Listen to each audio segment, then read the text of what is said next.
Chapter 1. Born a God. In the year 737 of the age of the universe, on planet Vegeta, as night descended, Luo Tian gazed up at the multitude of stars and the fleet of spaceships suspended in the cosmic expanse, rendered momentarily speechless. This day had at long last arrived. Luo Tian was acutely aware that, in due time, the end of planet Vegeta would come, barring a few select seance. All inhabitants of this planet would vanish alongside it, reduced to mere cosmic dust. Of course, Luo Tian would remain unscathed, regardless of the universe's annihilation. Indeed, Luo Tian had transcended dimensions. Upon awakening, he discovered that he had been transported to the world of Dragon Ball. Rather than becoming a scion or an earthling, he had coalesced from the essence of the universe itself, transforming into an angel. Born a god, a true deity. Moreover, he possessed boundless life force. His abilities were nothing short of astonishing. Although he currently fell somewhat short when compared to the god of destruction, one must not forget that Luo Tian had only just been born. To be born with strength nearly rivaling that of a god of destruction, with further training, surpassing such a being would be exceedingly effortless. Upon an angel's birth, they assume an adult appearance that remains unchanged throughout their existence. However, Luo Tian was somewhat of an exception, with a skin tone distinct from other angels. His was not the customary blue, but rather a golden hue. Angels are expected to venture forth for training after their creation. Through this training, an angel can elevate their power to considerable heights, ultimately overseeing a new universe. According to the Grand Minister's explanation, an angel's growth is divided into 4 stages, each comprising 3 tiers. Currently, Luo Tian occupied the first tier of the first stage. Through his experiences in the mortal realm, Luo Tian would gradually advance to the second stage. In the Grand Minister's words, this so-called training encompasses the entirety of one's earthly experiences, insights, practices, and emotions, allowing one to comprehend their angelic powers and thereby augment their strength. At present, most official angels across the universes have attained the second stage. A select few have reached the third stage, while only the Grand Minister is said to have achieved the fourth stage. The Grand Minister mentioned that beyond the fourth stage lies a fifth stage, a goal he has long pursued. In contrast, the god of destruction embodies destruction itself, fundamentally differing from angelic powers. If one were to equate strength, it would correspond to the first stage of an angel. Luo Tian subsequently chose to undergo training on planet Vegeta. During this era, planet Vegeta was under the nascent rule of King Vegeta, the father of Vegeta. Luo Tian sensed the scion's decline from prosperity to eventual doom on this planet. However, he felt no particular sentiment about it. It was merely a stop on his angelic journey. At this moment, an increasing number of scions were being summoned back to planet Vegeta. Luo Tian, you can feel it too, can't you? At that instant, a voice resonated from behind him. It's Bardock, Luo Tian replied without turning around. The figure that appeared behind him was none other than Bardock, the father of Son Goku. Bardock bore a striking resemblance to Son Goku, the only distinguishing feature being the long scar across his face and the furry tail trailing behind him. Having spent a considerable amount of time on planet Vegeta, Luo Tian was acquainted with most of the scions on the planet. Bardock was one of the few friends Luo Tian had on this planet. I encountered Frisia's spaceship on my way back. It was hovering not far from planet Vegeta. He has summoned us back for some grand scheme. Bardock spoke gravely. Indeed, you are correct, Luo Tian nodded gently. Just as I suspected. Bardock's expression slightly shifted. Frisia fears the emergence of a super scion or super scion god among the scions, which is why he has summoned all of us back, intending to eliminate us in one fell swoop. Luo Tian chuckled. Bardock, your calm demeanor is quite unsettling. I overheard them discussing super scions and super scion gods on my way back. Bardock pondered aloud. But these are merely legends. Does Frisia truly believe in such fanciful tales? Sometimes, legends can indeed become reality, Luo Tian replied with a smile. Bardock was left speechless. Your words leave me at a loss for a response. I absolutely cannot allow Frisia's scheme to succeed. Bardock clenched his fists tightly, determination etched on his face. After years of battling on foreign planets, I have survived countless perils, and my combat prowess has reached unprecedented heights. If a super scion truly exists, I feel I am already exceedingly close. Oh, Luo Tian turned to regard Bardock. You certainly possess audacity in your claims. You believe you are nearly a super scion? With your level of power, Frisia could obliterate you with a mere breath. Your combat strength is commendable. Bardock, you have indeed surpassed King Vegeta, Luo Tian remarked after a brief assessment of Bardock's power level. Bardock was taken aback. How do you know this? You aren't wearing a scouter, Bardock exclaimed, astonished Did that guy Toma inform you? Luo Tian smiled, but offered no response to the inquiry. Do you think my current power level is still inadequate to contend with Frisia? Bardock inquired. You are far from it. As for Frisia's combat strength, it is better I refrain from elaborating, as I fear it may demoralize you, Luo Tian sighed. Bardock, to speak only half the truth is quite inconsiderate. It's all right, I am prepared for any outcome. Bardock gritted his teeth. Luo Tian extended a single finger. What? 100,000? Bardock's expression shifted dramatically. Luo Tian shook his head. Don't jest, how could it possibly be 1 million? Bardock exclaimed incredulously. Luo Tian continued to shake his head. Bardock, could it be 10 million? This is impossible. How could his power level reach such a magnitude? Bardock was horrified. Lower, Luo Tian replied. Bardock rolled his eyes, nearly fainting.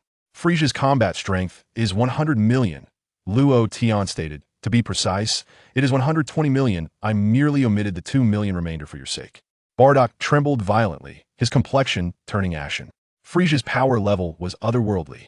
Enough of this. I merely wish to make you aware of the reality, rather than allow you to languish in delusions. Luo Tian sighed. Are you jesting? Bardock replied gravely. This is simply impossible. A power level of 10,000 can obliterate a planet if it is 100 million. Then he could annihilate an entire galaxy. Annihilating a galaxy is still somewhat challenging. Luo Tian chuckled, choosing not to pursue the topic further. What about you, Luo Tian? What is your power level? Bardock asked. I have no power level. Luo Tian shook his head. What need does an angel have for combat strength? Bardock was left speechless. You claim to have no power level? Who would believe that? Just remember this. No matter how formidable Frisia may be, he is but a mere fly to me. Luo Tian smiled. Bardock fell silent. There is no point in continuing this conversation. Could you not exaggerate? I can agree that you are powerful. After all, among the Scions, you are indeed a remarkable individual. However, to claim you could dispatch Frisia with a single strike. On another note, Luo Tian, your silver-white hair is truly striking. I have never encountered a Scion with such hair before, Bardock said with a smile, attempting to change the subject. If you live long enough, perhaps one day you will meet another silver-haired Scion, Luo Tian replied with a smile. That individual, I believe you are quite familiar with. Who? Bardock asked, momentarily bewildered.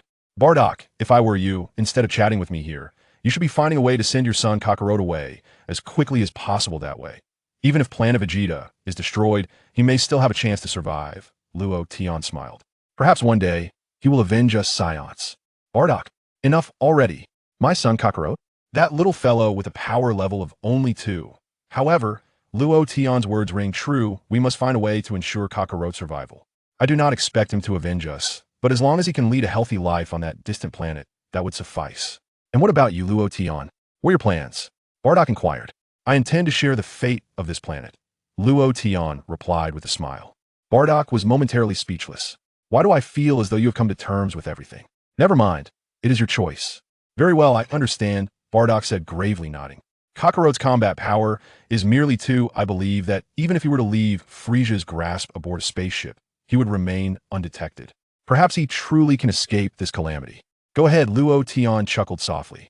After Bardock finished speaking, he promptly bid farewell to Luo Tian and swiftly returned home. John, I'm back, Bardock called out. Were you seeking Luo Tian? John smiled warmly. Indeed, we had a conversation, Bardock nodded. I fear the situation is more precarious than I had anticipated. We must devise a plan without delay. Did even Luo Tian express such concerns?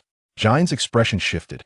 Bardock fell silent, gazing out at the myriad stars twinkling in the night sky. A brief silence ensued. By the way, where is Raditz? Bardock asked. Raditz has become a warrior. He has partnered with Prince Vegeta and ventured to another planet, quite far from here. So he has yet to return, John replied. Prince Vegeta? He is partnering with such a troublesome individual? Bardock remarked, then inquired, what Kakarot? Is he still in the nursery pod? Yes, it has been 3 years. It is time for him to emerge, John affirmed. Let us go and see him. Bardock nodded in agreement. Upon entering the bedroom, Bardock beheld Kakarot within the nursery pod. Look how much he has grown, Bardock marveled. Chapter 2. The Destruction of Planet Vegeta. Indeed, he resembles you remarkably, especially with that distinctive hairstyle, Jine chuckled. You stay here, I will procure a spherical spaceship and send our child to another planet, Bardock resolved with determination. Jine was taken aback. Is this due to Frisia's conspiracy? Indeed, Bardock replied quietly. The ominous premonition grows stronger, and with Luo Tian's words, I fear the circumstances may be worse than imagined. After uttering these words, Bardock slipped into the night and stealthily stole a spherical spaceship from the spaceport. The couple placed Kakarot inside the spaceship and quietly ventured into a mountainous area. Speaking of which, it's quite uncharacteristic for you to worry about your own child, Jine said with a smile. Perhaps I have caught you navet, Bardock chuckled. Wah wah wah. Inside the spherical spaceship, Kakarot wailed loudly, his tiny fists pounding against the walls of the vessel. It seemed he was still adjusting to the environment after just emerging from the nursery pod. Kakarot, cease your fussing, Bardock urged. Hey Bardock, what if we escape together? Jine proposed. That would be futile. Frisia possesses detectors, and our combat power would be immediately detected, leaving us no chance of escape. Bardock shook his head. Then, is it because Kakarot's combat power is merely 2 that he stand a chance of survival? Jine pondered. Whether he survives remains uncertain, Bardock replied solemnly. Placing the spaceship down, I have programmed the coordinates to a distant planet called Earth. Although the food there is plentiful, the inhabitants and resources hold little value, rendering it a rather inconspicuous world. Kakarot, if your father is merely being overly cautious, we will come to retrieve you soon, Jine said, leaning against the transparent hatch of the spaceship, addressing Kakarot within. Remember, do not gaze at the full moon for too long, Bardock added as a final warning. I will inform Raditz of this as well, Jine assured him. You must survive, Kakarot. Bardock waved farewell to his son inside the spaceship. Take care. Jine fought back tears, refusing to let them fall. Kakarot stretched out his tiny hands, gazing in confusion at his parents outside the window. Do Mom and Dad not want me anymore? What have I done wrong? Whoosh! A pale blue flame shot into the sky, swiftly ascending into the cosmos, disappearing in the blink of an eye. Thus, the child of destiny was dispatched to Earth. Be careful of the galactic patrol, Kakarot. Jine called out loudly. In the vast universe, amidst the endless expanse of stars, Frisia's spaceship glided through the cosmos. Super Scion and Super Scion God, you say? Frisia sat in his craft, a wicked smile playing on his lips. Lord Frisia, I believe this is merely a clicked hero's tale, one of his subordinates replied. Of course, I am well aware, however. I cannot afford even a hint of unease. Frisia smiled faintly. Regardless, the Scions are a proud and arrogant lot. They will never fully become my loyal servants. Thus, it is time for them to meet their end alongside their planet. Such a pity, for the Scions are indeed exceptional warriors, his subordinate lamented.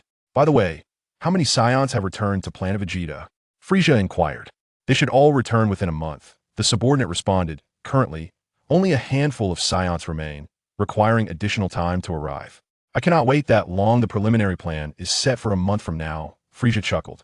Will this not raise suspicions among the survivors? The subordinate questioned. We can simply tell them that planet Vegeta was struck by a massive meteorite, Frisia replied with a smirk. At that moment, the subordinate suddenly noticed something. What is it? Frisia asked. It appears a spherical spaceship is passing by from a distant location, the subordinate exclaimed. It seems to have been launched from planet Vegeta. Let me see who it is. The subordinate promptly manipulated the computer to check the occupants of the spaceship.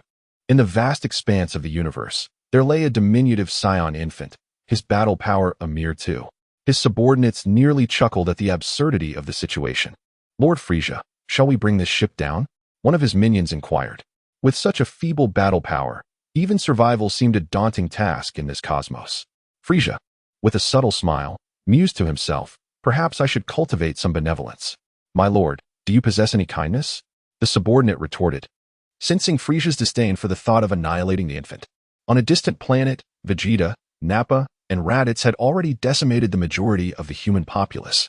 Young Vegeta, nearly 5 years of age, perched upon a stone, gnawing on a fruit resembling an apple.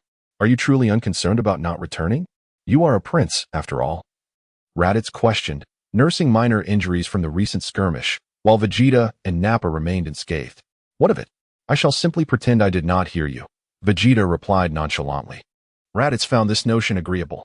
Well then, there are still many surviving humans on this planet. We must ensure that none escape, Vegeta commanded, discarding the apple and addressing his fellow Scion comrades. As days turned into weeks, 3 months swiftly passed. Frisia's spaceship loomed high in the stratosphere of planet Vegeta. With a creak, the hatch of Frisia's vessel opened. With a flourish, Frisia emerged aboard his flying craft, unleashing a cacophony of maniacal laughter. As he conjured an immensely powerful planet-destroying energy sphere, vanished planet Vegeta. He cackled, the ominous sphere swelling in his grasp. Suddenly, Bardock, fueled by an explosive surge of energy, ascended towards Frisia's position in the sky. Frisia, regarding Bardock with contempt, let out another derisive laugh. With a mere flick of his wrist, he sent the planet-destroying sphere plummeting towards the surface, casting an overwhelming shadow that threatened to envelop the world below. Electric arcs crackled around the sphere, as if it sought to devour the very fabric of existence. Bardock summoned a powerful energy wave, launching it towards the impending doom of the planet-destroying sphere. However, as the wave collided with the sphere, it dissipated as effortlessly as a droplet in the ocean. Bardock's pupils dilated in shock, rendered momentarily paralyzed by the sheer magnitude of Frisia's power. "It is too formidable," he gasped, overwhelmed by the realization of the imminent catastrophe. Indeed, as Luo Tian had predicted, Frisia's combat power is likely unfathomable. Merely the planet-destroying bomb he casually summoned leaves me utterly helpless. The bomb descends towards Bardock. Overwhelmed by despair, Bardock's face reflects his hopelessness. "Jine, Raditz, Kakarot, farewell." Bardock manages a wry smile. Just as Bardock resigns himself to his fate, he is startled to see a figure flicker beside him. Luo Tian? Bardock is momentarily taken aback. Despite knowing the futility of his actions, Luo Tian sighs. Suddenly, with a snap, a staff materializes in Luo Tian's hand. "What is this?" Bardock blinks in confusion. "Oh, it's merely a tool for sustenance. Pay it no mind," Luo Tian chuckles. In an instant, the crystal orb atop the staff emits a dazzling beam of light. With a crack, a blue vortex manifests in the void surrounding Luo Tian and Bardock. "In light of our acquaintance, allow me to escort you away from here," Luo Tian declares, kicking Bardock into the blue vortex. Without delay, Luo Tian follows suit, plunging into the whirlpool. In the next moment, both vanish from sight. At the very instant of their disappearance, the planet-destroying bomb crashes down from the sky. With a thunderous roar, planet Vegeta shatters, instantaneously transforming into cosmic dust. "Ahaha!" Frisia exclaims with exhilaration, reveling in the beautiful spectacle of the planet's fiery demise. Time passes unmeasured until Bardock finally awakens. "You are awake?" Upon focusing his gaze, Bardock realizes he is surrounded by two aliens, one tall and one short. Their skin bears a pale lavender hue, and their appearance is peculiar, with oval-shaped heads and antenna-like eyes perched atop. Bardock furrows his brow, displaying a wary expression. "No need for such caution, my friend. I am Abana, the village doctor, and this is my son, Belly," the taller one greets with a friendly demeanor.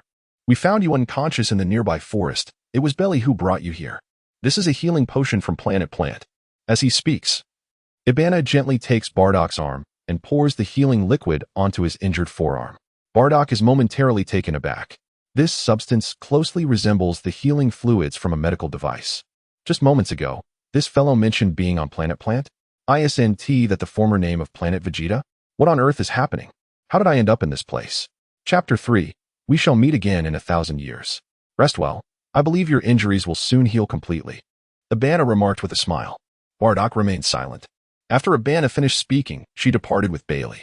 Shortly thereafter, Lo Tian's figure appeared at the entrance of the cave. "Lo Tian? Is it truly you?" Bardock exclaimed, his expression one of bewilderment as he gazed at Lo Tian, hastily inquiring, "What on earth is happening? Where are we? Did you just mention that this is Planet Plant? Wasn't that the former name of Planet Vegeta?" Bardock bombarded him with questions. "Alas, it seems I've traversed time too early. This appears to be 1,000 years ago," Lo Tian mused. Bardock's eyes widened, his face etched with astonishment. "What? 1,000 years ago? This cannot be true. Stay strong, Bardock. Perhaps when you live to our era, you shall see me again," Lo Tian said, patting Bardock's shoulder. "What do you mean?" Bardock asked, perplexed. "Believe in yourself. You can do it," Lo Tian replied with a smile. "Who exactly are you?" Bardock stammered.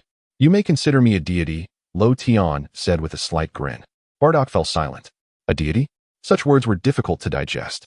It was akin to a longtime friend suddenly claiming to be a god with limitless power. Could one truly accept such a notion? "You see, when I speak the truth, you do not believe me," Lo Tian chuckled. "Farewell, strive to become a Super Saiyan soon." "Are you implying that I can become a Super Saiyan?" Bardock's heart stirred, and he hurriedly asked, just offering some encouraging words before parting. "Can't you discern that?" Lo Tian sighed. Bardock fell silent once more, finding the conversation stifling. "You always manage to kill the mood. What about Kine?" Bardock inquired again. "She will, of course, be born 1,000 years from now," Lo Tian replied. "Stay strong. Aim to live for 1,000 years." Bardock felt a pang of despair. Who could truly live for 1,000 years?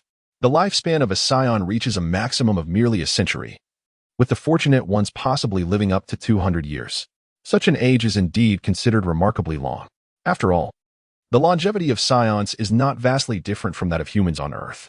However, scions are capable of entering a state of combat during their youth, maintaining a youthful appearance for an extended period. This ability is essential for their continued prowess in battle. They typically retain their youthful guise until around 60 or 70 years of age, after which the inevitable signs of aging begin to manifest. In the absence of battle-related losses, most scions can expect to live to around 80 or 90 years. I must take my leave now. May our paths cross again. Luo Tian waved his hand. Suddenly, a staff materialized in his grasp. A blue flame erupted from the crystal orb atop the staff, and in an instant, a vortex appeared on the scene. Wait. Take me with you, Bardock exclaimed urgently. Luo Tian paid no heed to Bardock and stepped into the vortex, vanishing in the blink of an eye. Bardock's body trembled violently. A millennium, indeed. How can I possibly live a millennium hence? Such a feat seems utterly unattainable. I wish to return as well. I absolutely cannot remain in this era. I long to return home. With a resounding thud, Bardock collided with the swirling vortex. However, he did not traverse back. Instead, he felt as though his head had struck a hard stone, leaving him momentarily dazed and disoriented. In an instant, the azure whirlpool vanished.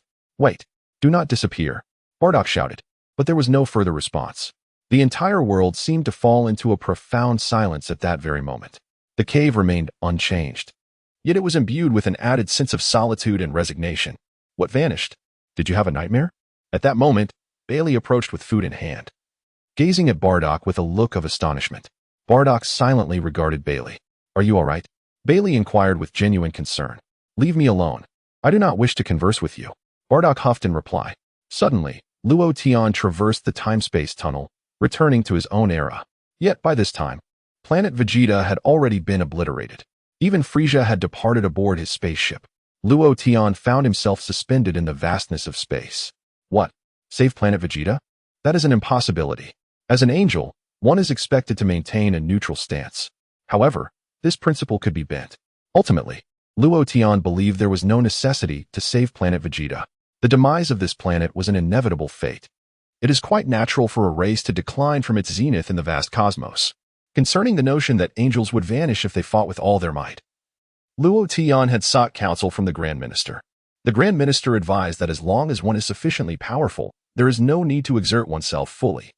Take Frieza, for example. Luo Tian could effortlessly eliminate him with a mere swipe. With a gentle strike, Frieza would meet his end. Would this cause Luo Tian to vanish? Of course not, as he did not engage in a full-fledged battle. However, should the opponent be Beerus, fighting at full strength would indeed lead to his disappearance, given Luo Tian's current prowess. Nonetheless, if given time to cultivate and comprehend, he believed there would come a day when he could decisively defeat Beerus. Next, I believe it is time to visit Earth, Luo Tian pondered. After all, life on planet Vegeta had fulfilled a childhood dream of mine. With a swift motion, Luo Tian transformed into a dazzling beam of light, soaring rapidly towards the direction of Earth. In the starry expanse, a colossal spaceship glided through the cosmos. Ah-ha-ha-ha. The raucous laughter of Frieza echoed from within the ship. Today, I am truly elated. The planet Vegeta has been utterly annihilated. How many scions remain? Frieza suddenly inquired of his subordinate. My Lord Frieza, according to our statistics, fewer than 10 scions are left. This count includes some who departed long ago and have since lost contact, the subordinate promptly replied. Among the remaining scions, Prince Vegeta stands out due to his exceptional talent. At such a tender age, his combat prowess has already reached remarkable heights, Dodoria interjected. That little rascal Vegeta, along with several scion children, has yet to return. I suspect they are feigning ignorance of your summons, Lord Frieza, Zarbon chuckled. Indeed, only 3 survived from that battle on the planet. The rest perished. Dodoria noted as he glanced at the distant data. Vegeta performed extraordinarily well in that conflict. My Lord Frieza, perhaps it would be prudent to bring that little rascal Vegeta closer for development, just in case? Dodoria proposed, excitement evident in his voice. Imagine having a nearly maxed-out character training in a novice village. Even if given 20 or 30 years, his combat strength would hardly see significant improvement. Do as you see fit, Frieza replied with a smile. Suddenly, a brilliant flash streaked across the starry sky, vanishing in the blink of an eye. It was the passing of Loden. What was that? Zarbin exclaimed, eyes wide as he gazed at the dazzling light reminiscent of a diamond. Zarbin, there's no need for alarm. Dodoria chuckled. Such phenomena are quite common in the cosmos. I can't shake the feeling that someone just flew past, Zarbin mused, rubbing his eyes. That figure seemed like a scion from planet Vegeta. I believe I've seen them somewhere before. Frisia cast a glance at Zarbin. My lord Frisia, I must apologize. Perhaps I was seeing things. It is inconceivable that such a scion exists. Given that planet Vegeta has been destroyed, Zarbin quickly retracted. Moreover, no scion could fly that swiftly. Dodoria remarked with a gentle smile. Zarbin nodded in agreement, but then fell silent once more.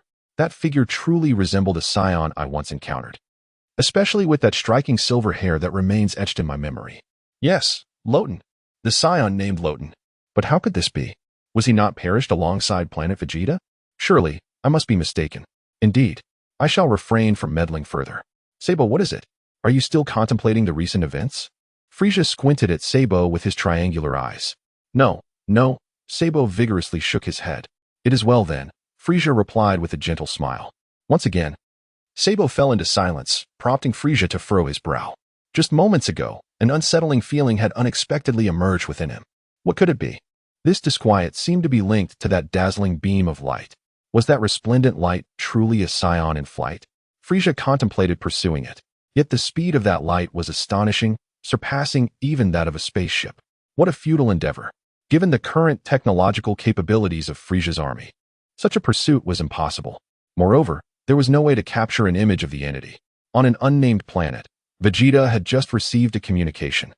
Planet Vegeta had been annihilated by a colossal meteor strike. Raditz was taken aback, his expression shifting dramatically. What? Nappa, too, was sweating profusely. So, does this mean only the three of us scions remain? Raditz spoke in a low tone. This renders any ambition of becoming the Scion King unattainable. A hint of helplessness flickered across Vegeta's youthful visage. Raditz, Nappa, at such a time, you still ponder over the Scion King? It appears only the three of us are left. Chapter 4. I am the one who came to Earth. There seems to be one more Scion who has survived. He is my brother. Raditz scratched his head, recalling that a month prior, he had been sent off to another planet by our parents. Which planet was it again? Mother told me, but I can no longer remember. Vegeta, what shall we do next? Nappa did not acknowledge Raditz's mention of his brother, having entirely lost his bearings. Naturally, we shall continue to fight. Vegeta smiled faintly, asserting that given the current pace of his combat power growth, he would inevitably elevate his strength beyond 100,000. A combat power of 100,000. Nappa's complexion paled. What a terrifying individual. My combat power is merely 500 at present. Had it not been for my good fortune, I would likely have perished in this battle. Raditz lamented, recognizing the burden of the laggard. You truly need to expedite your power enhancement. Vegeta scoffed. Indeed, Raditz responded promptly. On Earth, gazing at this exceedingly familiar planet, Luo Tian found himself momentarily overwhelmed with emotion.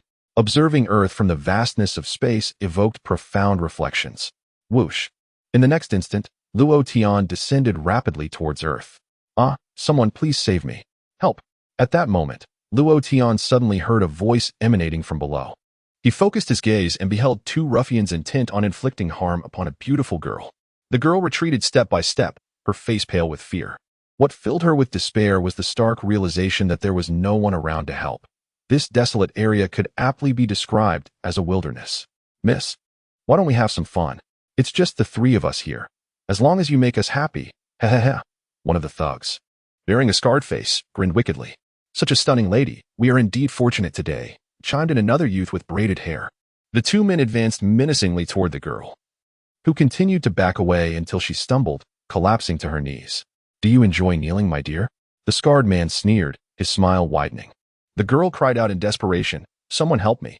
Jack, please come to my rescue. Stop shouting. It's pointless. There is no one around, the braided youth chuckled, preparing to pounce.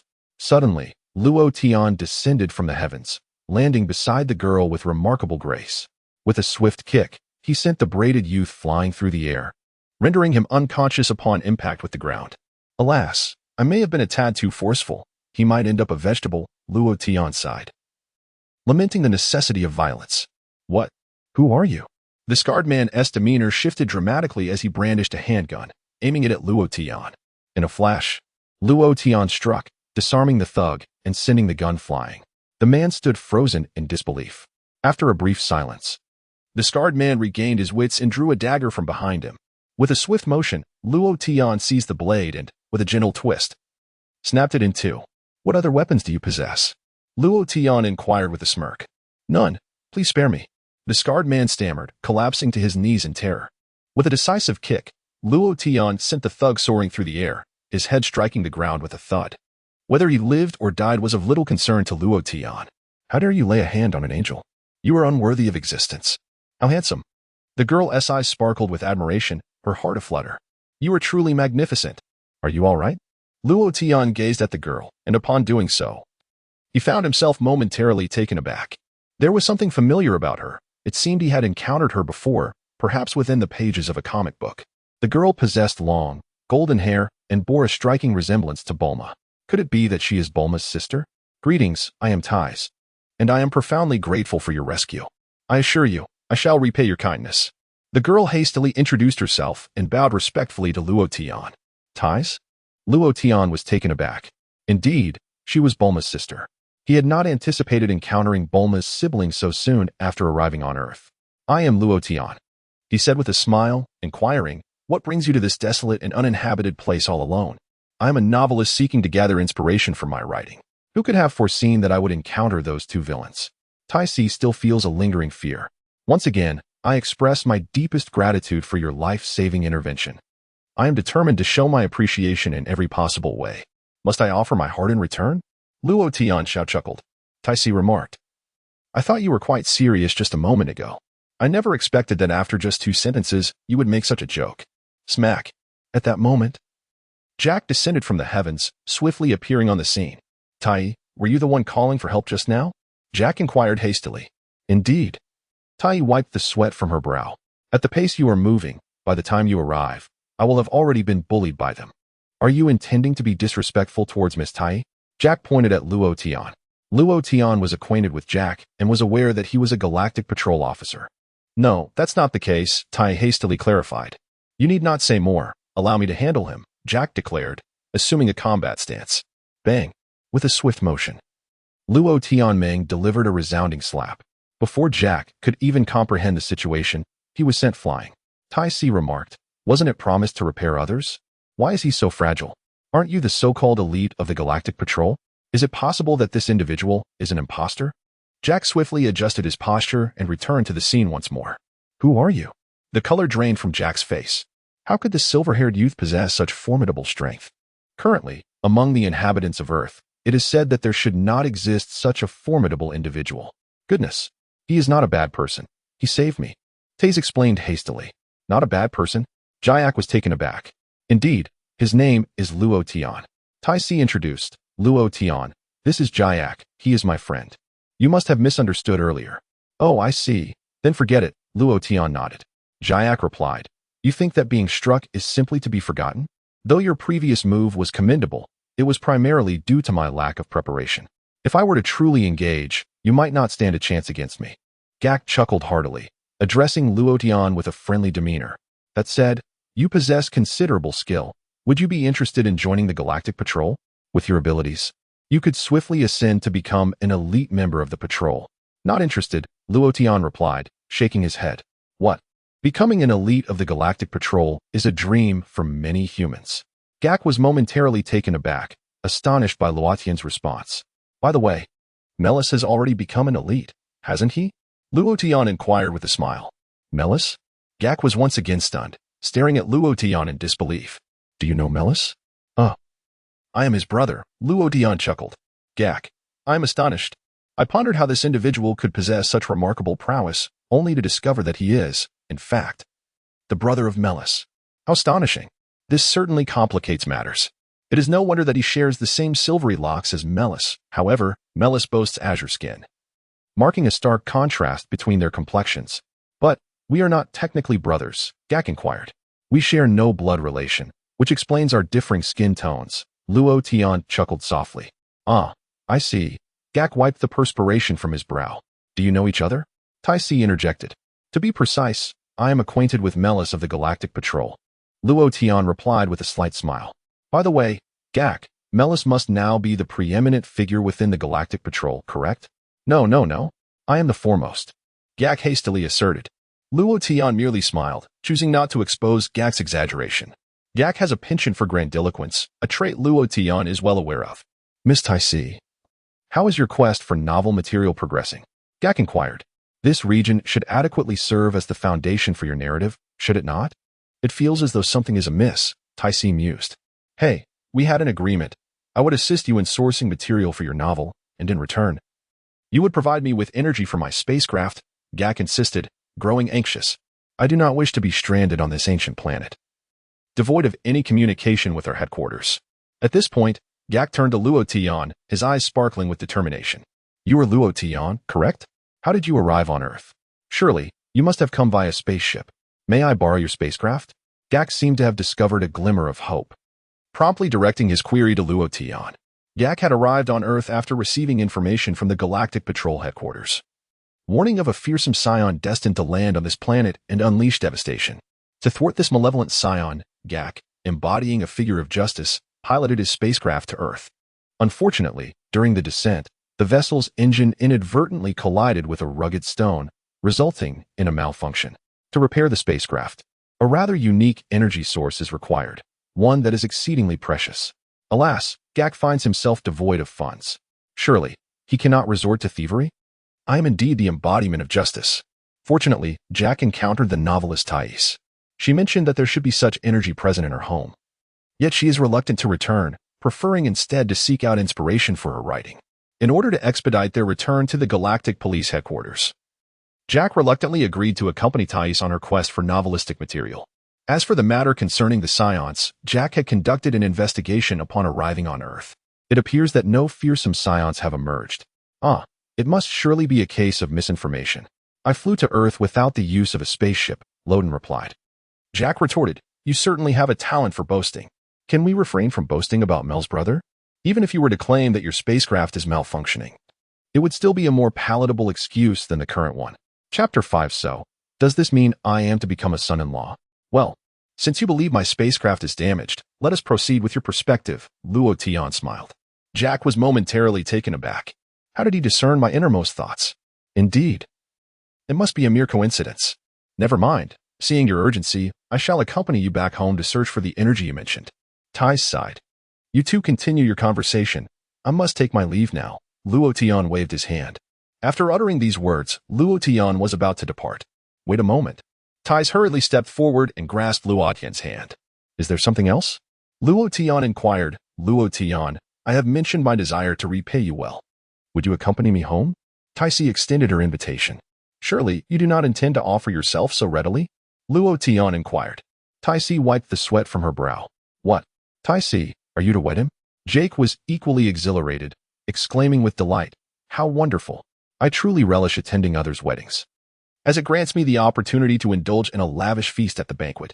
Tais responded, what kind of logic is that? Is it merely for the sake of enjoying the culinary delights? Ahem, you have misunderstood me. I merely wish to express my gratitude to Luo Tian, Taisi hastily clarified. Oh dear, you startled me. I thought you were truly offering yourself. Luo Tian chuckled heartily. Taisi wiped the sweat from her brow. Luo Tian, you always manage to extinguish the atmosphere. Well then, let us be on our way, Taisi declared, casually retrieving a universal capsule and tossing it aside. Bang. The versatile capsule has transformed into a jet helicopter. Jack immediately rushed over, patted the helicopter, and began to study it intently. Hey, do not entertain any ideas about my helicopter. I assure you that the energy source you mentioned is certainly available at my home, so rest assured, Tai said with annoyance. I had no intention of coveting your helicopter. I merely think that the model you possess is rather outdated. Jack replied with a nervous chuckle, attempting to defend himself. Whatever you say, aren't you the one who can fly?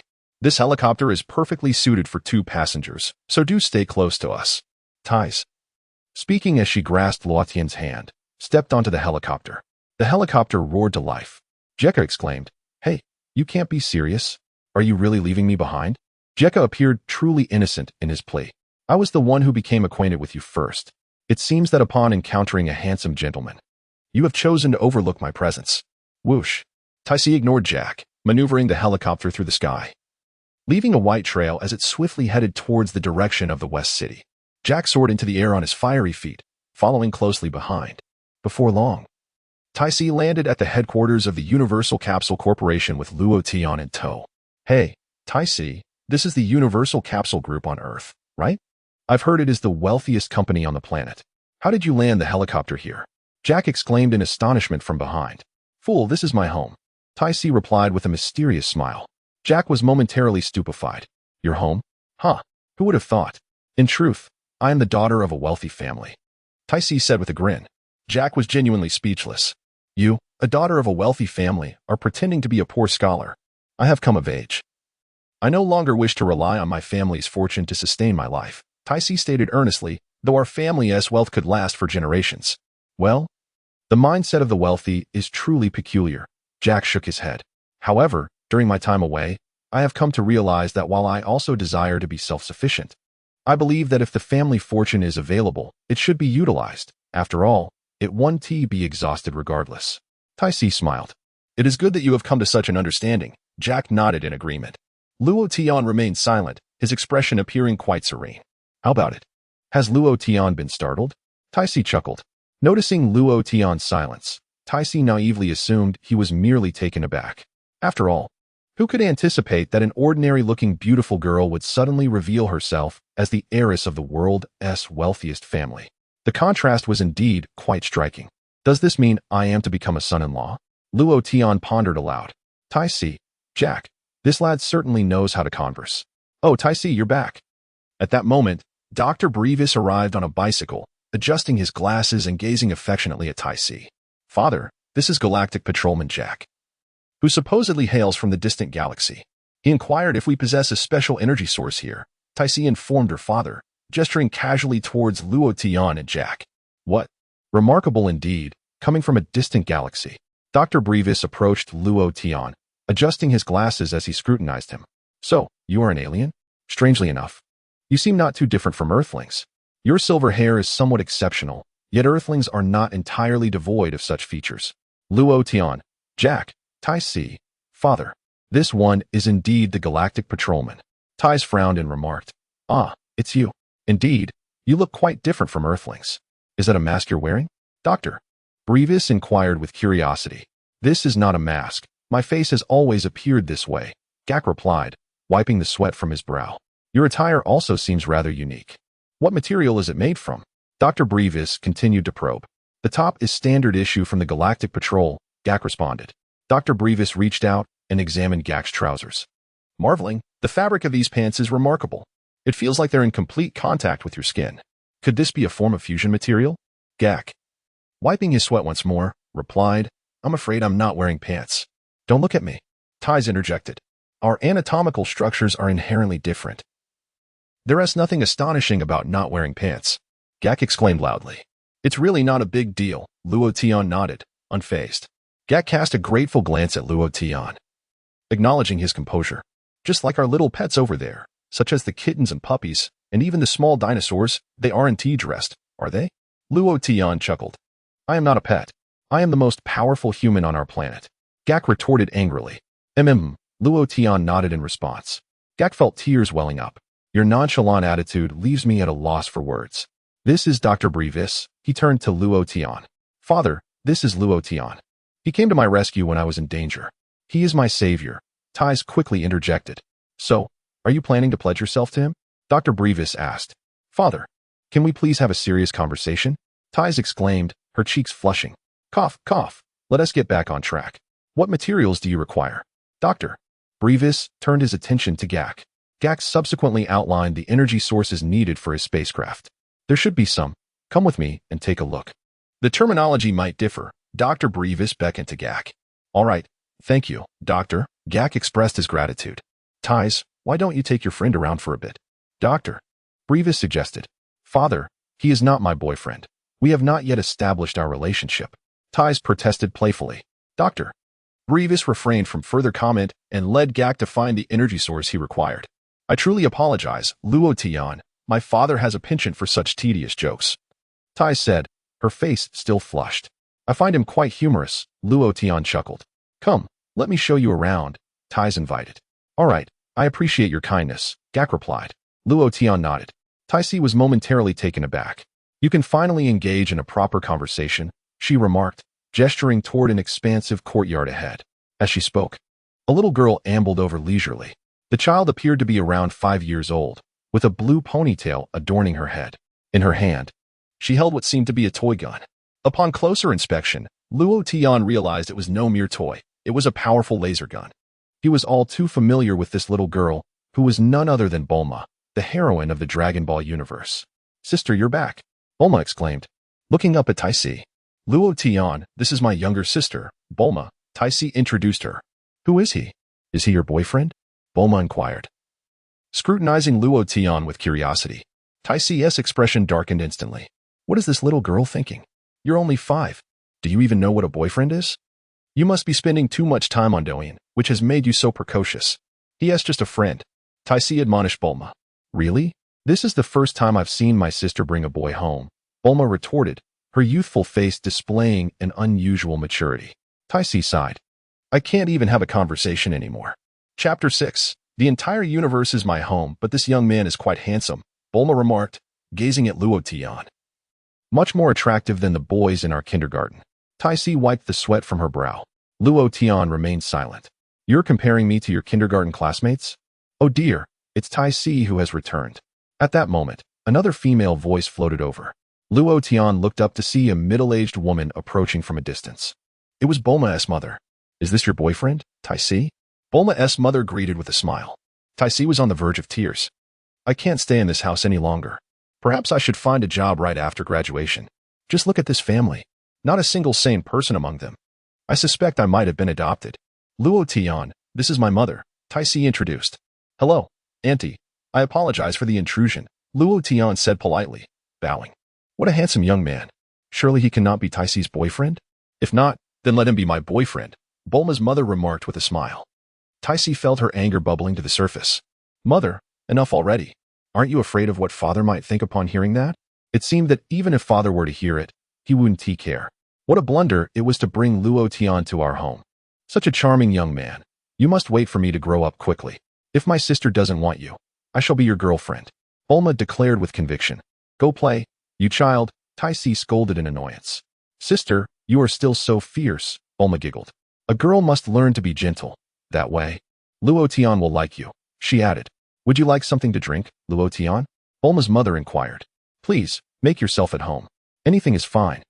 Luo Tian replied with a smile. I'll have a cup of coffee, please.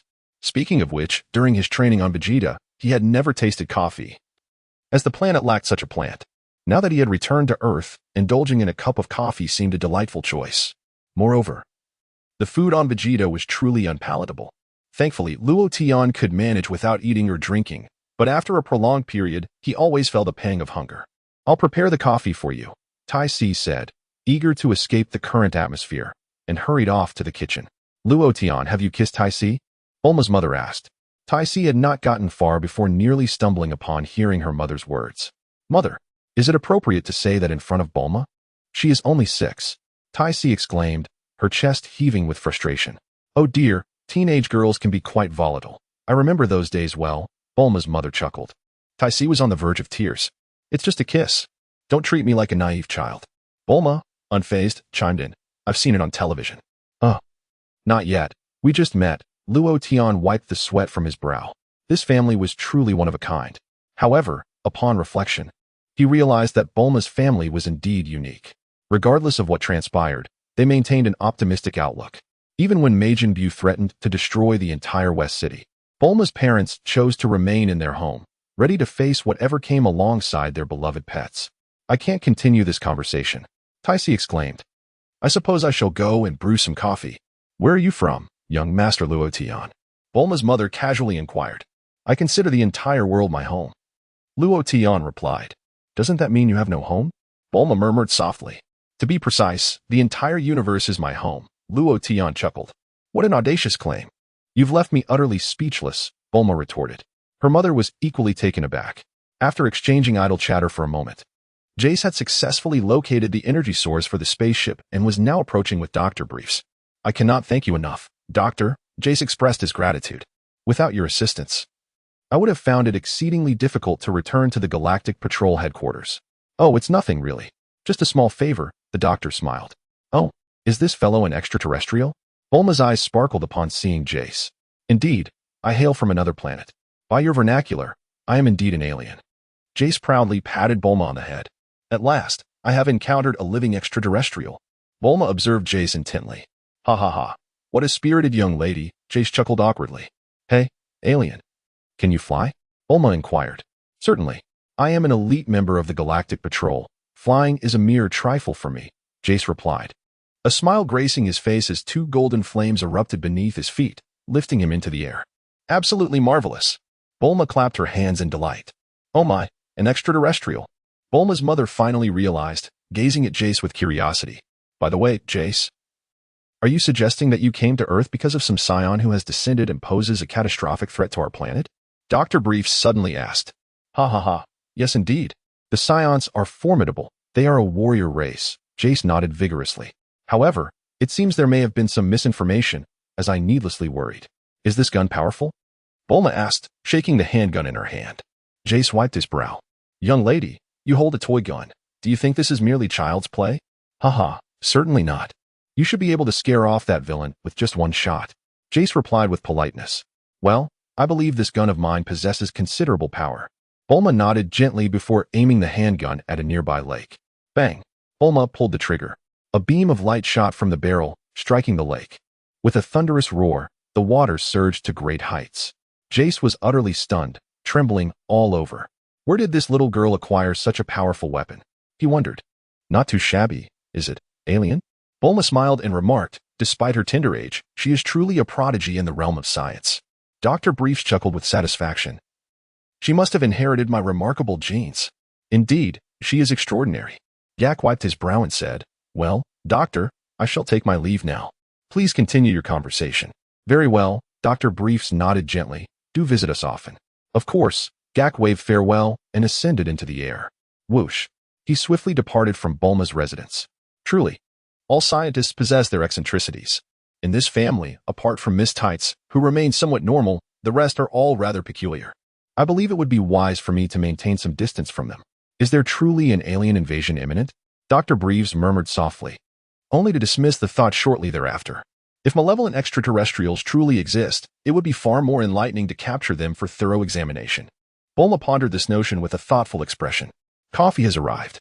Tais prepared the coffee and brought it forth. Having witnessed the immense ripples on the lake's surface countless times, Tais had grown accustomed to such phenomena.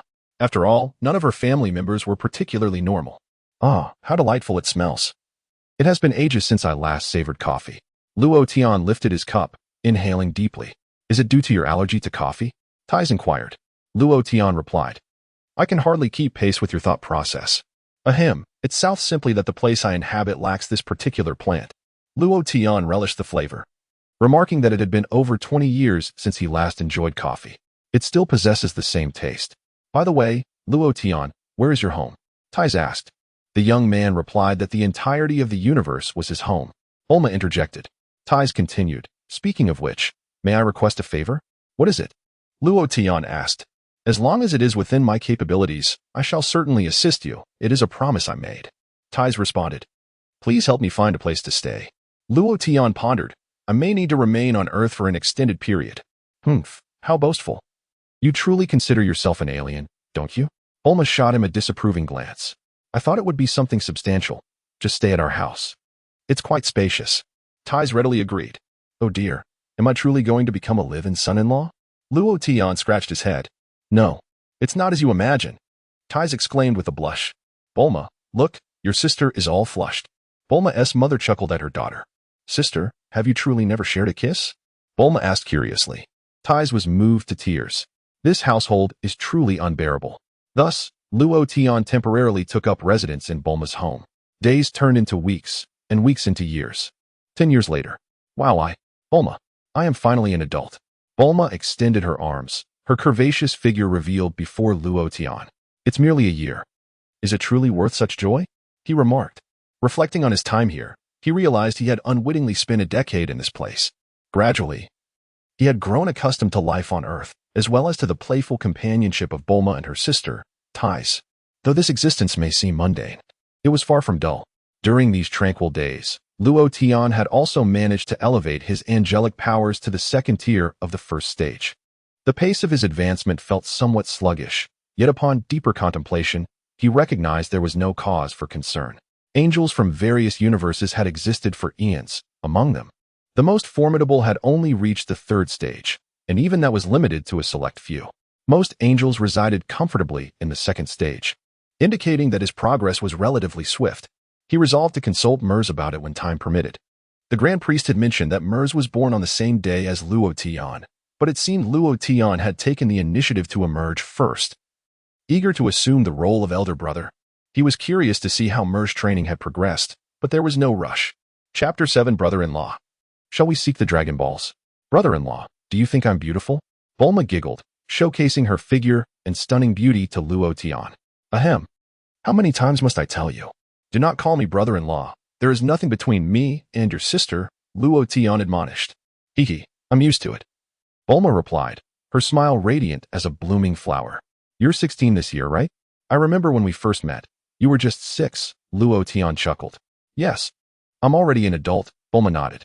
In my recollection, adulthood is recognized at 18, Luo Tian mused, silently observing Bulma. Indeed, he had witnessed Bulma's transformation from a mere child into a striking young woman. No, 16 is adulthood. Bulma pouted. All right, if you say so, Luo Tian laughed. After this summer vacation, I'll be entering high school. I plan to use this time to pursue my dreams, Bulma declared. I don't care. You must help me. As you promised. You're not thinking of searching for the Dragon Balls, are you? Luo Tian inquired. You remember? I thought you had forgotten, Bulma replied, momentarily taken aback as she looked at him. How could I forget? Luo Tian smiled. Well then, it's about time we ventured out. In the year when Bulma turned 10, she stumbled upon a Dragon Ball in her family's storage. Through her diligent research and inquiry, she uncovered some secrets about the Dragon Balls. However, at such a tender age, it was evidently not the most suitable time for her to embark on a quest for them. Thus, Luo Tian promised that once Bulma reached adulthood, he would accompany her in her search for the Dragon Balls. Indeed, her sister had already ventured into outer space. Bulma nodded, expressing her desire to experience the wonders of the cosmos now that she had finally matured. There will be opportunities in the future. Let us first seek the Dragon Balls. Luo Tian remarked with a gentle smile, casually asking, by the way, have you decided on your wish? It's a secret, Bulma replied with a playful grin. Luo Tian refrained from probing further, nor did he employ any mind-reading abilities. Surely, I can guess your wish. You desire an exceptional boyfriend, do you not? As for Bulma's sister, Thais, she had departed from Earth 5 years prior aboard Jack's spaceship. Thais found it challenging to keep pace with her family's rhythm. Each conversation left her with a sense of helplessness. Therefore, when Jack visited Earth, Thais seized the opportunity to request to leave with him. Her family did not oppose her decision, largely because Thais aimed to gather material for her writing. When do you plan to set off? Luo Tian inquired. The sooner, the better. Let's go today, Bulma declared. Very well, Luo Tian nodded in agreement. Subsequently, Bulma informed her parents of her intention to seek the Dragon Balls. You're going to search for the Dragon Balls? Her mother asked with a smile. Oh my, it seems Bulma has grown up so fast.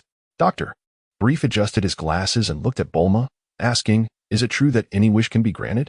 I'm not sure yet. We'll have to try to find out, Bulma responded. Bulma, have you decided on your wish? Dr. Brief pressed. Of course. I've thought about it for a long time. Bulma huffed, but I won't tell you or Dad just yet. I suspect her wish is to find a handsome boyfriend like Luo Tian, Bulma's mother chuckled. Enough. I am utterly outmatched by my parents' thought processes.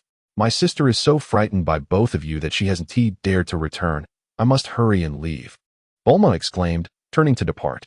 Are you going alone, Bulma? Dr. Brief called after her. Of course not. Luo Tian is coming with me, she replied without looking back. That's good. With Luo Tian accompanying you, we can rest easier, Dr. Brief nodded. Oh dear, Luo Tian is going too? When you return, I hope you won't bring back any children. Bulma's mother pondered deeply. Just a short distance away, Bulma nearly stumbled and fell to the ground. It was unbearable to remain in this home. No wonder her sister had left home so early. I must hasten to depart as well. Without delay, Bulma retrieved the Dragon Ball radar and observed the location of the nearest Dragon Ball, exclaiming, Look, Luo Tian, The closest Dragon Ball is still several thousand kilometers away. She pointed to the map displayed on the radar, her expression filled with anticipation. Since it is still early, we should set off at once. Luo Tian nodded in agreement. The position indicated on Bulma's radar was precisely the location of the Baozi Mountain, where little Goku resided. Why don't you compliment me? I painstakingly created this Dragon Ball radar. Bulma pouted, visibly displeased. Oh? I was under the impression that you purchased it, Luo Tian chuckled. Bulma replied, can such a thing be bought? This is a detector I crafted based on the wavelengths of the Dragon Balls. She sighed, never mind, let us embark. Bulma produced a capsule and casually tossed it aside. With a bang, the capsule transformed into a jet helicopter. We are off, Bulma declared as she boarded the helicopter, while Luo Tian settled into the passenger seat. With a whoosh, the jet helicopter soared into the sky, swiftly heading toward Baozi Mountain. After flying for less than an hour, an alarm signal sounded from the helicopter. Oh no, we are out of fuel. Bulma bit her lip, lamenting. Who was the last to use this capsule without refueling? What a grave oversight. With no other options, Bulma skillfully maneuvered the helicopter to land in a nearby mountainous area. Afterward, she converted the helicopter back into its capsule form. I must admit, the air here is remarkably fresh. Bulma inhaled deeply and remarked to Luo Tian, for the remainder of our journey through the mountains, let us use a car. It will allow us to enjoy the scenic beauty. Very well, Luo Tian nodded in agreement, offering no objections. With a bang, Bulma tossed another capsule, which instantly morphed into a small green sedan. Immediately, she consulted the Dragon Ball radar once more. Luo Tian, look, the Dragon Ball should be around here. It seems to be slightly further west, possibly on the mountain. Bulma pointed at the radar, addressing Luo Tian. The car rumbled along the mountain road, ascending steadily. Not long into their journey, Bulma suddenly spotted a large fish ahead. Oh my, Luo Tian, what is that? She exclaimed in surprise. A large fish, Luo Tian answered. Bulma felt utterly taken aback. I am indeed aware that it is a large fish. The question arises, how could such an enormous creature find itself on the roadway? Moreover, this great fish has been overturned. In front of the fish stands a child, Luo Tian added.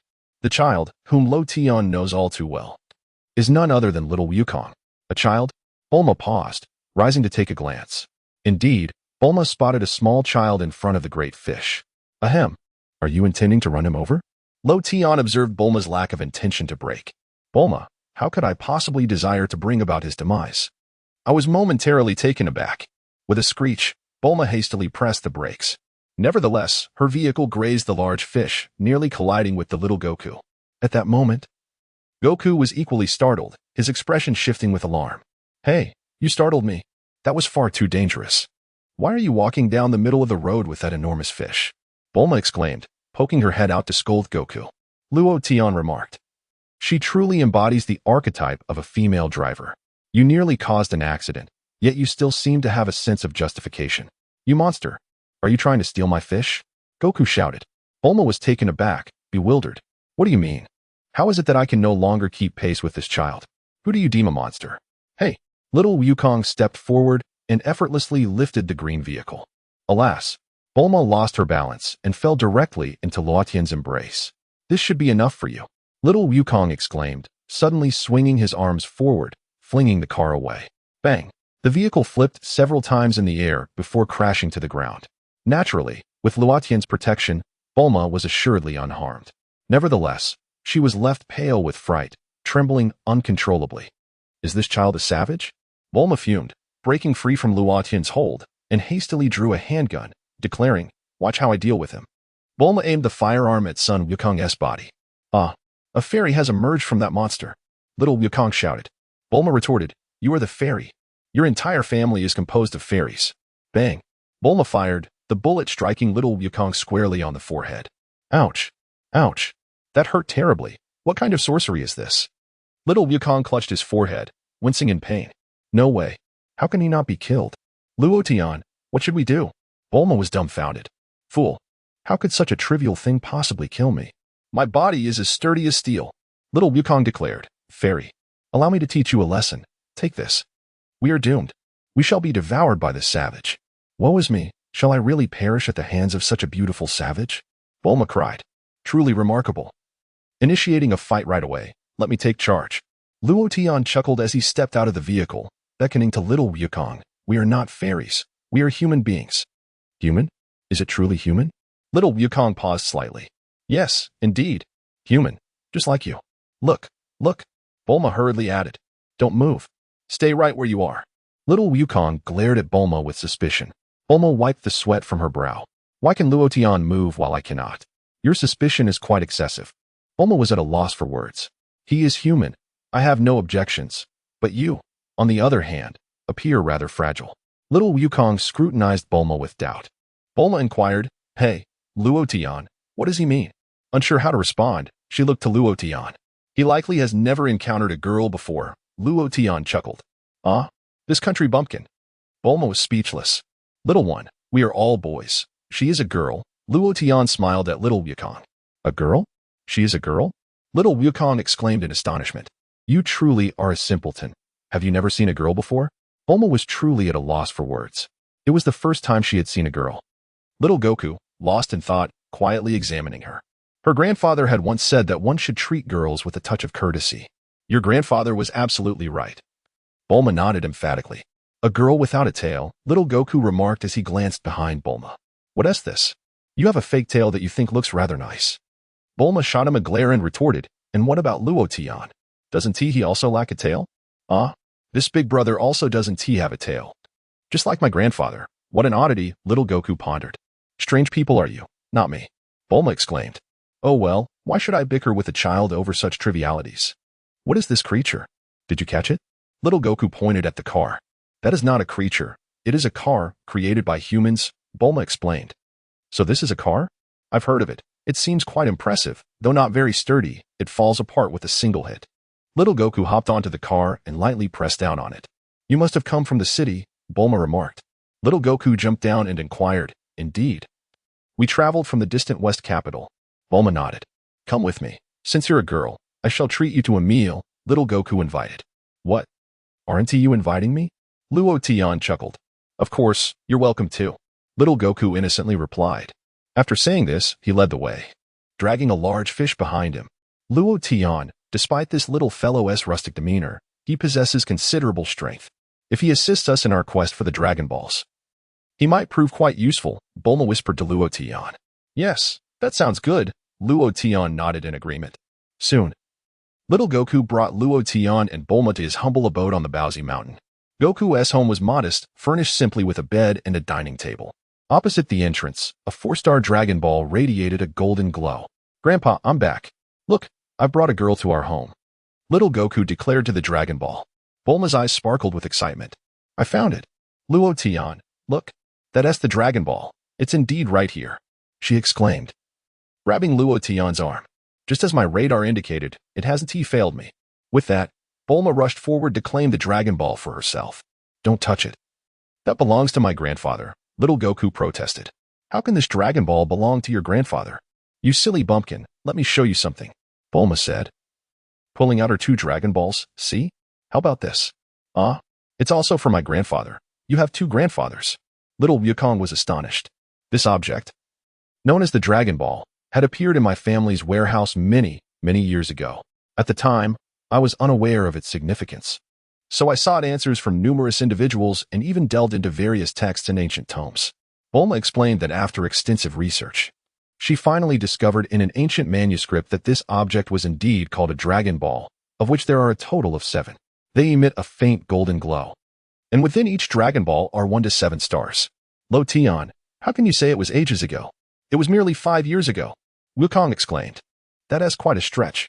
Indeed, my grandfather's Dragon Ball has 4 stars, Wukong remarked, gazing at the stars within it. This is the 4-star ball.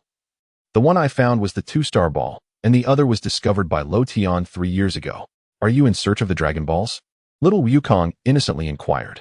Yes, gathering all 7 is quite a challenge, Bulma nodded. Is it for making prayer beads? Wukong asked. Of course not. When all 7 Dragon Balls are collected, a miracle will occur, Bulma smiled. All we need to do is recite, Come forth, Shenron, and the eternal dragon will appear, granting us one wish of our choosing. This sounded rather intriguing to Little Wukong, who felt a surge of anticipation. Once upon a time, it seems someone gathered the Dragon Balls and became a king, Bulma continued. However, as time passed, the Dragon Balls scattered across the world. I intend to collect them all again. Please, give me that 4-star ball. No way, that's my grandfather's keepsake. Wukong firmly rejected. Why don't you join us in the quest for the Dragon Balls?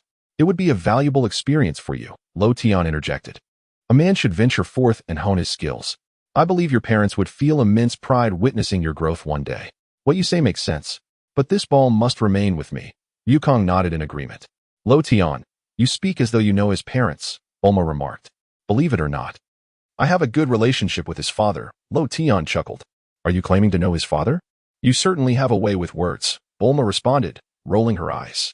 Forget this matter for now. After all these years, I've grown accustomed to Lo Tian's tall tales. Unbeknownst to Bulma, Lo Tian's words were mostly truthful. Thus, it is evident that truth lies in the hands of a select few. However, it might be prudent to have him carry the Dragon Ball. Just in case of unforeseen circumstances, it provides us with a backup plan, Bulma mused thoughtfully. Indeed, Lo Tian nodded. Now, let us embark on our delightful journey. Bulma chuckled. Look, this is the dragon radar I crafted, designed to detect the faint radio waves emitted by the Dragon Balls. I am indeed a genius. The next Dragon Ball is approximately 1,200 kilometers away. I don't understand, little Goku scratched his head. You broke my car, so I have to create another one, Bulma remarked, pulling out a capsule. By the way, I haven't asked for your name. I am called Little Goku. What a peculiar name, Bulma responded, somewhat bemused. Your big brother must be named Luo Tian, right? And what about you? Little Goku inquired. Bulma? Bulma? Little Goku burst into laughter. What a strange name. How can you find my name odd? Yours is the one that is truly peculiar. Bulma retorted with a huff, tossing out a multifunctional capsule that transformed into a car. You are indeed a fairy, capable of such magic, Little Goku said, becoming alert. You simpleton, this is not magic. These portable capsules are quite common in the city. Bulma replied, exasperated. And you call me a fairy? In truth, Bulma did bear a resemblance to one. Luo Tian chuckled. What does that mean? Little Goku asked, looking puzzled. Let us set off. Bulma exclaimed, Luo Tian, you drive while I take a moment to rest. Certainly, Luo Tian agreed without objection. With a swift press on the accelerator, Luo Tian maximized the speed. Oh dear, this feels so slow. Compared to my flight, this is almost painfully sluggish, Little Goku sighed. Well, I suppose I'll make do. This is fantastic, much faster than my running. Little Goku leaned out of the window, his face aglow with astonishment. Thus began the journey of Luo Tian, Little Goku, and Bulma in search of the Dragon Balls. The ensuing tale allowed Luo Tian to revisit the history of Dragon Ball, encountering familiar figures such as Master Roshi, Oolong, and Yamcha. However, due to Luo Tian's presence, neither Master Roshi nor Yamcha harbored any ill intentions towards Bulma. Upon meeting Yamcha, Bulma, having no interest in him, found herself drawn to Luo Tian instead, for in terms of sheer appearance, he outshone Yamcha by a considerable margin. Luo Tian possessed an angelic aura. Not only was he strikingly handsome, but his charisma was beyond that of an ordinary human. With the presence of the exceptionally handsome Luo Tian, Bulma found herself indifferent to other men. After confirming that Bulma held no feelings for Lepin, Luo Tian departed in pursuit of the Dragon Balls. It was rather dull, and the quest for the Dragon Balls did not enhance his angelic powers. If it were to augment his celestial strength, he would gladly accompany her on the search. Otherwise, knowing the whereabouts of the Dragon Balls yet having to explore them painstakingly was indeed tedious. Approximately 10 days after Luo Tian returned home, Bulma returned, looking rather disheveled. So, did you gather the Dragon Balls and make a wish? Luo Tian inquired with a smile. Don't even mention it. In the end, that rascal Oolong made a rather trivial wish, Bulma sighed. It's all your fault for leaving halfway. Otherwise, I might have realized my wish. Chapter 9, Bulma. I shall grant your wish. What is it that you truly desire? Speak, and perhaps I can assist you in achieving it, Luo Tian asked with a grin. No, I don't want to say. Bulma pouted, shaking her head vigorously. My desire is for you to develop an affection for me, to remain steadfast by my side forever. Is that within your capability? However, such sentiments are merely harbored within Bulma's heart. What if, upon expressing them, I discover that Luo Tian's affections lie with my sister instead? By the way, does my sister hold any feelings for him? If she does, would it be appropriate for me, as her younger sister, to vie for the affections of a man? How perplexing. Thus, the quest for the Dragon Balls has reached a temporary conclusion. Several years have since elapsed, during which a multitude of events transpired, From the World Martial Arts Tournament to Goku's battle against the Red Ribbon Army, and then to the confrontation with King Piccolo, culminating in Goku's maturation and his marriage to Chi-Chi at the tournament. These occurrences bear a striking resemblance to the Dragon Ball narrative familiar to Luo Tian. The sole distinction is that Lepin did not reside in Bulma's household, and consequently, there was no interaction between them. They could only be regarded as exceedingly ordinary friends. However, one fact Luo Tian is aware of is Lepin's long-standing infatuation with Bulma. Regrettably, Bulma harbors no interest in Lepin. Additionally, regarding the appearances of Tao Pai Pai and King Piccolo, Luo Tian refrained from intervening. Goku was more than capable of handling them without his assistance. Time flies, and the years have swiftly passed. After Goku's defeat of the newly emerged Piccolo, he and Chi-Chi relocated to Korin Tower, and so 5 years have passed. During this time, Luo Tian has ascended to the pinnacle of the second stage of angelic power, with only one step remaining to reach the third stage. Luo Tian, Old Turtle just called. Inviting us to visit him, Bulma remarked. Very well, it is indeed time to venture out. I feel as though my progress and strength has been exceedingly slow these past years, Luo Tian sighed. How can you say that? Goku has been relentlessly training, while you, on the other hand, seem to indulge in feasting and revelry. Bulma rolled her eyes. Do you truly consider yourself strong? You have never even participated in the World Martial Arts Tournament. I am formidable. They are merely too weak. Luo Tian shook his head. It's akin to a game. I am currently at level 100. Do you have any idea what level Goku is at? How much? Bulma inquired. At most, he might be at level 10, Luo Tian pondered. Bulma remarked, but I recall my sister mentioning that when you saved her, you effortlessly defeated 2 villains. Now you comprehend my prowess, do you not? Luo Tian smiled. Not at all. I only know that you excel at boasting, Bulma huffed. Let us go. Today Goku mentioned that he wishes to visit Master Roshi as well. Indeed. Let us be on our way. Luo Tian nodded. Indeed, it has been an eternity since my sister has returned from her extraterrestrial ventures. I have not seen her in quite a long while. Bulma found herself at a loss for words. Perhaps she has grown accustomed to the life of interstellar travel. Mused Luo Tian. Very well, let her be. Bulma chuckled softly. Whoosh.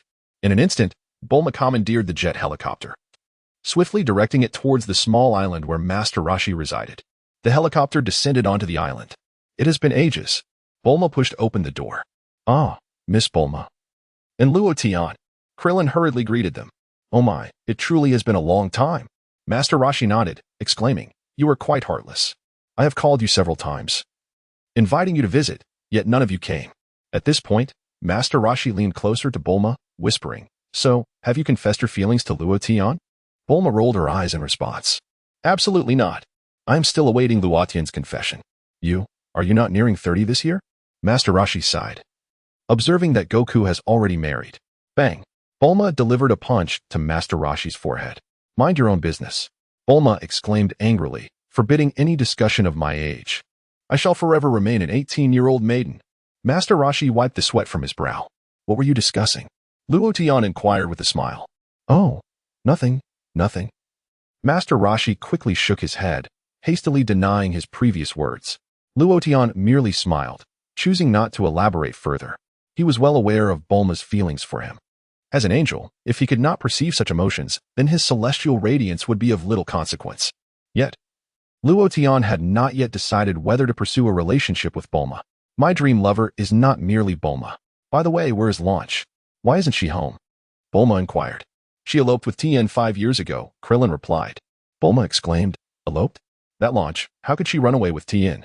At that moment, a voice echoed from outside. It was Goku's voice. Krillin's face lit up with excitement. Goku has arrived. Bulma smiled. Soon, Latte and others opened the door and stepped outside. Hello, everyone. It's been a while. Goku greeted Latte and the rest, cradling a child in his arms, a child with a tail. Goku? It truly has been a long time. Bulma chuckled. Latte gently nodded at Goku. Goku, I've missed you terribly, you rascal. Why haven't you kept in touch? Krillin remarked, somewhat annoyed. Ha ha ha, Goku laughed. I was just about to ask, who is this child? Bulma could no longer contain her curiosity. Yes, are you babysitting for someone? Krillin also inquired. Ah, this is my son, Goku replied with a slight smile. Bulma, Krillin, and Master Roshi were instantly astonished. Goku has a son? How remarkable. Is that so? Goku chuckled. Hey, Gohan, say hello to everyone. With that, Goku set Gohan down. Hello, everyone. My name is Gohan, and I am 4 years old. Gohan introduced himself. Gohan. That's the same name as your deceased grandfather, Master Roshi pondered. Indeed, Goku nodded. You truly surprised me. I never expected you to bring your son along. Master Roshi remarked, then whispered to Bulma, Bulma, shouldn't you hurry up? Have you not noticed that over the years, Latte seems to show no signs of aging? Bulma was momentarily taken aback. Conversely, I must point out that I've noticed some wrinkles at the corners of your eyes, Master Roshi said. If you don't act soon, you'll reach a certain age and become an old hag. Bulma shot him a glare. Nonetheless, as Bulma reflected on Master Roshi's words, she found a semblance of truth in them. Indeed, so many years have passed, yet Latte's appearance has remained unchanged. I first met Latte when I was 6. He claimed to be 20 years old then. Now, nearly 20 years have elapsed. Latte must be around 40 now. Yet there is not a hint of aging to be seen. I must gather my courage. Indeed, upon returning home today, I shall confess my feelings to Luo Tian. Even the mischievous Sun Wukong has a son now. Truly, time is like a blade, relentlessly urging one towards the inevitability of aging. Huh, a tail? At this moment, Bulma also noticed the tail behind Gohan. Ha. Yes, it resembles mine from days of yore, doesn't it? Sun Wukong chuckled heartily. Will this child undergo any remarkable changes? Bulma's heart tightened, and she hastily inquired. Has he experienced any? Krillin asked, equally anxious. Remarkable changes? What do you mean? Sun Wukong was perplexed. For instance, on a full moon night, perhaps? Master Roshi offered a hint. A full moon night? We usually retire early. Sun Wukong shook his head, confused, and asked. Why the inquiry? Oh, it's nothing. Early to bed, early to rise. Such a good habit. Master Roshi laughed heartily. Goku, is this child as robust as you? Krillin queried. Perhaps so. Sun Wukong nodded, believing he possesses immense potential. I endeavored to train Gohan, but Chi-Chi became quite upset. Why? Krillin expressed his bewilderment, lamenting the lost opportunity. I too find it regrettable, but Chi-Chi insists that the world is now at peace, rendering further training unnecessary. We have entered an era of cultural education, Goku explained. Ha. That mischievous little girl has turned into an educational mother. Master Roshi chuckled. Is that a Dragon Ball embedded in Gohan's hat? Bulma noticed the Dragon Ball on Gohan's cap. Indeed, it is the 4-star Dragon Ball, a relic from my grandfather. I found it and adorned Gohan with it. Sun Wukong nodded, adding that he had also come across the 3-star and 6-star Dragon Balls, which are now safely at home. The sight of these Dragon Balls evokes memories of the past. Luo Tian, what are you gazing at? Krillin noticed Luo Tian staring into the distant sky and could not resist asking. There is someone flying in the sky over there. Alas, trouble may be brewing. Luo Tian lamented. Just as he uttered these words, Sun Wukong suddenly sensed something, swiftly turning to look at the sky behind him. What is it? Is it Tien and the others? Bulma inquired. I sense an extraordinarily powerful energy approaching us. What could it be? Sun Wukong's expression changed, cold sweat trickling down his face. What? Master Roshi was momentarily taken aback. He has arrived. Sun Wukong gazed skyward. Gohan, however, clutched his father's trousers tightly. Slap. In the next moment, a figure with long hair descended from the heavens, landing before Luo Tian and his companions. This individual wore a peculiar device upon his ear, from which a green lens extended, obscuring his eyes. Raditz scanned the gathered company of Luo Tian and the others. Chapter 10 Raditz. That white-haired fellow seems familiar. Oh. You've grown, Kakarot. I recognized you at a glance. Raditz chuckled, silently observing Sun Wukong, remarking on how he bore a striking resemblance to his father. Huh? Sun Wukong paused momentarily. Are you speaking to me? Who is this guy? What is he talking about? Krillin appeared equally perplexed. Despite his words, Raditz cast a lingering glance at Luo Tian. There was something vaguely familiar about this individual. In my recollection, there was indeed someone with white hair on planet Vegeta. He seemed to resemble this one, didn't he? Never mind. I must be mistaken. Isn't planet Vegeta already destroyed? Furthermore, this fellow's battle power is 0. What a pitiful creature. What was the battle power of that white-haired individual from planet Vegeta? I can't recall. It was so long ago. Forget about him for now. What of your mission? Wasn't it to eradicate all Earthlings? Raditz spoke coldly, questioning why so many humans still existed and what he was dawdling about. Hey, I don't know who you are, but I suggest you leave quickly. It's not good to be this intoxicated in broad daylight, Krillin said, stepping cautiously towards Raditz while wagging his finger. Krillin, Don't approach him, Sun Wukong urgently warned. Bang! Just as Krillin drew near, Raditz' tail, coiled around his waist, lashed out fiercely, striking Krillin. He was sent flying, his head crashing into the wall of the came house behind him, embedding deeply into the wooden structure. Krillin! Sun Wukong exclaimed in horror. Ouch! Krillin cried out in pain. Bulma, terrified, trembled and clung tightly to Luo Tian. You scoundrel! Sun Wukong fumed, only to be startled by the sight of Raditz's tail. A tail? This guy has a tail? Finally recognized it, have you? Raditz smiled. Recognized what? What does that mean? Sun Wukong remained bewildered. Kakarot, have you truly forgotten even this? How remarkable! Raditz expressed his exasperation. Tell me, have you ever suffered a concussion or something similar? I am not Kakarot. I am Sun Wukong. Sun Wukong corrected him. Answer my question. Did you suffer a significant head injury during your childhood? Raditz inquired. Indeed, I vaguely recall experiencing such an incident, and I still bear the scar. Sun Wukong acknowledged with a nod. So it is true, Raditz concluded. What of it? Sun Wukong retorted. Long ago. The late Gohan once mentioned that he found a child with a tail, whose temperament was exceedingly fierce and unruly, making him quite a challenge to manage, Master Roshi interjected. One day, while playing, this child accidentally fell into a ravine, sustaining a severe head injury that nearly claimed his life. However, due to his remarkable vitality, he survived. From that moment on, his ferocious nature transformed, and he became a compliant and obedient child. Was that me? Sun Wukong asked, slightly taken aback. Indeed. Master Roshi confirmed with a nod. Bulma then questioned, Luo Tian, what do you believe this implies? Surely, that individual cannot be connected to Wukong. Luo Tian smiled, offering no response. Who exactly are you? Sun Wukong demanded, gritting his teeth. You've forgotten everything, haven't you? Raditz scoffed. Very well, I shall unveil your past. And from this moment forth, you must fulfill your obligations. Just then, Krillin emerged from the house, gritting his teeth. Krillin, are you all right? Sun Wukong asked with concern. I'm fine, I can hold on, Krillin replied, but be cautious. That individual possesses extraordinary strength. I am aware, Sun Wukong nodded. I can sense a terrifying aura from him.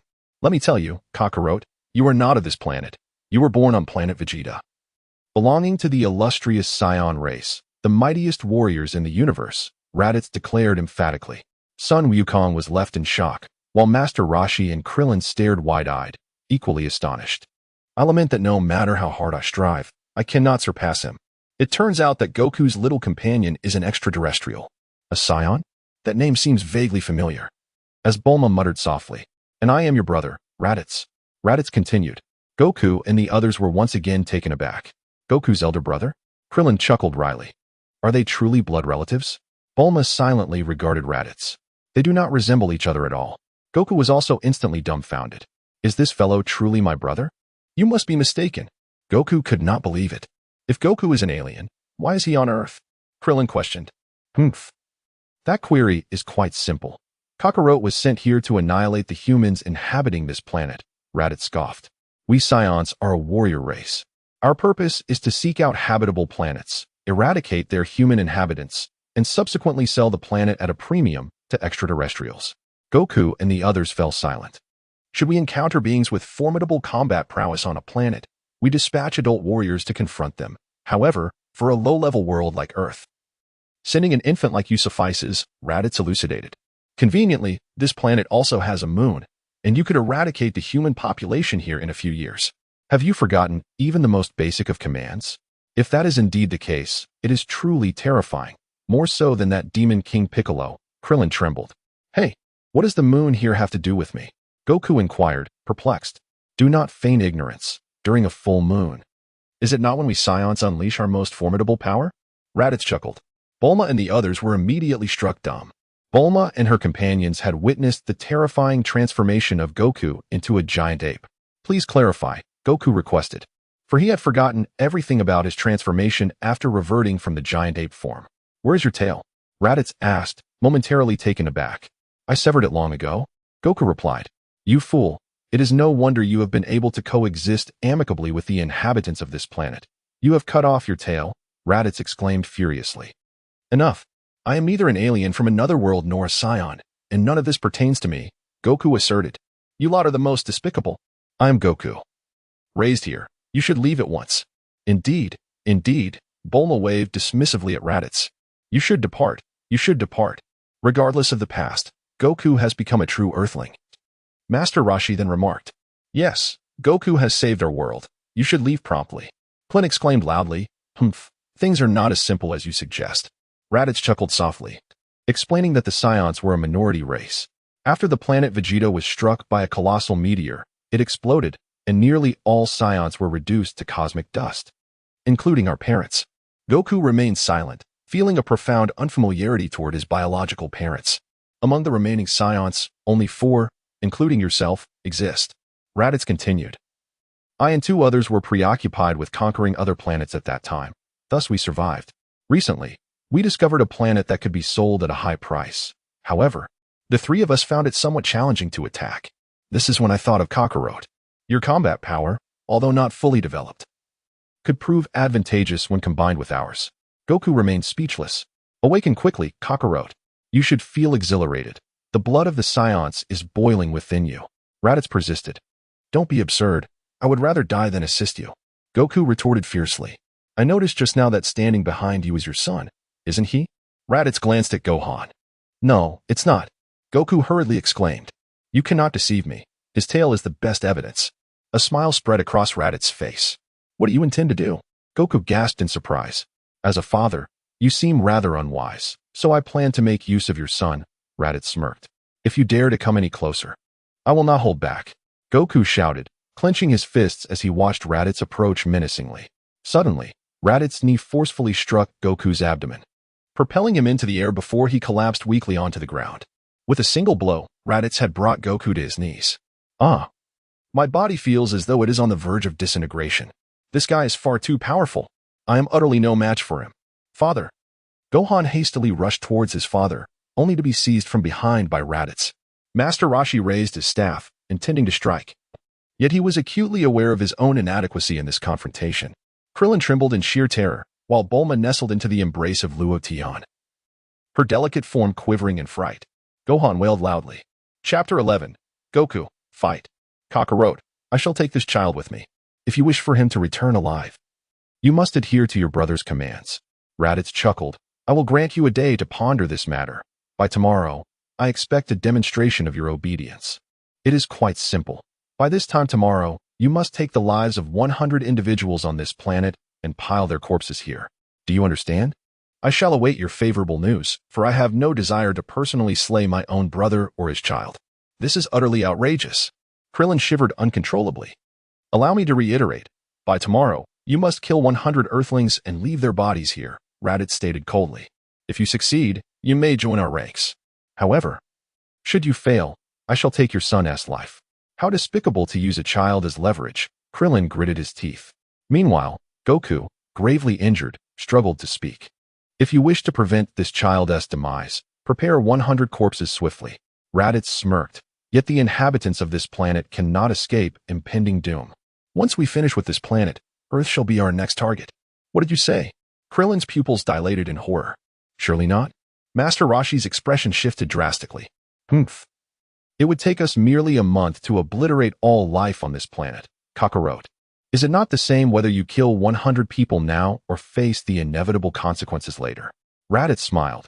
Can you comprehend your brother's well-meaning intentions? You have no choice but to become my ally and join my cause. Return my child. Goku clenched his teeth. I look forward to your satisfactory response. This is for your own good, Raditz smiled, before soaring into the sky. Defiance is futile. Your incomplete combat prowess will never surpass that of your brother. Father! Gohan cried out as he watched his father recede into the distance. Gohan! Goku shouted. Whoosh! After reaching a certain altitude, Raditz turned and flew away swiftly. Curse beast! Goku watched helplessly as his son was taken. I am so sorry. We are powerless to assist you, Master Roshi said solemnly. Goku, are you all right? Krillin inquired with concern. Nimbus Cloud. Sun Wukong gritted his teeth and shouted loudly at the sky. Whoosh! Golden clouds swiftly approached and descended beside him. Wait, do not act rashly. Master Roshi urged hastily. No, you will be killed if you go. Bulma added. Krillin tightly embraced Sun Wukong, preventing him from seeking out Raditz. You are merely walking into your own demise. You cannot defeat him. Wukong, can you truly vanquish him now? Krillin inquired. Luo Tian, Quickly persuade him. Bulma implored the silent Luo Tian. Go, Wukong, challenge your brother, defeat him, and bring your son back, Luo Tian said. Krillin remarked, Master Roshi, while Bulma added, You were supposed to dissuade Sun Wukong, yet you are directly encouraging him to confront his brother. You are sending him to his death. I have calculated the odds. And Sun Wukong's chances of victory are nearly non-existent, Luo Tian pondered. Then why would you allow him to face such peril? Bulma asked with a wry smile. There is a saying, only by facing death can one find life anew, Luo Tian chuckled. Death is also a beginning. What nonsensical ramblings are you uttering? Bulma retorted, exasperated. Indeed, even if I cannot defeat him, I must go to retrieve my son. I do not mind if I perish, Sun Wukong declared, clenching his fists tightly. Moreover, he is not without vulnerabilities. His tail. If I can grasp his tail firmly, he will lose his strength. I managed to do so before. That is true. But how can we seize his tail? Krillin countered. It is far too difficult for me alone. Sun Wukong fell silent. Krillin remarked, You mean for us to assist you? Yes, both Krillin and I will support you with all our might. Yet it is unfortunate that Lu Ping and Tianjin Fan are absent at this critical moment. Master Roshi said, gritting his teeth and stepping forward. Indeed, I lack confidence. The three of us cannot possibly defeat him, Krillin sighed. Alas. Luo Tian has never trained in martial arts. I cannot believe I have been scorned by you. Luo Tian, Bulma, should we meet our demise? I implore you to gather the Dragon Balls and beseech Shenron for our resurrection. Krillin turned to Luo Tian and Bulma. Rest assured, I shall take care of it. Bulma replied without objection. However, that may not be feasible. Son Goku shook his head. Recalling Shinran's previous declaration that the dragon does not grant the same wish more than once. This implies that both Krillin and Master Roshi had been revived by Shenron before. Thus, should they perish this time, they would truly be lost forever. Would you still be willing to assist me? Son Goku inquired again. Of course, Master Roshi lamented. Is that even a question? This time, it is our turn to aid you, Krillin said, tears streaming down his face. I fear this might truly be the end. I have yet to marry. No, I haven't even found a girlfriend. How about we gather all 7 Dragon Balls and ask Shenron to save this world instead? Bulma suddenly proposed with a bright idea. Oh, that is indeed a splendid suggestion. Krillin's face lit up with excitement. Do you think we can collect all the Dragon Balls in just one day? Master Roshi shook his head. Indeed, Krillin replied with a resigned droop of his head. All right. We must take the initiative. Son Goku clenched his teeth, determined, as he suspected they might not anticipate our approach at this moment. But we have no idea where he is, Krillin pointed out. Bulma, do you have the Dragon Ball radar? Son Goku asked. I left a Dragon Ball radar at Master Roshi's place, Bulma said as she hurried into the room to retrieve it. The group gathered around to examine the information on the radar. This is it. He is moving at high speed. Son Goku exclaimed, pointing to one of the blinking dots. Where could he be headed? Surely not into space? Master Roshi felt a foreboding sensation. Halt. Fortunately, he is still on Earth. Bulma sighed in relief. All right. Let us take action. We cannot afford to hesitate any longer. Son Goku gritted his teeth, tightly clenching his fists. You are right. Perhaps we stand a chance. Krillin nodded. Albeit the odds seemed slim. Regardless, should they lose, he and his companions would also launch an attack on Earth. They might as well fight with fervor. Master Roshi gripped his staff tightly as well. You lot cannot go. Just then, a voice resonated from nearby. The next moment, Piccolo stepped forward from behind the house. Piccolo the Demon King. Bulma's face changed color as she once again threw herself into Luo Tian's embrace. Sun Wukong was equally taken aback, while Master Roshi was startled. Krillin stood in a daze. How did you get here? Sun Wukong inquired. I followed that guy, Piccolo replied. So, you've already encountered him? Sun Wukong asked. Indeed, Piccolo nodded. You and the two of them together cannot defeat him. I will join you. A silence enveloped Sun Wukong and the others. I trust you are now aware of the extent of his power? Piccolo spoke through gritted teeth. He is certainly beyond what either of us can handle alone. However, if we unite our strengths, we may possess a chance to vanquish him. Sun Wukong slightly nodded in agreement. But Piccolo, is the sun rising in the west today? Do not misunderstand me, Piccolo scoffed. I am not fighting for the peace of Earth, nor do I care about your son's fate. His existence obstructs my conquest of the entire world. Let us first eliminate that fellow and his 2 accomplices, and then I shall deal with you. That way, the world will return to my control. That cannot happen. I will not allow you to succeed. Sun Wukong chuckled. However, we can collaborate to eradicate our common foe. Indeed. I have no other choice, Piccolo said with a smile. Working with you disgusts me. Bulma, lend me the radar. Sun Wukong extended his hand. All right, Bulma responded, handing the Dragon Ball radar to him. Sun Wukong took the radar and leapt onto the flying Nimbus. Piccolo, can you keep up with the speed of my Nimbus? Sun Wukong asked as he looked back. Do not underestimate me. Your cloud speed cannot compare to mine, Piccolo replied with a slight smile. Whoosh. They exchanged no further words, swiftly flying off into the distance, quickly vanishing from Bulma and the other's sight. Of course, they had not yet disappeared from Luo Tian's view, whose keen eyes could see them from afar. Have they reconciled? Krillin queried. No, not quite. Master Roshi shook his head. Their relationship is merely one of temporary alliance. There is currently no stronger combination on Earth. Perhaps they truly stand a chance at victory. Is that so? Krillin murmured. This contest is worth witnessing. Bulma, have you noted the location on the Dragon Ball radar? Let us go there and observe, Master Roshi suggested. Chapter 12. Luo Tian, you must be frightened, right? Surely there won't be any danger? Bulma asked, trembling. It's all right. As long as we maintain a safe distance, there will be no peril. Master Roshi replied with a smile. Luo Tian, what do you think? Bulma turned to him. Ha ha ha, Luo Tian must be terrified, she mused.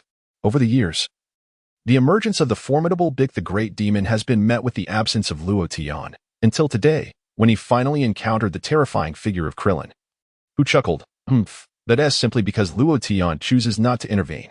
If he did, that fellow would have been vanquished long ago. Bulma retorted angrily. You must not speak ill of our Luo Tian, Krillin. Your audacity is astounding. Krillin laughed heartily. Bulma, you truly are amusing. Let us hasten our departure. Goku might face death in this battle, and you must prepare yourselves mentally, Luo Tian pondered solemnly. What? Master Roshi looked taken aback, glancing at Luo Tian with surprise. Do not jest, Luo Tian. Are you suggesting Goku will perish? Krillin wiped the sweat from his brow. Indeed. I mentioned earlier that there exists a form of training called survival through desperation, Luo Tian replied. If Goku were to fall, what of Raditz? Would he survive? Krillin inquired. There is a significant chance that they may both meet their end, Luo Tian stated. Krillin and Master Roshi exchanged glances. Cough, cough, Luo Tian. When did you become so adept at divination? Master Roshi chuckled wryly. I have always possessed this ability, though I seldom employ it, Luo Tian smiled. Enough of this talk. We should set off without delay, Krillin suggested. As for Luo Tian's words, neither Krillin nor Master Roshi took them seriously. Did they truly believe divination could yield accurate predictions? Surely he was not a crystal ball reader. However, it was indeed the right moment to teach Goku the art of Zaiji. What? I do not comprehend, Krillin said. What is Zaiji? What are you babbling about, Luo Tian? Luo Tian pondered. No, this time, Goku must not fall.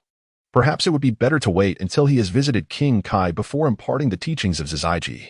What are you talking about? Krillin pressed. Nothing of consequence. Merely idle musings. You need not concern yourself with such details, Luo Tian replied with a smile. Krillin fell silent. You've rambled on to yourself for so long. What on earth are you saying? Even Bulma appeared bewildered. Meanwhile, on a distant plain, Raditz's spaceship lay anchored. He had brought Gohan near the vessel. Yet the boy was inconsolable, weeping incessantly. How annoying. You cry continuously, and you too possess the blood of a scion, Raditz exclaimed, nearly driven to distraction by Gohan's wails. In frustration, he seized Gohan's clothing and tossed him inside the spaceship, where silence enveloped the world. Raditz took flight, resolved to seek out sustenance. Just then, a warning signal emanated from the scouter on his eye, alerting him. Strange, a power level of 710. It is nearby. Raditz's expression shifted dramatically. Shortly thereafter, guided by the detector's readings, he discerned the source of the power level. What? Could it be that child? Raditz's eyes widened in disbelief, his face a canvas of incredulity. This is impossible. Absolutely inconceivable. It must be a malfunction. At my age, my combat power was merely around 400. It was only through the harrowing battles alongside Vegeta on that distant planet that I managed to elevate my strength to 500. This little brat. Hasn't he even outgrown his diapers? This implies he has likely never engaged in combat. How could his power possibly exceed 700? If that were the case, he would indeed be an elite warrior among the Scions. Beep. The detector emitted another warning signal. Here it comes again. The reading remains at 710. What a malfunction. Raditz scoffed. How could that little fellow's combat power be so elevated? Beep. There's another reading approaching rapidly. Raditz was taken aback as a new alert appeared on the detector. 1, 2. Their powers registered at 322 and 334, respectively. One of these was alarmingly close to Kakarot's strength. However, they shouldn't be here. Kakarot is fully aware that his chances of victory are nearly non-existent. Moreover, he could not possibly be aware of this location. What a nuisance! A major malfunction has occurred. Yet, when Raditz glanced up to behold Goku and Piccolo hovering in the air, his expression abruptly shifted. This is not a malfunction. How can this be? That brat's combat power could not possibly reach 710. Bang! Goku and Piccolo descended from the sky, landing directly before Raditz. So, it was you after all. Raditz recognized Piccolo. How did you find me here? I'm not telling you. Goku retorted defiantly. Very well, allow me to pose another question. What brings you here? Raditz inquired. Need you even ask? I'm here to reclaim my son, Goku declared. So, you Scion refused to ally with us? Raditz chuckled. Indeed. Goku promptly rejected the offer. Do you intend to betray your brother? Raditz asked with a stern face. I have no brother. Goku replied resolutely. Kakarot, your demise is imminent. Do you understand? Raditz smirked lightly. You are so stubborn. I am truly disappointed in you. Furthermore, do you believe that the two of you combined can defeat me? You are sorely mistaken. Stop dragging this out. Piccolo uttered a cold grunt, ripping off his cape and tossing it behind him. Clang. The cape emitted a metallic sound as it hit the ground. Piccolo, so you've been training under heavy burdens as well? Goku turned to Piccolo. Yes, just like you. Piccolo nodded, stretching his arms. It had been a long time since he felt this unencumbered. Raditz gazed silently ahead. This fellow's combat power has surged to 408. I too have been diligently training. Sun Wukong smiled faintly, shedding his weighted shirt and shoes. Raditz glanced back at Sun Wukong, noting that the boy's combat power had risen to 416. These two imbeciles. Haha. Do you truly believe such a feeble increase can vanquish me? Raditz laughed heartily, utterly amused. This level of power dares to challenge me? Two utterly deluded fools. Victory is not merely dictated by strength. We possess strategies to counter you. Sun Wukong declared coldly. I have no desire to engage in further banter, Kakarot. I no longer regard you as my ally. You have become nothing but a hindrance, a disgrace to our warrior race, and I shall end your life. Raditz bellowed. Sun Wukong and Piccolo immediately readied themselves for battle. Whoosh! Raditz charged swiftly towards them, appearing in an instant behind the two, delivering a formidable elbow strike to their backs. The two, reeling from the impact, quickly regained their composure. Sun Wukong and Piccolo exchanged astonished glances at Raditz. What a terrifying adversary, his speed is astonishing. Your defensive skills are commendable, I must admit. Raditz chuckled, yet your demise is merely a matter of time. I shall intensify my assault. Sun Wukong gritted his teeth, resolute in his determination to seize his tail. Piccolo's face was etched with gravity. I never anticipated such a vast disparity between us. By the way, before you meet your end, allow me to share another piece of good news. Raditz smiled. The two surviving Scions possess combat power far superior to mine. Sun Wukong's pupils constricted sharply, his expression shifting dramatically. Piccolo's eyes widened, cold sweat trickling down his face. Ha ha ha, have you only now grasped the might of the Scions? Raditz cackled. I have little else to say. Regardless, your fate is sealed. This is dire news. Those two Scions are even more formidable than he is, Piccolo stated gravely. It would have been better had I not heard that. Sun Wukong sighed. Sun Wukong, you must be thrilled, right? Piccolo inquired. Spare me the jest. This time excitement eludes me. I am engulfed in terror, my entire being quaking. Sun Wukong replied solemnly. Piccolo, hey, where have you concealed my son?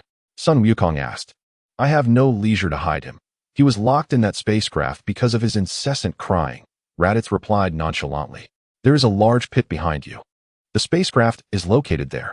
Sun Wukong soared into the air, casting a glance at the vast pit behind him. Gohan, wait for your father.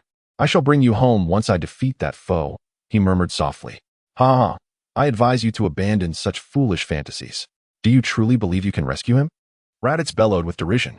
By now, your lives are forfeit. In an instant, Sun Wukong and Piccolo launched a fierce assault against Raditz. With a resounding thud. Just after a few exchanges, Raditz soared into the air and delivered a powerful kick to the chest of Sun Wukong and Piccolo. They were sent flying backward, but quickly regained their composure and charged at Raditz once more. Raditz ascended higher, conjuring two formidable energy blasts in his hands. With a swift motion, The blasts hurtled towards Sun Wukong and Piccolo. Alarmed, Sun Wukong narrowly evaded the onslaught. Chapter 13. My plan to rescue Wukong Piccolo, however, was not so fortunate. One of his arms was engulfed by the energy. A thunderous roar erupted as the two blasts struck the earth, unleashing a tremendous force. Upon landing, Sun Wukong glanced upward. "Fool, I am right behind you," Raditz' voice echoed from behind him. Sun Wukong's expression darkened. With a sharp impact, Raditz delivered a kick to the back of Sun Wukong's head, sending him crashing to the ground. "Humph, the combined strength of you two is truly disappointing," Raditz remarked with a sneer. Gritting his teeth against the pain, Sun Wukong stood up. "That scoundrel," he exclaimed, scratching his head as he turned to Piccolo. "How are you holding up?"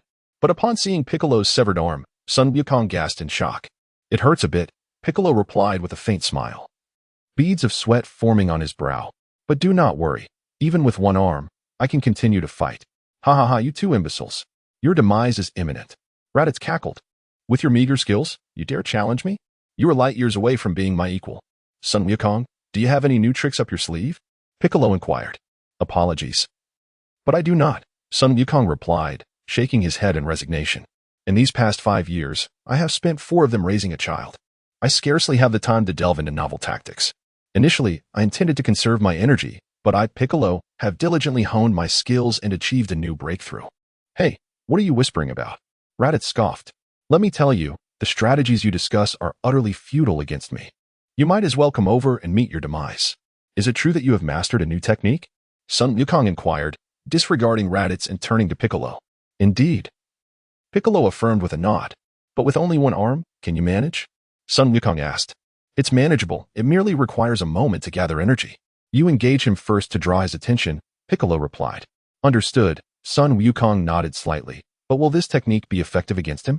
If it fails, defeating him will be impossible." Piccolo chuckled. "Originally, this technique was meant to eliminate you. Ha ha.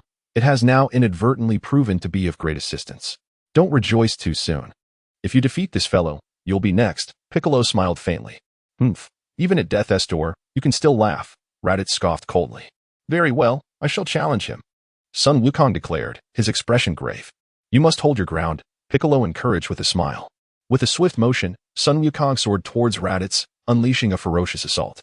Piccolo positioned his index and middle fingers against his forehead, beginning to gather energy for the special beam cannon.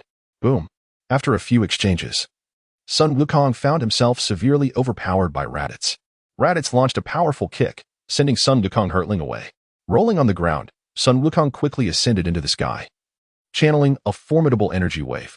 This is not good. His battle power is continually escalating. Battle power 924. Raditz's expression shifted slightly. Could he concentrate his power to elevate it further? Just as he contemplated this, Raditz suddenly noticed Piccolo. The battle power of this guy is 10201030. Unbelievable. And it continues to rise. Raditz's countenance darkened. Kamehameha. At this moment, Sun Wukong had fully gathered his energy wave, launching it towards Raditz. Raditz swiftly evaded the energy wave's assault. However, Sun Wukong immediately redirected the energy wave, striking again at Raditz. Smack. Raditz executed a graceful turn, effortlessly grasping the incoming energy wave. Boom. The energy wave detonated spectacularly. When the smoke cleared, Raditz remained unscathed. "Here is another for you." With a disdainful snort, Raditz flung his hand, launching a key blast towards the airborne Sun Wukong. The blast struck Sun Wukong directly, causing him to plummet from the sky. Raditz swiftly approached, his fist aimed at Wukong's head. "Die!" Raditz bellowed. "Curse you." Piccolo had already gathered his energy for the special beam cannon. "What?" Raditz turned to Piccolo.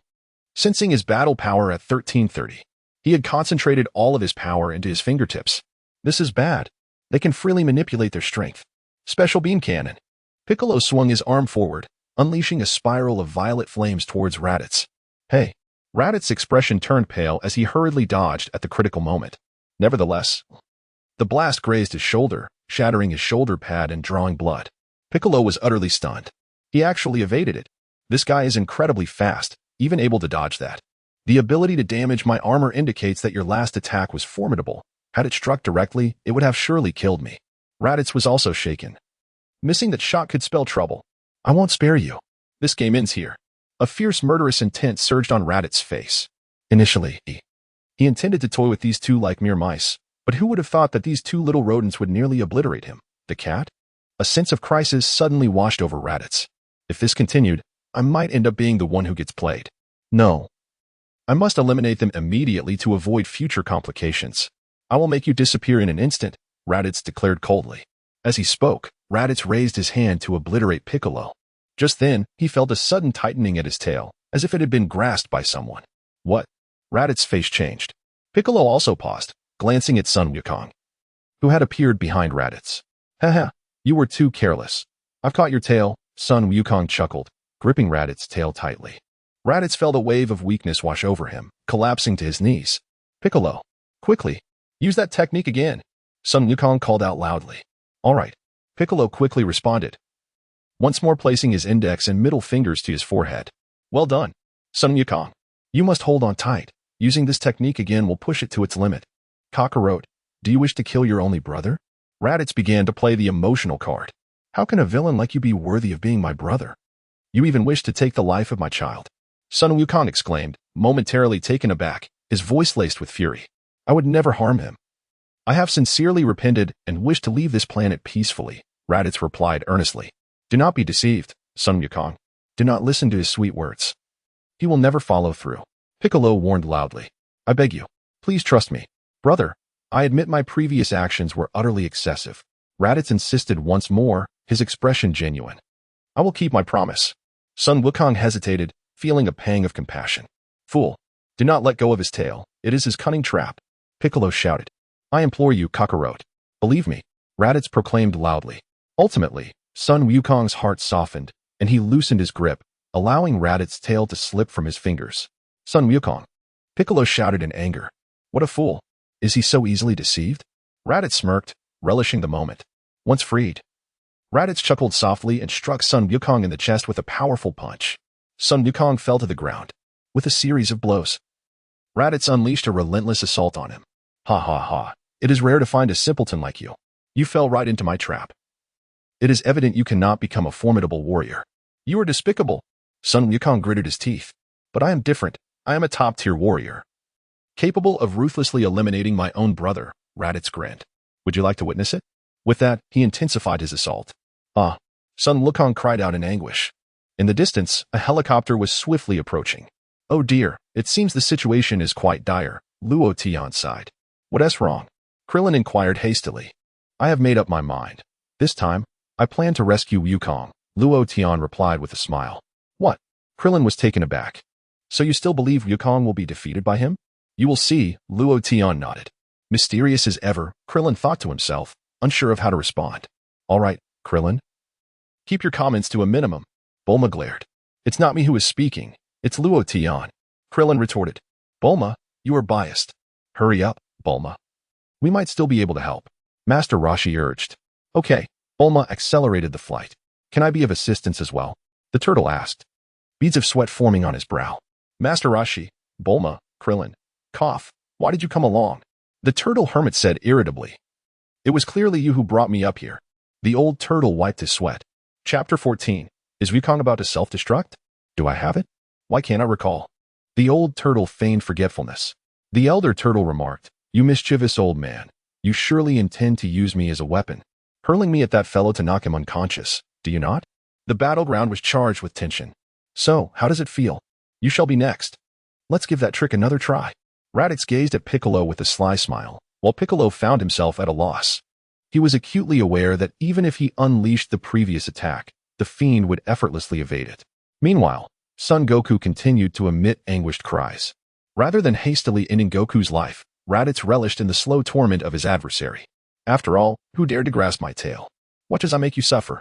At that moment, Raditz suddenly noticed the detector had emitted a warning signal. What could be the situation? Raditz was momentarily taken aback. Bang! In the next moment, Gohan pierced through the spaceship, emerging from within its confines. Upon witnessing this spectacle, Raditz was rendered utterly astonished. Piccolo, too, widened his eyes in disbelief. Gohan performed a somersault in midair, landing gracefully on the ground. Gritting his teeth, his face contorted with fury, he clenched his fists tightly, casting a fierce glare at Raditz across from him. This was the son of Goku. Piccolo was left in shock. Gohan?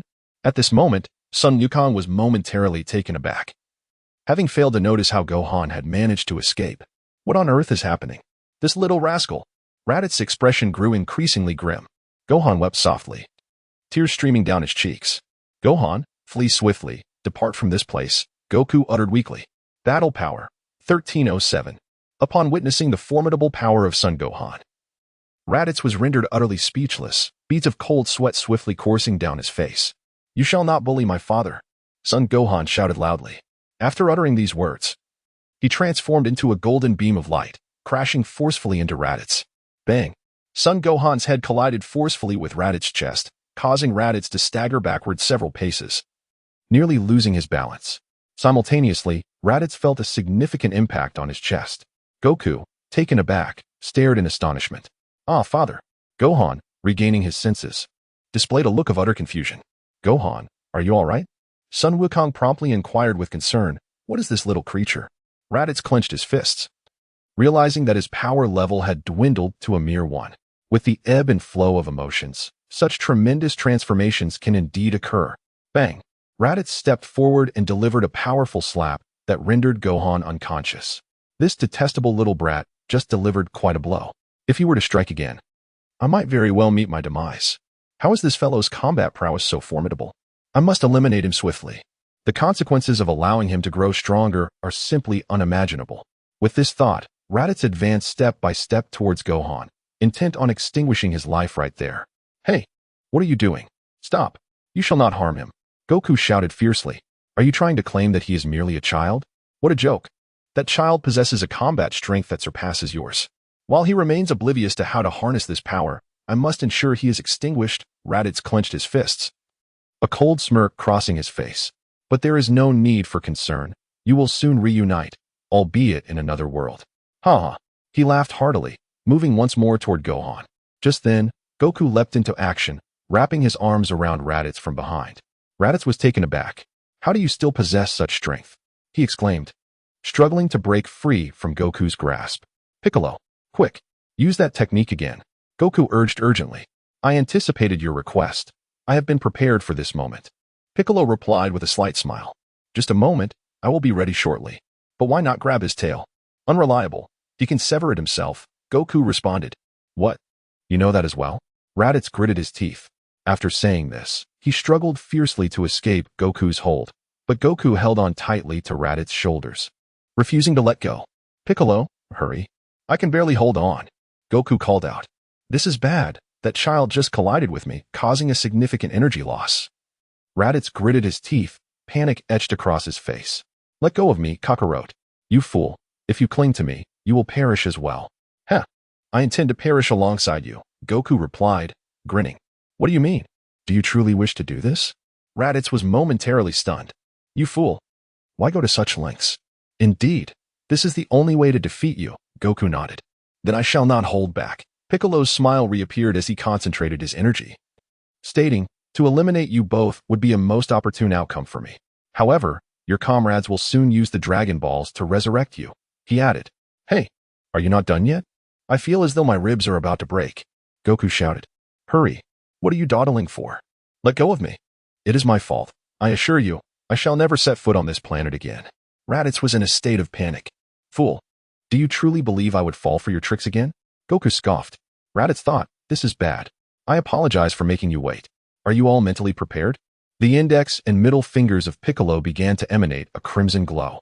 Raditz's pupils constricted sharply, his complexion paling, his eyes filled with despair. In the distance, high above, a helicopter was swiftly approaching. Look, that is Goku's brother, Krillin exclaimed, catching sight of Raditz from afar. It appears Goku is holding him from behind, Master Roshi pondered. What do they intend to do? Krillin queried, perplexed. I fear they are preparing for mutual destruction, Loten replied. What? Mutual destruction? Do not jest, Loten. This is hardly a time for humor, Krillin wiped his brow. Is Goku truly going to self-destruct? Master Roshi mused. Master Roshi, can we not speak of more uplifting matters? Krillin interjected. Goku is going to self-destruct? Chapter 15. Step aside.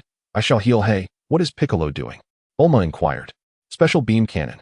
Just as she spoke, Piccolo suddenly thrust his hand forward, unleashing a spiraling beam of light towards Raditz and Goku. With a piercing sound, The spiraling beam effortlessly penetrated the hearts of Raditz and Goku. They traced an arc in the air before plummeting to the ground, collapsing side by side. Upon closer inspection, two gory holes now marred their chests. "You beast!" Raditz bellowed in fury, his heart filled with bitterness. "I am so powerful. Yet I was defeated by you two insignificant pests. Ha! You deserve it." Piccolo laughed heartily. "At last, I have eradicated this fiend." Inside the helicopter, Bulma was in a state of shock. Krillin was dumbfounded. Master Roshi's eyes widened in disbelief. The three of them were momentarily rendered speechless. They clearly witnessed Goku's heart seemingly being pierced. "Quick, we must find a place to land." Master Roshi was the first to regain his composure, urgently beckoning Bulma. Could it be true? Did Loten's prediction come to fruition? Have they truly perished together? Krillin anxiously wiped his forehead. In the distance, Raditz seethed with regret. "I refuse to accept this. If only I had another chance, I would swiftly eliminate these two. No, to be precise, it should be the three of them. Especially that little brat. Had it not been for that child colliding with me, Kakarot would not have been able to hold me. Yet, there is no remedy for my discontent. My end is nigh." Vic smiled gently. "How infuriating. To my surprise, Kakarot is willing to wager his very life." Raditz finds this perplexing. "You intend to kill me. I find that inconsequential. However, risking your own existence in the process seems rather unwise, does it not? You fool." "Son Goku will soon be revived," Piccolo chuckles. "What? How is that possible?" Raditz was taken aback. "On this planet, there exists something known as the Dragon Balls, capable of granting any wish." Piccolo smiled faintly, noting that it could even bring the dead back to life. This information is rather intriguing. It holds considerable value." Raditz chuckled. "I have reported everything that has transpired to my two companions in the distant universe. They are aware of my demise and will undoubtedly seek vengeance on my behalf." Piccolo retorted, "You two, along with everyone else on this planet, will be annihilated in an instant by them.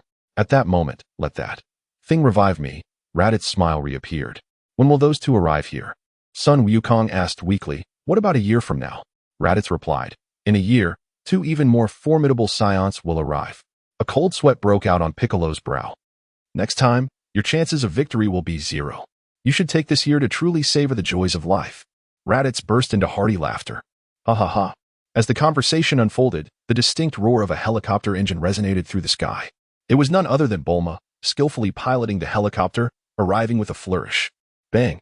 A helicopter has landed in this vicinity. "Wukong." Krillin rushed towards Sun Wukong. Coughing, Krillin managed a faint smile. "Wukong, this is not like you at all." "You must pull yourself together," Krillin exclaimed. "Don't worry, Gohan, he merely fainted," Bulma reassured Sun Wukong. "Hurry, we must find a way to save him," Master Roshi quickly remarked. Indeed, the sins of beans from Korin should aid Goku's recovery. Krillin responded, "Korin? Indeed, that place is exceedingly distant. How could one possibly arrive in time?" "No need, Master Roshi." "Krillin, I fear time is not on our side." Sun Wukong chuckled softly, shaking his head gently. "However, I find solace in the fact that Gohan is unharmed. This means I shall avoid Chi-Chi's ire." "Wukong, you cannot perish." Krillin wept. "Indeed, death is a most distressing affair," Sun Wukong replied with a smile. "Do not worry, Wukong. I assure you, I will bring you back to life shortly," Krillin hastily declared. "Hee, I appreciate it," Sun Wukong chuckled. "Step aside," Luo Tian called out to Krillin. "What?" Krillin paused momentarily, lifting his gaze to observe Luo Tian. However, upon closer inspection, he noted that a staff had inexplicably appeared in Luo Tian's hand. No, it was not merely a staff. It resembled a scepter, crowned with a blue crystal orb at its apex. What could this object possibly be? "Step aside. I shall attend to his treatment," Luo Tian declared, forcefully shoving Krillin aside with a swift kick. "This fool truly lacks perception. If I delay any longer, I might have to venture to the underworld to retrieve him, which would be quite the hassle." With a sigh, Luo Tian uttered these words, and a radiant glow enveloped the staff in his grasp. The luminous energy swiftly cascaded over Sun Wukong, and in an astonishingly visible manner. The wound in Sun Wukong's chest began to mend at an extraordinary pace. Crack! In a swift moment, the gaping wound on Sun Wukong's chest completely healed, flesh and blood rejuvenating. Sun Wukong suddenly opened his eyes, revealing a countenance filled with bewilderment. Krillin was left astounded. Master Roshi widened his eyes, rubbing them vigorously in disbelief. Bulma, equally astonished, glanced between Luo Tian and Sun Wukong, momentarily at a loss for words. All right, Yukong, rise and take a few steps, Luo Tian remarked with a smile. Without hesitation, Sun Wukong sprang up from the ground. What on earth is happening? Sun Wukong felt that he had completely recovered, and not only that. It seemed that his strength had significantly increased. Am I not mistaken? Wukong, have you come back to life? Clin still cannot believe the extraordinary events unfolding before him. It is truly remarkable. Luo Tian, are you capable of healing? The turtle sage exclaimed in astonishment. Piccolo was utterly stunned. This man named Luo Tian could actually perform healing techniques? It has been quite some time since I last utilized this, and I find myself somewhat out of practice. Luo Tian smiled, and the staff in his hand was also returned to him. Sun Wukong and the others widened their eyes once more. What was that object you were holding just now? Klein inquired with a look of astonishment. It's nothing, merely a fellow dining. You need not concern yourself with such trivial details, Luo Tian replied with a smile. Klein, what? Raditz has not yet perished.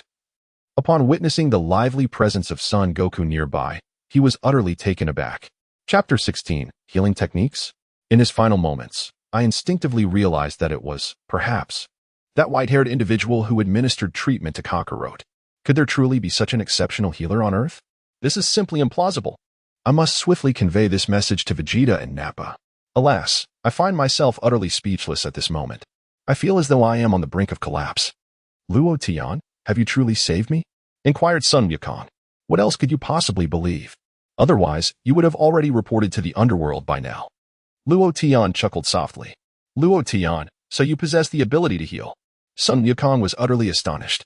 I have completely recovered, and not only that. I feel as though my strength has significantly increased beyond what it once was. Your current combat power is approximately 800, Luo Tian nodded. What? A combat power of 800? How is that even possible? Raditz's eyes widened in disbelief as he exclaimed, it is merely the Scion's unique physiology. Look at you. You are on the brink of collapse and have even forgotten such matters? Luo Tianfu smiled lightly. How did you come to know about the unique physique of our Scion race?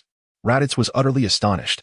However, after uttering these words, he expended his last breath, kicked his legs, tilted his head, and thus met his demise. I had intended to inform you, yet I never anticipated your abrupt departure, sighed Luo Tian. Sun Wukong and the others were left speechless. More astonishing than Raditz's death was the revelation that Luo Tian possessed the ability to heal. Luo Tian, when did you acquire the art of healing? Clin inquired. I was born with this talent. Do you believe it? Luo Tian chuckled softly. Clin replied, there's no point in conversing further. You claim to possess an innate ability? Whom are you trying to deceive? Surely you must have only recently acquired this skill. Otherwise, how could it be that I have not encountered your use of it before? In a distant universe, on a certain planet, Raditz has perished. Nappa stated this with an impassive expression. What a pitiful fellow. He was defeated by someone with a power level just over 1,000, Vegeta remarked. Gnawing on an alien claw and shaking his head. What shall we do? Shall we complete our tasks here before embarking on our journey to Earth? Nappa inquired. This news is quite intriguing. It pertains to the Dragon Balls, which are said to grant any wish. Vegeta chuckled, rising to his feet, and declared, very well. Let us set forth at once. Are we heading to rescue Raditz? Nappa inquired. Do not jest. What use is it for that waste to have saved him? Vegeta chuckled. How about the Dragon Balls granting us eternal youth? One can engage in battle for eternity. Indeed. Certainly. No problem. Ma nodded, his face brimming with anticipation. By the way, it seems that before his demise, Raditz heard whispers of someone possessing the ability to heal. Did you catch wind of that? Vegeta inquired. Faintly hearing a mention of someone named Luo Tian, who had seemingly mastered a healing technique that could potentially revive Kakarot. Nappa pondered, suggesting, what if we were to capture this individual named Luo Tian and compel him to serve us? With our Scion physiology, imagine the possibilities. Vegeta suddenly had a thought. Nappa's pupils constricted sharply, as if he too had realized something, and a hint of surprise flickered across his face. Indeed, Earth is a remarkable place. Vegeta chuckled softly. Yet, I can't help but feel that they are not merely engaging in deception. Nappa pondered, resting his chin on his hand. Why not go and find out? Vegeta smiled faintly. However, upon reflection, he pondered the name Luo Tian. It struck him as somewhat familiar. It seemed that within our Scion ranks, there existed an individual by the name of Luo Tian. Such distant memories, who could possibly recall them? Vegeta shook his head, asserting that even if there existed an individual named Luo Tian among the Scions, he would have long since perished. In a universe of such vastness, it is entirely commonplace for individuals to share names. Furthermore, given that his name comprises merely 2 characters, the likelihood of duplication is significantly heightened. Indeed, Bon nodded in agreement. Whoosh, whoosh. The two ceased their idle chatter and immediately boarded a spherical miniature spacecraft, swiftly propelling themselves towards Earth. Kakarot's son, in comparison to the pure-blooded Scions, possessed extraordinary combat prowess. On board the spacecraft, Nappa addressed Vegeta, inquiring, "Vegeta, do you think there has been a mistake?" "No, there is no mistake. Raditz' energy has significantly diminished after being struck by that child," Vegeta replied. "That child carries the blood of both our Scion and Earthling kin. He is a hybrid with formidable power. If we continue to propagate such beings, the universe shall once again belong to us Scions." Nappa chuckled. "Do not jest. If that fellow grows stronger, our situation may become exceedingly precarious." Vegeta scoffed.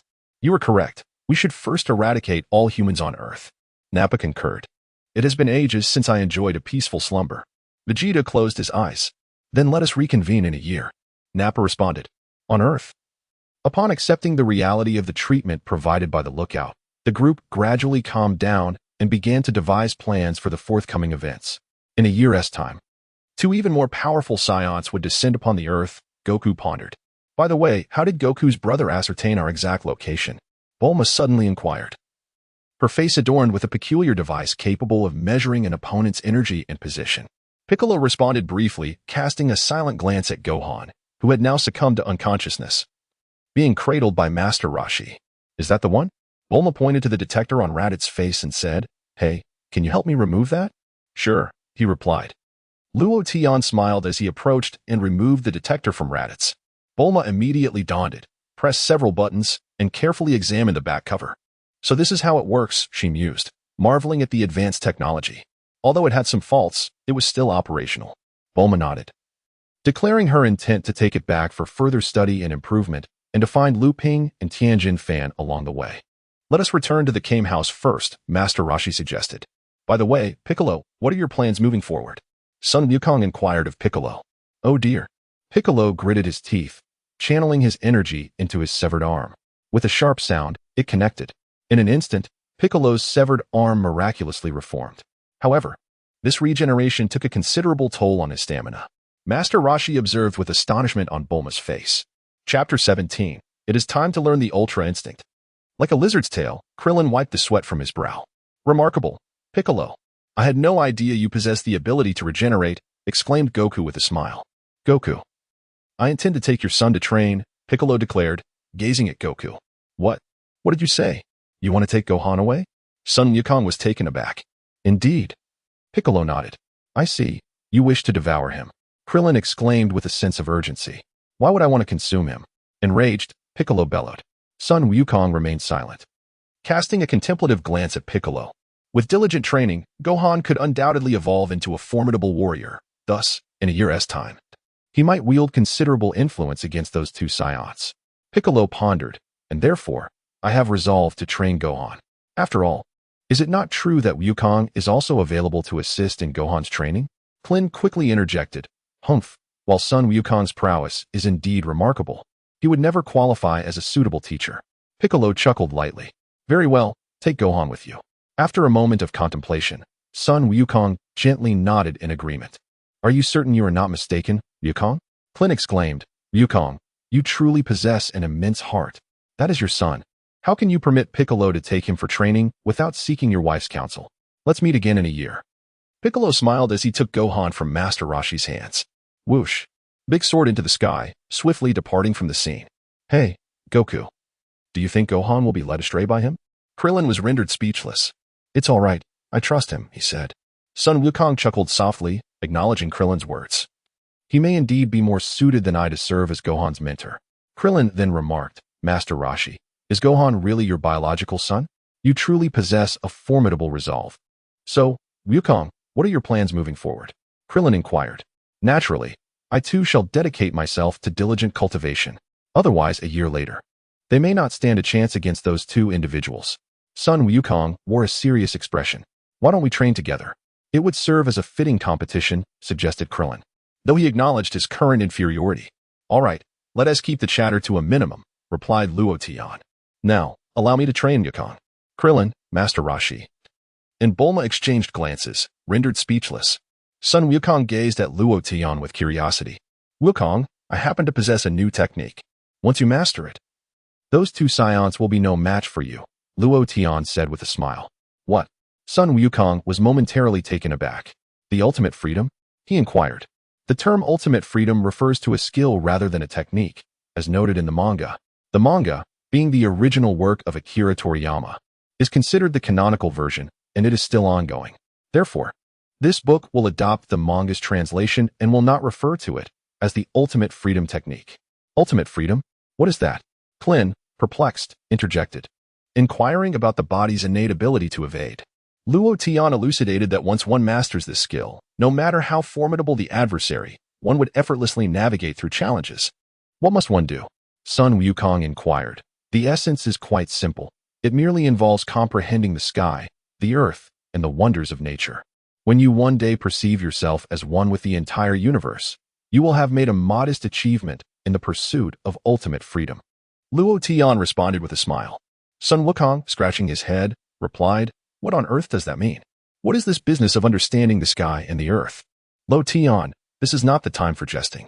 If Wukong were to be defeated by those two individuals a year from now, our earth would be doomed. Krillin lamented with a pained expression.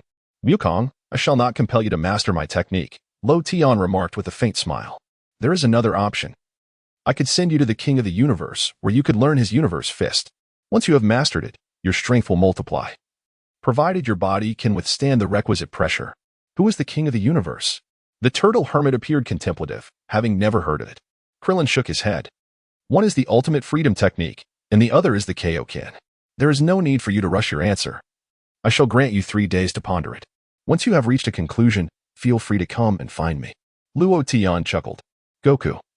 I can't help but feel that this Kaioken he speaks of seems to possess even greater power, potentially amplifying one's strength exponentially. Krillin remarked hastily. I have made my decision. I wish to learn the ultimate freedom technique. Sun Wukong replied earnestly. Goku, have you truly come to a clear understanding? Klin exclaimed. Perhaps the so-called ultimate state of freedom that Luo Tian spoke of truly possesses no efficacy whatsoever. Klin, there is no need for further words. I have made my decision. Sun Wukong smiled and nodded, expressing his confidence that Luo Tian would undoubtedly facilitate a significant enhancement of his abilities. Klin fell silent. Very well. Since you are resolute in your choice, what more can I say? Indeed, however, based on my calculations, dedicating a year to mastering the ultimate technique may not yield profound insights. To defeat those two scions, I suspect there will be numerous challenges, Luo Tian pondered thoughtfully. Goku, you see, I told you, it would be far more suitable to learn that technique known as the King's Fist, Krillin remarked. Bang. Perhaps just after uttering these words, he was struck on the head by Bulma's fist. Silence. You talk too much. Bulma exclaimed furiously. Krillin covered his head, too intimidated to speak further. However, rest assured, I will certainly not allow you to perish. Luo Tian chuckled, stating that he would take the time to study the matter thoroughly, considering how to impart to you at least one life-saving technique. So, may I come to seek you out in 3 days? Sun Wukong inquired. 3 days should suffice. Let us proceed with this plan. Luo Tian nodded, beckoning to Bulma. Bulma, it is time for us to return. All right, Bulma replied with a nod. Whoosh. In the next moment, Bulma swiftly departed the scene aboard a helicopter with Luo Tian. Goku, you cannot be serious. Do you truly intend to follow Luo Tian for your studies? Klin forced a smile and inquired, Indeed, otherwise I lack a suitable method for my own cultivation. Sun Wukong chuckled softly. But can Luo Tian manage it? He merely possesses healing techniques. What he refers to as the ultimate state of freedom strikes me as merely a defensive maneuver. Klin was left speechless. No, Klin. I have suddenly come to realize that Luo Tian is undoubtedly far more formidable than we had imagined, Sun Wukong pondered. What? How could this be possible? Klin was astounded. You will come to understand in due time. Sun Wukong chuckled softly. I, too, believe that today's performance by Luo Tian is nothing short of extraordinary. The turtle sage also murmured a few words. Chapter 18. Over the years, have you observed the changes in Luo Tian's appearance? Does even teacher Lien Wutian say so? Klin was utterly astonished. After all, he felt that he had known Luo Tian for quite a long time. So many years had passed. How could they not be aware of Luo Tian's capabilities? However, today, Krillin heard from Goku that Luo Tian is, astonishingly, not an ordinary person. Krillin found it somewhat difficult to accept. Is this still the same Luo Tian that he knows? Indeed, let us not forget that he can effortlessly heal Wukong's injuries. Master Roshi remarked. It's merely a healing technique, Krillin replied with a wry smile. Just a healing technique. Why don't you give it a try? The turtle sage spoke with a hint of annoyance. Krillin lowered his head. The issue is, I know nothing at all. Krillin, you must remember to always maintain a humble heart, the turtle sage admonished. Goku is indeed correct. Luo Tian is undoubtedly far more powerful than one can imagine. Is that so? I simply cannot discern anything at all, remarked Klin, scratching his head. Setting aside the matter of healing techniques, have you noticed any changes in Luo Tian's appearance over the years? Master Roshi inquired. Appearance? What do you mean? Klin was momentarily taken aback. It has been nearly 20 years since we first encountered Luo Tian. Do you think he has gained weight or lost it? Or perhaps, has he simply aged? According to what he mentioned regarding his age, he is now 40 years old. At the age of 40, the middle-aged man bore not a single wrinkle at the corners of his eyes. The turtle sage pondered thoughtfully. Krillin's eyes widened in astonishment. Now, upon hearing Master Wu Tian's words, Krillin felt as though there might be some truth to it. Unbeknownst to him, it seemed that Luo Tian truly appeared to be in his 40s. For a martial artist, it appeared that the age of 40 would not reveal the slightest sign of aging. However, the conundrum lay in the fact that Luo Tian had always presented himself as if he lacked any martial prowess. Nevertheless, after all these years, Luo Tian's appearance remained unchanged from the day he first emerged. He had not gained or lost weight, maintaining his steady form. Indeed, this poses a perplexing question. Who, in truth, is he? Krillin was utterly astonished. Thus, I remarked that Luo Tian must indeed be remarkable. It was merely that we had overlooked him until now. Sun Wukong chuckled softly. Hey, I proposed. Could it be that Bulma secretly gathered the Dragon Balls and made a wish to the eternal dragon for Luo Tian to attain everlasting youth? Krillin speculated. Master Roshi nodded slightly, acknowledging the possibility. Surely not. Sun Wukong smiled wryly. All right, let us not dwell on such matters for now. Wukong, since you have made your decision, follow your own path, said Master Roshi. It is a pity that I no longer have much to teach you. Haha, what are you saying, Master Roshi? Regardless of the circumstances, grandfather is indeed my enlightening teacher. Sun Wukong chuckled heartily. On the helicopter, Luo Tian. You cannot possibly be contemplating teaching Wukong about the art of freedom, can you? Bulma turned her head to inquire of Luo Tian. Indeed, what did you think? Luo Tian replied with a smile. What was that term for being at ease? Bulma inquired, is it truly possible? To which Luo Tian responded, indeed, it can be achieved. It would be troublesome if we end up unable to contend with those two Saiyans. Bulma wiped the sweat from her brow. It all depends on his capacity for comprehension.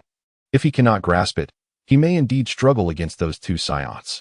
Luo Tian smiled faintly. At such a time, how can you still find the strength to smile? Bulma was left speechless. In a few days, I shall first assess his comprehension ability. If it proves inadequate, I shall have him practice the fundamentals. Luo Tian pondered. Returning to the previous topic, Luo Tian, Bulma glanced at him once more and inquired, do you possess the skill of that so-called ultimate freedom? I can, nodded. Can you defeat those two Saiyans? Bulma inquired, don't even mention two. Even 10,000 wouldn't be sufficient for me to defeat. Luo Tian sighed. Bulma then said, can we have a proper conversation? Your words leave me at a loss for a response. By the way, how did you conjure that remarkable scepter? Bulma inquired once more. You see, just like this, said Luo Tian, as a staff suddenly materialized in his hand. Bulma's eyes widened in astonishment. Isn't it amusing? Luo Tian chuckled. Bulma rubbed her eyes, feeling as if she were trapped in a dream. When did Luo Tian learn to perform such magic? And is this truly magic? A sudden sense of mystery envelopes Luo Tian. In a verdant mountainous region, Piccolo descends into a nearby body of water, cradling the unconscious Son Gohan. Awaken. Son of Son Goku, he implores, lifting Gohan high. Yet, Gohan remains in a deep slumber. Humph, this little rascal. Piccolo grits his teeth and unceremoniously tosses Gohan into the water. Gohan, gulping down several mouthfuls, awakens with a start, his expression one of bewilderment as he surveys his surroundings. Where am I? How did I end up in the water? I have something to tell you. Quickly come up, Piccolo said.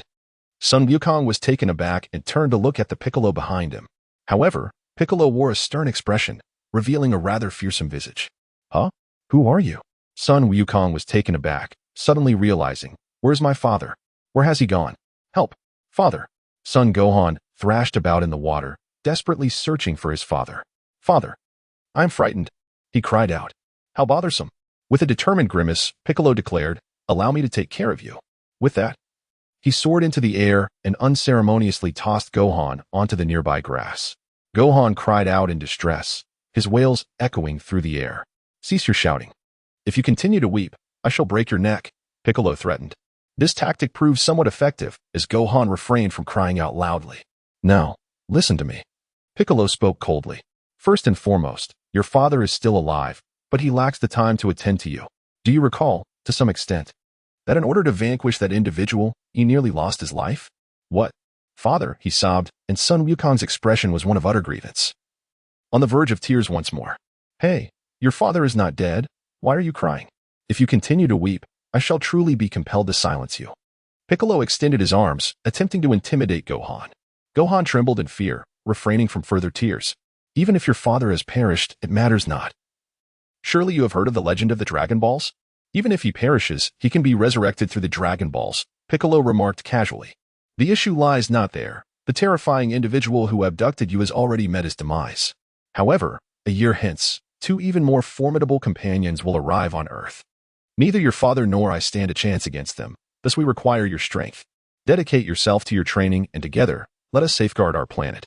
Chapter 19. The Supreme Being, that Luo Tian is no ordinary individual. Am I truly capable? I have never fought with anyone before. Sun Wukong paused, a hint of fear in his voice as he inquired. You have yet to realize the immense power that resides within you, Piccolo remarked. Thus you must cultivate your abilities to harness that energy effectively. You are deceiving me. I possess no formidable energy within me. Sun Wukong displayed a look of utter grievance. Let me present you with the evidence. Piccolo let out a sinister laugh, seizing Sun Wukong by the head and lifting him up. What are you doing? Release me. It hurts so much. Sun Wukong shouted loudly, struggling desperately. Whoosh. With a sudden flourish of his hand, Piccolo sent Son Gohan hurtling towards a distant mountain. Piccolo was filled with anticipation. Let me witness your true strength. I shall see whether you possess the strength to shatter the distant rocky mountain. Should you fail, do not blame me for your demise. At worst, I shall seek the Dragon Balls to resurrect you. Oh dear. As Sun Wukong gazed upon his relentless ascent towards the mountain, a grave expression enveloped his countenance. Suddenly, a radiant golden flame materialized around him. Boom. A golden flame surged toward the towering mountain, striking it with a resounding thunderclap that shattered the entire edifice into countless fragments. Beneath, a deep chasm emerged in the earth, a testament to the ferocity of the impact. Bick was utterly astounded. This individual was remarkably formidable, surpassing even his wildest expectations. Son Gohan questioned, was this my doing? I never anticipated my own prowess to be so formidable. Yet, an overwhelming sense of fear envelopes me. Piccolo cast a silent gaze towards Gohan, momentarily rendered speechless. My emotions are in turmoil. I may be inadvertently nurturing a future adversary of immense potential. Is this truly the consequence of my actions? Son Gohan inquired. Now do you finally comprehend? Piccolo replied, it is only in moments of heightened emotion that you can unleash your latent power. However, such an occurrence is fleeting and cannot lead to victory. I must instruct you in the art of combat, enabling you to become the mightiest warrior. Yet, Gohan shook his head. I do not wish to be a martial artist. I aspire to be a great scientist. That is entirely feasible, Piccolo remarked. Provided you defeat the two scions who will arrive here in a year. What you choose to become thereafter is of no concern to me. Their intent is the annihilation of humanity. Should they succeed, the very existence of Earth would hang in the balance. And your dreams of becoming a scientist would be rendered moot. But I am still so frightened. Gohan trembled. Do not display such weakness. Do you wish for me to end your life? Time is of the essence, Piccolo exclaimed. Let us commence without delay. First, remove your upper garment. Startled, Son Gohan hastily shed his shirt, all the while expressing, I wish my father would teach me to train. Piccolo scoffed. Alas, he is unlikely to be a proficient instructor. His leniency has led to your current state of indulgence, revealing much about his methods. With a slight chuckle, he added, moreover, entrusting your training to me was a decision made with your father's approval. Tears welled in Son Gohan's eyes. Father, have you forsaken me? Shall we begin now? Son Gohan, feeling aggrieved, inquired, indeed, shall we commence now? First and foremost, do nothing at all, as long as you can survive. Piccolo responded with a gentle smile. Survive? Sun Wukong paused momentarily. Indeed, if you can survive here alone, that is sufficient. A smile appeared on Piccolo's face. If you can endure for 6 months, I shall teach you the art of combat. What? 6 months? Am I the only one here? Sun Wukong was taken aback. I fear I might suffocate in solitude. Rest assured, you shall never experience solitude, for this vicinity is frequently visited by voracious beasts. Big chuckled softly. What? Are you truly going to leave me all alone in such a place? How utterly cruel of you. Sun Wukong's expression was one of sheer terror. His youthful visage rendered pale with fear. I do not have the luxury of engaging in idle chatter with you, he stated firmly. Surviving the next 6 months will be a testament to your prowess as a warrior, both mentally and physically. Piccolo remarked coolly, do not forget. The fate of Earth rests in your hands. You must have faith in your abilities and learn to wield them effectively. However, Sun Wukong appeared utterly helpless. Do not even think about escaping from here, I warned him. This area is surrounded by desert, and you are aware of the quicksand that lurks within? If you were to accidentally fall in, even I would be unable to rescue you, Piccolo chuckled. Where, pray tell, is the food? And where are the bath and the bed? Sun Gohan inquired once more. My young master, do you believe I would prepare such items for you? Piccolo responded with a gentle smile. Sun Gohan exclaimed, how cruel. If you are to harbor any hatred, let it be directed towards your fate, as I do. After uttering these words, Piccolo ascended into the sky, swiftly departing from the scene. In those bygone days, I too navigated the trials of this place alone. Son Goku's son. May you find the strength to persevere. Wait for me. Do not abandon me, for I am filled with fear. Son Gohan pursued fervently. Yet Piccolo had already vanished from sight. Son Gohan wept bitterly, his cries echoing in the silence, unanswered. In the temple, the deity inquired, what troubles you? Mr. Bobo inquired. What has transpired? It seems that Piccolo has undergone a significant transformation, unlike his former self. The deity remarked, although his wicked tendencies remain unchanged, he has lost the cunning and brutality of his past.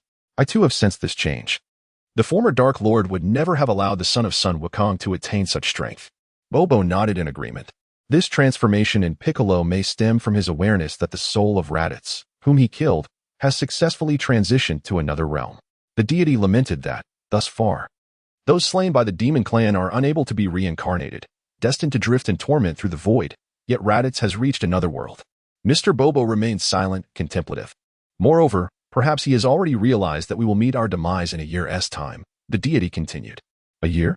Mr. Popo paused for a moment, contemplating the gravity of the situation. Indeed, in a year, Piccolo would meet his demise at the hands of those two Saiyans. The Supreme Kai nodded thoughtfully, acknowledging the truth of the matter. As you are aware, Piccolo and I once shared a singular existence. Should he perish, I too would cease to exist. Although I am the Supreme Kai, the awareness of my impending fate weighs heavily upon my heart. It is likely that Piccolo foresaw this eventuality and thus sought to leave behind a legacy, perhaps by training the son of Goku. Heavenly Deity. The individual known as Luo Tian possesses the remarkable ability of healing arts. Are you aware of his origins? Mr. Bobo inquired. And the author has a message. Updates occur daily around 6 a.m., 12 p.m., 3 p.m., and 7 p.m., totaling 4 chapters. A minimum of 8,000 words, or even up to 16,000 words, is required. Seeking support. Chapter 20. Wukong, contemplate that tree unbeknownst to him. He had never paid attention to it before. The celestial being sighed in resignation, yet he mused. Initially I had contemplated taking Wukong to train under Lord Kai after his demise. However, now, with the manner in which he has been healed, I am at a loss as to how Wukong ought to cultivate. Mr. Bobo, Mr. Bobo also found himself at a loss for words. Ah, the little one may have encountered some trouble. The celestial being gazed down upon the earth, focusing on the weeping Son Gohan and the desolate expanse. In the wasteland, sobs echoed as Son Gohan continued to weep. Amidst his tears, an unsettling sensation washed over him. Raising his head, he was startled to discover a colossal beast looming before him. The monster was momentarily taken aback upon seeing this little creature, its saliva dripping down in anticipation. I am currently searching for something to eat, and you, on the other hand, have unexpectedly appeared right before my eyes. What should I do? Son Wukong is utterly terrified. The monster, showing no hesitation whatsoever, opens its enormous maw and lunges at Son Wukong with the intent to bite. In a panic, Son Wukong hastily attempts to escape. In the midst of his flight, he inadvertently tumbles to the ground. The monster, with its wide-open jaws, aims to devour Sun Wukong in one swift motion. At this critical moment, Sun Wukong suddenly leaps into the air, gracefully soaring to the summit of a nearby mountain. The monster, bewildered, is left wondering, where has he gone? Did I just swallow that guy whole? How peculiar. Sun Wukong let out a sigh of relief. However, upon realizing the surroundings, Sun Wukong was immediately struck with fear. How did I ascend here? I am unable to descend. I fear I shall be left to perish from hunger here. I am doomed. What should I do? Bowsy Mountain. What do you mean? You entrusted Gohan to Lord Piccolo for training? Chi-Chi, infuriated, stood with her hands on her hips and shouted at Sun Wukong. Chi-Chi. Let's allow Gohan to train for a year, Sun Wukong replied, scratching his head with a hint of regret. To be honest, I did not wish for Gohan to be involved, but his performance in the battle against that foe truly astonished me. Perhaps, after a year, it will be Gohan who saves the Earth. I don't care. You must bring Gohan back immediately. He is merely a child. Protecting the Earth is the responsibility of adults. Chi-Chi shouted angrily. You are quite amusing, Chi-Chi. Sun Wukong chuckled heartily. Did you hear that? Hurry and bring Gohan back. Even if he must train, wouldn't it be better for him to train alongside you? Chi-Chi's voice grew increasingly louder. However, I believe he is better suited to train with Piccolo. Sun Wukong scratched his head again. I do not care. I do not wish to hear your explanations. You must bring Gohan back at once. Otherwise, I will not let this go. Chi-Chi exclaimed. Even if humanity is annihilated by them, you are unconcerned? Sun Wukong replied with a wry smile. Yes, I am unconcerned. This has nothing to do with Gohan. Chi-Chi retorted furiously. Very well, I shall retrieve Gohan now. Nimbus. Sun Wukong shouted loudly. The Nimbus swiftly descended. I'm off, Chi-Chi. Sun Wukong waved his hand and stepped onto the Nimbus. Whoosh. Sun Wukong swiftly took off on the Nimbus. Chi-Chi suddenly felt that something was amiss. I cannot shake the feeling that he has embarked on a journey of self-discipline rather than seeking to reunite with Gohan. How infuriating. Goku. Do you intend to ruin our son? At the headquarters of Capsule Corporation, Bulma's residence, upon returning home, Bulma plunged into her laboratory, eager to examine the device acquired from Raditz. Meanwhile, Loden reclined in a sunlit chair in the yard. Before long, a golden cloud approached swiftly. With a resounding thud, Son Goku descended from the heavens, landing beside Loden. Goku, you've arrived so promptly. Surely, you could no longer endure being at home? Your wife must be discontented with your decision to entrust Gohan to the evil King Piccolo, Loden chuckled. Huh, you've deduced it, haven't you? Goku scratched his head, displaying a resigned expression. Such matters are easily surmised, Loden replied with a smile. Then, shall we commence our training? Goku inquired. To be honest, I have yet to devise a suitable training regimen for you, Loden pondered. How about this? Remain here and attune yourself to the willow tree over there. The willow tree? Goku blinked in confusion, scratching his head. What a perplexing task. How does one even attune to a tree? How you attune is your concern. When you can sense that you have become one with the tree, I shall impart to you deeper abilities, Loden smiled. Very well. I shall endeavor to attune myself to this willow tree. Your methods of training are indeed peculiar, Goku remarked, quietly approaching the great willow and placing his hands upon it. Commencing his contemplation. An hour swiftly elapsed. In the laboratory, Bulma exclaimed, finally completed. With this device, I can ascertain their locations and power levels. She grinned broadly, stepping outside with the device in hand. Upon entering the courtyard, Bulma spotted Loden basking in the sun and Goku, arms wrapped around the willow tree. What on earth is happening? Why is Goku embracing that tree? Hey, Goku? Am I seeing things? Is that truly you? Bulma questioned, astonished. Bulma. Goku snapped back to reality. What are you doing? Bulma asked, perplexed. Why are you hugging our willow tree? It's rather confounding. Loden suggested I attune myself to it. Goku explained simply. What sort of training method is this? Loden, if you continue this way, you'll render Goku foolish. Stand straight. I need to check your power level first, Bulma instructed Goku. In an effort to simplify the understanding, she altered the display. 835. This number represents your power level. Goku, 835? Sun Wukong paused momentarily, scratching his head as he recalled. I seem to remember Raditz mentioning that my battle power was over 400. Could there be an issue? Bulma appeared somewhat perplexed as well. However, I have noticed a significant increase in my strength since my recovery, Sun Wukong pondered. Let me see. Over there, at a rather distant location, There are two readings. One is 139 and the other is 206. From this distance, they should be Old Turtle and Krillin, Bulma speculated. Chapter 21. Witness the true essence of freedom. Could that be Krillin and Master Roshi? Sun Wukong mused, taken aback. So, the 206 reading must belong to Krillin. Hasn't he surpassed his grandfather? I cannot say for certain, Bulma replied, shaking her head. The sophisticated device worn by the Scions can detect powerful beings anywhere in the world, revealing their locations to be approximately 4,000 kilometers away, with one individual's battle power at 250. 250, Sun Wukong fell silent. That must be Tien. Over there. At more than 3,000 kilometers, there is someone with a battle power of 177. Bulma pointed in another direction. 177? That wouldn't be Yamcha, would it? Sun Wukong conjectured. Ah. There is another reading, extremely far away, approximately over 8,000 kilometers, with a battle power of 329. Bulma glanced towards the left rear. 329? Who could that be? Sun Wukong scratched his head, unsure about the identity of the individual with such a battle power. Bulma, what about Piccolo? What is his battle power? Sun Wukong inquired. With your current battle power of 835, he seems to be the strongest on Earth. Bulma shook her head. No need to look further. The 329 battle power belongs to Piccolo, laughed Luo Tian. What? Piccolo's battle power is only 329? Bulma was taken aback. How is it that Goku's is so much higher? The Scion physiology is rather unique. When brought back from the brink of death, their battle power greatly increases. This explains why Goku's strength has surged so significantly. Luo Tian chuckled. What? Is that really the case? How was I unaware of this? Sun Wukong was bewildered. There are many things you remain oblivious to, Luo Tian remarked with a smile.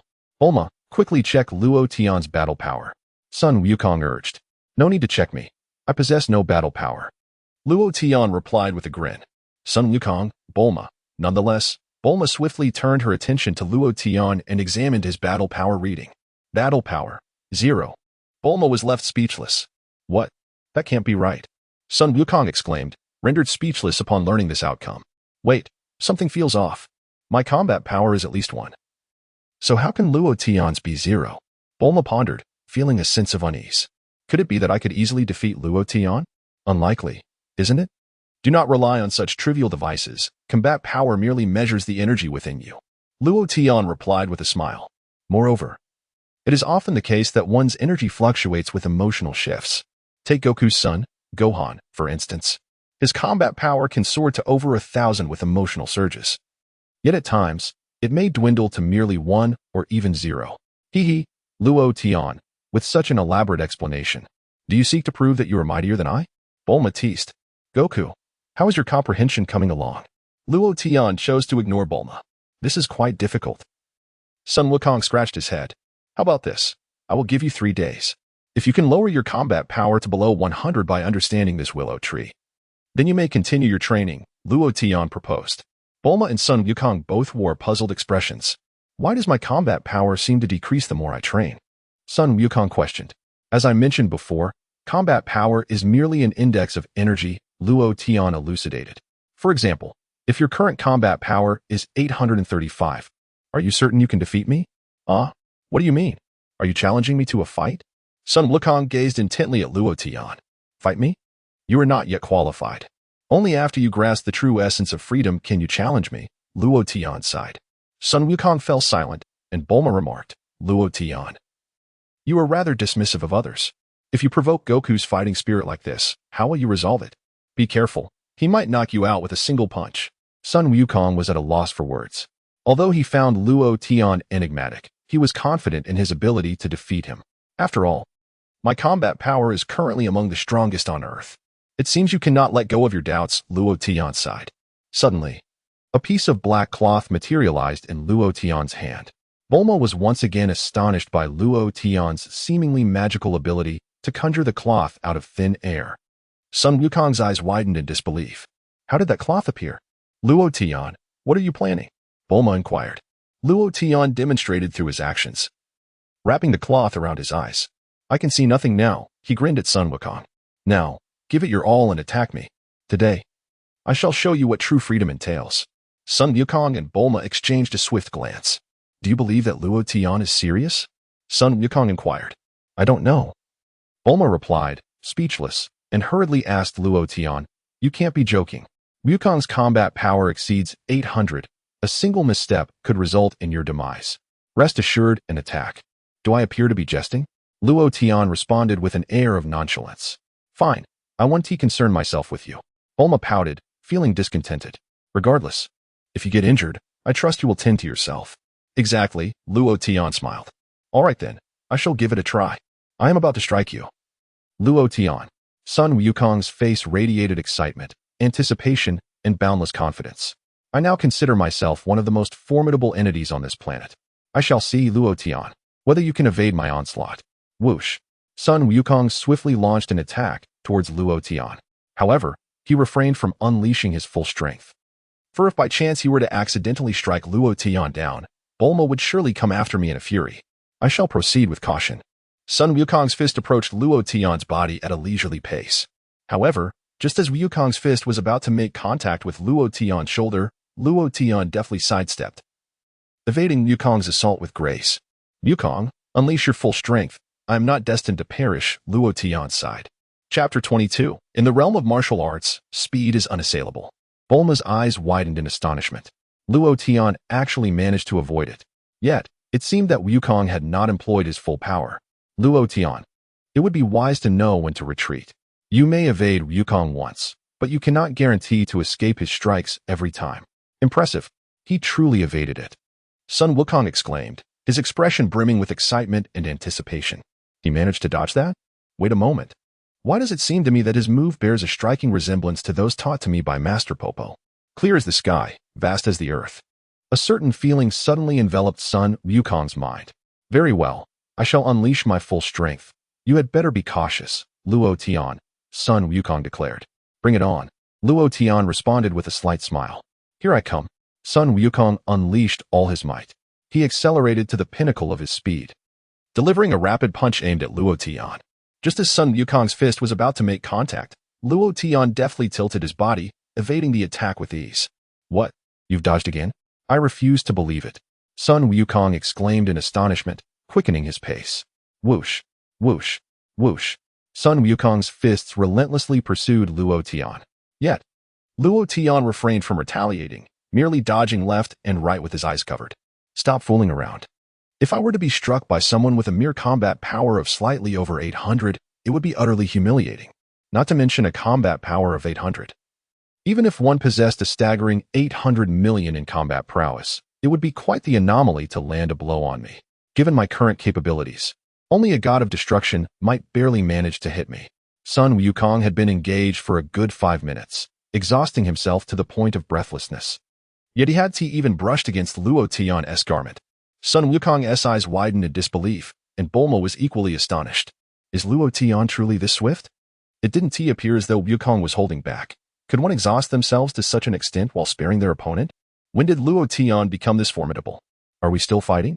Luo Tian smiled, casually removing the blindfold from his eyes. With a swish, the cloth vanished without a trace. How did you accomplish that? Is it due to exceptionally keen hearing? Sun Wukong inquired in astonishment. I mentioned it before. This is called the utmost freedom, Luo Tian explained with a smile. Typically, when your body is subjected to an attack, your eyes send a signal, which your brain then processes, resulting in a series of cumbersome steps. However, if every part of your body could autonomously signal and evade incoming attacks, the processing speed would be significantly enhanced. Sun Wukong appeared to grasp this concept, nodding vigorously. If one day you can perceive yourself as one with the universe and all existence, you would have made a modest achievement in the utmost freedom. Luo Tian remarked with a slight smile. I understand that part, Sun Wukong nodded, contemplating. The issue is, while your speed has undoubtedly increased, what about your attacking power? Attacking power? Luo Tian smiled. In the blink of an eye, he swiftly appeared behind Sun Wukong. In martial arts, speed reigns supreme, his voice echoed from behind. Sun Wukong's expression shifted dramatically. With a resounding smack, Luo Tian struck Sun Wukong on the back. Like a rubber ball, he rebounded off the ground several times before crashing heavily to the earth. Sun Wukong coughed up blood, clearly gravely injured. Bulma was left in shock. And Sun Wukong stared at Luo Tian with wide eyes, disbelief etched across his face. This was an overwhelming display of strength. I felt that if he exerted just a bit more force, I could be struck down. Very well, tend to your injuries. The upcoming training shall be exceedingly brutal. Perhaps you are not yet suited to pursue the path of ultimate freedom, Luo Tian remarked calmly. In the temple, the expression of the celestial being shifted through various emotions. Who exactly is he? The celestial being inquired in astonishment. When did such a terrifying individual emerge on Earth? Capable of inflicting severe injuries upon the likes of Sun Wukong with a mere slap? How was it that I had never known of his existence before? Well, I was aware of him, yet I did not realize the extent of his power. The techniques employed by the celestial being, Luo Tian, seemed to bear a striking resemblance to those I had imparted to Wukong. Mr. Bobo quickly interjected, indeed, it gives the impression that these are divine techniques. The celestial being pondered, divine? Could it be that Luo Tian is a god? Mr. Bobo scratched his head in confusion. It remains unclear. We cannot ascertain that at this moment, the celestial being replied, shaking his head. Regardless, Luo Tian is a good person. With him around, those two scions should face no insurmountable issues, correct? Mr. Bobo chuckled. Such matters are still uncertain. I wonder if there is a reason for his reluctance to intervene. The celestial being furrowed his brow. If he has always possessed such prowess, why has it only now come to light? Why did he refrain from battling when Raditz arrived? Mr. Bobo shared his perplexity. Bobo, please fetch Krillin, Tien, and Yamcha to the temple. I wish to personally impart combat techniques to them. The celestial being resolved. In the blink of an eye, 6 months had elapsed. Yamcha and Tien were easily located, diligently training under the celestial being's guidance each day. Gohan, on the other hand, lived quite freely. Piccolo had thoughtfully prepared a set of orange garments for Gohan, reminiscent of Goku's style, and equipped him with a sword. Gohan was enjoying wild fruits when, all of a sudden, a dinosaur-like monster appeared in his line of sight. Gohan was momentarily taken aback, but soon broke into a smile. Whoosh, whoosh, whoosh. Gohan nimbly leaped through the grass, evading the monster's attacks with ease. Bang! The monster collided with a distant mountain, feeling disoriented. Swoosh! Gohan descended from above, severing the monster's tail with his sword. I can have meat again, he chuckled, as he unleashed a Kamehameha wave onto a piece of wood, igniting it in flames. Gohan placed the slices of meat over the fire for grilling. High above, Piccolo observed quietly, a hint of satisfaction gracing his features. Indeed, there has been significant progress. It is time to teach you some skills, Piccolo smiled. Chapter 23. Do not expect me to defeat them as for Goku, under Luo Tian's tutelage. He too was attuning himself to the rhythms of nature. One could say he had made some modest achievements. However, should the current trajectory continue, Luo Tian feared that Goku would likely face a disastrous fate upon Vegeta's arrival. Luo Tian, I find this quite challenging. 6 months have passed, and it seems my strength has not improved significantly, he lamented. With a wry smile, Sun Wukong remarked. It is entirely understandable for him to express such sentiments. For at his current level, mastering the true essence of freedom remains an arduous task. It seems he has made attempts that are somewhat premature. Luo Tian pondered for a moment and concluded, very well, for the remaining months, you should focus on training with the King of the Realm. The King of the Realm? Who is that? Sun Wukong asked, momentarily taken aback. Without further ado, Luo Tian swiftly transformed into a radiant beam of light, taking Sun Wukong with him. And they vanished into the void. Sun Wukong barely had time to react before he found himself in another world. What is happening here? Sun Wukong exclaimed in astonishment. This speed is astonishing. Where am I? This is the underworld, where souls report after death, Luo Tian explained. Look below, that grand hall is the palace of King Yama. King Yama? Sun Wukong was speechless. Am I dead? If you wish to die, I could easily arrange that. Luo Tian chuckled, accelerating their flight. Soon, they arrived above the planet of the King of the Realm. Where is this? Sun Wukong was struggling to keep up with the rapid changes. This is the planet of the King of the Realm, Luo Tian smiled. Go and train diligently, but remember not to neglect the true essence of freedom. Understood. Sun Wukong nodded. By the way, when those two scions arrive, I want to be able to intervene, so do not expect me to defeat them. Though I could easily obliterate them, Luo Tian added. Sun Wukong nodded gravely. Go now, Luo Tian instructed, giving Sun Wukong a gentle kick that sent him tumbling downwards. With a thud, Sun Wukong crashed heavily onto the surface of the King of the Realm's planet. Ouch! This ground feels strange. My body feels so heavy. Sun Wukong gritted his teeth and exerted himself to stand, feeling as though some unseen force was holding him down. At that moment, a gorilla approached from a distance. Ah! Are you the king of the realm? Sun Wukong asked, momentarily stunned. It must be true. One cannot judge by appearances. Who could have anticipated Luo Tian's immense power? It seems that aside from me and Bulma, Krillin, and the others remain oblivious, and even Master Karen is merely a cat. Hello, I am Sun Wukong. Here to seek guidance and training, he said, bowing respectfully. Suddenly, the gorilla raised its arm, swaying side to side, moving with an unsteady gait. Is this how it begins? Is this all that is required from the king of the realm? Sun Wukong questioned, his expression one of confusion. Very well. This planet appears rather peculiar. I shall give it a try. Sun Wukong follows the gorilla Baburus in his training. As Sun Wukong raises his hands, he sways back and forth on this strange planet. This maneuver is indeed quite exhausting. Lord Kai, what on earth is the nature of this planet?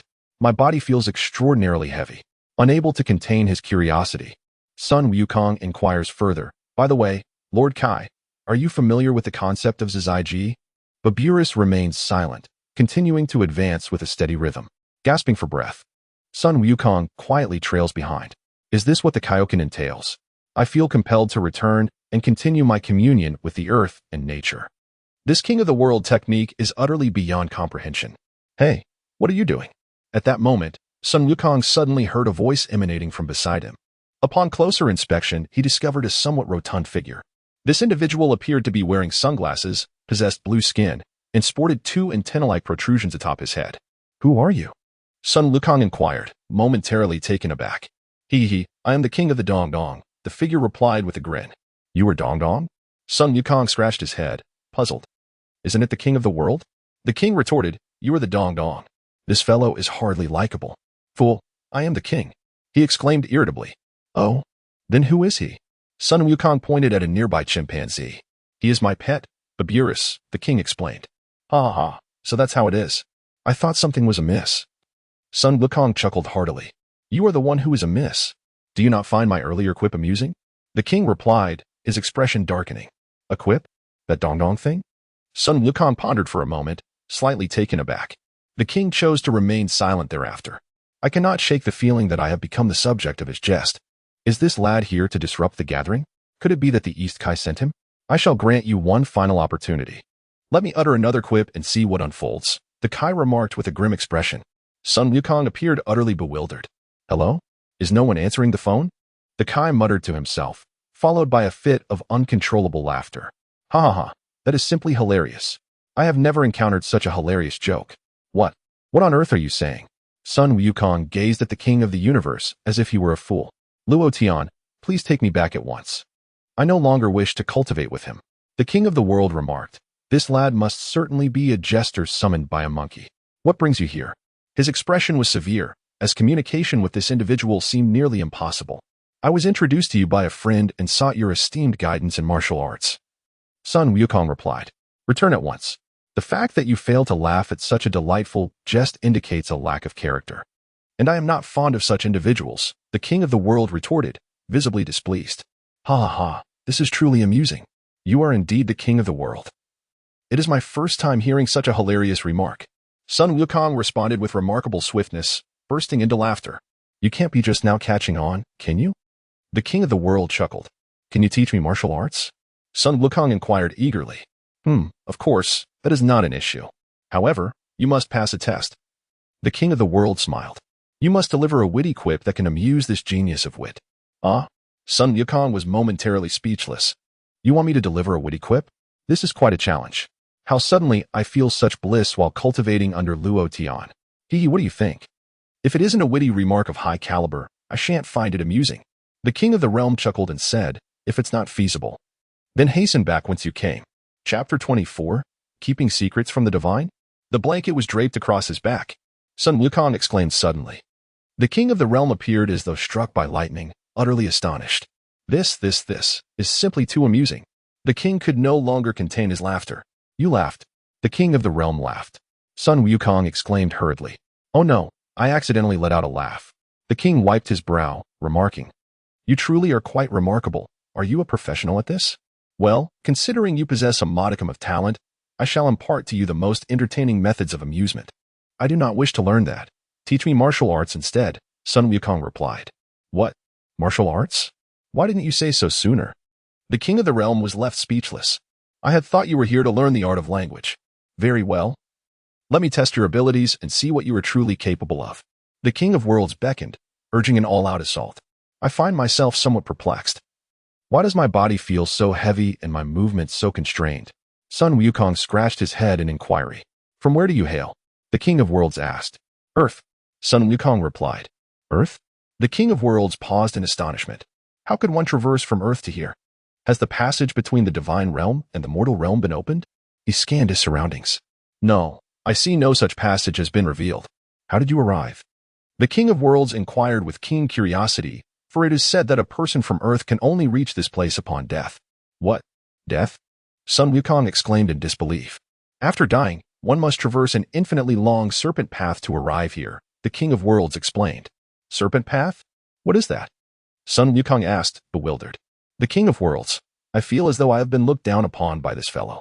He is utterly unaware of what a snake path is. An infinitely long snake path? Sun Wukong scratched his head. When it is said to be of infinite length, it is not truly infinite.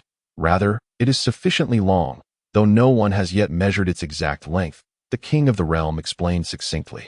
I see. Sun Wukong nodded vigorously and replied, I was brought here by my friend, though I cannot elaborate further. You, my young friend, what secrets could you possibly keep from a deity? The King of the Realm chuckled. Never mind, it's your affair.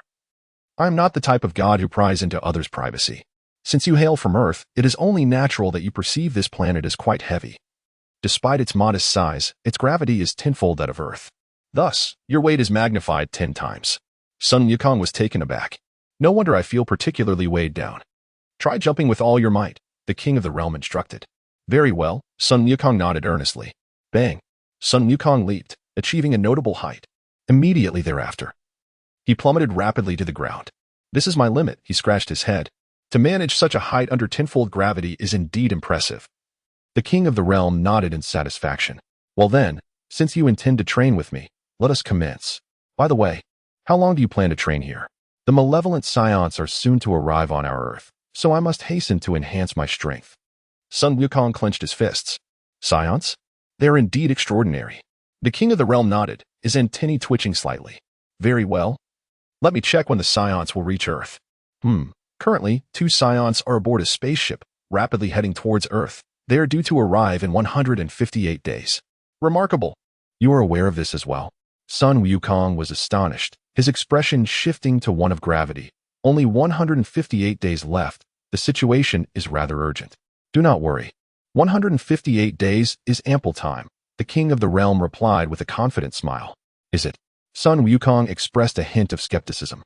Training for 158 days on this planet is equivalent to decades of training on Earth. The King of the Realm chuckled. Is that true? Sun Wukong remained somewhat doubtful. I cannot shake the feeling that he is boasting. However, even if you have honed your skills, it does not guarantee victory over those 2 scions. The King Kai does not hold a particularly high opinion of Son Goku. The scions are incredibly formidable. To put it plainly, their strength has already surpassed mine. Really? Even more powerful than the King Kai? Son Goku exclaimed in astonishment. Indeed, hence my assertion that you must surpass me to defeat the scions. The King Kai replied with a smile. Then let us begin, Son Goku declared. The King Kai chuckled and beckoned to the gorilla. Bobrus approached. First, you must overcome the gravity here, the King Kai instructed. You need to catch Bobrus. If you cannot accomplish even that, there is little hope for further endeavors. Son Goku nodded and set off in pursuit of the gorilla. After a brief chase, he found the weight to be overwhelmingly burdensome. Without hesitation, he removed his weighted clothing. This felt much lighter. Son Goku chuckled and suddenly accelerated, racing towards Bobrus. However, just as he was about to reach him, Bobrus suddenly increased his speed. Whoosh! Bobrus shot away like a rocket, disappearing in an instant. Moments later, he was seen making faces at Son Goku from a distance. Do you think you can catch me? That fellow is remarkably swift, Son Goku thought in disbelief. This is impossible. I cannot catch him at all. Then return if you cannot catch him, the King Kai chuckled. Could I have something to eat? I didn't have a meal before coming out, Son Goku inquired, scratching his head. This kid has quite the appetite. The King Kai remarked, not opposing the request, and promptly sent food to Son Goku. Son Goku devoured the food eagerly. Wonderful. I'm finally full. Unfortunately, it pales in comparison to the meals back at Bulma's, he said, cradling his stomach. You, young man, initially addressed me as King Kai. And now you show me no respect, the King Kai admonished playfully. Don't you feel lonely on such a small planet, King Kai? Son Goku casually asked. Humph. You are still young. There are many amusing things to do here, such as counting the blades of grass, gazing at the sky, or even urinating into the distance. The King Kai replied, hands behind his back and smiling at the sky. Is that what you call fun? Lately, I have been most interested in taking a drive. Son Goku said. Speaking of which, let us not dwell on such matters. Hurry and catch Bobris, or I shall not teach you martial arts. Chapter 25, is this it? The ultimate freedom? Very well, I must put in more effort, Son Goku nodded. By the way, put your weighted clothing back on, the King Kai suggested. Ah? Son Goku paused, puzzled. Why must I wear it again? It makes running even more difficult. Allow me to share something with you. The planet inhabited by the Scions possesses a gravitational force quite akin to that of our own, and it is there that they engage in their rigorous training. King Kai, you have come to understand some secrets regarding these two individuals, have you not? Yet. This is merely the surface. Scions are endowed with formidable combat prowess from the moment of their birth, though they are not without their perils. King Kai chuckles lightly. No matter, I am also a Scion. Goku offers a faint smile. King Kai, this is truly remarkable. I increasingly suspect that this fellow is here to cause trouble. By the way, Lord Kai, have you ever heard of the concept of the ultimate freedom of movement? Sun Wukong could not help but inquire. What? Replied the Kai. How would I know of such a thing? At his current divine status, the Kai was aware of the existence of the angelic race. Yet he possessed little knowledge about them, let alone this concept of ultimate freedom of movement. It is a unique ability that allows one's body to evade attacks autonomously. Sun Wukong explained while turning his back to the Kai, chuckling as he did so. The Kai, meanwhile, was preoccupied with picking his nose using his left hand. You fool! Is this what you call the ultimate freedom of movement? You are merely sensing the motion of my left hand through the vibrations in the air. This has nothing to do with the special ability of autonomous evasion. The Kai retorted irritably. So Lord Kai, you realize I am using air vibrations for sensing? Sun Wukong exclaimed in surprise. You simpleton, I am a deity.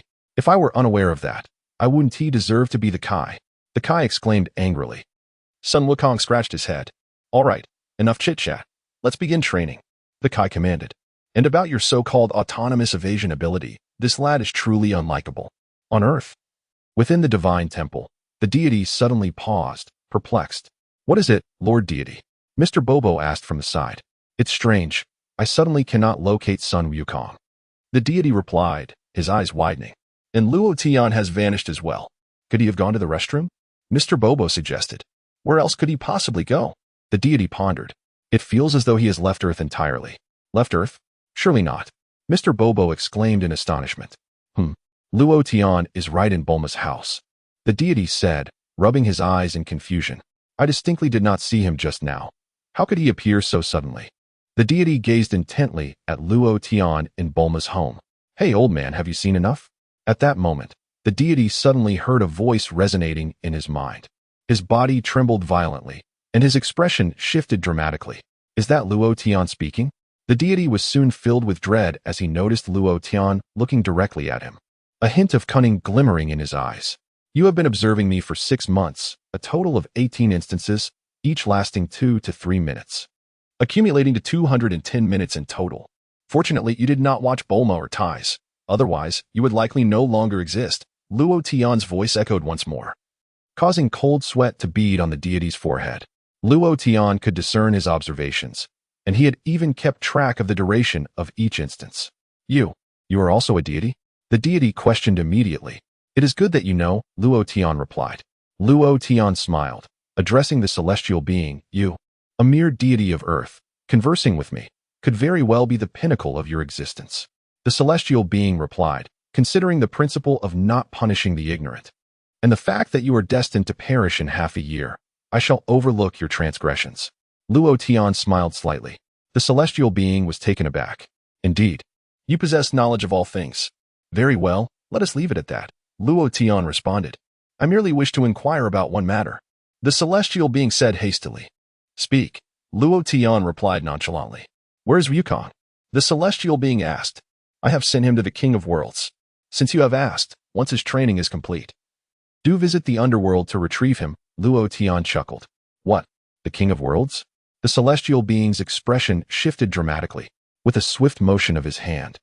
Luo Tian summoned an invisible force, severing the celestial being's ability to observe him. Old man, considering that you merely cast a casual glance. I shall not hold it against you. Fortunately, you did not dare to pry into my privacy. Otherwise, you might find yourself in quite a predicament. Luo Tian. With whom are you conversing? Bulma emerged, inquiring curiously. Who else could it be? Luo Tian sighed softly. Is it Wukong? Bulma turned, searching for Sun Wukong's presence. Not quite. It is that old fellow, the celestial being, Luo Tian smiled. The celestial being? Bulma replied, slightly bewildered. Isn't he associated with the Demon King Piccolo? How could Luo Tian engage in dialogue with him? I have not seen Luo Tian using a phone. By the way, where's Wukong? The last time he meditated beneath that willow tree, he nearly met with my father's axe. I wonder what he is contemplating this time, Bulma inquired. Wukong? I have already sent him away, Luo Tian chuckled. Sent away? To where? Bulma pressed. Wukong is not yet suited for the advanced techniques of free will. So I have sent him to the King of Worlds for training, Luo Tian explained with a grin. Fortunately, he has laid a solid foundation for his abilities. And if he continues to train diligently, his potential is truly boundless. Bulma remained perplexed. What are you talking about? I do not understand. What is this King of Worlds? Who is he? In the celestial realm, the celestial being was approached by Mr. Bobo. My lord, what troubles you? He asked. Nothing of consequence. The weather is merely a bit warm, causing me to perspire. The celestial being laughed heartily. As for matters concerning Luo Tian, it is best not to disclose them. He appears to be reluctant to allow others to uncover his secrets. I shall refrain from further verbosity.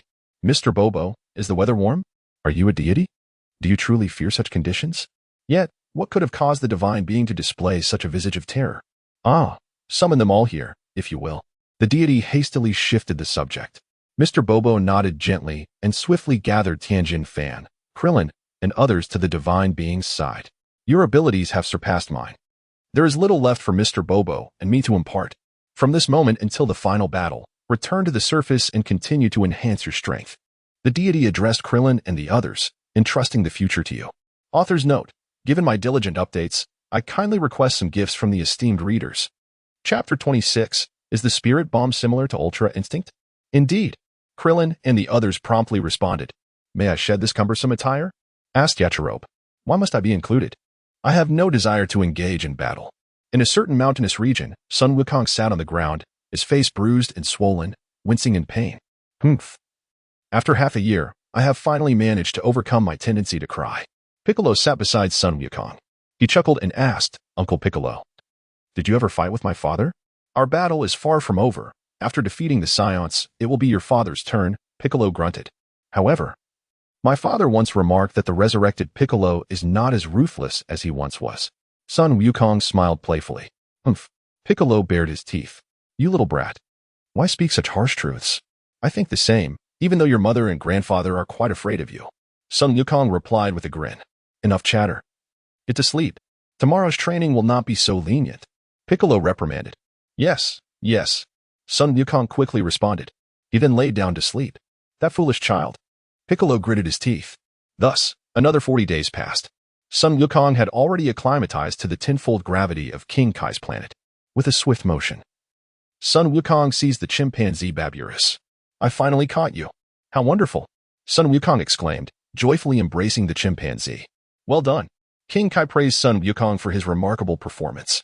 Indeed, he is a talented fellow, adapting to this planet's gravity so swiftly. Though he may lack manners, his heart is undeniably kind. Are you ready? My training will be even more arduous than you can imagine. King Kai called out. Can you endure it? Yes, I will. Sun Wukong nodded excitedly.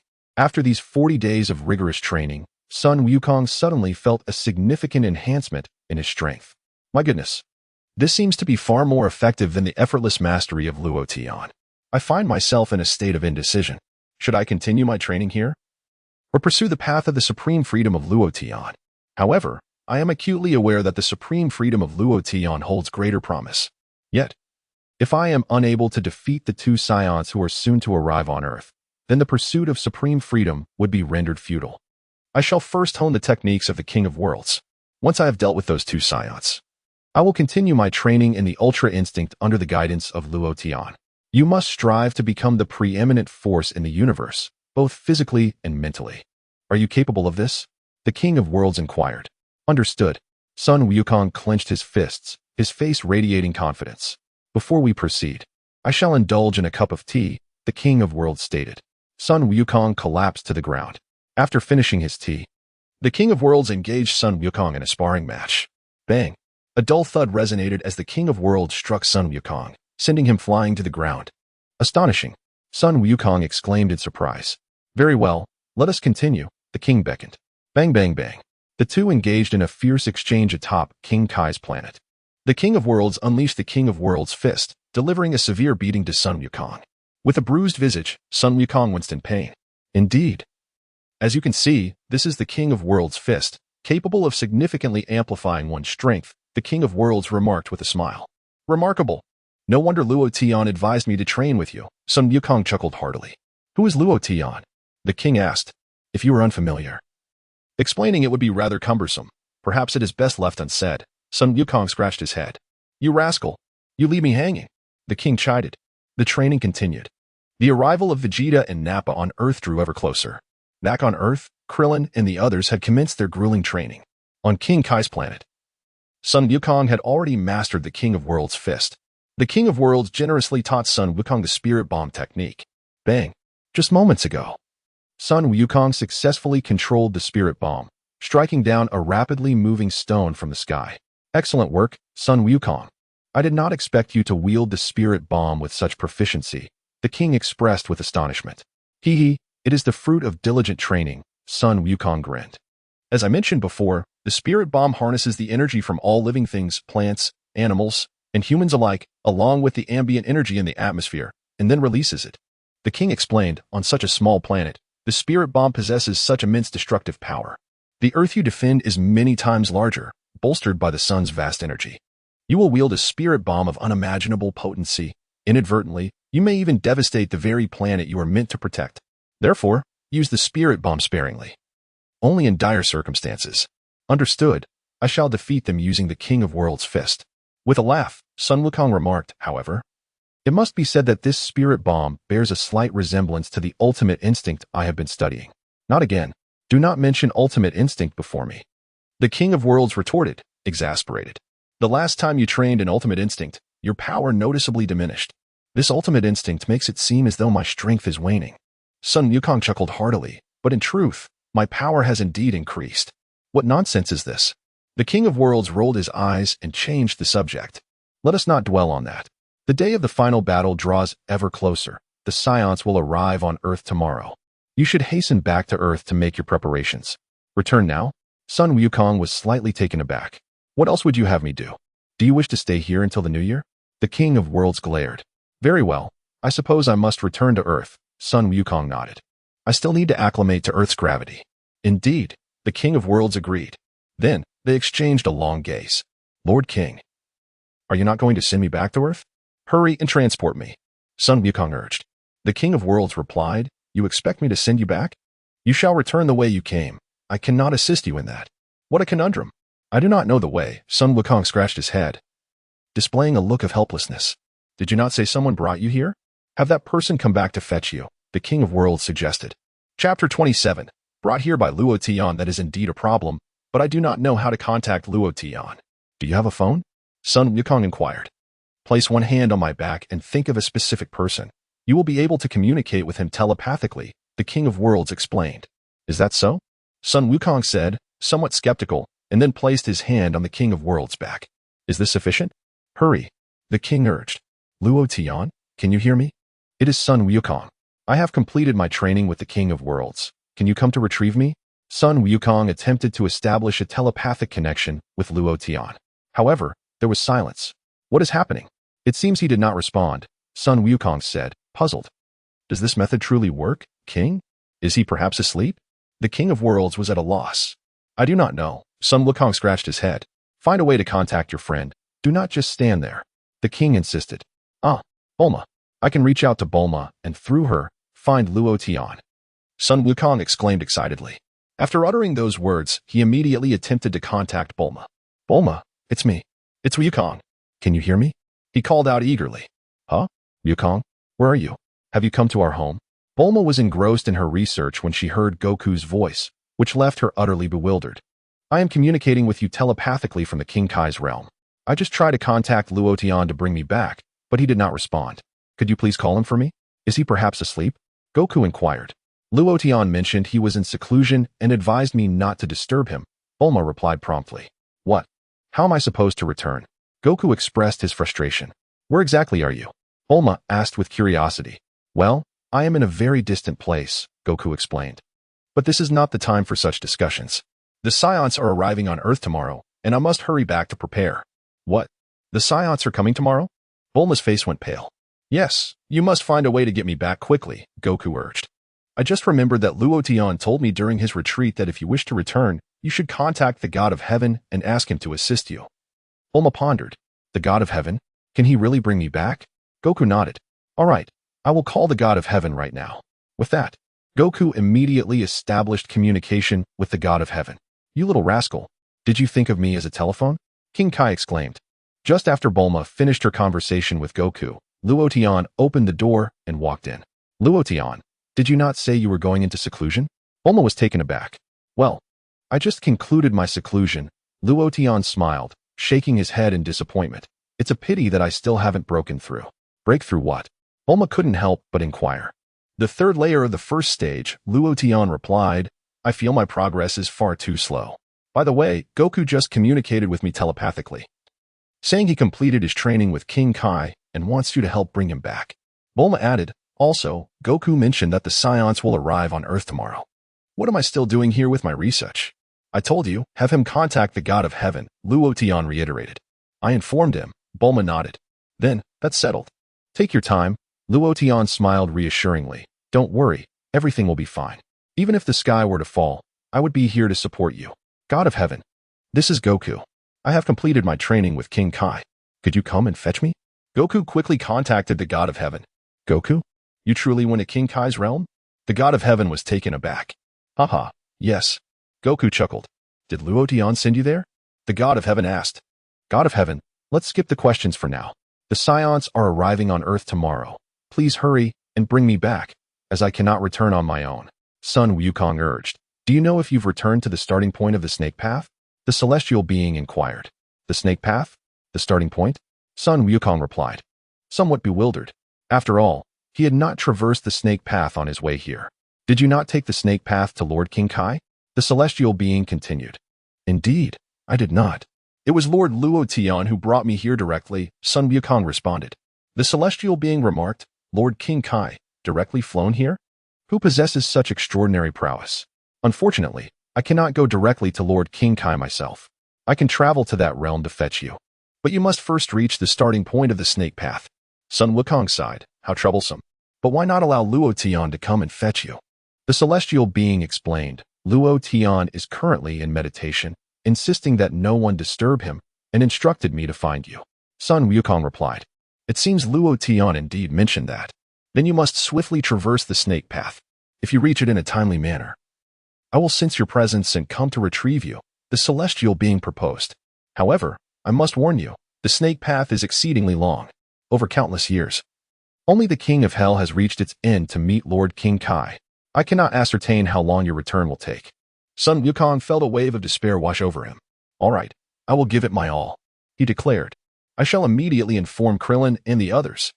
The celestial being spoke with determination. Let us set forth. Sun Wukong shouted, withdrawing his hand from the back of King Kai. That individual you referred to as Luo Tian must be remarkable, capable of entering this world unnoticed, King Kai mused. Sun Wukong nodded vigorously. You should depart at once. By the way, you ought to change out of those cumbersome garments, King Kai suggested, his antennae twitching slightly. With a snap, Sun Wukong's attire transformed completely. Wonderful. I feel so much lighter, he exclaimed with excitement. It's not merely lighter, King Kai chuckled. This is crafted from exceptionally durable fabric, capable of repelling most attacks. Thank you. King Kai, Sun Wukong expressed his gratitude, glancing at his chest. Fantastic. The turtle emblem remains unchanged. I was concerned it would look as unappealing as your attire. King Kai remarked, this lad truly lacks appreciation. Chapter 28. Vegeta and Nappa descend upon Earth with a slight movement of his antennae. King Kai altered the emblem on Sun Wukong's back from the turtle to the characters for King Kai. Hurry back, King Kai urged. Exercise caution. Your adversaries are far stronger than you can imagine. Do not be careless. I understand. I will fight with all my might, Sun Wukong solemnly nodded. King Kai, thank you for your guidance. If I perish, may I return here? Certainly. The king of the realm smiled faintly. I shall take my leave. With a wave of his hand, Sun Wukong soared into the sky. With a swift motion, he landed steadily on the serpentine path above. Gazing into the distance, he observed the lengthy serpentine road, which seemed to stretch endlessly before him. Truly, a being of boundless potential, with a heart as transparent as crystal. It was unexpected to encounter such a person in the mortal realm. The king of the realm chuckled softly, yet he pondered the identity of the individual named Luo Tian. Surely, he must also be a deity. Could he be the god of the galaxy? If so, it was rather impolite for such a divine being to depart without so much as a greeting upon arriving at my domain. The god of the galaxy, as mentioned by the king, indeed holds a lofty status, albeit one inferior to that of the king himself, who governs the galaxies. Here, the term galaxy refers broadly to all galaxies, not merely the one associated with Earth. The entire universe is composed of numerous galaxies. The god of the galaxy, as referred to by the king, is a deity presiding over one such galaxy. When the opportunity arises to meet this deity named Luo Tian, I shall impart some valuable lessons, the king mused with a smile. Meanwhile, on the serpentine path, Sun Wukong continued to fly swiftly, feeling as light as a feather. He was filled with excitement, yet he knew this was not the time for reflection. He needed to return promptly. Thus, he quickened his pace. On Earth? What? The Scions are arriving tomorrow? How can it be so soon? Master Roshi was taken aback by the news he received from the celestial messenger. Wasn't there still over a month remaining until the yearly deadline? These two Scions had arrived a month earlier than anticipated. By the way, where is Wukong? Master Roshi inquired of the messenger, Jackalope. Wukong seems to be training with the king of the realm. It will take him quite some time to return, Jackalope replied. As for whether he would make it back before the Scions arrived on Earth, that remained uncertain. It was possible that by the time he returned, they would all be in grave danger. Master Roshi wiped the sweat from his brow. Can't you say something more encouraging, you heavy-set fellow? By the way, have you all located the Dragon Balls? Master Roshi turned to Krillin. What? You haven't searched for them? Master Roshi was at a loss for words. Master, we have been exceedingly busy, diligently training. When would we have time to seek out the Dragon Balls? Krillin quickly explained. Yet you, Master, spend your days at home watching those unhealthy shows.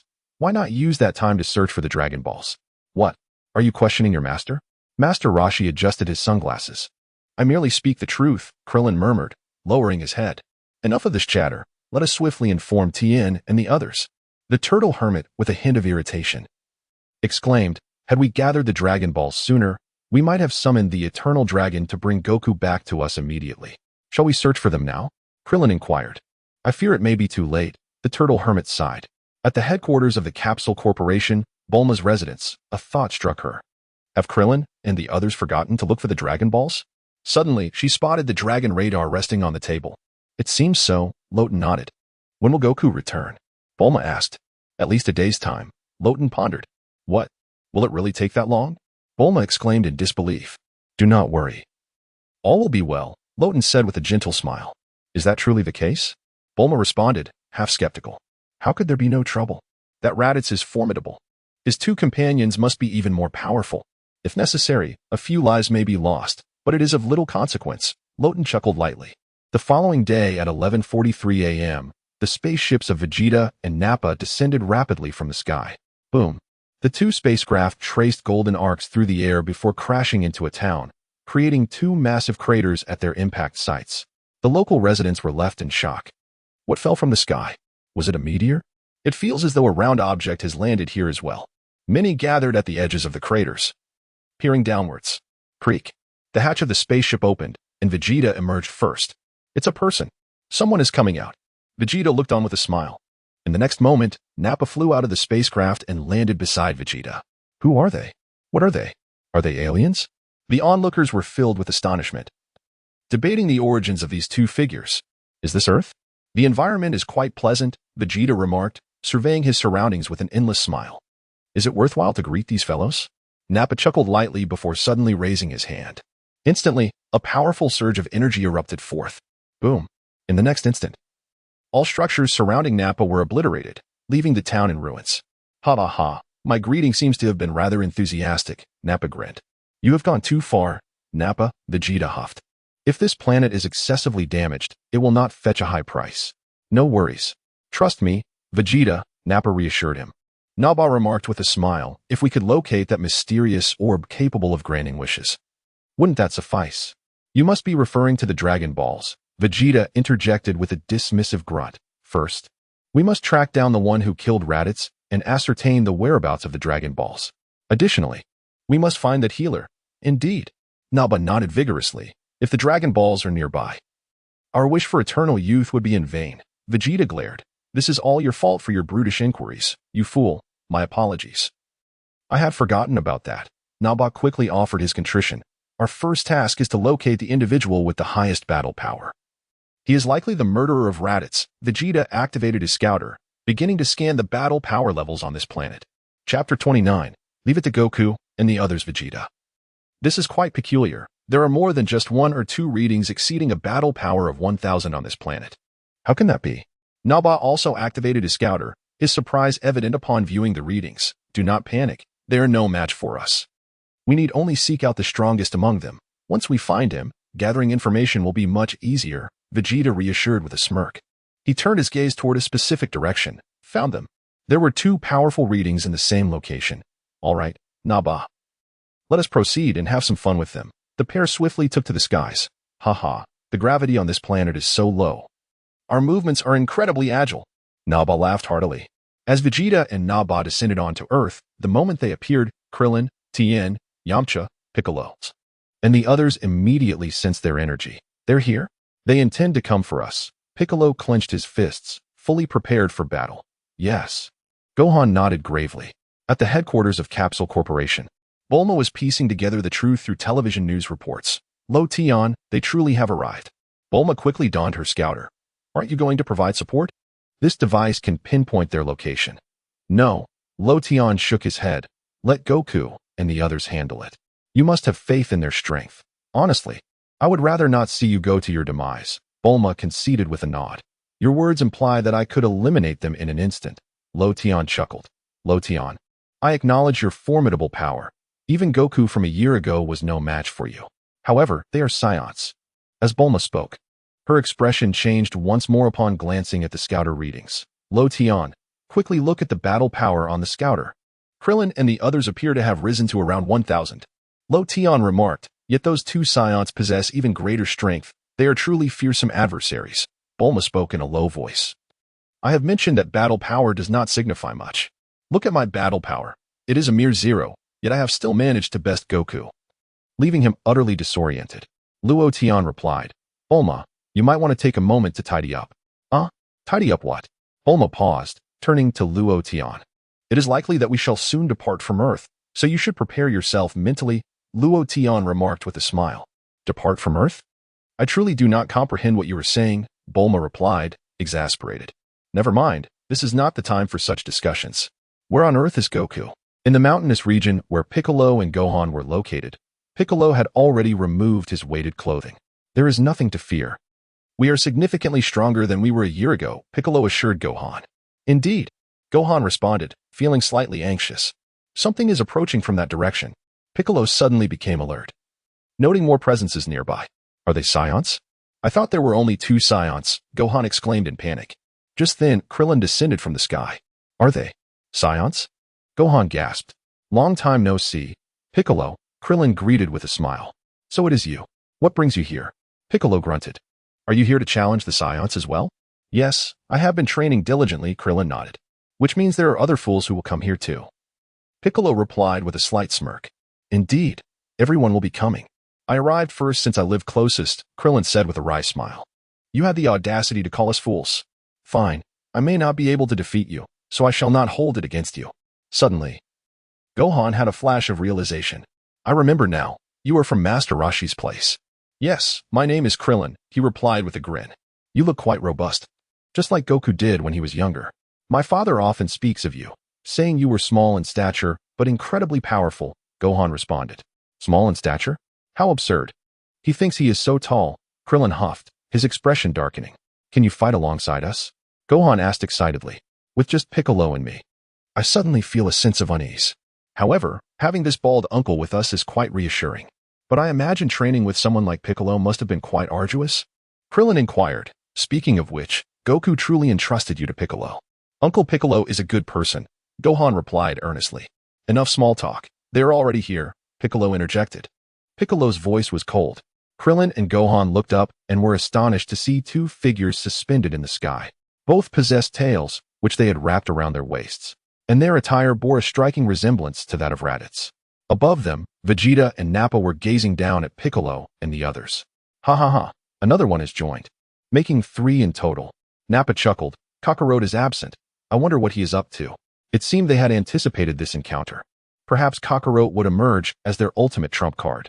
Vegeta smirked. Let us descend. The two plummeted from the sky, landing before Piccolo and his companions. You appear to be quite eager, Vegeta remarked with a grin. Indeed, that is correct, Piccolo nodded. Before we engage in battle, may I inquire about your purpose for coming to Earth? It is that voice. Vegeta laughed. You must be the one who vanquished Raditz, correct? The voice? Piccolo paused for a moment.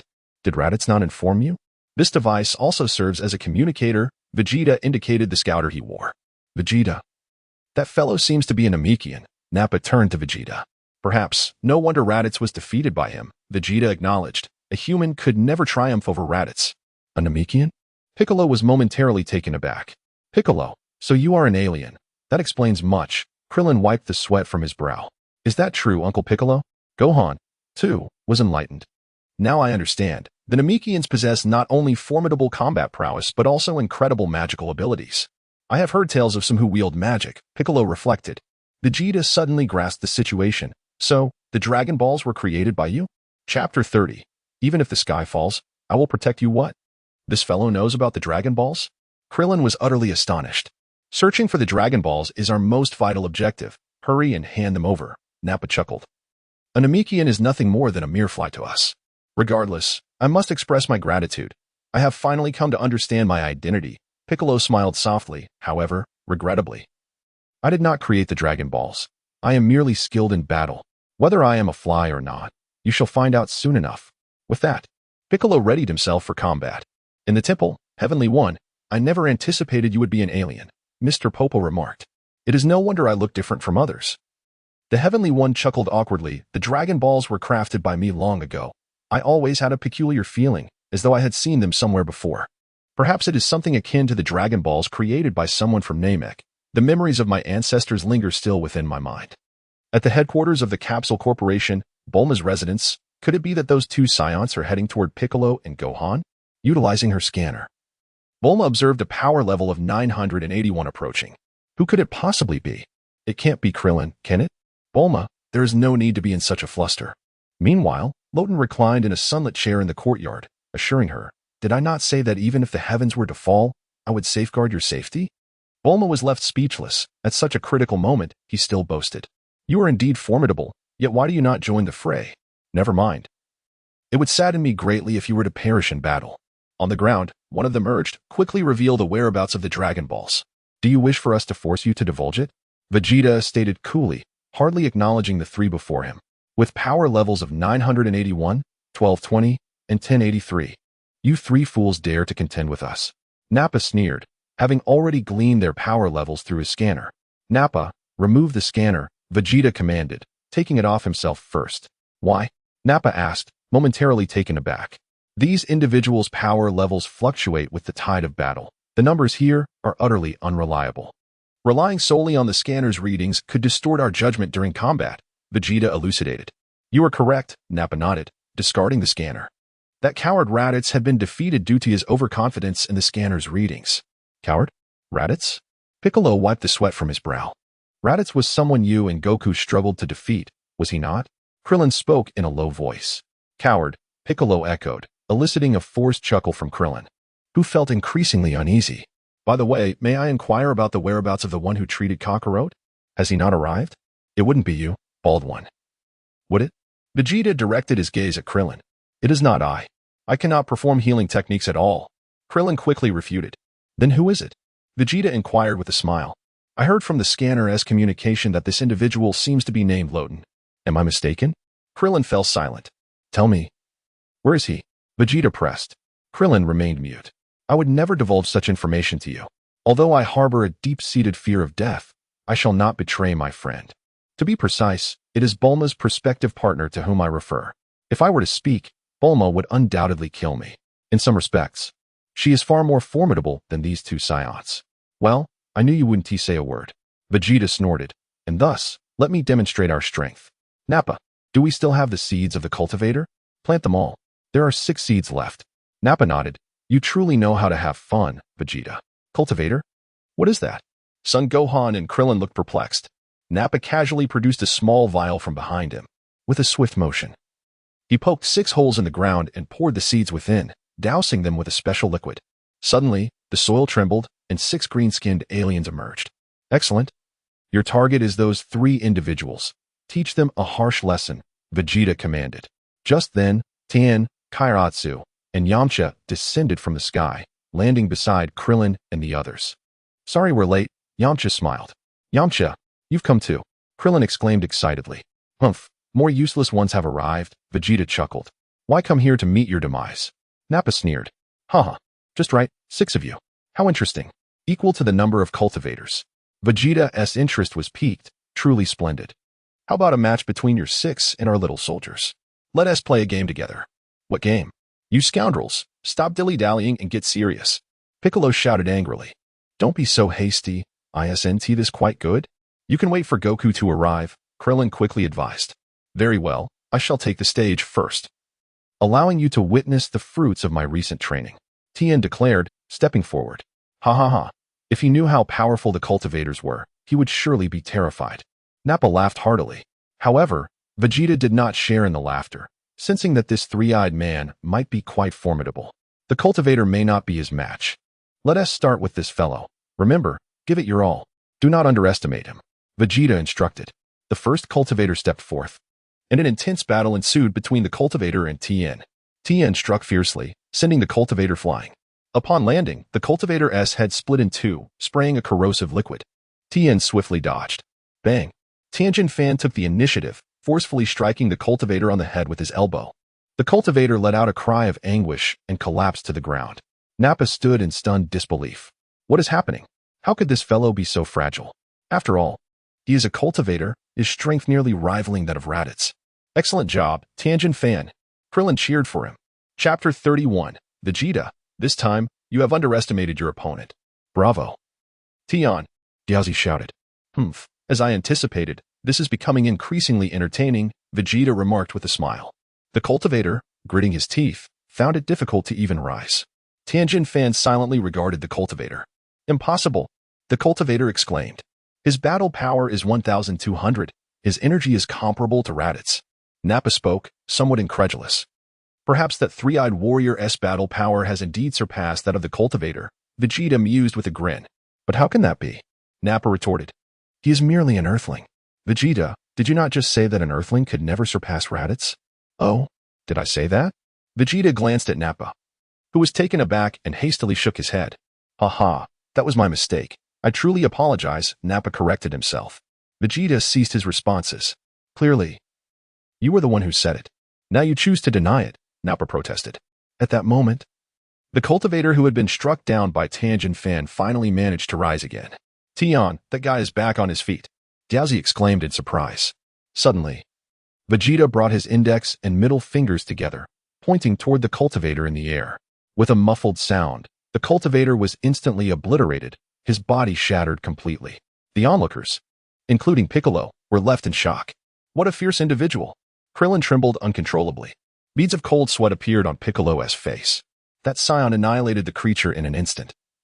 Such destructive power is truly terrifying. Nappa felt a sense of confusion. Vegeta, what are you doing? Nappa inquired. Keeping him alive would only waste time. He would never emerge victorious, Vegeta replied coolly. The cultivator underestimated me from the start.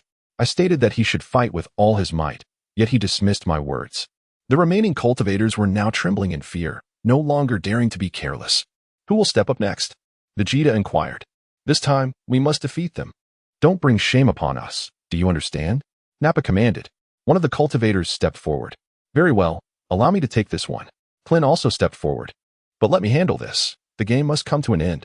Leping smiled and halted Clin, taking the initiative. Leping, allow me to go, Clin implored. Clin, you have already faced death once. Should misfortune befall you again, revival would be impossible. Leping chuckled. I shall take on this challenge. After a moment of contemplation, Clin conceded, very well, if you insist. After all, if you perish, there might still be a way to bring you back. Leping and the cultivator faced each other. In the next instant, both figures flickered and vanished from sight. Bang, bang, bang. They moved at incredible speed, launching fierce attacks against one another. They're gone, Sun Wukong exclaimed. Fool, they are merely moving at high velocity. Focus on sensing their energy. Everyone but you can perceive them, Piccolo instructed. Sun Wukong suddenly understood. Soon, Leping and the cultivator transitioned their battle from the ground to the sky. Boom. A formidable energy wave coalesced in Leping's hands and struck the cultivator directly. The cultivator was hit, crashing to the ground, wisps of white smoke emanating from his form. Another failure, Double lamented.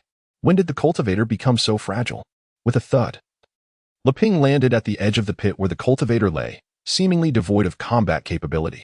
He couldn't help but smile gently. These creatures are not as formidable as you imagine. Bring out the remaining 4. I can handle them all alone. Humph. This time you have underestimated them, Vegeta chuckled. What? Leping was momentarily taken aback. In a flash, the previously downed cultivator sprang up and tightly embraced Leping. Kiki. A boundless grin spread across the cultivator's face, while despair etched itself across Leping's. Boom. The cultivator surged with energy and self-destructed. As the smoke cleared, Leping lay on the ground.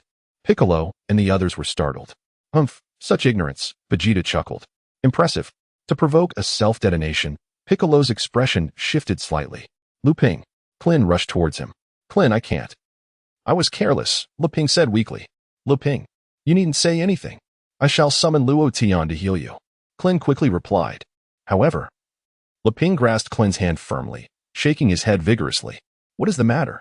I know you have feelings for Bulma, but that shouldn't prevent you from receiving treatment. Clin replied, exasperated.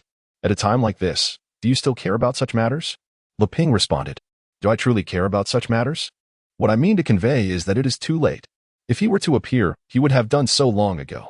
I told Bulma, I stammered intermittently. However, before I could finish, Leping's head tilted, and he succumbed.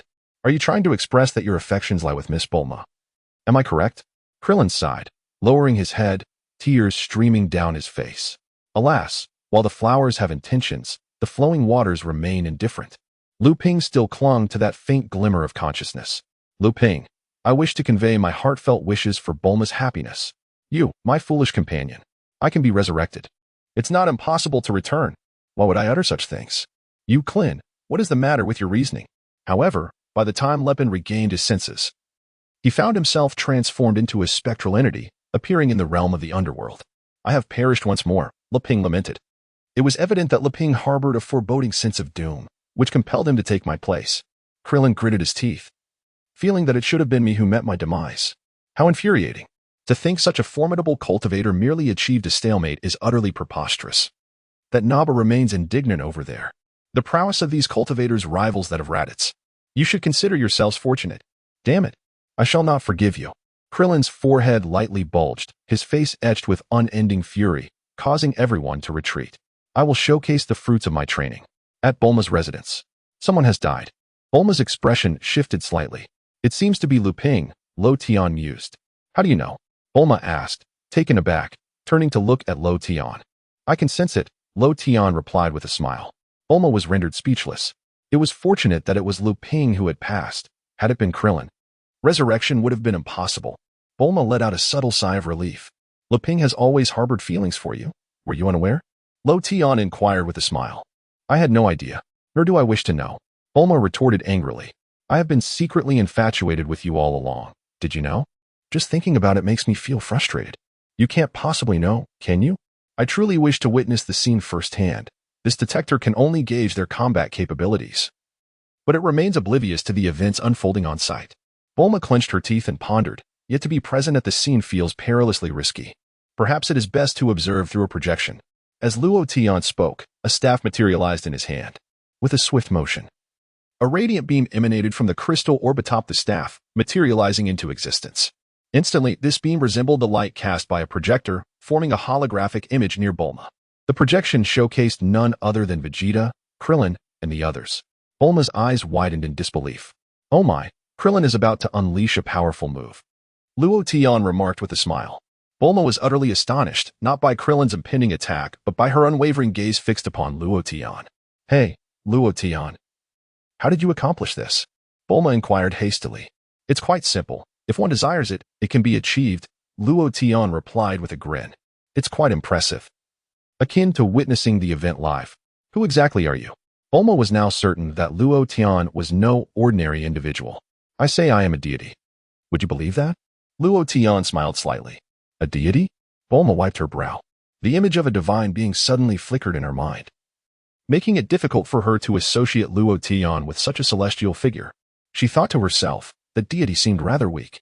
Just then, Bulma observed Krillin conjuring a formidable golden flame. Indeed, Krillin was about to unleash a significant move. Quick, Daz! Tien shouted as he soared into the air. This looks rather terrifying. Without a moment's hesitation, Daz ascended into the sky. The energy is substantial, but the speed is lacking. Nonetheless, it's wise to evade. Piccolo advised Gohan. Gohan dashed away to avoid the impending attack, while the others scattered in haste. Hey! Krillin manipulated the energy wave, directing it to surge skyward just as it neared Vegeta and Nappa. With a whoosh, the energy wave descended, transforming into 6 beams of light that struck towards Vegeta and the others present.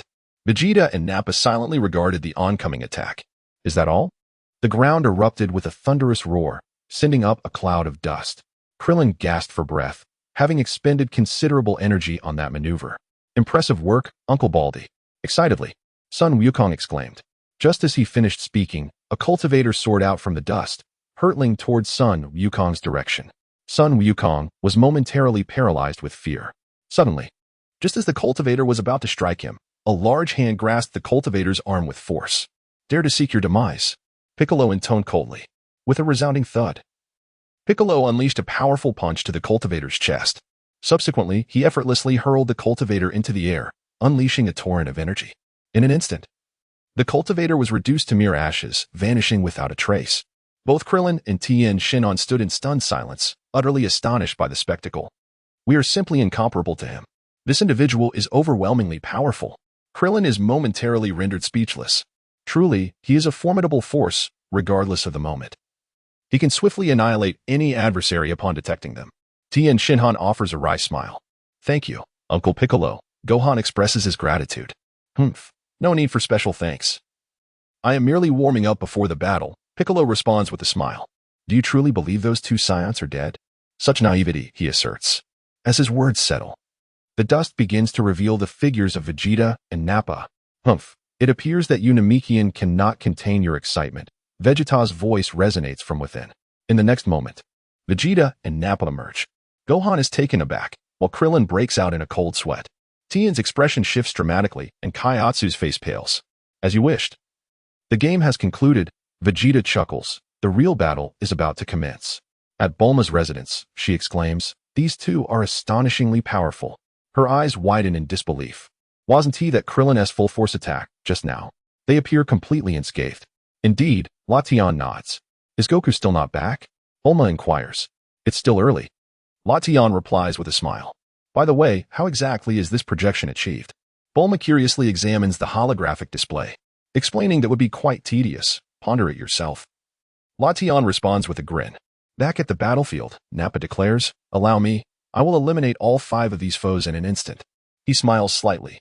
Do as you wish, Vegeta offers without objection.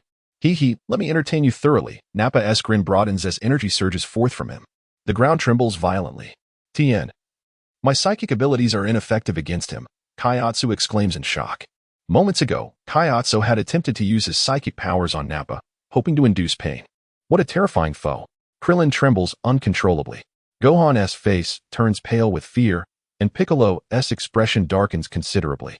I truly underestimated these 2 Saiyans. Who dares to come forth and meet their demise? Nappa bellowed. Piccolo and the others were utterly stunned. The magnitude of Nappa's energy was overwhelming. Since you choose not to approach, I shall come find you instead. With a cold smirk, Nappa transformed into a golden streak and charged towards them. In an instant, he appeared directly in front of Tien Shinhan. Tien's eyes widened in shock as he instinctively attempted to defend against the impending attack. With a resounding crack, it seemed as though Tien's arm was made of paper, instantly severed by Nappa's punch. "Ah!" Tien cried out in agony. "Tien!" Kaiatsu exclaimed in horror. Chapter 33. Farewell, Tien. "Humph, such a fragile creature," Vegeta smirked. "This is the first. Prepare to meet your end," Nappa declared, ready to deliver a fatal blow to Tien. Gritting his teeth, Tien bore the excruciating pain in his arm and suddenly ascended into the sky. "You bastard! I will not let you go unpunished," Tien shouted in a fit of rage, launching an attack at Nappa below. "Humph," Nappa chuckled softly. In a flash, he soared upwards, directly confronting Tien, delivering a powerful kick to his body. Tien plummeted from the sky, gritting his teeth, steadfastly attempting to rise again. "Tien!" Kaiatsu's expression shifted dramatically. "What a tenacious fighter. He still clings to life despite everything," Nappa remarked with a smile. Son Gohan trembled in fear. "How terrifying. Is this what it means to be a Saiyan? I feel as though I might be struck down by them today. This fellow, how can his energy be so immense?" Piccolo remarked solemnly. "This brute." Krillin gritted his teeth and charged forward, determined to lend assistance. "Do not concern yourself with him. He is beyond saving," Piccolo advised. "Stand aside." Krillin disregarded Piccolo and continued to soar towards Tien's direction. Meddlesome fool. With a disdainful snort, a massive surge of energy was unleashed, hurtling downwards. Boom. A great crater instantly formed at Krillin's location, a dark abyss. Krillin's complexion turned pale with fear. He had narrowly escaped annihilation by that force. What a terrifying opponent. "Where's Dent?" Krillin suddenly recalled and hurriedly searched for Dent's figure. "I recall that Dumpling was just around here. He hasn't been killed, has he?" "Hey, Nappa. Be cautious behind you," Vegeta suddenly remarked. Nappa responded, momentarily bewildered. Suddenly, Dumpling landed on Nappa's back. "Dumpling!" Krillin exclaimed, while Tien's expression turned exceedingly grim. "What do you intend to do, you little creature?"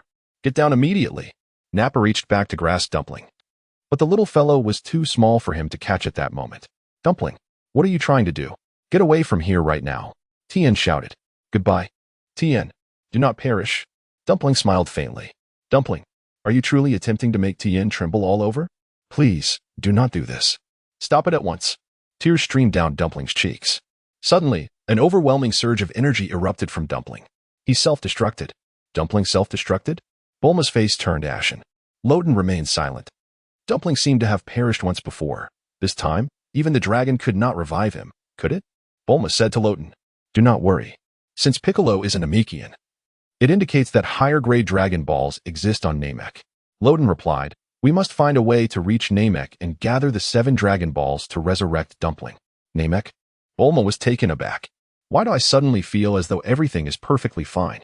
Just moments ago, you were telling me to prepare for leaving this world." Bulma silently gazed at Luo Tian. "What are you staring at?" Luo Tian sighed. "In truth, I possess the ability to bring people back to life. However, if I were to do everything for them, they would develop a significant dependency and consequently lose their drive to cultivate and strive. That would be detrimental. Can you really revive Jiaozi?" Bulma was taken aback. "Indeed," Luo Tian nodded. "You bear no resemblance to Shenron at all." Bulma wiped the sweat from her brow. "This little fellow perished alongside his foe. How brave he was," Piccolo chuckled. Just as Piccolo finished speaking, the figure of Nappa appeared in the sky. "Humph. What a futile effort," Nappa chuckled. "You have no comprehension of our terrifying nature." Piccolo and the others were struck with astonishment. Jiaozi had self-destructed, yet this fiend remained unscathed. Furthermore, it seemed that Jiaozi's explosion had inflicted no harm upon him. "Once I eliminate that three-eyed brat, I shall deal with you all," Nappa grinned. "Humph. I can effortlessly annihilate you." He appeared completely unharmed. Krillin trembled in fear. Jiaozi had previously been saved by the Dragon Balls. He cannot be revived again. Tianjin held his fists tightly, enraged. "Hey, I will send you to the next world to meet that little guy shortly. You should express your gratitude to me." Nappa called out to Tianjin from the air. "I will not spare you." Tianjin gritted his teeth. "Listen closely. He has a flaw during his attack," Piccolo instructed Krillin. "Wait for the right moment, and we need only to do this." Piccolo outlined his plan to Krillin and Son Gohan. "What a brilliant strategy. I wish you success in battle," Vegeta smiled. "Piccolo, it would be unwise to stand idly by. You might miss a great opportunity," Vegeta remarked with a grin. "Humph. Enjoy your laughter while you can. When Son Goku returns, you will find cause for tears," Piccolo retorted coldly. Oh, who is Son Goku? Does he possess any special abilities? Vegeta inquired with a slight smile. Whoosh. Meanwhile, Nappa launched another attack towards Tianjin. Swish. Just as Nappa approached Tianjin, Piccolo swiftly appeared behind him and delivered a powerful punch to Nappa's face. Ack. Nappa was caught off guard and was sent flying. Krillin quickly delivered a kick. Nappa plummeted from the sky. Gohan, it's your turn. Krillin shouted. Attack quickly, Piccolo urged. Gohan trembled in fear. This is terrifying. Gohan. Once again, Piccolo shouted, Krillin. That foolish little brat. We have no time to waste. Let us launch our attack, Krillin urged. Swish. Both warriors unleashed their formidable techniques toward Nappa. Whoosh. In this critical moment, Nappa swiftly adjusted his stance, evading their assault. He dodged it. We've missed our opportunity, Krillin lamented, frustration etched across his face. Damn it. Piccolo seethed through gritted teeth. Nappa wiped the blood from his face, glaring at Piccolo and Krillin with fury. You two have done well. But do you truly wish to perish out of order? He coldly remarked. Dumpling, I shall avenge you. Wait for me. I will not allow you to dwell alone in that realm. Tien, resolute, concentrated the energy for his Kikaho. Chapter 34, Vegeta, I have a few questions for you, Kikaho. Tien exclaimed, raising his hand as he aimed the powerful attack at Nappa's form, unleashing it with a thunderous crash. Nappa was immediately engulfed by the Kikaho. Yet, miraculously, Nappa emerged unscathed. Despair washed over Tien. Damn it. He coughed up blood, collapsing to the ground, lifeless. You fool, expending your final strength only to meet your end. Vegeta scoffed. Goku, hurry. Krillin shouted desperately. Hee hee, Nappa chuckled. This three-eyed fool has managed to die without me lifting a finger. Are you truly immortal? Piccolo was drenched in cold sweat from fear. Krillin trembled uncontrollably, and Gohan's face turned pale. Goku, why haven't you come yet? Krillin cried out again. If you don't arrive soon, we will all perish. Goku? Who exactly is this person? Vegeta pondered, momentarily taken aback. Why does this bald man keep calling for him? Humph. Another one has fallen. Now it's your turn, you three, Nappa grinned. I'll spare that Namekian for now. I still need to inquire about the Dragon Balls. You are fortunate, Piccolo. He believes you are the only one privy to the Dragon Ball secrets, Krillin remarked with a wry smile. The outcome remains the same.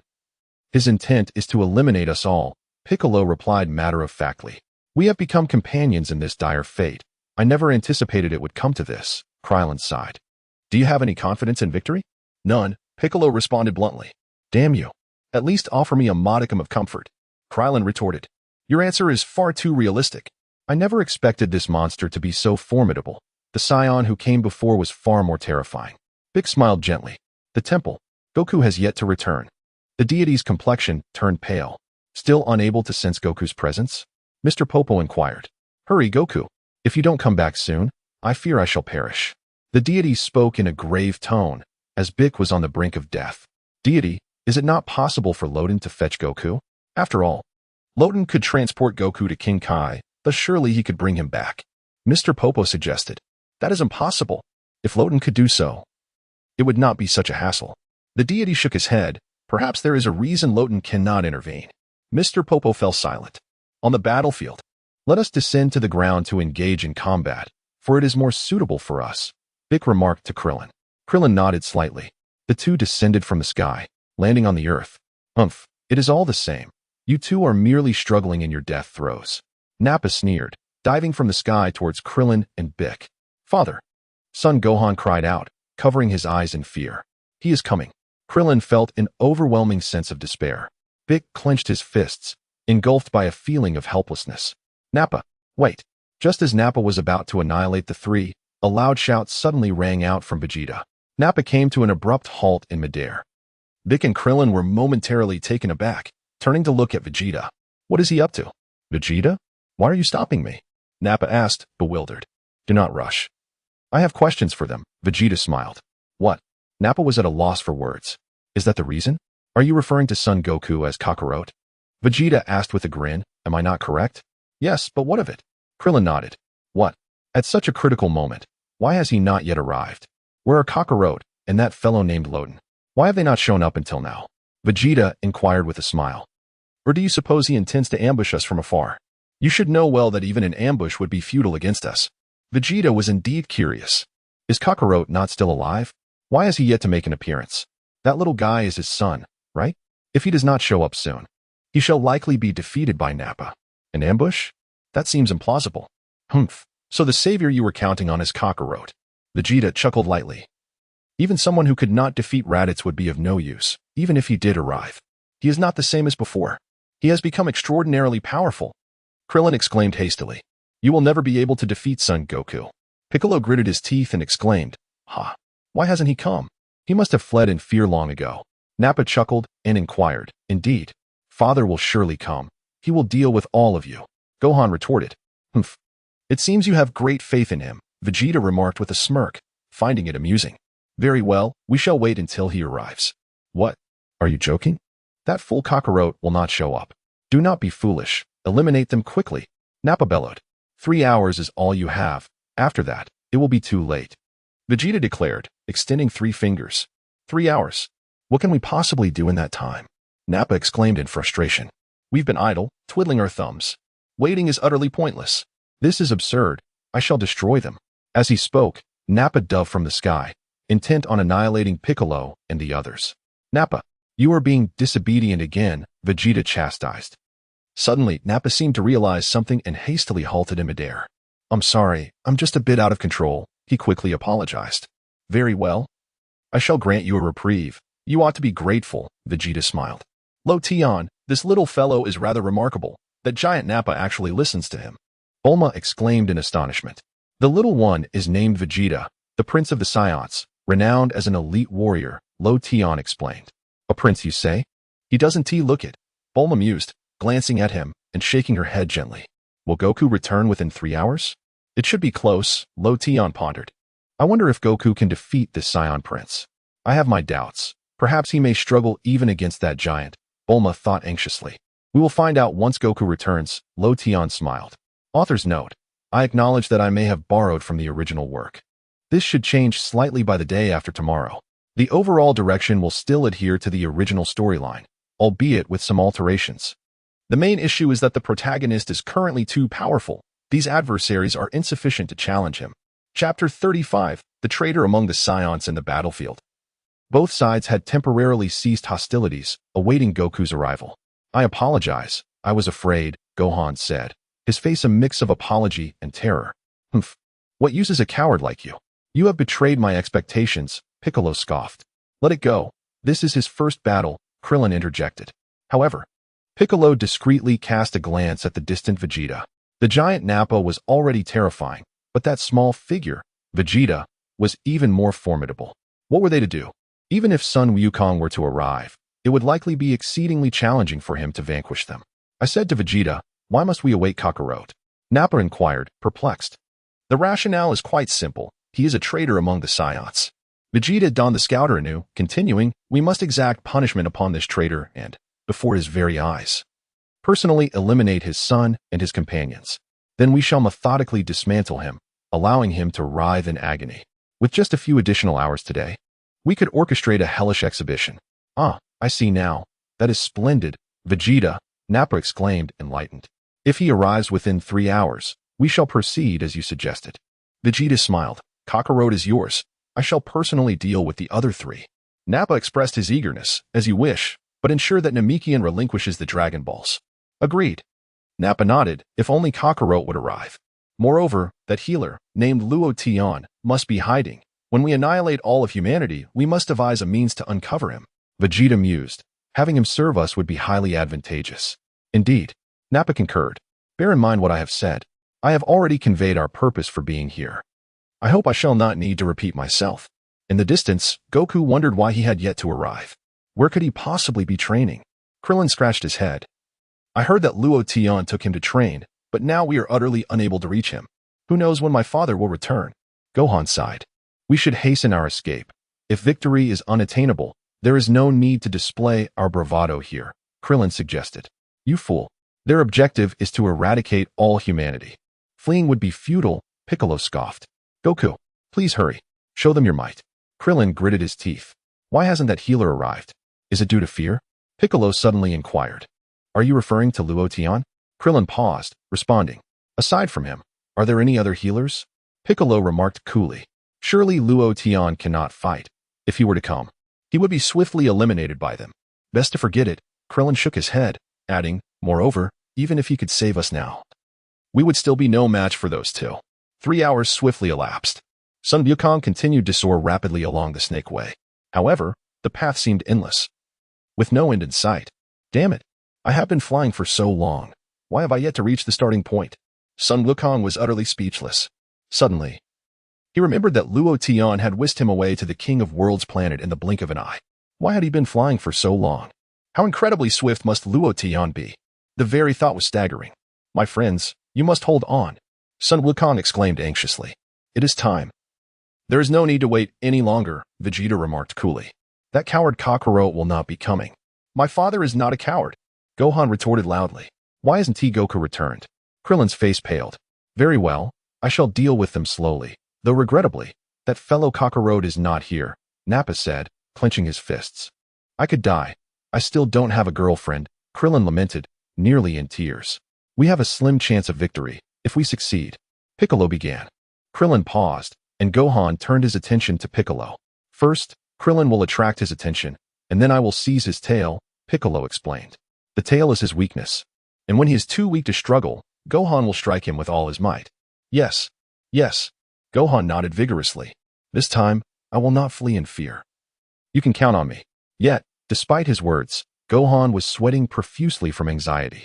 Indeed, the fate of Earth rests in your hands, Piccolo asserted. Gohan, as long as you possess confidence, your power will surpass mine. Gohan felt his heart race. How nerve-wracking. Haha, are you ready to meet your demise? Nappa grinned. In the end, Goku still has T returned. Could all three of them have been killed? Bulma's face drained of color, sweat trickling down her brow. Oh dear. It seems Goku is back, Luo Tian said with a smile. Back? Where? Bulma blinked in surprise. The Kai should have gone to fetch him, Luo Tian replied. In the underworld, Goku. Quickly grab hold of me. The Kai called out.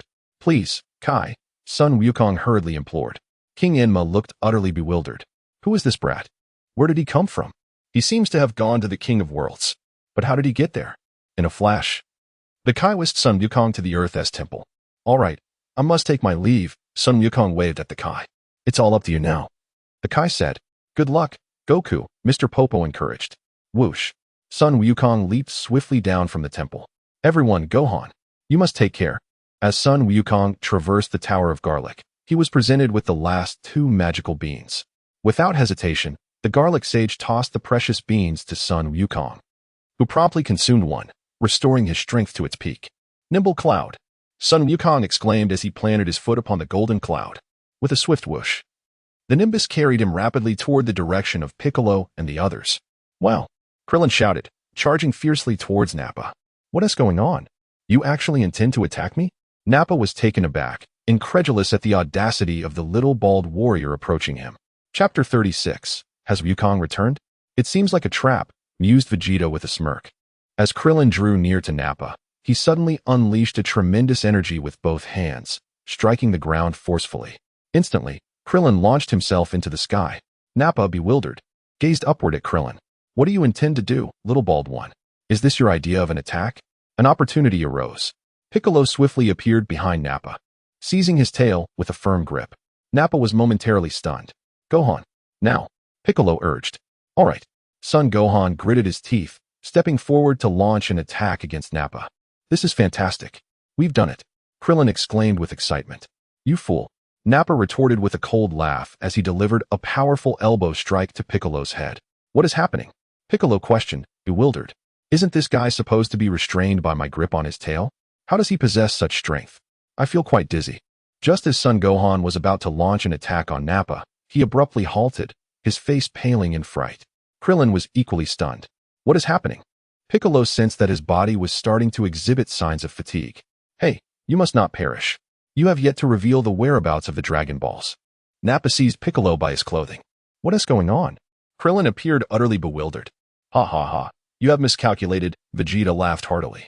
Did you Veli believe we would neglect our vulnerabilities? Nappa scoffed. The most powerful beings on this planet are also incredibly fragile. With a slight loosening of his grip, Piccolo collapsed to the ground, unconscious. This is disastrous, Krillin trembled, his face etched with profound despair. Let this fellow rest for a while. I shall have some fun with this little one. Nappa smiled lightly. His interest peaked as he turned his gaze towards son Gohan. Hey, you share Scion blood, and I initially had fondness for you. However, your father is too heartless, allowing his child to be killed without rushing to intervene. With that, Nappa delivered a brutal kick to son Gohan. He soared into the air. Bam! Nappa swiftly followed with a slap, sending son Gohan hurtling away. Gohan's body crashed heavily against a distant rocky mountain before tumbling down. Krillin gasped in shock. Hey, get up quickly. Let us have some fun. Nappa chuckled. Damn it. Gohan gritted his teeth and rose from the ground. Exactly. Now it's interesting. Nappa guffawed and charged towards Gohan. Bam. Seizing the opportunity, Krillin kicked Nappa in the face. Immediately afterward, he unleashed a powerful punch to Nappa's chest. Nappa was sent flying backward. Krillin swiftly pursued, ready to deliver a finishing blow. However, Nappa reacted quickly, regaining his stance and preparing to counterattack. Krillin, startled, swiftly retreated, performing several somersaults in the air to distance himself from Nappa. What agile movements! Vegeta chuckled. You bald fool. Just watch how I deal with you. Nappa exploded in fury. This bald-headed brat is infuriating. I shall eliminate him first. With that, Nappa charged toward Krillin. Energy slice. Krillin raised his hand, and a disc of energy materialized. The disc spun rapidly, emitting strange sounds. Hey. Krillin hurled the energy slice towards Nappa. Humph. Mere child's play. Nappa smiled gently, intending to withstand the challenge with his own body. Such a trivial thing seemed hardly terrifying. Nappa, quickly dodge. Vegeta shouted. Nappa was taken aback and hastily evaded. With a swift motion, the key blade manifested behind Nappa, cleaving a mighty mountain in two. You fool. Can't you even recognize the power of that technique? Vegeta was genuinely exasperated. Meanwhile, Krillin felt utterly despondent. He had nearly been obliterated by this individual. That scion named Vegeta was truly a nuisance. Damn it, I shall annihilate you. Nappa, still shaken, erupted in fury, conjuring a ball of flame in his hand and hurling it towards Krillin. Without a moment's hesitation, Krillin soared into the air. Humph, Nappa chuckled softly. I always knew you would soar into the skies. Prepare to meet your demise. Nappa raised his hand, intending to obliterate Krillin in midair. However, at that critical moment, Piccolo suddenly awakened. A surge of violet-red flames erupted from his hand, striking Nappa squarely in the back. A pained hiss escaped Nappa's lips. Panting heavily, Piccolo was clearly exhausted. Bang! Krillin plummeted from the sky, sustaining significant injuries from the residual energy blast unleashed by Nappa. That scoundrel! Has he truly awakened? Nappa seethed, gritting his teeth. Ha ha ha! Nappa, it seems you are out of your depth. Vegeta laughed heartily. This infuriates me. I spared your life in pursuit of the Dragon Balls. And you dare to act so brazenly? Nappa's nose crinkled in fury. Yet Piccolo paused, suddenly turning to glance behind him. What is this aura? Piccolo was taken aback, sensing a formidable presence approaching. Vegeta raised an eyebrow. Indeed, the energy was powerful and oddly familiar. Gohan's face radiated with anticipation. What are you all discussing? Nappa inquired. It's Son Goku. Goku is coming. I knew he would arrive. This fellow has kept us waiting in agony. Piccolo chuckled. Father is here. This is wonderful. He has come to rescue us. Gohan exclaimed excitedly. Is Kakarot? Where's that fool? Nappa looked bewildered. I don't sense him at all. Oh. Have they detected a powerful presence? Vegeta bent down to retrieve the fallen scouter, pondering if it truly belonged to Kakarot. Since arriving on Earth, Vegeta had not engaged in battle, but had honed his ability to sense energy. Thus, he endeavored to refrain from using the scouter whenever possible. Observing that Piccolo and the others had already sensed Kakarot's energy, Vegeta realized he could not perceive it himself. It seemed that mastering the ability to sense energy would require gradual refinement. Vegeta donned the scouter and pressed the button. Upon seeing the power level displayed, his expression shifted dramatically. Chapter 37. The Fury of Gohan Vegeta. Is Kakarot on his way?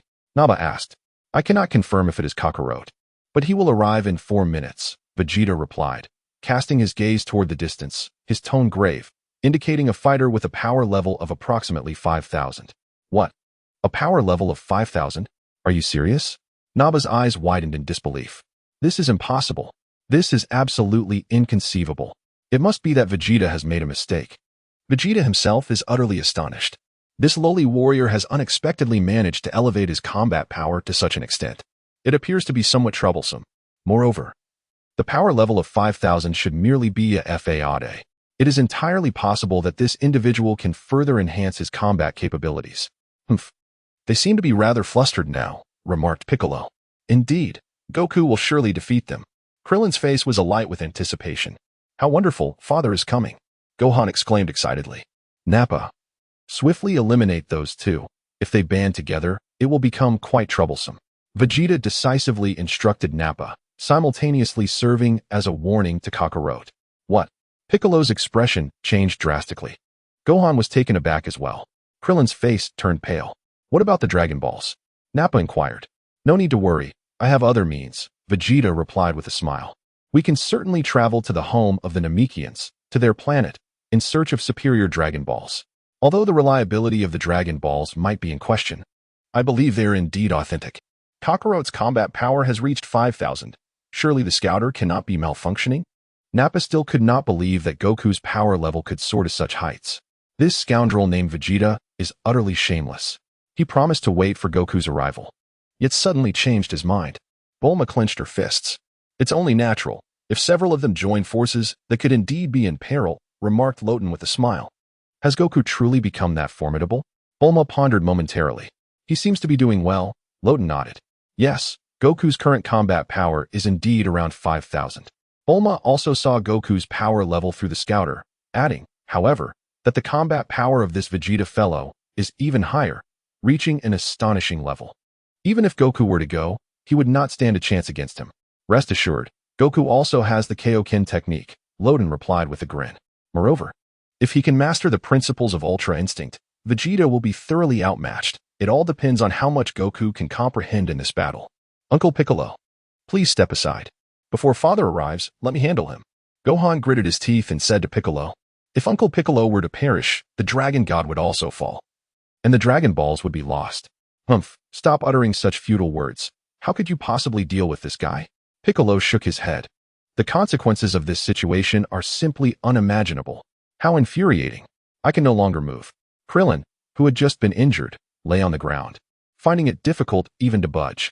You little brat, whom do you think you can take on? Just you? With a sinister laugh, Nappa charged swiftly towards Son Gohan. In a sudden burst of energy, Son Gohan delivered a powerful kick that landed squarely on Nappa's massive face. Nappa was sent hurtling backward, crashing into the great mountain behind him. The ground trembled as the mountain collapsed, burying Nappa beneath the rubble. Piccolo was taken aback. This young lad was far more formidable than he had anticipated. With a thunderous roar, Nappa soared back into the air, quickly reappearing before Son Gohan. You insolent brat. The game ends here. Nappa bellowed in furious rage. I was unexpectedly sent flying by this little creature. I feel utterly ashamed. Go die? A ball of electric light coalesced in his palm, aimed directly at Sun Wukong. Sun Wukong was rendered speechless with fear. I am filled with dread. In this critical moment, Piccolo appeared before Gohan without a hint of hesitation, spreading his arms to shield against the incoming energy attack. Gohan stood in a daze, while Krillin was equally astonished. Is this truly the Piccolo I know? With a thunderous roar, Piccolo resolutely used his own body to absorb the energy assault from Nappa. Uncle Piccolo. Gohan fell to the ground, trembling and weeping softly. Run, Gohan.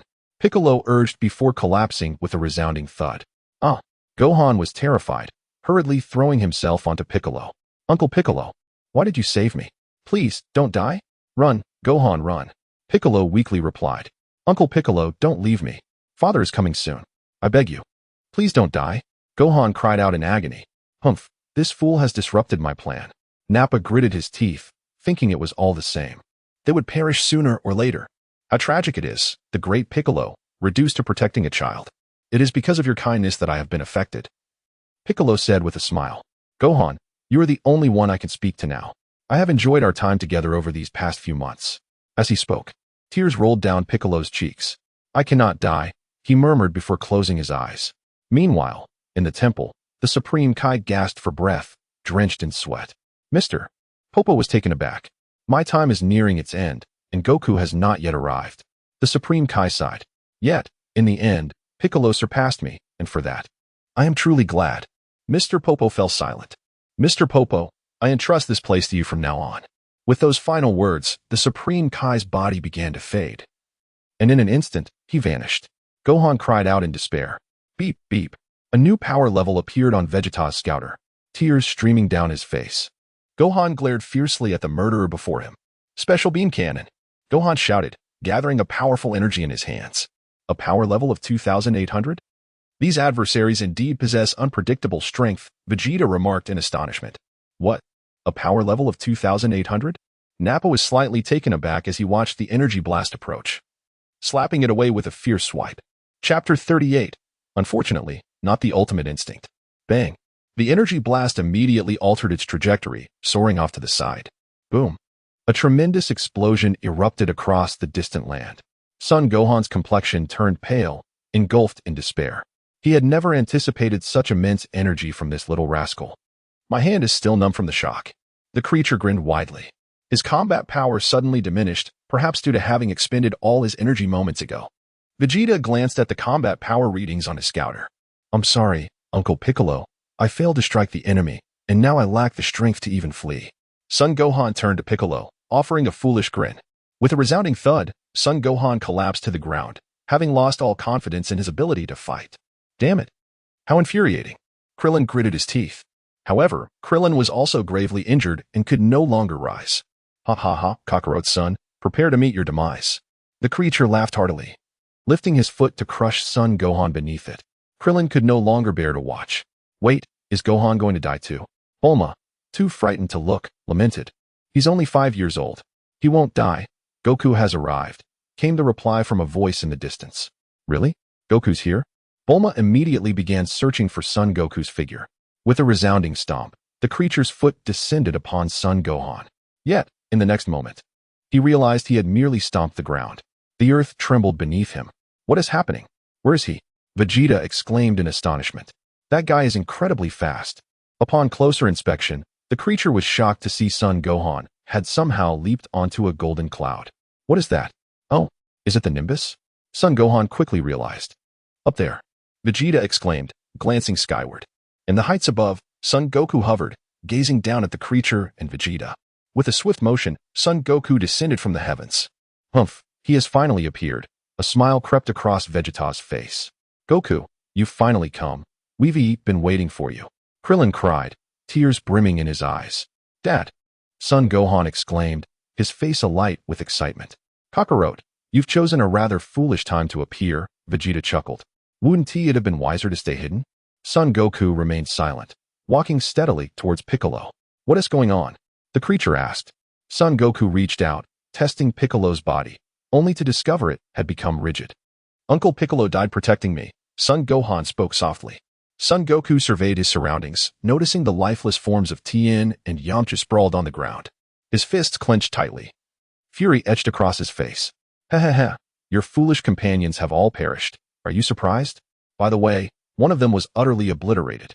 With a boisterous laugh, Nappa reveled in the misfortune, yet there was no need for sorrow, for soon you would accompany them to another realm. As Vegeta aptly remarked, wouldn't it be wiser to remain hidden rather than seek your own demise? Is that not so? Meanwhile, the expression on Goku's face grew increasingly grim. Heh. Nappa beamed with delight, while even the gods could not conceal the fury etched upon Goku's visage. Vegeta silently observed, noting the rising battle power of this adversary. Cursed be it, Loden had instructed me that if I could temper my rage, I might progress further towards the ultimate state of tranquility. Gritting his teeth, Goku thought. But controlling it is exceedingly arduous. Loden, forgive me, allow me this one indulgence. Loden, what is Goku speaking of? Bulma, taken aback, turned her gaze to Loden. I once told him that to truly master the ultimate state of tranquility, one must suppress their anger. Loden elucidated, though it may not be suppression per se, but rather a release, meaning one must not allow emotions to cloud their judgment.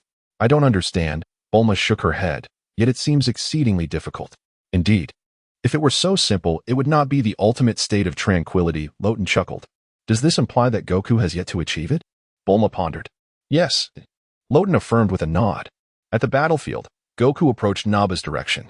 What? Do you wish to willingly meet your end? Then I shall oblige you, Nappa scoffed, swinging a fist toward Goku. Whoosh. However, Goku merely flickered and vanished in an instant. In the next moment, he materialized beside Gohan. What? How did he get over there? Nappa was astounded. Gohan, my apologies for my tardiness. It is indeed a challenge for you both to endure, Goku said, presenting the senza beans. Here, each of you take half. Senza beans? Did you procure these from Corinne? Krillin inquired. This is the last one, Goku replied. Krillin, you should eat it, Goku. No need. I've already consumed one, Goku smiled. No, let us save it for emergencies. Our consumption won't make a significant difference, Krillin replied with a wry smile. Don't worry, if you refuse, I shall discard it, Goku countered. Besides, we still have Loten, right? Loten has tea arrived, Krillin wiped his brow. I doubt he will come. Well then, let us hasten and consume it. Gohan, you too. As Sun Wukong spoke, he split the magical beans in half, distributing them to Krillin and Gohan, who quickly regained their footing. Vegeta, observing the scene, inquired, what did he give them? Their injuries seemed to have healed remarkably. Nappa, taken aback, responded, this planet is truly full of surprises. Vegeta chuckled. Those beans can indeed mend their wounds and even restore their stamina. I noticed he divided the beans. Had they been whole, they might have completely healed them. Is there really such a miraculous substance? Nappa expressed his astonishment. Unfortunately, it seems that was the last one. Vegeta replied with a shake of his head. If we could find more of those beans, we wouldn't need that fellow, Loten, Nappa mused. Indeed, Vegeta nodded in agreement. Chapter 39. It turns out you're just a paper tiger, Krillin. Your martial arts have improved significantly. I can feel it, Sun Wukong remarked. I believe I've been training diligently. Krillin replied with a wry smile, but it's still not enough. I fall far short compared to them. One by one, they have all perished. Gohan, I hardly recognize you. You've come a long way, Sun Wukong observed as he turned his gaze to Gohan. Yes, it was all thanks to Uncle Piccolo, but regrettably, I couldn't be of much help, Gohan lamented.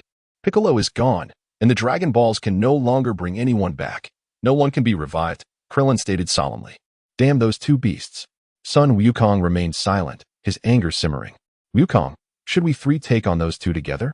With you here, we can surely defeat one of them. Krillin clenched his fists. By the way, I heard you trained with King Kai. Is that true? Yes, Sun Wukong nodded, offering no further explanation. I intend to face them alone. You both should stay back to avoid any harm. Alone? Krillin was taken aback. No matter how strong you are, you can't take on both of them at once. Their power is almost unimaginable. Indeed, Dad, Gohan echoed.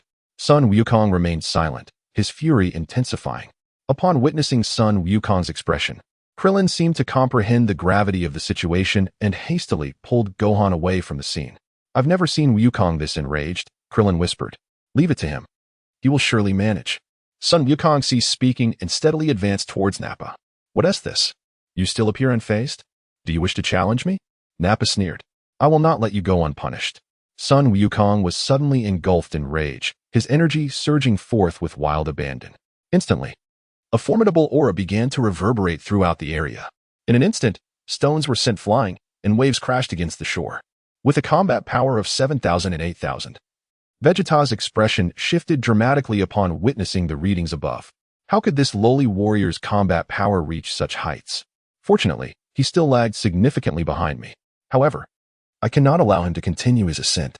Upon sensing Sun Wukong's overwhelming presence, Gohan and Krillin were equally terrified. Neither of them had anticipated that Sun Wukong's power would escalate to such an extent. Hey, Vegeta, what is Kakarot's combat power? Nappa hurriedly turned to inquire. It's over 8,000. Vegeta replied through gritted teeth. What? A combat power of 8,000 must be a mistake. The machine must be malfunctioning. Nappa's pupils dilated, disbelief etched across his face. No need to panic. I haven't even activated the Kaioken yet, Sun Wukong remarked nonchalantly. The Kaioken? Vegeta was momentarily taken aback. And there's also the Ultra Instinct. Sun Wukong stated coldly. I don't comprehend what you're saying, Vegeta chuckled. How dare you speak so arrogantly to me? Nappa roared, lunging at Sun Wukong with claws bared. With a thud, a muffled sound echoed as Sun Wukong, having suddenly appeared behind Nappa, delivered a swift kick to his back. Nappa collapsed to the ground in an instant. Vegeta was left speechless, Gohan was dumbfounded, and Krillin's eyes widened in shock. What on earth is happening? Damn it! Nappa exclaimed, rising from the ground. Confusion etched on his face. When did this guy get behind me? Why can't I see it? You scoundrel! I will not spare you, Nappa exclaimed, his rage palpable. You are nothing more than a paper tiger, Sun Wukong replied calmly. What did you say? Dare to repeat that. Nappa's fury was evident. Do you have the audacity to call me a paper tiger? My previous assault should have made that abundantly clear. Sun Wukong remained unfazed. Very well. I shall demonstrate the true extent of my formidable power, Naba declared, layers of potent energy emanating from him as he surged towards Sun Wukong. Boom, boom, boom. Naba unleashed a barrage of ferocious attacks on Sun Wukong, who simply evaded the onslaught with grace. Howl! Naba roared, launching another fierce punch, only to find his fist striking nothing but air. Upon focusing his gaze, he was stunned to discover Sun Wukong had vanished.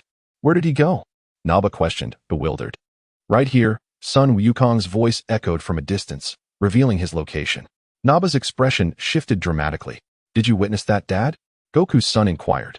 I couldn't keep up, Krillin admitted. Perspiring. Wukong has become astonishingly powerful, Vegeta pondered in silence. How could Kakarot have transformed so rapidly?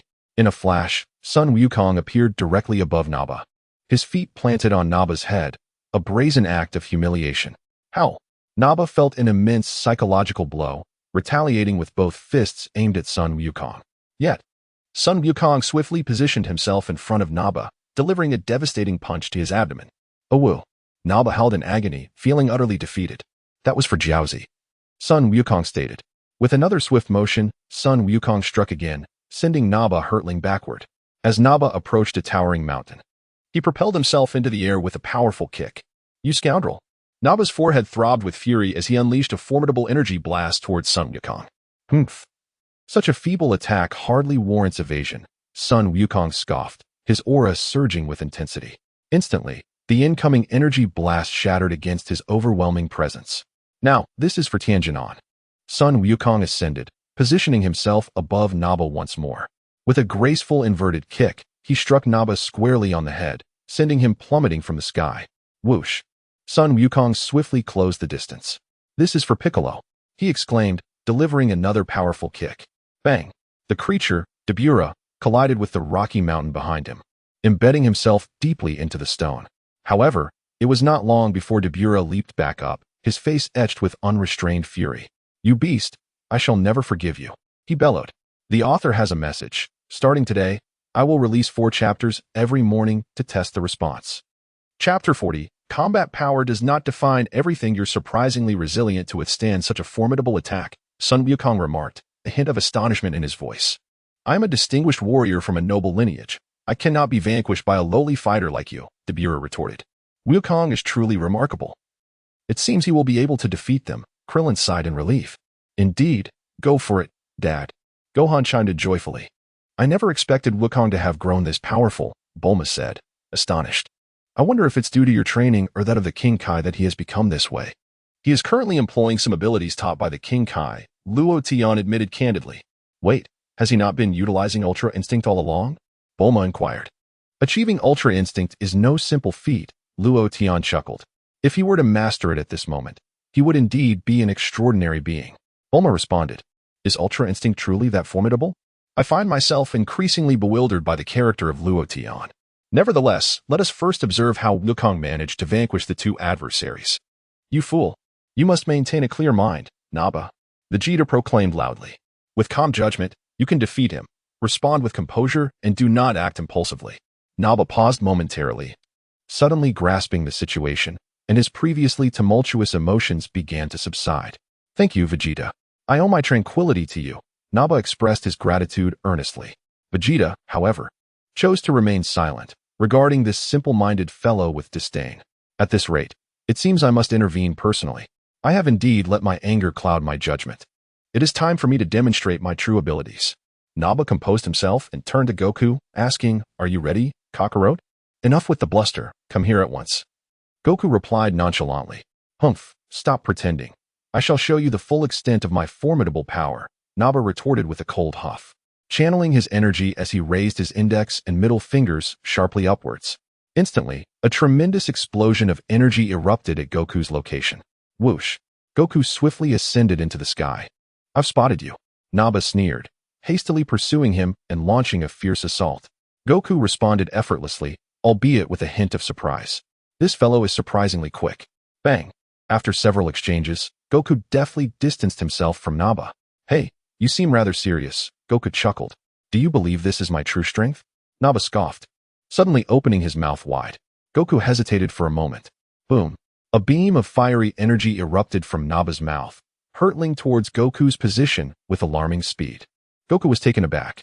Without a moment's hesitation, he promptly unleashed the Kamehameha wave. A thick cloud of smoke enveloped the scene. What a formidable opponent. Capable of releasing such energy in such a brief span of time, Vegeta remarked, astonished. When the smoke dissipated, it revealed Nappa's disheveled visage. That was my ultimate technique. How could he withstand it? Nappa regarded Goku in disbelief. What a tenacious individual, to be struck directly by my energy wave yet remain unfazed. How long will it take to subdue him? Goku was equally astonished. All right, come down now, Nappa. Vegeta called out to the airborne Nappa. Nappa looked down at Vegeta. What a pitiful creature, unable to defeat even the insignificant Kakarot, and yet I must intervene myself, Vegeta exclaimed, seething with indignation. Goku gazed at Vegeta with a serious expression. That fellow even fears the giant. Krillin spoke in a low voice, while Son Gohan trembled in fear. You beast, let Vegeta deal with you. Nappa gritted his teeth. A look of resentment on his face, and sneered, You had better be cautious. Vegeta will take your life in an instant. He is the brilliant warrior named after planet Vegeta. Is that the one called Vegeta finally making his entrance? Bulma silently glanced at Vegeta. Indeed, Loten nodded. However, based on the power levels, Goku does not seem to be his match, Bulma pouted. Suddenly, with a resounding slap, Loten struck Bulma's backside. Hey, why did you hit me? Bulma glared. I have told you countless times that power levels don't mean anything. Why can't you grasp that? Loten retorted with irritation. Bulma replied, You can say whatever you want, but why hit me? A flush crept across Bulma's face as she seemed to recall something. Loten was speechless. Your blush at this moment feels rather incongruous. Can't you see the battle is still ongoing? I will follow orders and let Vegeta finish you off. But I will not let this matter rest, Nappa declared, rapidly descending and darting toward Krillin and Son Gohan. This is bad. Those two, Son Goku exclaimed in alarm. Kaioken. In that instant, Son Goku unleashed the Kaioken technique. Whoosh. He accelerated to the utmost, crashing heavily into the back of Nappa's heart. Uft. Blood gushed from Nappa's mouth. By the time Son Goku landed, Nappa was gravely wounded. Son Goku hoisted Nappa high and casually tossed him before Vegeta. He can no longer fight. Hurry and take him away from Earth, Son Goku said coldly. Krillin and Son Gohan were left in shock, bewildered by the events that had just transpired. How could we have failed to react? Vegeta's expression grew increasingly somber. This fellow has momentarily elevated both his speed and strength to their utmost limits. How has he accomplished such a feat? Vegeta, you beast. Nappa extended his hand toward Vegeta, his face etched with refusal to accept the reality. I have thus succumbed to defeat. I cannot believe I was defeated by an inferior warrior. Vegeta, who the hell are you cursing, you beast? Do you wish to die? Humph. I know you are not insulting me, but your current gesture infuriates me. You worthless fool. Goku, what was that just now? Did you learn that technique from King Kai? Krillin inquired. Indeed, that was the Kaioken, Goku replied with a smile, nodding. The Kaioken allows one to adjust their entire energy, enabling it to surge dramatically in an instant. If successful, one can amplify their strength, speed, destructive power, and defense several-fold. You are truly remarkable. Did Lord Ten bring you to see King Kai? Krillin asked. I shall tell you about that later, Goku chuckled. All right, you're making it sound quite mysterious. Krillin shook his head helplessly, but returning to the subject, Goku, your composure is impressive. This ISNTA game, with such a formidable technique. Why didn't you use it from the start? I apologize, it's not as you think, Goku responded. If I do not control it properly and fail to adjust my energy correctly, I could very well perish myself. Moreover, King Kai stated that the Kaioken should not be overused. It is best kept within double its limit. Exceeding that threshold places an immense burden on the body. And instead of vanquishing the opponent, it could lead to one's own destruction. I see, Krillin nodded in understanding. Gohan also fervently agreed with a nod. So this is the Kaioken. Bulma, having heard Goku's words, glanced at the readings on the scouter. Just a moment ago, Goku's battle power surged to remarkable heights, nearing Vegeta's, though still falling short by 2,000. It seems he is still not a match for Vegeta. Loten remained silent, gazing intently at Bulma, whose complexion grew increasingly flushed. Loten, I merely gazed upon you, yet your cheeks flushed. Very well, I shall refrain from mentioning combat prowess. Bulma huffed.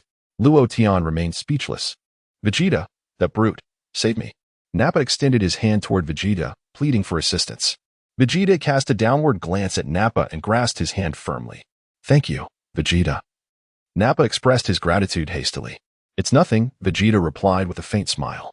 Whoosh. In an instant, Vegeta forcefully flung Nappa into the sky. What are you doing, Vegeta? Nappa exclaimed in shock. I have no need for worthless science, Vegeta chuckled lightly, his form enveloped in a golden radiance.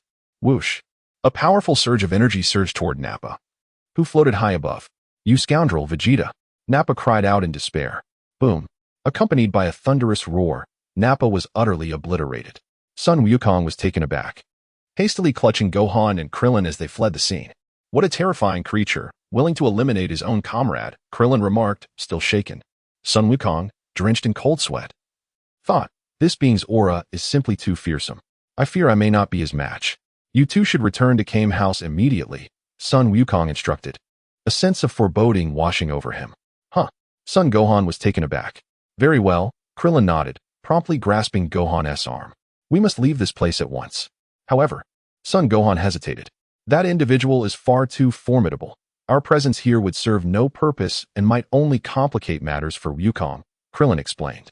Indeed, this is quite a predicament. That being's power surpasses anything I could have fathomed, Son Wukong remarked solemnly. I believe I have exerted considerable effort in my training. However, I never anticipated that this scion named Vegeta would possess such formidable strength. Chapter 41. The first encounter between Son Goku and Vegeta, by the way, Goku. Could you choose a different location for the battle? Krillin suddenly interjected with a thought. What do you mean? Goku inquired, perplexed. If their bodies are obliterated, it would complicate matters if they were to be revived in the future, Krillin explained. Revived? Hasn't Piccolo already perished? Goku responded. If Piccolo is dead, then the Guardian of Earth will vanish as well, and the Dragon Balls will cease to exist. Goku, I fear they may no longer be revived, Krillin lamented. We shall discuss the particulars later. If you can emerge victorious, there may still be a glimmer of hope. If I can achieve victory? Very well. I shall exert every ounce of my strength to defeat him, Goku affirmed with a nod. Hey, what is going on? Where has your previous bravado gone? Are you conspiring to flee? Vegeta shouted from below. All right, leave everything to me, Goku nodded in response. I am truly sorry, Goku, for always placing this heavy burden upon you. You must return alive. You are my dearest friend, Krillin said, extending his hand toward Goku. Indeed, Goku nodded, patting Goten's head. Goten, if your father returns safely, I will take you fishing. Yay, Goten exclaimed, his face brimming with anticipation. With a swift motion, Goku descended from the sky, landing directly opposite Vegeta. You must be well aware that there is no escape for you, Vegeta scoffed. As for Krillin and Goten, Vegeta regarded them with utter disdain. With their meager combat prowess, I could defeat them with but a mere gust of wind. Do as you wish. Once I eliminate Kakarot, I shall exterminate everyone on Earth. And while I'm at it, I'll locate that fellow named Loden. I will have that healer serve me, for then I might attain the transformation into a Super Saiyan. Ha ha ha. Frieza, await my ascension. Once I become a Super Saiyan, I shall reign as the strongest in the universe. Vegeta, I shall command the entirety of the universe. An infinite anticipation graced Vegeta's countenance. I have meticulously charted my future. As long as there exists a means of healing, I shall incessantly exploit the Saiyan trait to defy the odds. This anomaly lies in the fact that upon nearing death, a Saiyon's power is exponentially amplified upon resurrection. How exhilarating it is to contemplate. Once the Dragon Balls are gathered, I shall attain immortality. This universe shall be governed by none other than me, Vegeta. With an increasingly radiant smile, Vegeta felt the call of the Super Saiyan beckoning him. Let us change our battlefield, proposed Goku to Vegeta. Very well, Vegeta replied with a grin. Whoosh, whoosh. The two swiftly darted off into the distance. This area is devoid of life or creatures, Goku remarked, glancing down and selecting a stony mountainous region to descend. Vegeta followed suit with poise. A lowly warrior such as you should feel honored to engage in battle with an elite like myself, Vegeta quipped, addressing Goku. Saiyans undergo rigorous assessments of their warrior prowess at birth. Those deemed inferior, like you, are exiled to planets devoid of worthy adversaries. In other words, you were eliminated. Is that why I ended up on Earth? I am truly grateful, Goku smiled. However, despite being an eliminated low-tier warrior, I shall, through diligence, surpass elite warriors. You certainly possess a sense of humor, Vegeta chuckled lightly. Allow me to demonstrate that no matter your efforts, you shall never bridge this chasm. The two ceased their banter and immediately assumed their fighting stances. Whoosh! Goku launched the first strike against Vegeta. In an instant, they exchanged dozens of blows. Bang! Bang! The two battled fiercely, ascending from the ground to the skies. Incredible, Goku! You've held your own against Vegeta? Bulma exclaimed, her face alight with anticipation. Cherish this moment, for it marks the pinnacle for someone, Luo Tian remarked with a smile. Are you referring to Goku's pinnacle moment? Bulma nodded, grasping the implication. Indeed. Considering Vegeta's assertion of being an elite Saiyan warrior, a genius among geniuses, while Goku is merely a low-tier warrior, it seems fitting that this lowly warrior is challenging an elite. Isn't this his peak moment? Not at all, Luo Tian replied. I am speaking of Vegeta's pinnacle moment. Bulma appeared bewildered. What do you mean? How can it be Vegeta's peak moment? As I continue to struggle with comprehension, the battle between Goku and Vegeta rages on. This confrontation marks the first clash of two Saiyans bound by a complicated fate. Following this encounter, their relationship will be fraught with love and animosity. Indeed, Goku and Vegeta share a profound bond. I wish them a lifetime of togetherness. How is it, Kakarot? You are hardly my match, Vegeta asserts, having gained the upper hand, delivering a powerful blow to Goku's chest.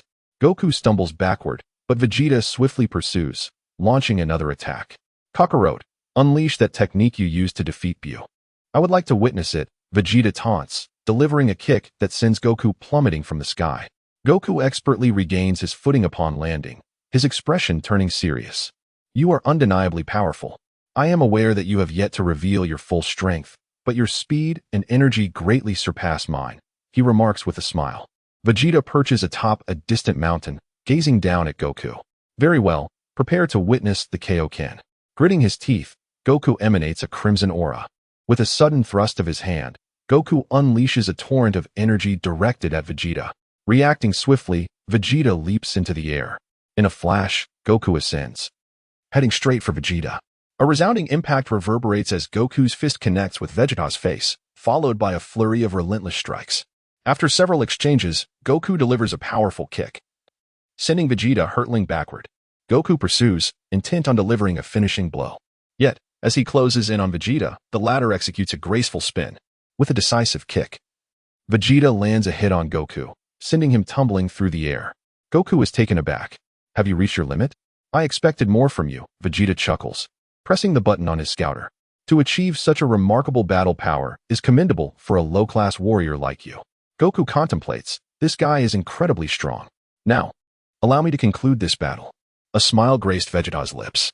After uttering these words, an overwhelming surge of energy emanated from him, altering the very fabric of the atmosphere. The once overcast sky transformed into a brilliant blue, reflecting the potency of Vegeta's formidable presence. Goku stood in stunned disbelief. You are finished, Kakarot. Prepare to meet your demise.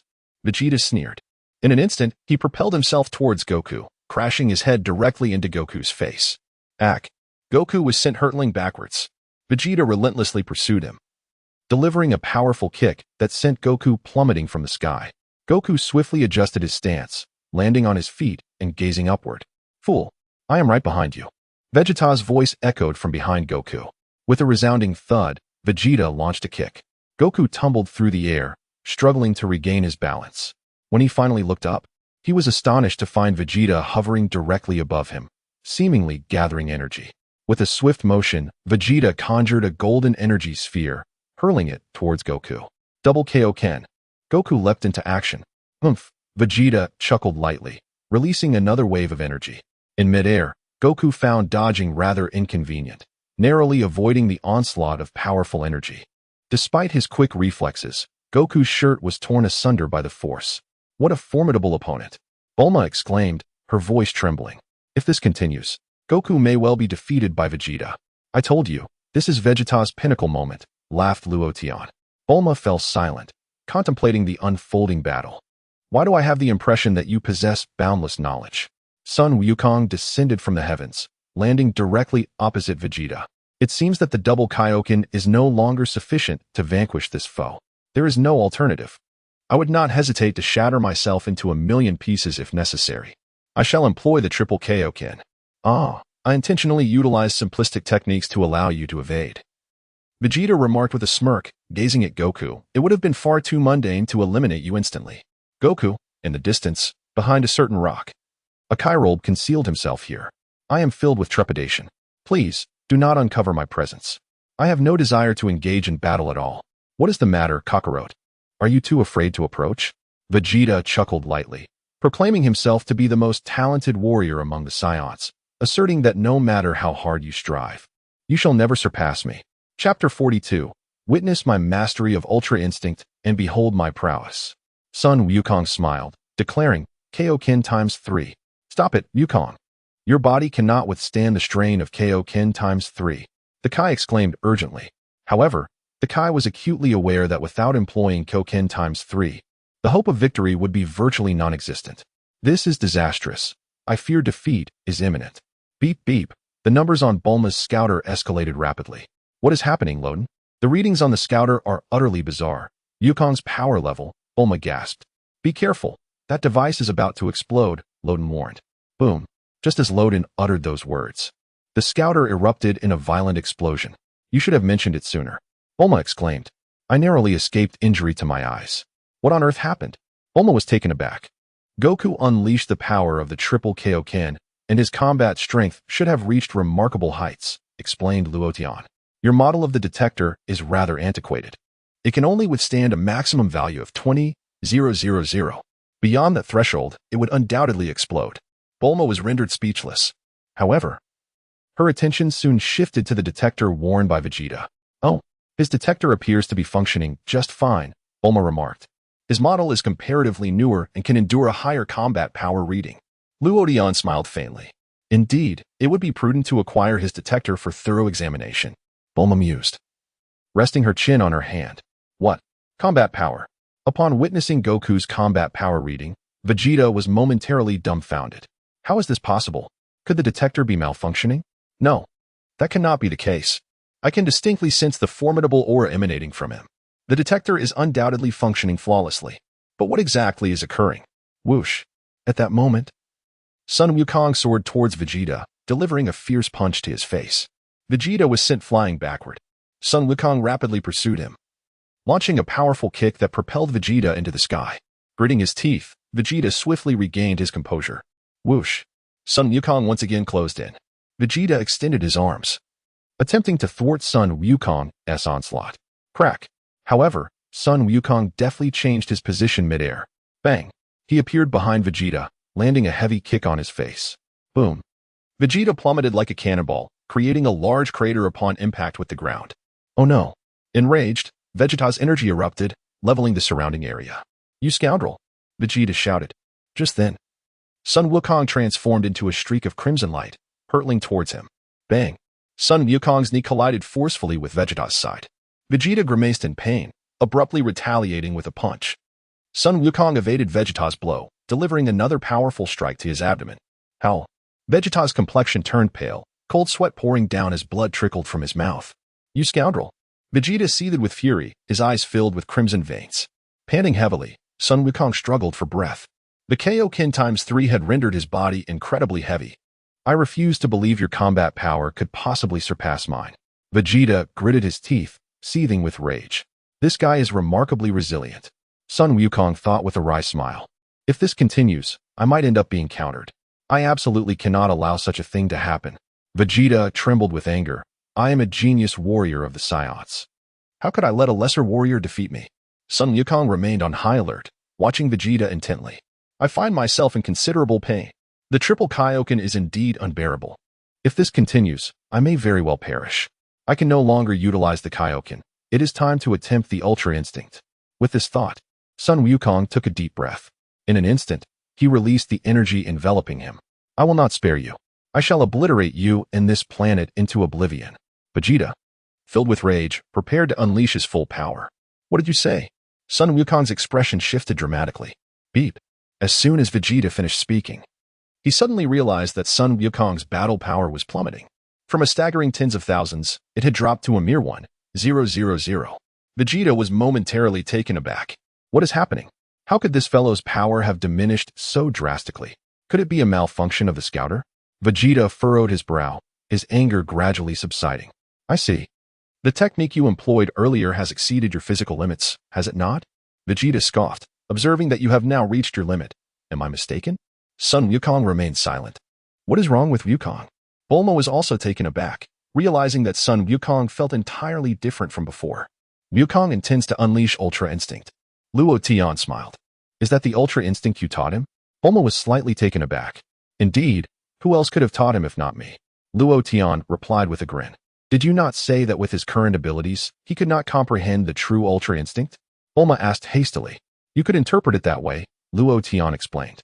If we were to categorize Ultra Instinct into several levels, for instance, beginner, intermediate, advanced, Zeta, God level, true God level, and Ultra God level, let us classify it this way for now. Bulma, you didn't just concoct these levels on the spot, did you?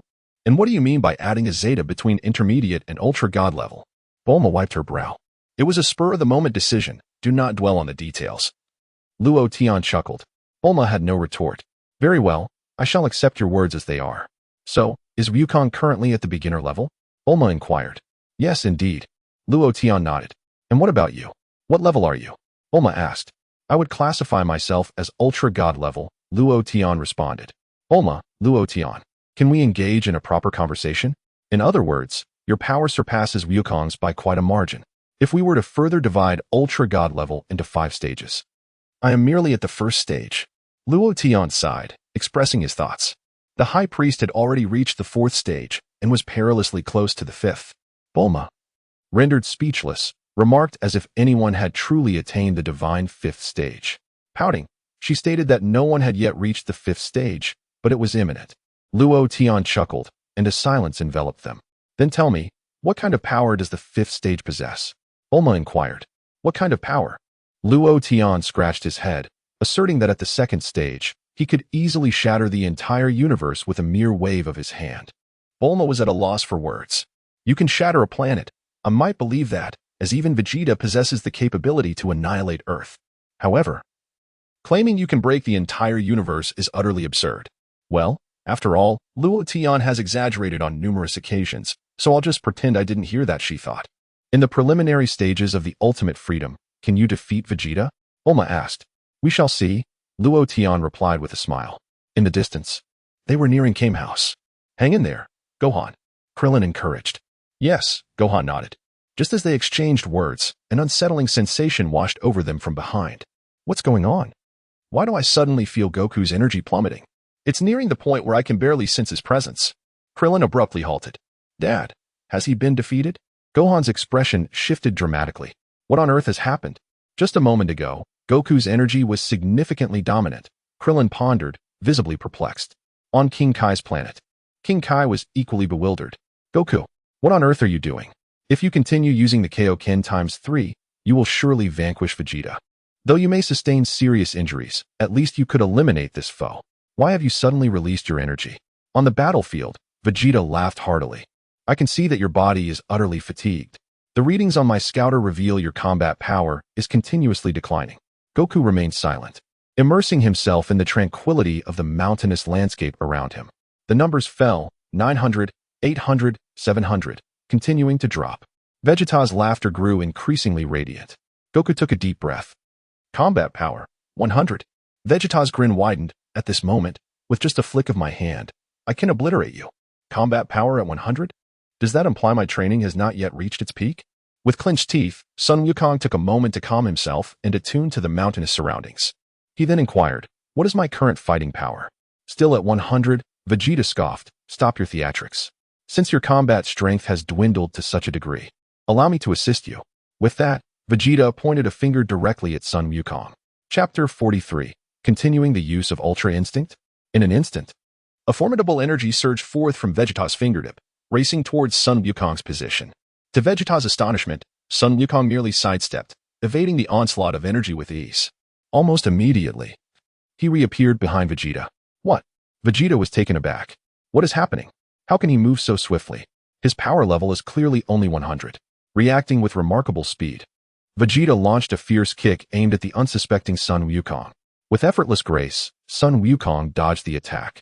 In a swift motion, he delivered a resounding slap to Vegeta.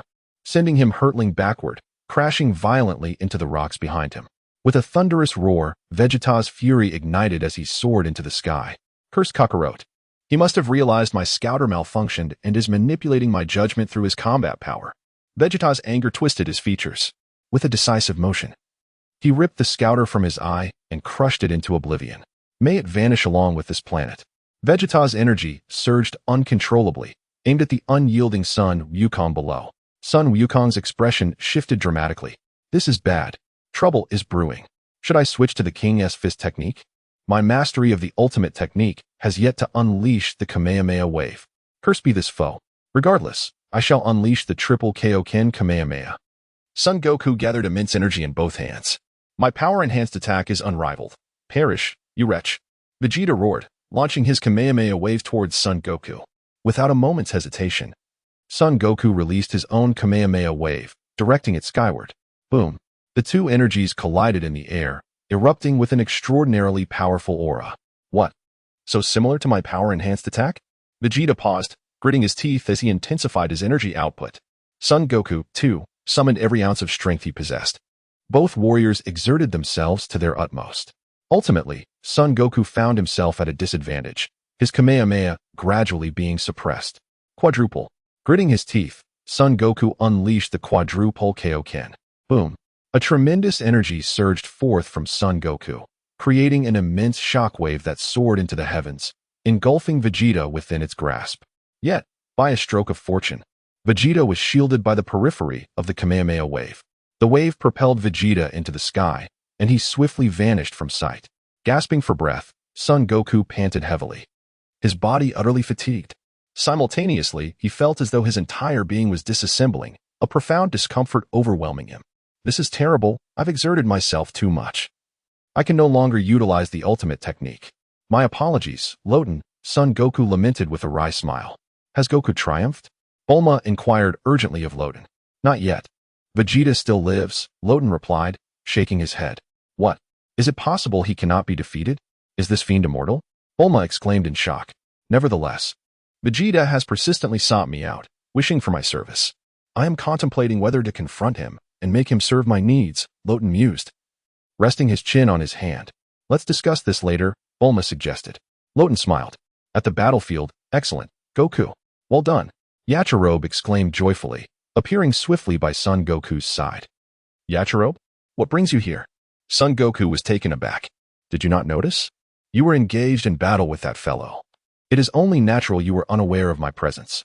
Yet, I must say, it is truly remarkable that you managed to drive such a formidable opponent away, Yachirobe remarked, patting Son Goku on the back. Ah, Son Goku cried out in pain. What ails you? Yachirobe inquired. I employed a technique beyond my physical capacity, Son Goku replied. With a weary tone, Sun Wukong remarked, Oh? It appears this is no ordinary martial art. Akairold pondered deeply. I suggest you hasten your departure from this place, Sun Wukong said with a wry smile. What do you mean? Akairold's expression darkened. Are you implying that fellow? Indeed, he still lives. If he could be vanquished so easily, we would not need to exert such effort. Sun Wukong chuckled. However, it is of little concern. For you are far more formidable than he. Akairold forced a smile. As I mentioned earlier, my body can no longer endure. I fear that last strike was my limit. Sun Wukong gazed up at the sky. Is that so? Akairold felt a wave of dread wash over him and quickly waved farewell to Sun Wukong. Well then, I must take my leave. With that, Akairold made a hasty exit. In the skies above, Sun Wukong's energy wave propelled Vegeta upward into the clouds. With all his might, Vegeta finally broke free from the energy wave. Veins bulged on his forehead, his face a canvas of unbridled fury. That scoundrel! Vegeta bellowed. Why does Kakarot's power surpass mine? I am the foremost warrior of the Saiyans. I shall never be defeated by an inferior fighter. Kakarot, you will pay for this. I shall transform into a colossal ape, allowing you to truly comprehend the essence of despair. With that, Vegeta began to search for the moon. However, after a thorough search, he found no trace of it. This is utterly preposterous. I specifically chose a night of the full moon to descend upon this planet and eradicate its inhabitants swiftly. To defeat Kakarot, I must assume the form of a great ape. This is infuriating. Where is the moon? Ha ha ha, Scion, your efforts are in vain. The moon has long since vanished. The King of Worlds chuckled, for that rascal Piccolo has already obliterated it. Yet, the king found himself puzzled. Moments ago, Goku's energy had abruptly vanished. Yet his power had surged significantly. What could be the cause of this? How strange. Nevertheless, the current situation is rather dire. Goku is running low on strength. And even if that scion does not transform into a great ape, Goku remains ensnared in peril. Fortunately, that scion's energy is waning, which opens the possibility of utilizing the spirit bomb against him. Lo Tian, what is that Vegeta doing? Is he searching for the moon? Does he wish to become a great ape? Bulma inquired. Indeed, Lo Tian affirmed. By the way, where is the moon? I nearly forgot about it. It has been quite some time since I last beheld its glory. Bulma also scanned the surroundings for the moon. The moon has been destroyed by that Piccolo fellow. There is no need to search further, Lo Tian replied. The moon is gone? Bulma wiped her brow, lamenting our Earth's moon. What a calamity. It was destroyed once by the turtle sage, and now it has met its demise again. The sky gradually dimmed as dusk approached. Sun Wukong gazed upward. What is that Vegeta up to? Why has Ti descended yet? Is the sky truly so captivating? Vegeta, I am aware of it. This wretched creature has driven me to madness. Kakarot must have destroyed the moon in advance. What a despicable being. It infuriates me. Alas, there seems to be no other recourse, though this course of action may diminish my combat prowess. Heh, just wait. I intend to instill a sense of boundless terror in that individual. Whoosh. Vegeta descended rapidly from the heavens, landing directly opposite Son Goku, with an expression of vigilance. Son Goku turned his gaze towards Vegeta, contemplating strategies for combat. It seems that to defeat this formidable opponent, I must resort to the spirit bomb. The technique of ultra instinct that Lord Tien taught me is likely no longer feasible at this moment. In my current state, I can only gather enough energy for a spirit bomb. Hey, Kakarot, do you think that by annihilating the moon, you can sleep soundly? Vegeta exclaimed. The moon? I failed to comprehend what you were saying, Goku replied, utterly bewildered. Humph, stop pretending, Vegeta coldly retorted. Allow me to unveil the secret of why one transforms upon witnessing a full moon. Transform? What do you mean? Goku blinked in confusion. You do understand that moonlight is merely sunlight reflected off the moon, do you not? When sunlight strikes the moon, it emits a form of electromagnetic wave that reaches a frequency of 17 million Hz during a full moon, Vegeta elucidated. When the eyes absorb electromagnetic waves exceeding 17 million Hz, it triggers a reaction in the tail, leading to the transformation. Goku, what are you talking about? I don't understand a word. What is an electromagnetic wave? What is 17 million Hz? What on earth does this mean? Every planet in the universe is accompanied by moons of various sizes, yet only during a full moon can they emit electromagnetic waves surpassing 17 million Hz, Vegeta continued. However, only scions can create an artificial full moon that exceeds 17 million Hz. All it requires is the mixture of oxygen from this planet into the energy sphere. As Vegeta spoke, a radiant golden energy sphere materialized in his hand.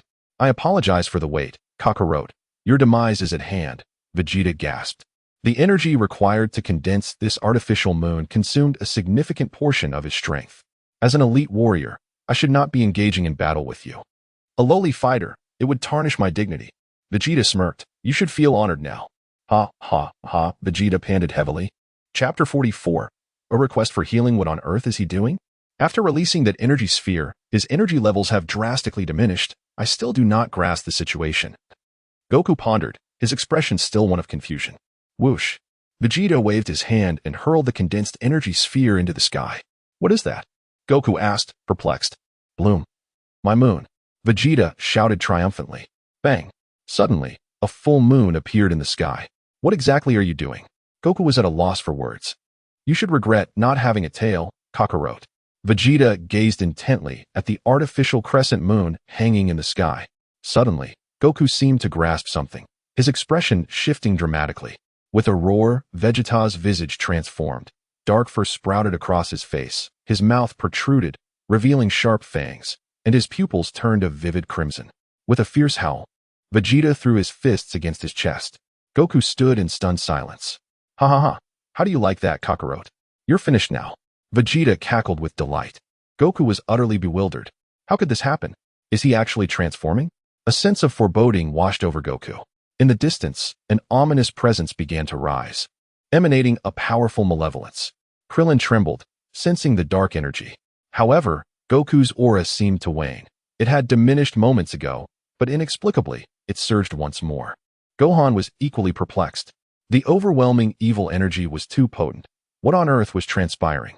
Krillin scratched his head in confusion. Dad, this isn't good. I need to go back. Gohan clenched his teeth. Where do you intend to go? Back to Goku? Krillin inquired. Dad's life is at stake if this continues. He could perish, Gohan declared resolutely. But that being is immensely powerful. We are no match for him, Krillin admitted, fists clenched tightly. I can't worry about that now. I must return, Gohan exclaimed, swiftly flying towards the direction of the battle between Goku and Vegeta. Wait, Gohan, I'm coming too, Krillin shouted, chasing after him. Giant ape? Upon witnessing Vegeta's colossal form, Goku suddenly recalled something, visions flooding his mind. Goku, on a full moon night, the great ape emerges. You must not venture outside. It's safest to stay indoors and sleep, old Gohan had warned him. I made your tail disappear, ensuring it would never regrow, hoping it would spare you from trouble.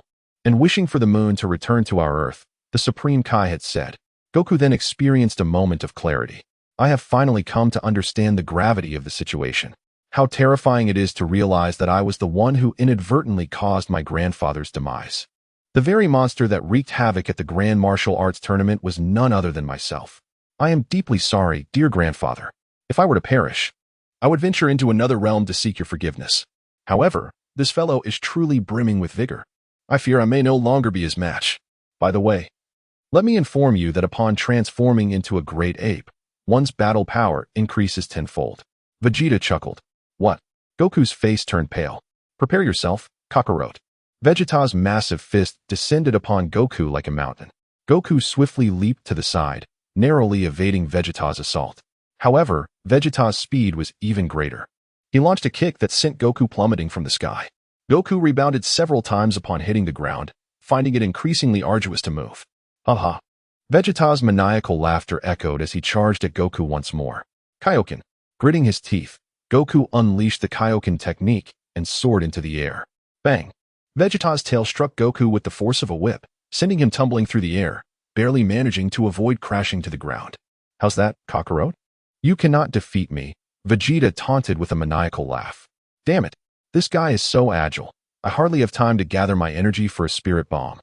Goku's expression was filled with distress, realizing that even the fivefold Kaioken might not suffice against him. Vegeta surged forward yet again. Ultra Instinct. Gritting his teeth, Goku rapidly invoked the Ultra Instinct technique. Whoosh. He effortlessly evaded Vegeta's strike. That little brat. His speed is indeed quite nimble, Vegeta mused in mild surprise. But no matter how agile you are, you cannot compare to my great ape transformation. Bang. Vegeta's enormous hand reached out to grasp Goku. Goku clenched his teeth, desperately dodging with Ultra Instinct. This pesky fly, watch how I deal with you. Vegeta roared, sweeping his hand again in an attempt to swat Goku from the sky. Whoosh.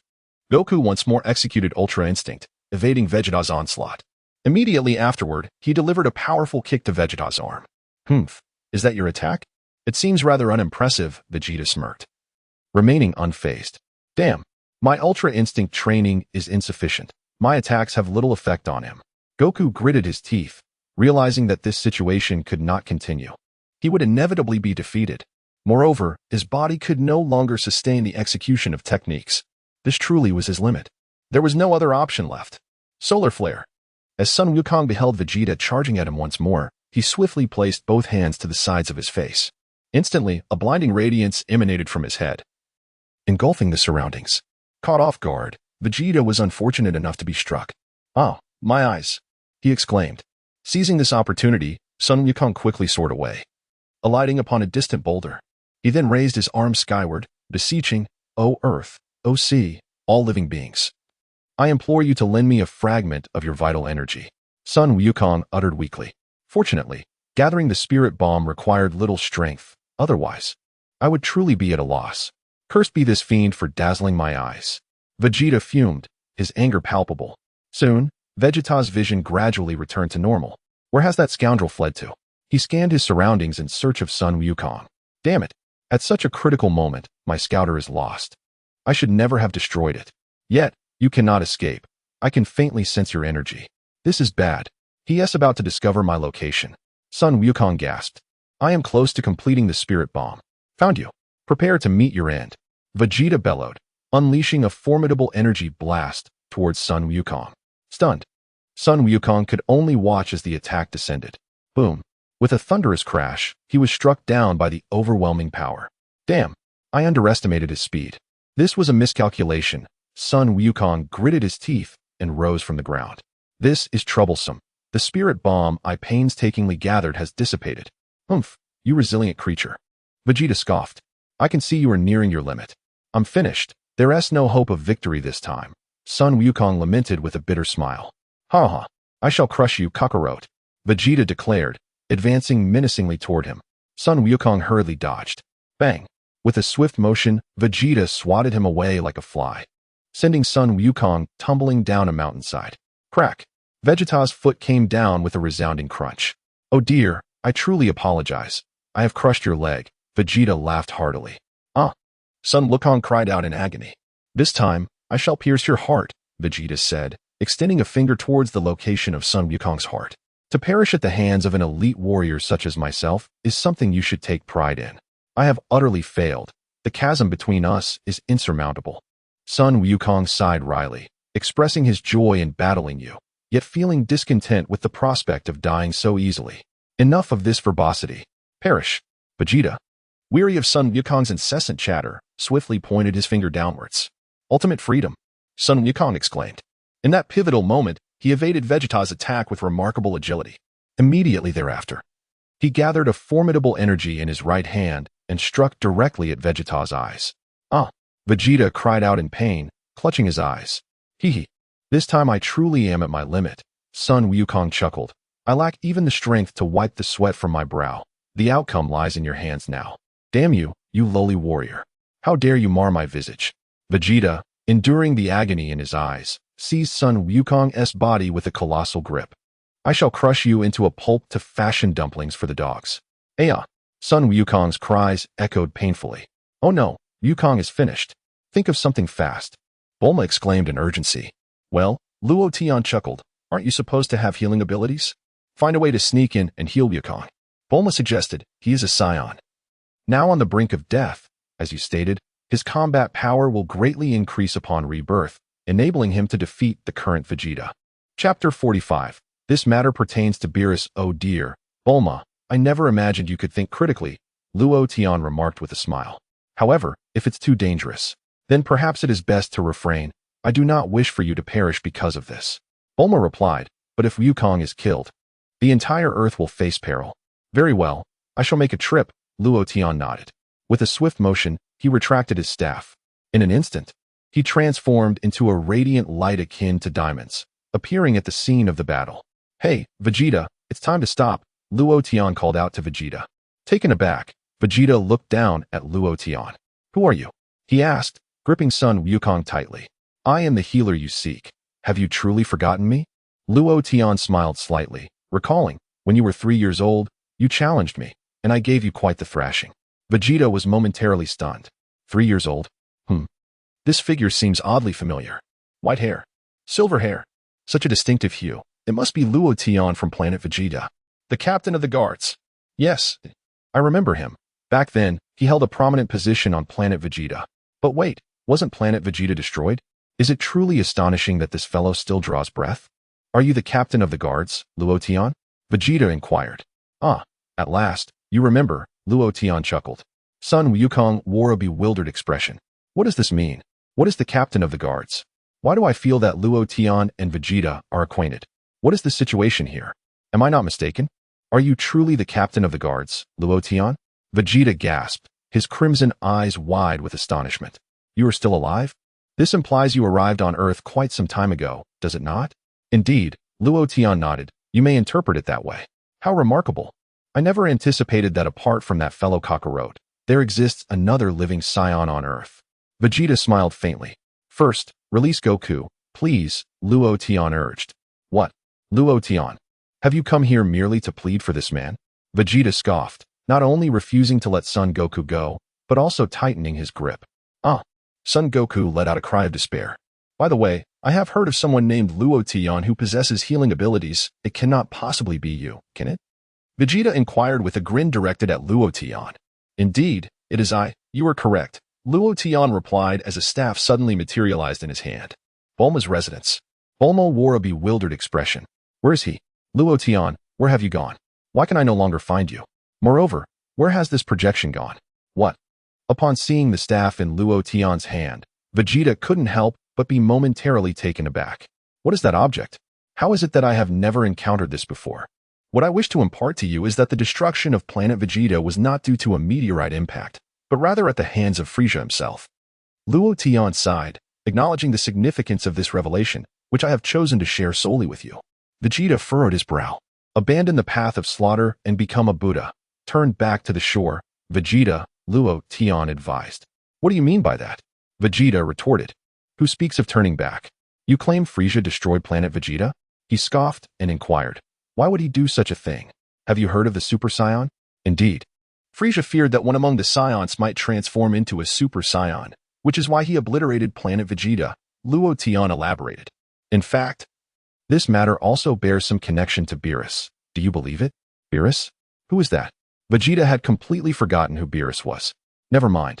We shall discuss Beerus at a later time, Luo Tian chuckled. Hurry and release him. What? If you truly are the captain of the guards, you should be aware of my identity.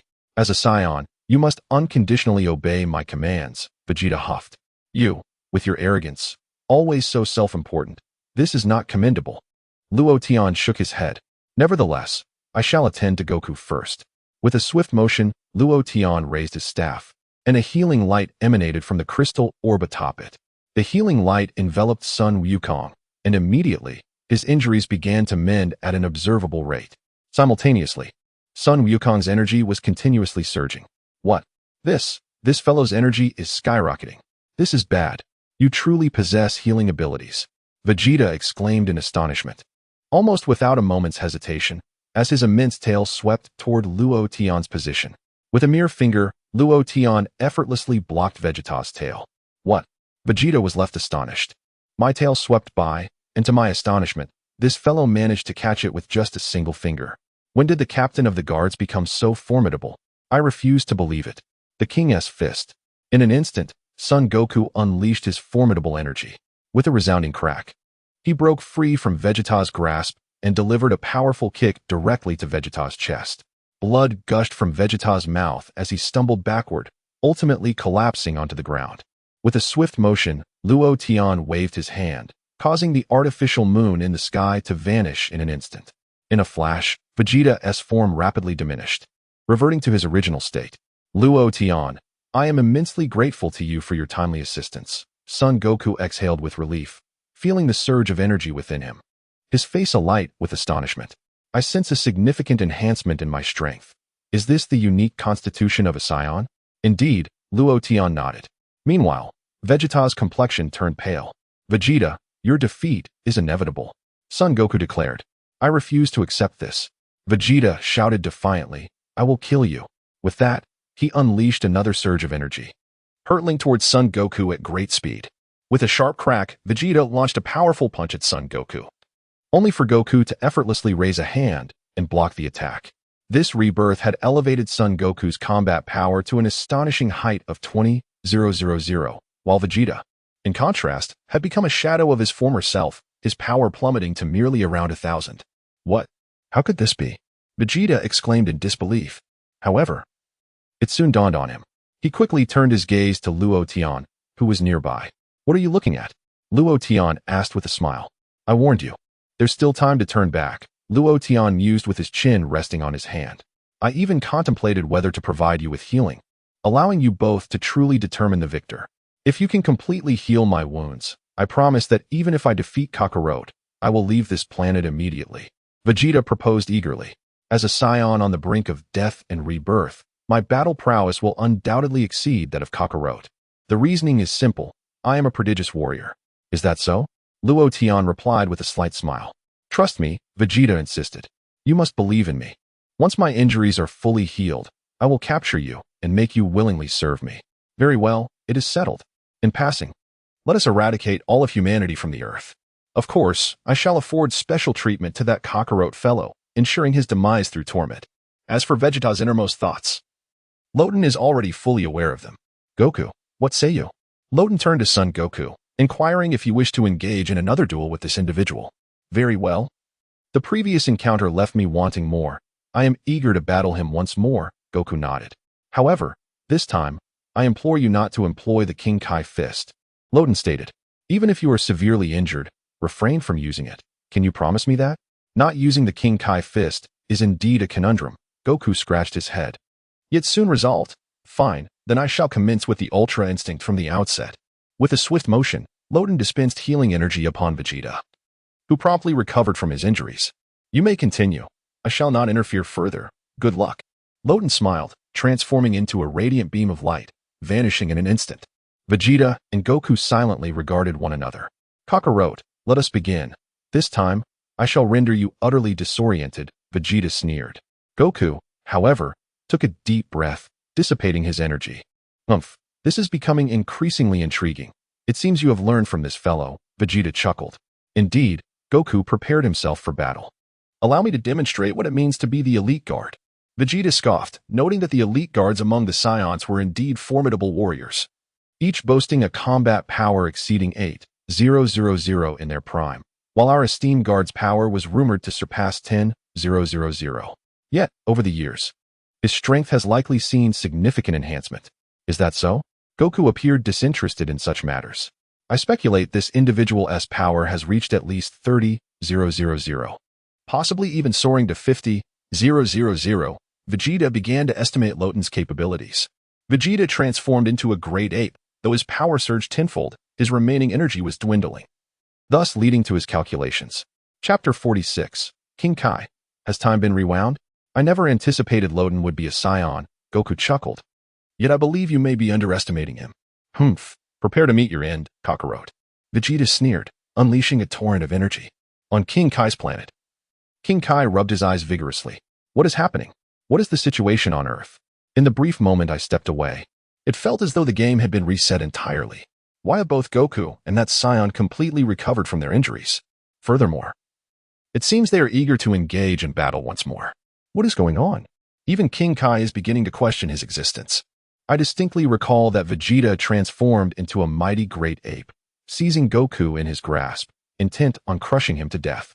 What have I missed? In the distance, Gohan and Krillin were rushing towards the scene.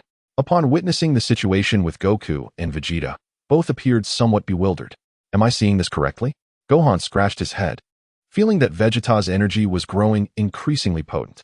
Indeed, my father's energy is waning, nearly extinguished. Gohan's expression shifted.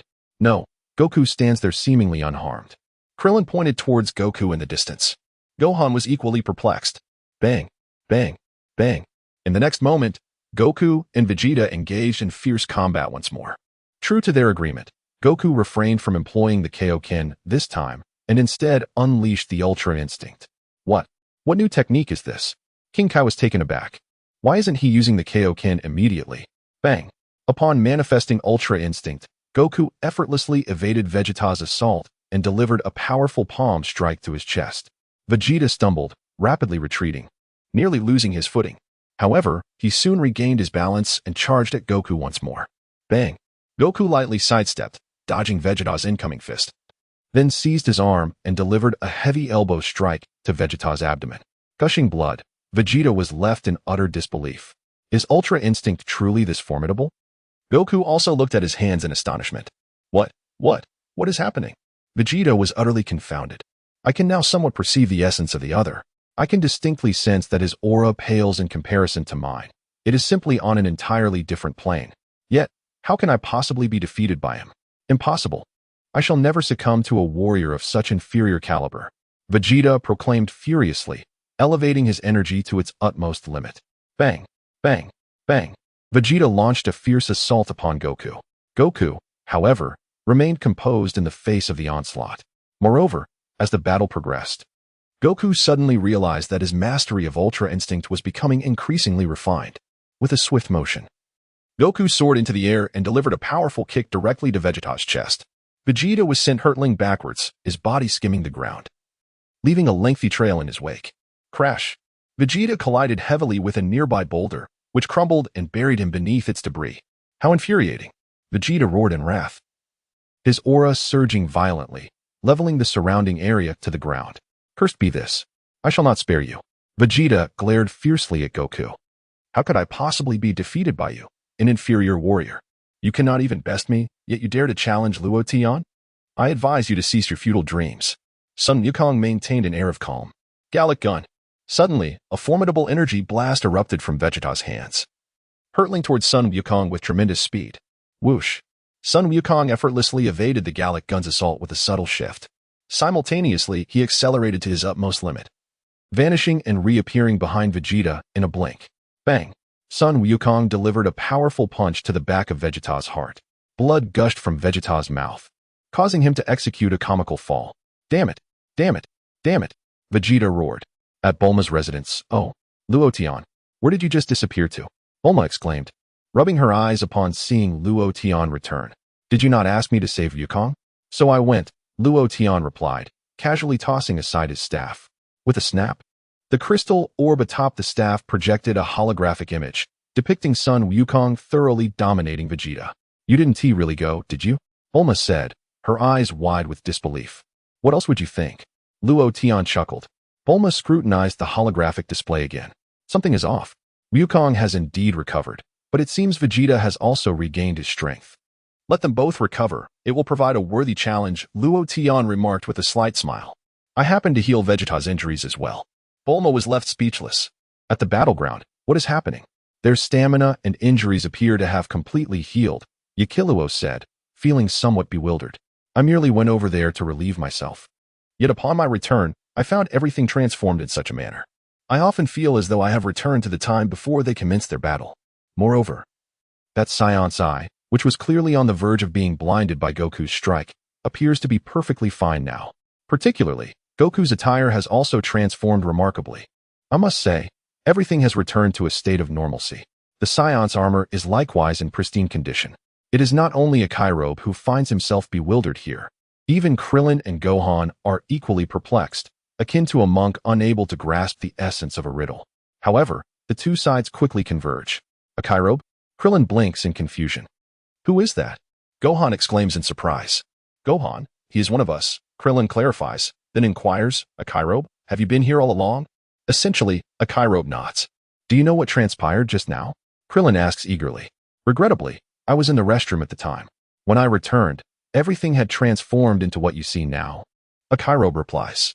Gohan remarks, Krillin, this is quite the critical moment. It feels as though they are poised to resume their battle, Krillin muses. A Kairobe vigorously nods in agreement. You noticed as well? I thought it was merely my imagination. Chapter 47. Goku. The freedom of the ultimate technique is remarkably effective. What on earth has transpired? Krillin scratches his head. Father seems to hold the upper hand now, Gohan observes. Fortunately, that is indeed a cause for relief, Krillin affirms. Yet, strangely, Goku's energy appears to have diminished significantly. But Father has not been defeated, Gohan counters. Goku's energy is waning, and his strength has lessened, Krillin reflects. Yet, paradoxically, Goku's power seems greatly enhanced. What could possibly explain this? Even you are at a loss. A Kairobe inquires. Krillin remains silent. Had I known, would I have struggled so? I never anticipated that Zizai Ji would prove to be so remarkably effective. Sun Wukong was brimming with excitement.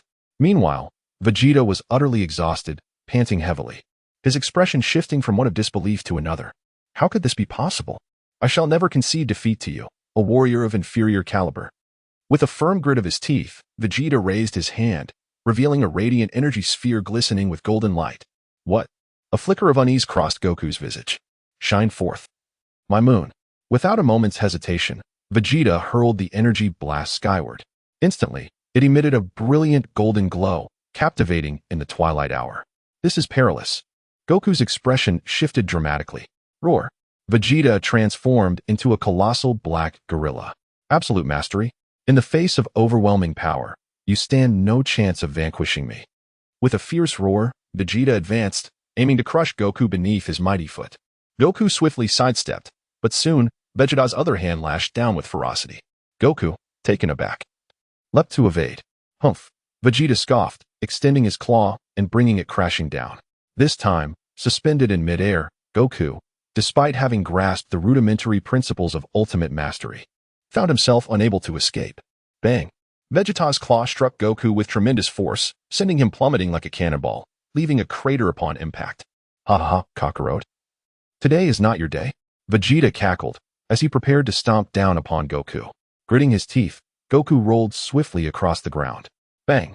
Vegeta's colossal foot thudded beside Goku, causing the earth to tremble beneath the force. Quite nimble, aren't you, Kakarot?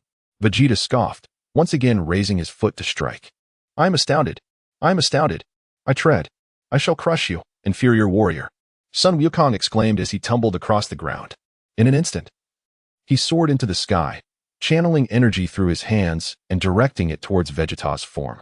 However, the energy he gathered swiftly transformed into a mere ordinary state, significantly diminishing Sun Wukong's power.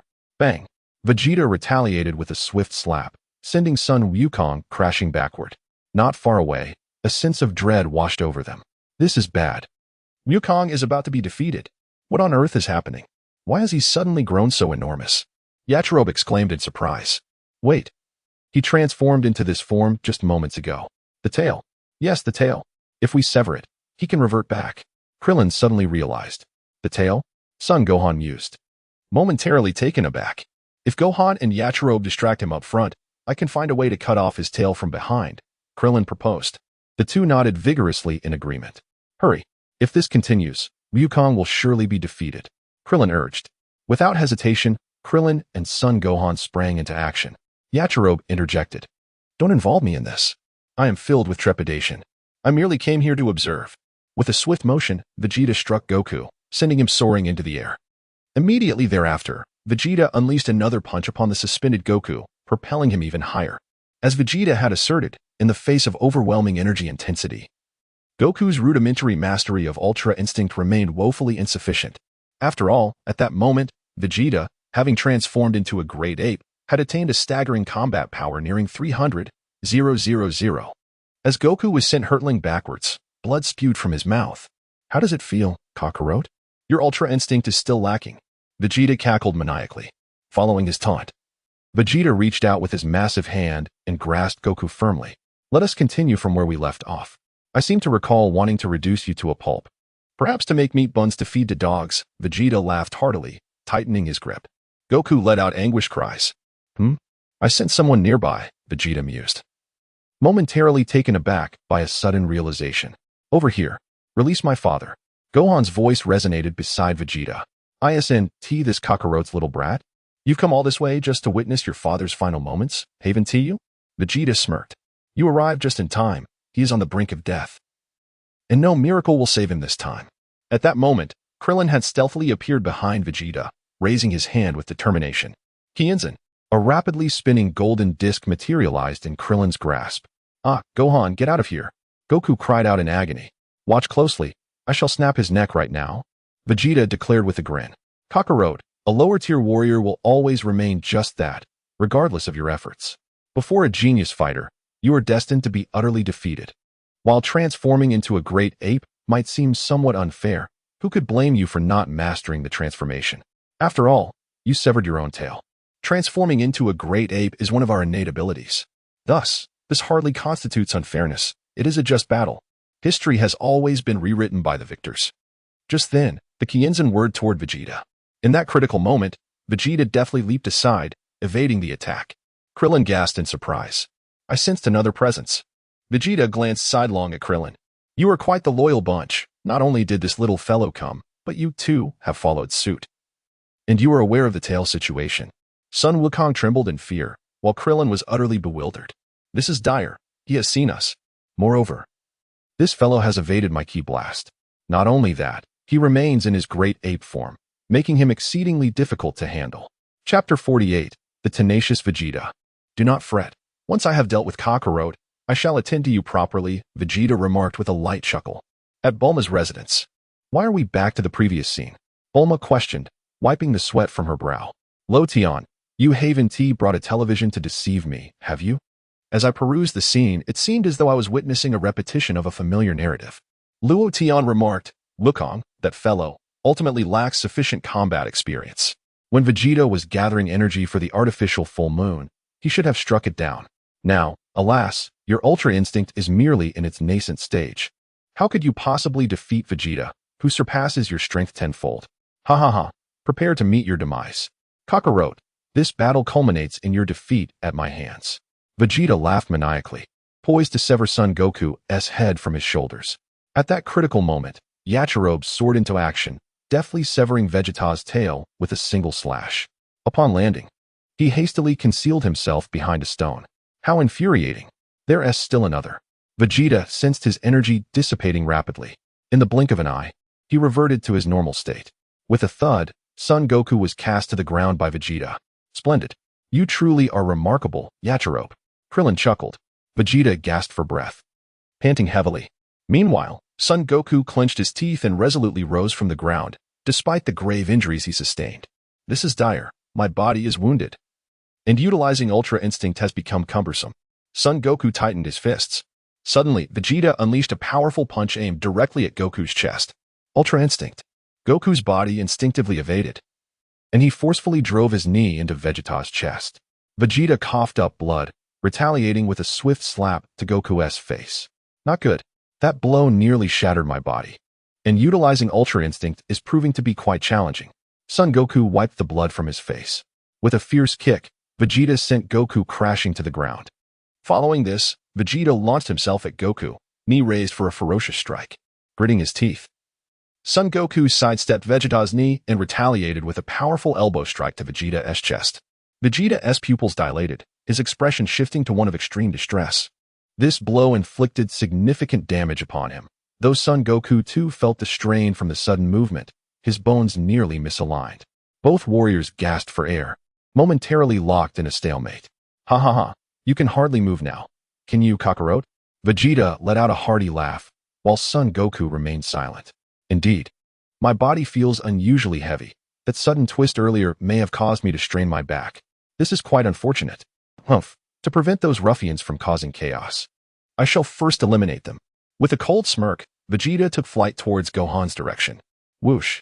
Son Goku swiftly picked up a stone and hurled it at Vegeta. Bang. The stone struck Vegeta squarely in the back, causing blood to erupt from his mouth as he staggered and fell to the ground. Damn Kakarot. Even in this state. You dare to disrupt me. Vegeta seethed with fury, charging at Son Goku and forcefully tossing him aside. Son Goku arced through the air and crashed heavily onto a rocky hill. Once he landed, it became exceedingly difficult for him to rise. This time, let's see how you can move. Vegeta scoffed, soaring high above and landing a foot on Son Goku's arm. Crack. The sound of shattering bones echoed as Son Goku suffered a catastrophic fracture. A piercing cry escaped Son Goku's lips. Whoosh. Vegeta aimed his fingers at Son Goku's legs, with twin orbs of energy flickering in his hands. Boom. The two beams struck Son Goku's legs, rendering them useless. I shall see what means you have left to resist. Vegeta, weary from exertion and injuries, realized that his energy was severely depleted, leaving him with little strength remaining. Son Goku lay on the ground, trembling in agony, gritting his teeth in pain. I have still succumbed. This fellow is remarkably tenacious. At one point, I truly held the advantage. Is this what it means to be an elite warrior? Now, let me swiftly dispose of those 3 minions, find a place to recuperate, and seize the opportunity to capture Luotian.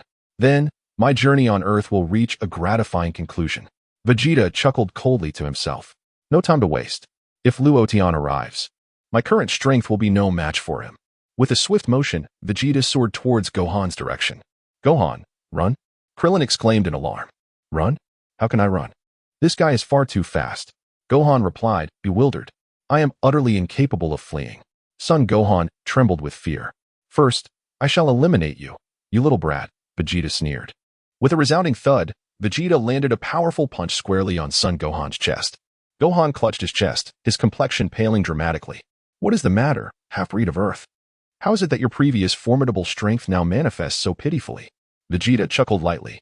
Hurry and unleash your true power, or you shall meet your demise. As he spoke, Vegeta cast a sidelong glance and noticed the bald-headed figure approaching swiftly from behind. You think you can ambush me, little bald one?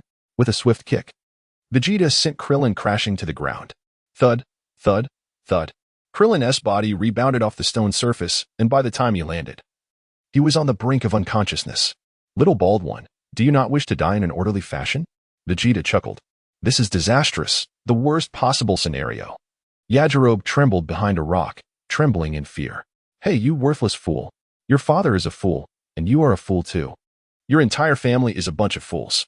Vegeta, feeling insufficiently appeased, grabbed Son Gohan by the collar and hoisted him up. With a brutal impact, Vegeta's head collided forcefully with Gohan's face. Chapter 49. Further transformations possible. Son Gohan let out a series of anguished cries. Humph, though you're inept. Your blood is still red, Vegeta remarked. You shall perish beside your father. I am a merciful man, after all. With a casual flick, Vegeta discarded Gohan. Thud. Gohan collapsed next to Goku. Gohan. Goku gritted his teeth, finding it arduous even to move. Father, I am struggling desperately, Gohan replied. But you are gravely injured and cannot move. Please fight in my stead. He is already weakened. Goku addressed Gohan. I have already severely wounded him several times. Kakarot. I never imagined you would be so resilient. Still conscious at this point, Vegeta remarked with a smirk. I cannot do it, father. He is far too powerful. I am no match for him. Gohan gritted his teeth. Very well, I shall first slay Kakarot, then his son, followed by that bald-headed brat, and lastly, the one who severed my prize tail, Vegeta declared dismissively. Yajirobe, terrified, hastily concealed himself. This guy. He actually remembers me. This is a disaster. Gohan.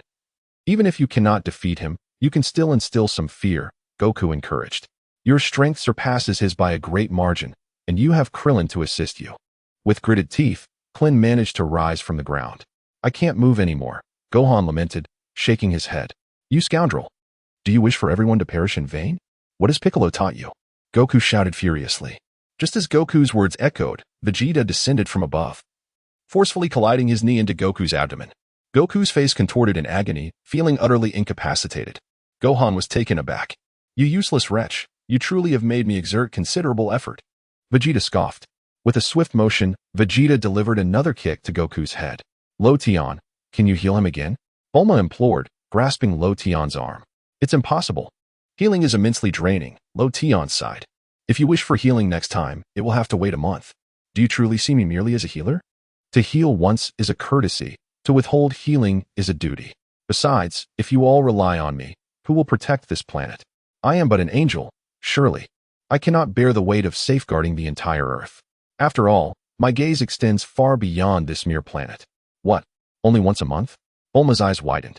Reminiscent of my aunt's expression. Luo Tian, what a peculiar analogy you draw. I find myself at a loss regarding how to proceed. What should we do now? Bulma was in a state of panic. If things continued this way, Goku and the others would surely meet their demise. It was high time to start praying. Luo Tian replied. A brief silence ensued. If Vegeta is unable to transform this time, perhaps Goku might actually emerge victorious. Bulma sighed at this thought. In a certain sense, the Ultra Instinct could also be considered a form of transformation. Luo Tian continued, however, Goku has yet to fully grasp its essence, thus he cannot undergo a second transformation. Transformation? Bulma was taken aback. Does that mean he will become that hideous gorilla again? Not quite, Luo Tian chuckled. According to my classification, an intermediate level would suffice for transformation, enabling a change in one's appearance. Intermediate? Transformation? Bulma struggled to comprehend these concepts.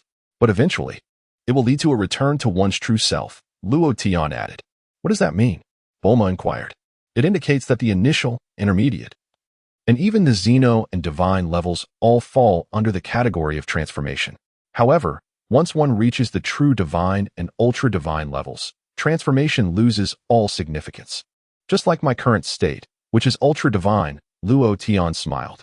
Let us set aside this discussion and pray together, Bulma said with a wry smile. On King Kai's planet, King Kai silently observed Goku and the others on Earth. What a pity, they were so close to victory, he lamented. Yet, I must admit, Goku's peculiar technique seems quite adept.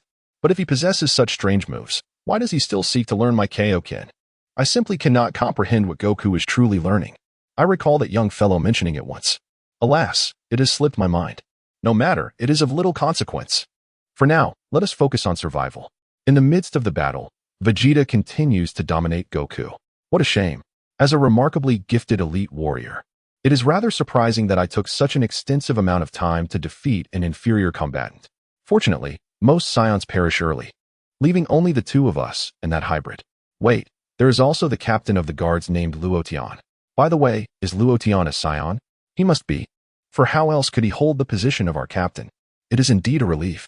Had there been a greater number of surviving scions, I would have certainly faced humiliation if this were to become public knowledge. I shall crush you, you inferior warrior. Vegeta unleashed a flurry of kicks upon Goku. Cease at once. Gohan, in a fit of rage, let forth an overwhelming surge of energy. What? Vegeta paused momentarily, turning to glance at Gohan behind him. I shall defeat you, Gohan declared fiercely. Oh, you, this little brat? Vegeta scoffed derisively. Suddenly, a brilliant golden flame erupted from Gohan's hands, hurtling towards Vegeta with ferocity. Vegeta nimbly leapt aside, evading the oncoming energy assault. Bang!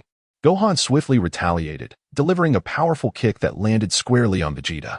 The latter was sent flying backward. Disbelief etched upon his face. A mere half-reed from Earth dares to strike me. How intolerable! Vegeta swiftly regained his composure and retaliated with a kick aimed at Gohan. Gohan was struck, propelled backward, yet he gritted his teeth and charged back toward Vegeta. Bang! Bang! Bang! Gohan unleashed a relentless barrage of attacks upon Vegeta. Krillin, come here. Seizing the opportunity, Goku called out to Krillin. Krillin, unsteady, rose and made his way toward Goku. Goku, this is futile. That fellow is far too formidable. Why don't you let Gohan escape? Krillin inquired. Chapter 50, Strike. Spirit Bomb. I am entrusting you with all the Spirit Bomb energy I have gathered from Earth. Goku said to Krillin. What? What are you giving me? Krillin asked, taken aback. The Spirit Bomb. It is the energy I have painstakingly amassed from Earth. Though I lost about half of it. Nevertheless, it should suffice to confront him. Goku explained, asserting that this was the only method left to vanquish him. What? Krillin appeared utterly bewildered. Could you elaborate further? I am somewhat perplexed, said Sun Wukong. Quickly, grasp my hand. I still do not comprehend, Krillin replied. Simply hold my hand. Swiftly. Gohan is on the brink of being defeated, urged Sun Wukong. Is holding your hand all that is required? Krillin inquired. Please, just do it, Sun Wukong implored, reluctantly raising his hand to transfer the Spirit Bomb to Krillin. What is this? Krillin exclaimed in astonishment, sensing a formidable energy manifesting in his palm. Place it in your palm and condense it into a sphere, instructed Sun Wukong. With a clap, Krillin followed Sun Wukong's guidance, and a blue energy sphere materialized in his hand.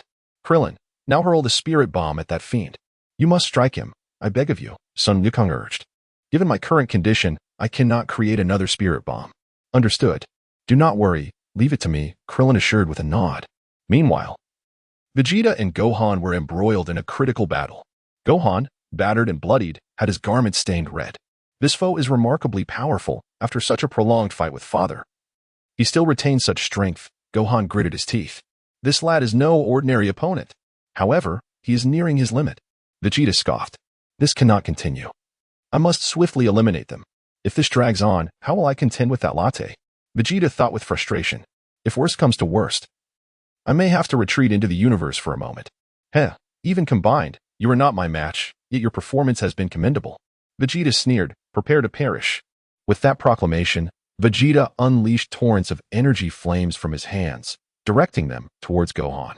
Gohan leaped into action, while Krillin's eyes sparkled with determination. This is the perfect opportunity. With a swift motion, Krillin hurled the Spirit Bomb toward Vegeta. Vegeta, quick to react, shifted his expression upon seeing the incoming Spirit Bomb. What is this? I sense an overwhelming sense of existential crisis. This is dire. Without the slightest hesitation, Vegeta instinctively leapt away, evading the oncoming energy sphere. Gohan, be cautious and dodge quickly. Krillin suddenly realized that after Vegeta had evaded the energy blast, it hurtled directly towards Gohan. Gohan remarked, Uncle Krillin, your aim is remarkably precise. Are you aiming at me? Gohan deflected back. The energy blast belongs to us. Those devoid of malevolent intent can repel it. Goku communicated telepathically to Gohan. Gohan was momentarily taken aback. Then, with determination, he closed his eyes and, gritting his teeth, thrust forward with great force. Bang! The energy sphere ricocheted back, hurtling towards Vegeta in the sky. Vegeta exclaimed, This is bad. I find myself utterly immobilized. How infuriating. The recent battle with that young man has drained me of far too much energy. Bang! In the next instant, the energy sphere struck Vegeta's body directly. With crackling arcs of blue electricity dancing across its surface, the energy sphere elicited anguished cries from Vegeta, who howled in torment. Whoosh. Subsequently, the energy sphere, along with Vegeta, soared into the heavens, vanishing from sight in an instant. We hit him. Splendid. Krillin exclaimed in delight. A sigh of relief escaped Yajirobe as he plopped down onto the ground. My father, Gohan, also approached, leaning against a rock. At last, we have succeeded. Goku managed a faint smile. Haha, did you really think we would be defeated by him? Krillin chuckled. Hey, you two are both injured, though. Goku replied with a grin. Yet, your wounds are far more severe, Krillin noted. We triumphed. We triumphed. Bulma exclaimed, bouncing with excitement. As she jumped, she ran over to Loden and planted a kiss on his cheek. Loden, I suspect your intentions are dubious, as if you were taking advantage of me. Oh dear. Do not rejoice too soon. He is still alive. Luo Tian chuckled. What? Bulma's expression shifted dramatically. Surely you jest. Just as they were conversing, a figure descended from the holographic image, crashing to the ground. Falling from such a height surely would result in death, commented Bulma. It is a scion. Sun Wukong was equally taken aback. No worries, it is merely a corpse, Krillin reassured. As he spoke, Krillin cautiously approached Vegeta, remarking, this scoundrel. He truly deserves his fate. With a scoff, Krillin added, yet I shall still dig him a grave. Is it your grave? Vegeta suddenly opened his eyes, casting a cold smirk at Krillin. Krillin was struck with terror, his complexion paling dramatically. Sun Wukong was left dumbfounded. Sun Wufan appeared as if he had lost a loved one. Just as the timid Yajirobe was about to reveal himself, he quickly concealed his presence once more. You have brought me to ruin. Did you truly believe I would perish so easily?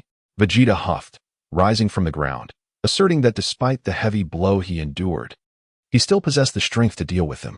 Bang. With that, Vegeta swiftly slapped Krillin to the ground. I will eliminate you first, and then regain my strength, Vegeta declared with a cold snort. Krillin gritted his teeth, rising from the ground. You have pushed Vegeta's power to its limits, Vegeta stated icily. It is indeed commendable that you mere trash could force an elite warrior like me to this extent. However, the time to conclude has arrived. All of you shall perish. Wahaha. As Vegeta spoke, an immense surge of energy erupted from him. Instantly, a massive explosion occurred centered around Vegeta, leaving a gaping crater in its wake.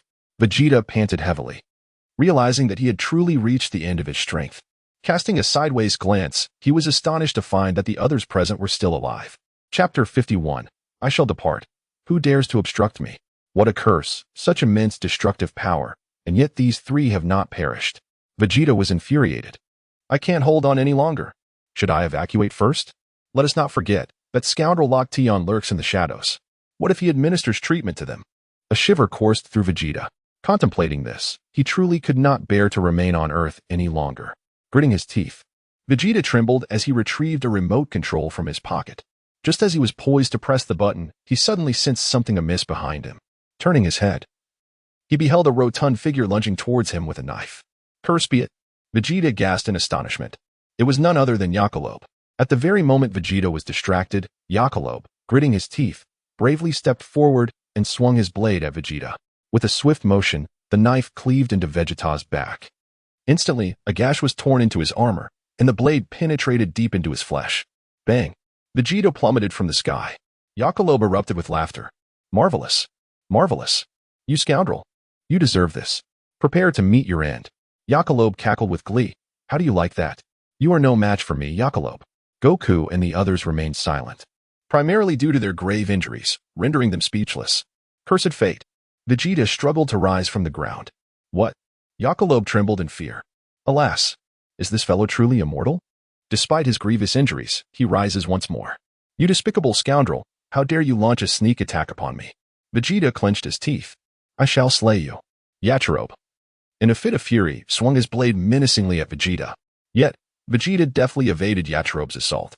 Panting heavily, Vegeta felt utterly exhausted. I shall slay you. I shall slay you. Yajirobe continued to brandish his treasured sword. With a swift motion, Vegeta seized Yajirobe's wrist, forcefully knocking the weapon to the ground. My apologies. That must have been quite painful. I was merely jesting, though I accidentally severed your tail. Yajirobe hastily begged for mercy, professing his respect for Vegeta and suggesting they become friends. Bang! Vegeta delivered a powerful kick to Yajirobe's rotund head. Yajirobe tumbled several times on the ground before crashing headlong into a distant boulder, nearly losing consciousness. This cannot continue. Vegeta gritted his teeth. retrieving the remote control lying on the ground and pressing its button. Whoosh. The spacecraft hurtled towards Vegeta's location. Cursed be this predicament. I never anticipated leaving this planet in such a disgraceful manner. Vegeta seethed with indignation. Crash. The spacecraft descended from the heavens, landing beside Vegeta. Hey, Loten. He's about to flee. Bulma exclaimed urgently. Are we truly allowing him to escape? It seems rather unsatisfactory, Loten replied with a smile. Indeed. He has left Goku and the others in such a dire state. Bulma nodded in agreement. Then I shall go and issue him a warning, Loten declared, casually retracting the scepter that hovered in the air. Whoosh. In an instant, Loten transformed into a radiant beam of light, vanishing without a trace. By the time Bulma regained her composure, Loten had already departed. That rascal. He intends to flee. Krillin gritted his teeth, resolutely rising to his feet. That vessel was his spacecraft. What now, little bald one? Do you still wish to thwart me? Vegeta cast a sidelong glance at Krillin, dismissing him with contempt. You think you can impede me in this state? Bang. Vegeta's fist struck Krillin's abdomen with force. Pfft. Krillin spat blood, sliding backward and collapsing onto the ground. Little wretch. I am leaving. Who can stop me? Vegeta bellowed. Krillin clenched his teeth, ultimately unable to rise. Gohan, too, gritted his teeth, though he was grievously injured as well. As for Goku, his condition was even more dire. You have all performed admirably, having reduced an elite warrior such as myself to this state. You should take pride in your accomplishments. Vegeta snorted, declaring that once he recuperated from his injuries, he would return to deal with them properly. Make sure to remember me. You wretches. There will be no miracles next time. That despicable scoundrel. Krillin ground his teeth in frustration. Let me ask again. Who dares to stop me as I leave? Vegeta shouted, seemingly unsatisfied with his initial proclamation. Who dares to obstruct me? He bellowed once more. Goku and the others remained motionless. They could not impede him. This fellow still exuded such formidable energy. Just as Vegeta finished his declaration, a new figure appeared on the scene. It was Luo Tian. What? It's you. Vegeta's expression shifted dramatically. Vegeta. You claim you can leave, yet you insist on calling out who dares to stop you? Are you simply asking for trouble? Luo Tian sighed. This is bad. Vegeta gasped in alarm. When did this guy arrive? Hadn't he just departed? Bang. Luo Tian launched a kick, sending Vegeta crashing to the ground. He then pressed his foot down on Vegeta, causing him to roll helplessly on the ground. Krillin was stunned, while Gohan's eyes widened in disbelief. Did I just see that correctly? Isn't that guy Bulma's boyfriend? When did he show up here? Yakurobe muttered softly. Luo Tian, how did he get here? After a brief moment of shock, Krillin quickly reacted, laughing heartily. Incredible. He actually dares to treat Vegeta like a ball. Who is he? Gohan asked weakly from the side. His name is Luo Tian, Bulma's boyfriend, or rather, her prospective boyfriend. Their relationship isn't officially defined yet, Krillin whispered. Gohan nodded. To elaborate further, Bulma has been harboring a secret crush on him, Krillin added. I am but a child. There is no need for such elaborate explanations. Truly, a well-fed person cannot comprehend the hunger of the starving. I do not yet have a girlfriend. Krillin scratched his head. Uncle Krillin, is this the appropriate time for such discussions? Gohan wiped the sweat from his brow. Speaking of which, that fellow Vegeta is nearly out of energy. We were intimidated by his aura. Krillin gritted his teeth, lamenting that he should have struck him earlier. Had he done so, there would have been no escape for him. Yet, even now, it is somewhat satisfactory. I did not anticipate that Luo Tian would exhibit such bravery. He is merely a healer. When have you ever seen a healer engage in battle? Chapter 52. Vegeta leaves Earth. Gohan remains speechless. Your reasoning is quite sound, Uncle Krillin. How should we deal with you? Luo Tian stood over Vegeta, forcefully rolling him on the ground. Vegeta dared not voice his anger. Shall I simply end your life? Luo Tian pondered aloud. Luo Tian, swiftly eliminate him. There is a knife on the ground. Krillin urged. Wait a moment. Goku suddenly called out. I beg your pardon. Luo Tian, may we allow him to leave? Goku implored. Please, forgive my impulsiveness. Luo Tian smiled faintly, remaining silent. Goku, do not jest. He has slain so many of our friends and even intended to annihilate all of humanity. Krillin exclaimed, if we let him go. He will return once he regains his strength. Perhaps you are right, Goku replied. You have previously shown mercy to Piccolo, but doing so now would be a grave error. Krillin clenched his teeth, insisting that Vegeta is not like Piccolo. He possesses no emotions, a fact you should understand better than I. I am aware that Vegeta possesses unparalleled strength, Goku acknowledged. However, I cannot quite articulate it. I simply do not wish for him to perish just yet. It would feel like a great loss. You speak of loss. Krillin was at a loss for words. I have trained alongside Luo Tian and even visited the King of Worlds. I feel my strength has grown considerable. Goku replied, yet when compared to Vegeta, there remains a significant gap. Frankly, I have been defeated. Vegeta, you insolent fool. If we were to consider the normal circumstances, it is I who has been bested by you. I transformed into a great ape, and only then was I able to defeat you, you rascal. However, should I return alive, I shall surely annihilate you in my normal state next time. Although I was bested by Vegeta, an overwhelming sense of joy fills my heart. Reminiscent of my first encounter with Piccolo, Goku continued, perhaps it is a trait inherent to scions that I possess. That troublesome flaw? Krillin gritted his teeth. Next time, I will strive to surpass him, even if he transforms into a great ape. I will defeat him. Goku declared with determination, I know this is not right, but allow me to handle him alone. What do you think, Lo Tian? Krillin was at a loss for words. All right, since Goku has made his intentions clear, let us spare this fellow, Lo Tian said with a slight smile, delivering a kick that sent Vegeta soaring. Bang! Vegeta shot up into the air, landing directly inside the spaceship. Damn it! Vegeta grimaced. However, he dared not linger any longer, fearing Lo Tian might change his mind. Snap! The spherical spaceship's hatch sealed shut. Whoosh! The spacecraft ascended into the sky, vanishing in an instant. That fool! What a blunder! Why didn't I eliminate him? Yachirobe lamented. I apologize, Krillin. Goku hastily expressed regret. Hey, don't take it to heart. Though I feel somewhat guilty towards our fallen comrades, perhaps there are other means to revive them. Krillin replied with a smile, turning to Lo Tian. By the way, Lo Tian, could you assist us with healing? No. Lo Tian shook his head. Your answer is rather blunt, Krillin remarked. Previously, Lo Tian had treated me once. I surmise his healing technique cannot be used consecutively, right? Goku speculated. Oh, Goku, you truly understand me. Indeed, I can only heal once a month, and at most 2 individuals, Lo Tian chuckled. What? There's a time constraint as well? Krillin was left speechless. Goten, are you alright? Goku turned to his son, Goten. Dad, I'm fine. Goten bravely crawled over, only to collapse beside Goku. That hurts. That hurts. Goku laughed heartily. Not long after, a flying vehicle appeared in the sky. It was Bulma and the others. Having waited at home for Lo Tian, Bulma decided to take the family's flying vehicle to fetch Master Roshi and Korin, who were with her. Chi-Chi happened to be at Master Roshi's place, so she came along as well.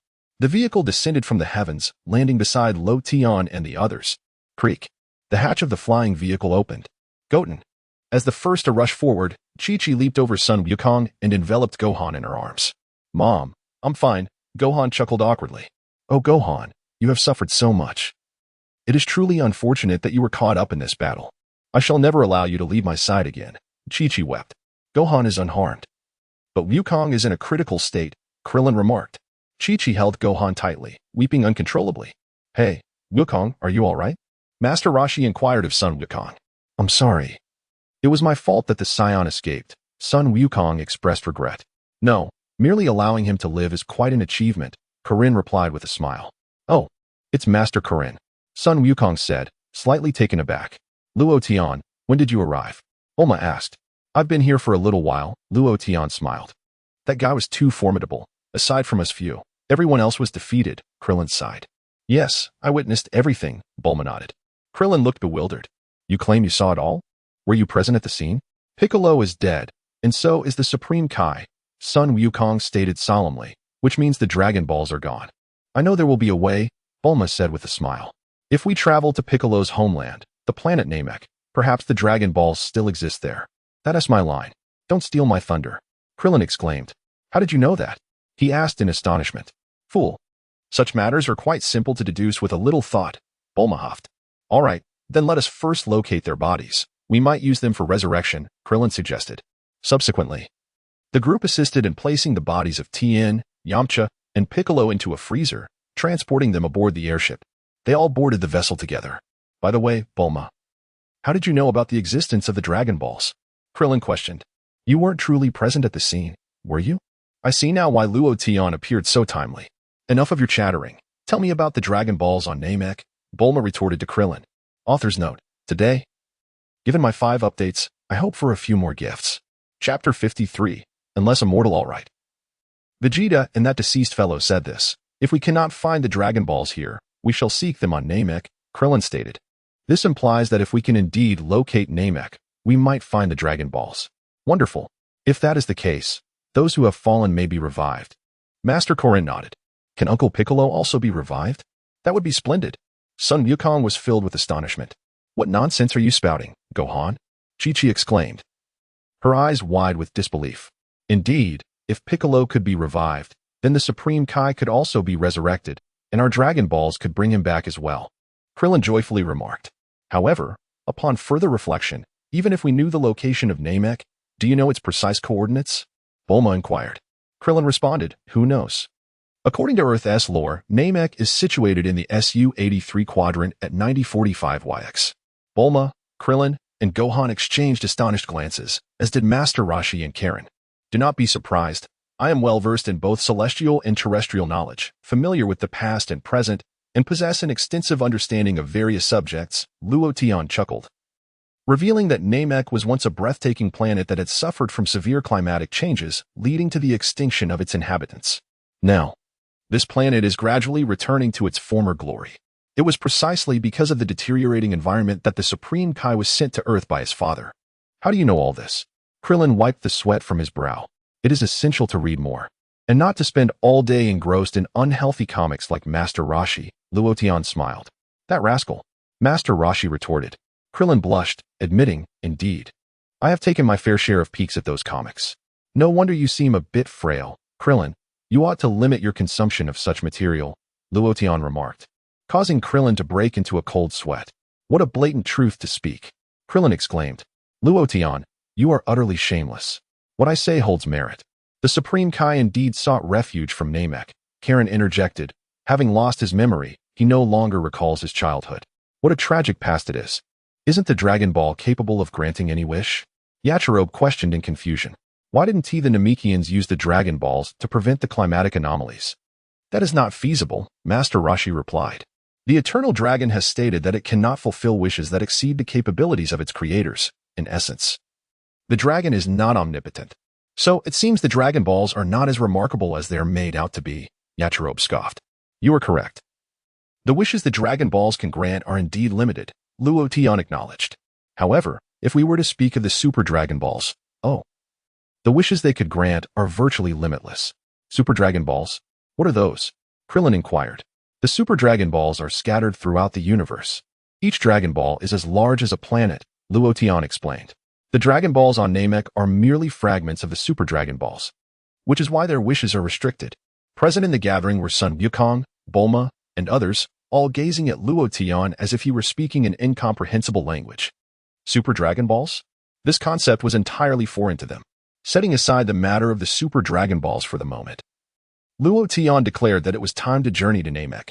The Namekians were a peaceful and law-abiding race, dedicated to safeguarding the tranquility of their planet. Indeed, the formidable Demon King Piccolo emerged from the malign influence of humans prior to his ascension to godhood, as Luo Tian rightly pointed out. Such malevolence exists in the world, nodded Yachirobe. You only know how to interject, Garen remarked, casting a disapproving glare at Yachirobe. If that is the case, then the god of Earth, along with Lu Ping and Tianjin Han, may also have the potential for resurrection. Master Roshi nodded in agreement. How naive you all are. Your thoughts are exceedingly simplistic. Bulma sighed. Now that we have a general idea of Namek's location. Bulma, your assessment is incorrect, Luo Tian interjected. It is precisely that location. All right. If what Luo Tian says is true, how shall we reach Namek? Bulma inquired. How do we get there? Naturally, we shall travel by spaceship, Krillin responded. This is precisely why you are so naive, Bulma retorted, rolling her eyes at Krillin. I just calculated that using the fastest spaceship ever constructed by my father, it will take us, guess how long? Krillin suddenly realized the gravity of the situation. It was an astronomically large number. 339 years and 3 months. We must achieve immortality to survive this journey, Bulma lamented. 339 years? Son Gohan echoed in disbelief. Krillin and the others were left astounded. I believe the issue is manageable, Krillin suddenly recalled. We can utilize the Scion spaceship. Their vessels should possess remarkable speed. Wasn't Vegeta's spaceship used for his escape? Master Roshi inquired. I have seen Vegeta's spaceship. It is rather cramped, accommodating only one person, Krillin clarified. I refer to another bald fellow who has passed. His spaceship must be somewhere. And my brother's spaceship, though it has been destroyed, Sun Wukong added. As long as we can find a spaceship, we can bring it back and study it thoroughly. Bulma considered this plan favorably. It should be located near the eastern city, where the Scions initially wreaked havoc. We must set out immediately, Master Roshi proposed. Hee. I anticipated this, which is why I brought this, Krillin grinned as he produced a remote control from his pocket. This was used by Vegeta. With a mere press of a button, the spaceship will come to us. Bulma took the remote control, examined it carefully, and nodded slightly. This device certainly merits further investigation. The following day, at the West City Hospital, Sun Wukong had already been admitted to this establishment. It was truly a grueling experience, as he would have to endure a 4-month wait before his injuries could be healed. Sun Wukong wore a dismal expression, uncertain if he would ever return to his former self. Chapter 54. The Celestial Deity's Spaceship. Do not fret. With patience, in a month, the magical beans will sprout. Master Karen replied. In a month's time, Luo Tian will also be able to employ healing techniques on me, Sun Wukong remarked, speechless. Gohan and I only spent 3 days in the hospital and recovered remarkably well, yet you lie here like a mummy, Krillin chuckled. Humph. I endured such a severe beating. Yet I am not permitted to stay in the hospital, Yachirobe lamented. Your true motive is the hospital cuisine, isn't it? Master Karen teased. Huh. Do you think there is any good food here in this hospital? Yachirobe retorted, rolling his eyes. Yachirobe, do you recall the moment when the Scion struck you? Krillin jested. I apologize. I hold great respect for you. Shall we become friends? Was this not your own declaration? You bald-headed fool, if you utter another word, I shall flatten you. Yachirobe shouted angrily. Laughter erupted among those present. Speaking of which, Luo Tian, you displayed remarkable courage by pinning Vegeta to the ground, causing him to roll about like a yo-yo, Krillin remarked with a grin. Luo Tian merely smiled in response, while Sun Wukong refrained from commenting. As for Luo Tian's acquaintance with Vegeta, Sun Wukong chose to remain silent. He was not one to indulge in gossip. Moreover, he was contemplating the further lessons he wished to pursue with Luo Tian on the path of ultimate mastery. I must expedite the healing of my injury. I have finally grasped the profound strength of ultimate freedom. Hey, quickly turn on the television. At that moment, Bulma burst into the hospital room and immediately switched on the TV. The screen displayed a news broadcast. According to sources, a round object had been discovered in a devastated eastern city. Though its nature remains uncertain, it could potentially be a spacecraft from the cosmos. That is the Scion spaceship, Krillin exclaimed. Hee, isn't it? Bulma chuckled mischievously. There were originally 2 of these objects, but one mysteriously vanished from the scene. The news continued. This is troubling. The relevant government authorities have already detected it, Master Roshi sighed. Now this is intriguing. With this remote control that Krillin found, I can make that object take flight and give them a fright, Bulma grinned playfully. Is that really feasible? Krillin questioned, feeling somewhat doubtful. Do not underestimate me. I am a genius. I repaired this remote last night, Bulma asserted confidently. We can conveniently observe its trajectory on the television. This is splendid. With that, Bulma pressed a button. The spaceship on the screen remained motionless. Why isn't it moving? Bulma exclaimed, perplexed. I also wish to see Goku, who is bedridden. Unable to witness this. It seems you might have pressed the self-destruct button, Lo teased with a smile. Bulma shot him a glance. Stop joking around. After much effort, I finally managed to research the remote control. How could I possibly press the wrong button? Suddenly, a thunderous explosion erupted from the television screen. What on earth is happening? Bulma exclaimed, bewildered as the object unexpectedly detonated, leaving the surrounding buildings in ruins. News reports on the television announced the chaos. Was it truly the self-destruct button? Krillin was left speechless. That remote was something I painstakingly acquired, and now it lay in ruins. It's over. Our last hope is gone, sighed Master Roshi. Krillin sat down dejectedly, unwilling to utter a word. This is dreadful. I wonder if Nimbus can fly over, pondered Sun Wukong. It's all your fault for picking up such a remote. Bulma glared at him. Am I to blame for this? Krillin retorted. Just then, a shadowy figure appeared outside the window, startling Bulma. Who is that? She gasped. It's Mr. Popo. Krillin recognized him immediately and rushed over to greet him. Follow me. I have found the spaceship, Mr. Popo announced. Huh? Bulma was taken aback. Is there really a spaceship, Mr. Popo? Krillin inquired eagerly. Perhaps, Mr. Popo replied. Perhaps? What does that mean? Krillin questioned, puzzled. It could indeed be a spaceship, but I am not entirely certain. I hope one of you can accompany me to see it. I will lead the way, Mr. Popo explained.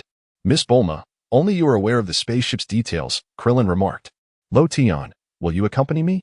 Bulma pleaded, whispering. That person seems quite intimidating. What if he takes me to a deserted place and does something inappropriate? All right, I will go with you, Lo Tian nodded. Who would do something like that? You are overthinking it, Mr. Popo interjected. Suddenly, Lo Tian embraced Bulma and jumped onto the magic carpet. Then let us depart, Mr. Popo smiled amicably at Lo Tian. In a flash, the carpet vanished. In an instant, it reappeared in a desolate area. We have arrived. Let us land, Mr. Popo stated. Is this really it? Bulma was astonished, surveying her surroundings. What is this place? It feels so cold. With a wave of his hand, Lo Tian summoned his staff. And instantly, a set of garments formed from the crystal orb atop it, swiftly enveloping Bulma. Huh? Bulma was taken aback, turning to Lo Tian. Is it not cold now? Luo Tian smiled. Can you transform clothes? Bulma was taken aback. Indeed, I can not only conjure garments, but can also render your attire non-existent. Shall we find a place to experiment? Luo Tian chuckled. Bulma remarked. Mr. Bobo pretended not to hear. I have brought you to behold the spaceship. You two should refrain from displaying your affection here. This is the Unshed Highland. Mr. Bobo shifted the topic. Unshed? Bulma paused, momentarily taken aback. Lo Tian. It seems we are at the edge of Earth. How did we suddenly traverse such a vast distance? Where exactly are we? It seems to be over there, Mr. Bobo indicated in the distance and began to walk in that direction. Hey, Lo Tian, will there truly be a spaceship here? Bulma expressed a hint of skepticism towards this dark-skinned gentleman. I'm grateful you accompanied me. Otherwise, I would be cautious in such a desolate place. Oh, let us not presume the worst of others. Lo Tian wiped the sweat from his brow. Found it. Here it is. Mr. Bobo pointed to a large structure ahead. To be precise, it resembled a rather peculiar spaceship. The vessel appeared to have been neglected for ages, its surface now adorned with moss. Lo Tian, quickly. Carry me down to investigate. Bulma extended her hand. Lo Tian sighed softly. Isn't it merely a meter high? Do you truly need me to carry you down? Very well, he conceded, lifting Bulma gently and leaping down. Is this indeed a spaceship? Mr. Bobo inquired. We must examine it to ascertain, Bulma replied, leaning closer and peeling a piece of moss from the surface to inspect the material. What is this substance? It does not seem metallic. How peculiar. What is the nature of this object? Could you elucidate further? Bulma turned to Mr. Bobo for clarification. 100 years ago. The deity spoke to me about the past by chance, Mr. Bobo explained. The deity mentioned that he resided on this Unshed Highland during his youth. I asked him how he managed to survive in such a harsh environment. He confessed he was unsure how he ended up there, having seemingly suffered a blow to his head that resulted in memory loss. Goku too suffered a blow to his head and lost his memory, Bulma nodded. These extraterrestrial beings are quite fascinating. They always seem to inadvertently bump their heads. You certainly have a knack for conversation, Bobo remarked. I find myself at a loss for words. Please, continue. Bulma inquired. I then asked the deity, do you have parents, a mother perhaps? Mr. Bobo replied. The deity stated he has no parents, only a letter indicating that one day he would visit, urging me to wait. What does this mean? Could you elucidate further? Bulma was left bewildered. The inhabitants of Namek are devoid of gender distinctions. Lo Tian chuckled. What? The Namekians do not differentiate between male and female? Bulma was taken aback. Pondering how peculiar a race this was, they must lead a rather monotonous existence, entirely devoid of the joys that life offers. Mr. Bobo appeared on the verge of tears. What are you two discussing? Are you here to perform a comedy act? Please, continue, Bulma insisted. Mr. Bobo seemed reluctant to speak. A brief silence ensued. The youthful deity had been patiently awaiting his parents, specifically his father. Although uncertain of the outcome, he remained steadfast in his vigil. Mr. Bobo responded. He mentioned that there exists a home in Unshed, and he believed his father would eventually return there. At that time, the deity was unaware of his lack of a mother. However, after an extended wait, no one arrived, and this place proved difficult for sustenance. How frightening. A race without men or women. One wonders how they propagate. Bulma mused. They simply lay an egg, and the offspring emerge, Lo Tian remarked. What? Bulma wiped her brow. This method of childbirth is quite bizarre. Mr. Bobo also wiped his forehead. Are you even listening to me? Ahem. The deity seemed to have waited for over 30 years before reluctantly departing from his home in Unshed, Mr. Bobo continued. Yet, he would often return to visit, regrettably. There was little change. How does all this relate to the spacecraft? Bulma inquired. Allow me to finish, Mr. Bobo replied with exasperation. The deity expressed that at times. He reminisced, finding that home to be utterly splendid. It was through his extensive experiences in the world that he came to appreciate its uniqueness. It was round, with 4 legs, resembling an insect, and the door lacked handles or locks. It could be opened simply by uttering a phrase. A phrase? Bulma queried, momentarily stunned. Just say Piccolo, Mr. Bobo instructed. Just as his words echoed, a circular platform descended from the spacecraft. Is this the entrance to the ship? Bulma exclaimed in astonishment. Let us step upon it, Mr. Bobo suggested. Lo Tian, please carry me up, Bulma requested. Lo Tian replied. Without me, you wouldn't be able to move at all. I have truly spoiled you. Luo Tian immediately embraced Bulma and stepped onto the circular platform. Mr. Bobo continued to wipe the sweat from his brow. You two carry on with your display of affection, he remarked as he followed onto the platform. Just one more word from Piccolo and we can shut it down, Mr. Bobo added. With a clap, the circular platform ascended, and the trio found themselves inside the spaceship. Take a good look. Is this not a spacecraft? Mr. Bobo inquired. Indeed. It seems to be, Bulma nodded, recalling that the god was a Namekian. Long ago, due to unusual weather on Namek, many had perished. Hence it was plausible that the god arrived on Earth aboard a spaceship. If it truly is a spacecraft, then what was said earlier makes perfect sense. I thought you hadn't heard my previous words, Mr. Bobo said, tears streaming down his face. Thankfully, you listened. This must indeed be a spaceship.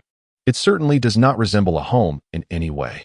Bulma conducted a brief examination, affirmatively nodding, then approached the control panel to see if she could operate it. The entrance appears to be movable, indicating it possesses a power system. Are these buttons? Well, they don't seem to be, she pondered. Could there be a password? Yes. If it were that easy to activate, the god would have known it as a child, Mr. Bobo replied. It seems it's not activated by buttons, but by something else. Bulma mused. Perhaps by sound? Luo Tian chuckled. Yes, by sound. You're brilliant, Luo Tian. Bulma's eyes sparkled with excitement. But what sound could it be? Could it be Piccolo? Mr. Bobo asked. Probably not. That was the code for entering. Bulma shook her head and addressed the control panel, urging, start up quickly. Let us take off. The spaceship remained silent. Let us try the Namekian language, Luo Tian smiled. Right. The Namekian language. That peculiar tongue spoken by the god and Piccolo during the World Martial Arts Tournament. That must be it. Bulma's eyes gleamed with inspiration. If it's the Namekian language, I can manage it, Mr. Bobo replied. Chapter 56. Off to an extraterrestrial honeymoon with Luo Tian, really? Bulma exclaimed with delight. Originally, the term Piccolo used in their language referred to different worlds, Mr. Bobo explained. Try using the Namekian language to make it take off, aiming for the vicinity of Jupiter. Bulma suggested. Immediately, Mr. Bobo spoke to the control panel in Namekian. With a clap, a line of text appeared on the control panel, indicating comprehension. Mr. Bobo translated whoosh. In the blink of an eye, the spacecraft soared into the heavens, departing from Earth and swiftly arriving near Jupiter. Caught off guard, Bulma collapsed into Luo Tian's embrace. Oh my, how remarkable! We've already reached Jupiter. Bulma exclaimed, her excitement palpable. Indeed, it's much faster than my flight. Luo Tian pondered thoughtfully. Mr. Bobo, can you fly to Jupiter? Just look at what you're capable of. The deity has spoken of your greatness, yet I find your talent for boasting quite exceptional. Bulma teased. We did it, Luo Tian. This is truly wonderful. They are saved. Bulma joyfully grasped Luo Tian's hand. Yes, this is splendid. Perhaps the deity can be resurrected. Mr. Bobo said, tears streaming down his face. In the hospital, Bulma eagerly shared the news of the spacecraft with Goku and the others present. At this speed, we can reach Namek in just a month, she explained. With a few modifications inside, we should be ready to depart in about 5 days. Using the deity's spacecraft to travel to Namek is truly extraordinary, Krillin exclaimed. Let us hope our hopes turn into reality, Master Roshi nodded slightly. Mr. Bobo, we will need your assistance when we reach Namek. Bulma turned to him. I cannot go, Mr. Bobo replied, shaking his head. Why not?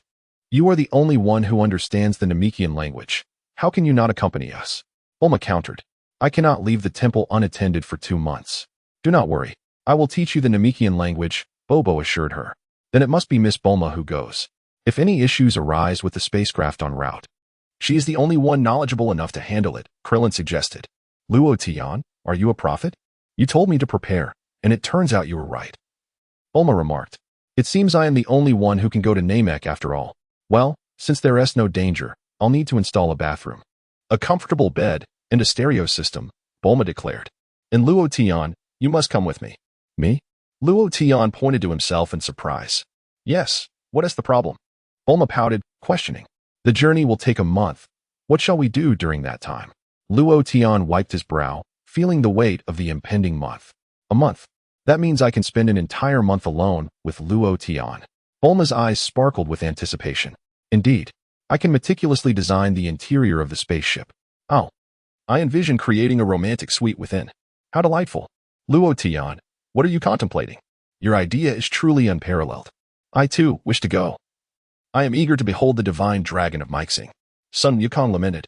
Wukong, it would be best for you to focus on your recovery and devise a strategy to deal with that scion, particularly in his monstrous ape form, Krillin advised. Yet, one must consider, if Luo Tian were to embark on this journey, who would attend to Wukong's healing after a month? Rest assured, the magical beans will indeed be ripe for harvest in a month's time, Master Karen assured. I wish to join as well. You must take me, Son Gohan exclaimed, clenching his fists. The group turned to gaze at Gohan. Gohan, my dear child, do not jest, Kiki urged with a smile. I'm not jesting. I am resolute in my desire to go, Gohan declared with unwavering determination. Gohan, do not utter such foolishness. The round trip alone would require 2 months, Kiki retorted, her irritation growing. No, I must go regardless. I wish to personally restore Uncle Piccolo to life, Gohan replied. Well said, Gohan, Son Wukong responded with a smile. What nonsense is being spoken? What does this matter have to do with Gohan? What if something goes awry? Kiki shouted in exasperation. It would take another 2 months. Gohan has already been away from me for over a year. What about his studies? He has fallen far behind the other children. This is unacceptable. I will not allow it. The others remained silent. You need not concern yourself with Piccolo's affairs. You are but a child. You should engage in the pursuits befitting your age, Kiki reprimanded. Bulma nodded vigorously. Kiki, you are absolutely right. I intend to travel with Luo Tian. How inappropriate it is to have such a little brat tagging along as a third wheel. You mustn't allow him to come. He is utterly annoying. Mom, you're unbearable. Gohan exclaimed loudly. Chi-Chi was taken aback. This child has changed. Since following Piccolo, he is transformed into a troublesome youth. Mother, this is not the time for such discussions. Everyone is fighting valiantly to protect our planet. We must resurrect the fallen and then confront the Scions in a decisive battle. Gohan gritted his teeth, asserting, I can fight as well. I must play my part. Mother, do you understand what I mean? I apologize for my earlier rudeness. Chi-Chi. Let us send Gohan off cheerfully, the Ox King advised from the side. Chi-Chi lowered her head. If Gohan is going, then Krillin should accompany him. It would be good for them to have each other as company on the journey, Bulma thoughtfully suggested to Krillin. Huh? Am I going to? Krillin was taken aback. But he acquiesced, lamenting the 2 months he would miss for training. All right, it's settled then. I'll first study the Namekian language. And we shall meet at Kame House in 10 days, Bulma proposed. Allowing Krillin to go is acceptable. I can't very well go on a date with Luo Tian while babysitting Gohan. With Krillin by Gohan's side, he won't feel lonely. Then, Luo Tian and I can focus on our own endeavors. In the spacecraft's quarters, I must ensure that it is exceedingly well sealed. Yes, it should also be soundproofed. Ideally adorned with a touch of romanticism. The room must include a bathroom, with an emphasis on ambience. It would be best if, once the door is closed, it were just Luo Tian and me inside, with the 2 of them oblivious to everything. Chapter 57, Destination, Namek in the following days. Bulma brought the spaceship back to the headquarters of the Capsule Corporation, collaborating with her father on research and modifications. How remarkable. The universe is vast. And there are countless geniuses surpassing even myself, Dr. Briefs marveled. Father, spare us the sentimentality and get to work, Bulma replied. Bulma, remember to wear this, Dr. Briefs said, producing a small box and handing it to Bulma. She paused in surprise, took the box, and opened it. Upon seeing its contents, her face flushed immediately. Father, what is this for? Bulma exclaimed angrily. You're not married yet. Do you truly wish for a child now? Dr. Briefs adjusted his glasses, responding. What are you saying? Father, Bulma retorted. If you desire a child at this moment, just ignore what I said. Dr. Briefs chuckled heartily as the long-anticipated day of departure finally arrived. Goku and Bulma boarded the refurbished spaceship, landing on the small island where Master Roshi resided. Krillin had been waiting here for quite some time. Thank you for your patience. Bulma greeted. Miss Bulma, is this contraption truly capable of reaching outer space? Krillin inquired. Of course, Bulma replied with a hint of nonchalance. By the way, where is Goku? Krillin asked. He's still aboard the spaceship, too lazy to come down, Bulma responded. Speaking of which, Miss Bulma, I suppose you have confessed your feelings to Goku during this trip to Namek? Krillin whispered. Bang. Bulma swiftly knocked Krillin to the ground with a punch. Mind your own business and tend to your own affairs. She scolded. That hurt. Why are you so fiery? Krillin wiped the sweat from his brow. What about Gohan? Has he not arrived yet? Bulma inquired. He said he would bid farewell to Goku before coming here. Krillin replied, scratching his head. By the way, Miss Bulma, I wonder what the weather on Namek is like? Should we bring an umbrella or something? That's entirely up to you. Bulma rolled her eyes. Oh, Gohan is here. Master Roshi remarked, glancing skyward. Vroom, vroom. A small aircraft swiftly descended from the sky. Chi-Chi and her grandfather, the Ox King, arrived to see Gohan off. Goku wanted to join. But he is still in the hospital recovering from his injuries, Chi-Chi apologized. Is this the spaceship? It's remarkable, the Ox King exclaimed, gazing in awe at the oddly shaped vessel. Reminiscent of an insect. Gohan, be careful and remember to brush your teeth after meals, Chi-Chi cautioned him. Gohan responded, looking rather glum. As the onlookers scrutinized him, they noticed that Gohan was impeccably dressed, with his hair neatly combed. Haha, is that really you, Gohan? What have you done to your hair? Krillin laughed joyously. My dad teased me about it too, Gohan lamented, feeling close to tears. Regardless, this is humanity's first venture into space. We ought to dress appropriately. Chi-Chi remarked with a smile. All right, we should set off without delay, Bulma said, feeling exasperated. You can really go on and on. Please, ensure that you retrieve the Dragon Balls, Master Roshi urged. Understood. Krillin nodded. The group stepped onto the circular platform together. Grandpa, Mom, Master Roshi, and the sea turtle. We are leaving. Take care of yourselves. Gohan bid farewell one by one. Remember to write to me and keep up with your homework. Chi-Chi wiped away a tear. Bulma, you truly are something else. Even when we reach Namek, you're reminding Gohan to do his homework. The child, Wufan, is truly unfortunate. It seems that my father and mother have never pressured me to complete my homework. The irony is that I have been a top student since my early years. I am so clever, and I am so beautiful that my teachers adore me. Do not forget, I developed a powerful laser gun at the tender age of 5. With a whoosh, the circular platform ascended, entering the spacecraft. Are you all here? Luo Tian asked as he settled into the cockpit, waving at Bulma and the others. Luo Tian, you are not planning to pilot the spaceship from that position, are you? Krillin inquired. You guessed correctly. I have never piloted a spacecraft before. And this time I must give it a try, Luo Tian affirmed with a nod. By the way, Miss Bulma, where should I place the backpack? Krillin asked. Anywhere will do. You are quite the chatterbox, so hurry up and take your seat, Bulma replied tersely. Luo Tian, start it up. All right, Luo Tian agreed. Addressing the control panel. Destination, Namek. Let us set off. The control panel displayed a line of text, as Bulma and Dr. Brief had adapted the system to utilize the universal language of Earth for easier operation. Thus, they could launch the spacecraft using ordinary language. Of course, even the Namekian language was within Luo Tian's grasp. As an angel, it would be quite embarrassing to lack proficiency in a single language. Even if you did not know it, learning would take mere seconds. Whoosh. The spacecraft soared skyward, instantaneously piercing through the atmosphere and entering the cosmos.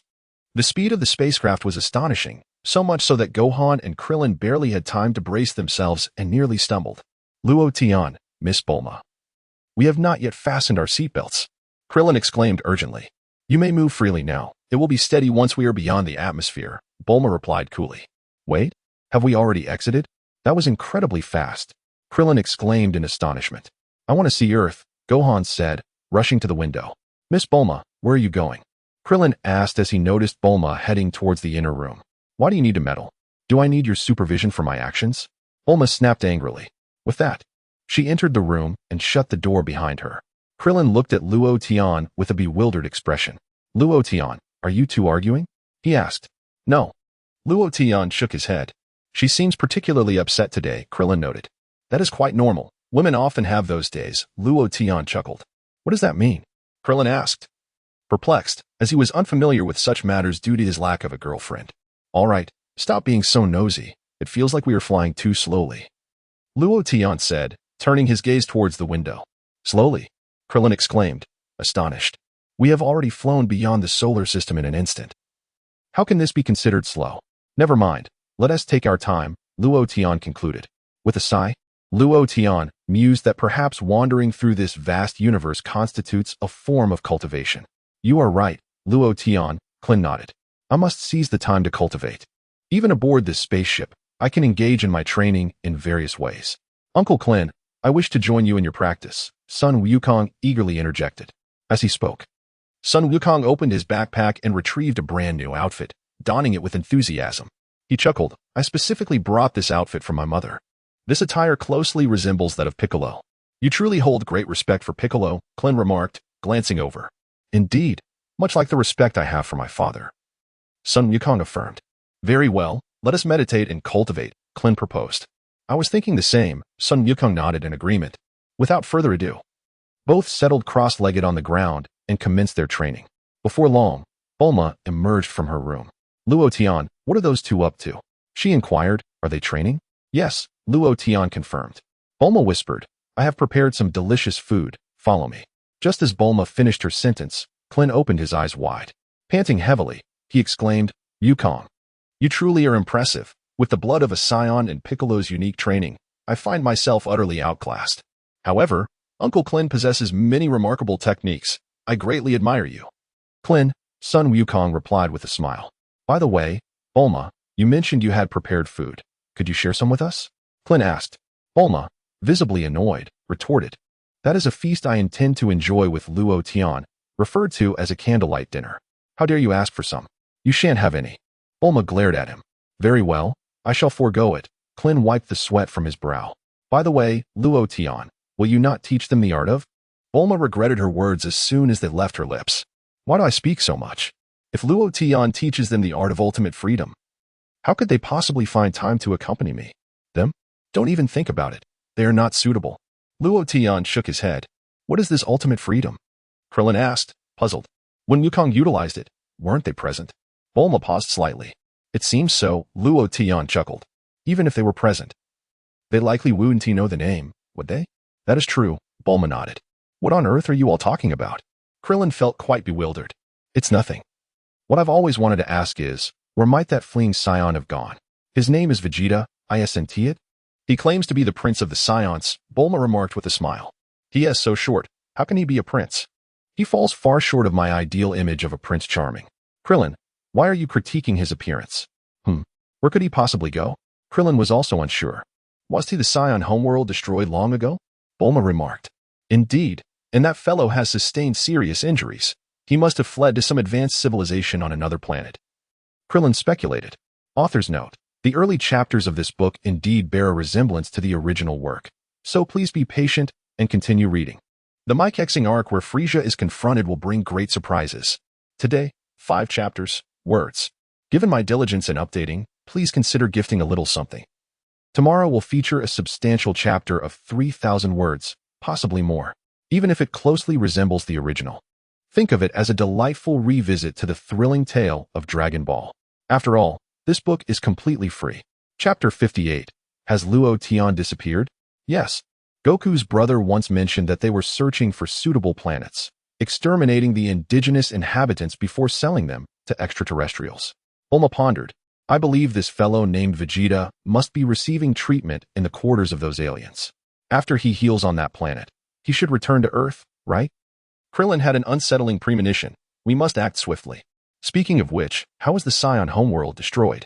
I've heard it was annihilated by a colossal meteorite. Bulma still found it hard to comprehend. You all say the Scions possess advanced technology. Yet could they not detect such a massive meteorite on a collision course with their planet? I can't shake the feeling that there's more to this story. To be precise, the planet where the Scions reside, planet Vegeta, falls under the category of those destined for destruction. Annihilation was merely a matter of time. Luo Tian smiled. Bulma and Krillin looked at Luo Tian, their faces filled with confusion. What does it mean to fall under the category of destruction? How can we not understand? Bulma inquired. What do you mean, Luo Tian? In simple terms, the god of destruction intends to obliterate planet Vegeta, which is why that planet was annihilated. It wasn't destroyed by a colossal meteorite, Luo Tian elucidated. The god of destruction? Ha ha ha, what kind of deity is that? Krillin chuckled nervously. He is an immensely powerful being. Even at my current level, I could merely match him, Luo Tian mused, resting his chin on his hand. Both Krillin and Gohan fell silent. So, the god of destruction you mentioned seems rather weak. Merely a match for you? On planet Frisia 79, 18 days after Vegeta departed from Earth, his spaceship soared toward the planet. The personnel on the planet promptly received the signal. It's a fighter. This signal belongs to Vegeta. How strange. We Haven T received news of his return. Something must have gone awry. Hello, this is the administrator. Mr. Vegeta has returned. Hurry out to greet him. With a thud, Vegeta's spaceship landed in the docking bay. Outside, 3 subordinates stood at attention. However, after waiting for a while, they noticed that Vegeta showed no signs of movement. What is happening? Life signs are very weak. He is using a life support device. We must rush him to the treatment room. The 3 hurriedly transported Vegeta to the medical apparatus. The healing technology of Frisia's army was indeed quite advanced. Before long, Vegeta's body returned to normal. He opened his eyes and emerged from the device. Regrettably, your tail hasn't grown back, one subordinate remarked. That's all right. It will regenerate in due time, Vegeta replied nonchalantly. It seems Mr. Vegeta has endured quite a bit. Even a battle suit of such caliber has been torn to shreds, the subordinate observed. And Frisia? Vegeta inquired. He has left. By the way, Chio E mentioned he has something to discuss with you once you've recovered. Please head to the training room. Humph. Tell him I have nothing to say to him, Vegeta scoffed, already donning a new battle suit. You forgot to wear your scouter, the subordinate pointed out, producing the device. Unnecessary. You can keep it, Vegeta disregarded, turning to leave. I will return to Earth first thing tomorrow morning. Regardless of the circumstances, I will defeat Kakarot. That's not right. My tail is gone, and I can no longer transform into a great ape. However, it matters little. My battle power should now be nearing 50,000. That fellow Kakarot's power barely reaches 30,000 at best. Yet, shortly thereafter, Vegeta fell silent. Previously, Kakarot's peculiar technique, the Ultra Instinct, did not seem to be calculated by battle power. This is quite awkward. Moreover, that fellow Latian is still on Earth. No, I must first journey to Namek. I will seek out the Dragon Balls and wish for immortality. Once I achieve eternal life, I can surpass Frisia and dominate the entire universe. As Vegeta pondered these thoughts, he took a step forward. Hey, Vegeta, you seem to be quite injured. An alien with purple skin and spotty features, resembling a toad, suddenly appeared before him. This individual was named Choi, who had never gotten along with Vegeta. With Raditz and Nappa dead, what could have caused the invincible Scion to suffer such humiliation? Choi laughed heartily. Get lost. I have no time for your nonsense, Vegeta scoffed. Listen here, Choi said, his large hand gripping Vegeta's shoulder, a grin plastered on his face. Lord Frisia is quite displeased with your unauthorized actions. Humph, my affairs are none of his concern, Vegeta retorted coldly. Remove your filthy hands. However, Choi continued. Lord Frisia is magnanimous. He has already forgiven you because you have uncovered something of great significance. What did you say? A sense of foreboding washed over Vegeta. Lord Frisia is quite pleased. Perhaps he can attain immortality, Choi said with a smile, gazing at Vegeta. What? Frisia intends to go where? Vegeta's expression changed drastically. Indeed. To Namek. Choi chuckled. Vegeta's expression shifted with alarm. This was bad. This creature must have gleaned our conversation through a detector. I have been exceedingly neglectful. If I do not seize the opportunity to fulfill my wishes before him, I shall forever remain under his dominion. Vegeta. It seems you intend to seek the Dragon Balls for eternal youth, does it not? You ought to abandon that thought now, ha ha ha. Chiui chuckled. For Lord Frisia plans to eradicate all Namekians once his wish is granted. That scoundrel. Vegeta erupted in fury, immediately rushing towards the spaceship. Whoosh. The spacecraft soared into the heavens, hastening towards the direction of Namek. I shall not allow you to succeed. The Dragon Balls are mine, Vegeta declared. Vegeta, stop right there. Chiu-E, also aboard the spaceship, pursued Vegeta closely. Bulma's spaceship had unknowingly traversed for 10 days. Inside, Gohan and Krillin remained engaged in meditation and training. At that moment, Bulma opened the door. It is quite remarkable how you two pass the time this way, she remarked. How dreadfully dull it is. A month feels interminable. Gohan and Krillin paused their training, silently gazing at Bulma. It is because you have nothing to occupy yourself with, Krillin responded. What did you say? You claim I am idle? I am the one resolving various minor issues aboard this ship. Do you not realize that? Bulma retorted angrily. Krillin wiped the sweat from his brow. Yet, I have not seen you make any moves. The issues with the system are software-related. Can you comprehend that? Bulma glared. If the ship veers off course, we could collide with an asteroid. Ha. Indeed. Thank you for your hard work. Miss Bulma, Krillin quickly added. By the way, where's Uncle Luo Tian? Gohan hastily diverted the conversation with his inquiry. Luo Tian? Bulma paused momentarily. Yes, where's Luo Tian? He mentioned going outside earlier. But I did not pay attention. However, he is not outside. Has Luo Tian not emerged? Bulma grew anxious.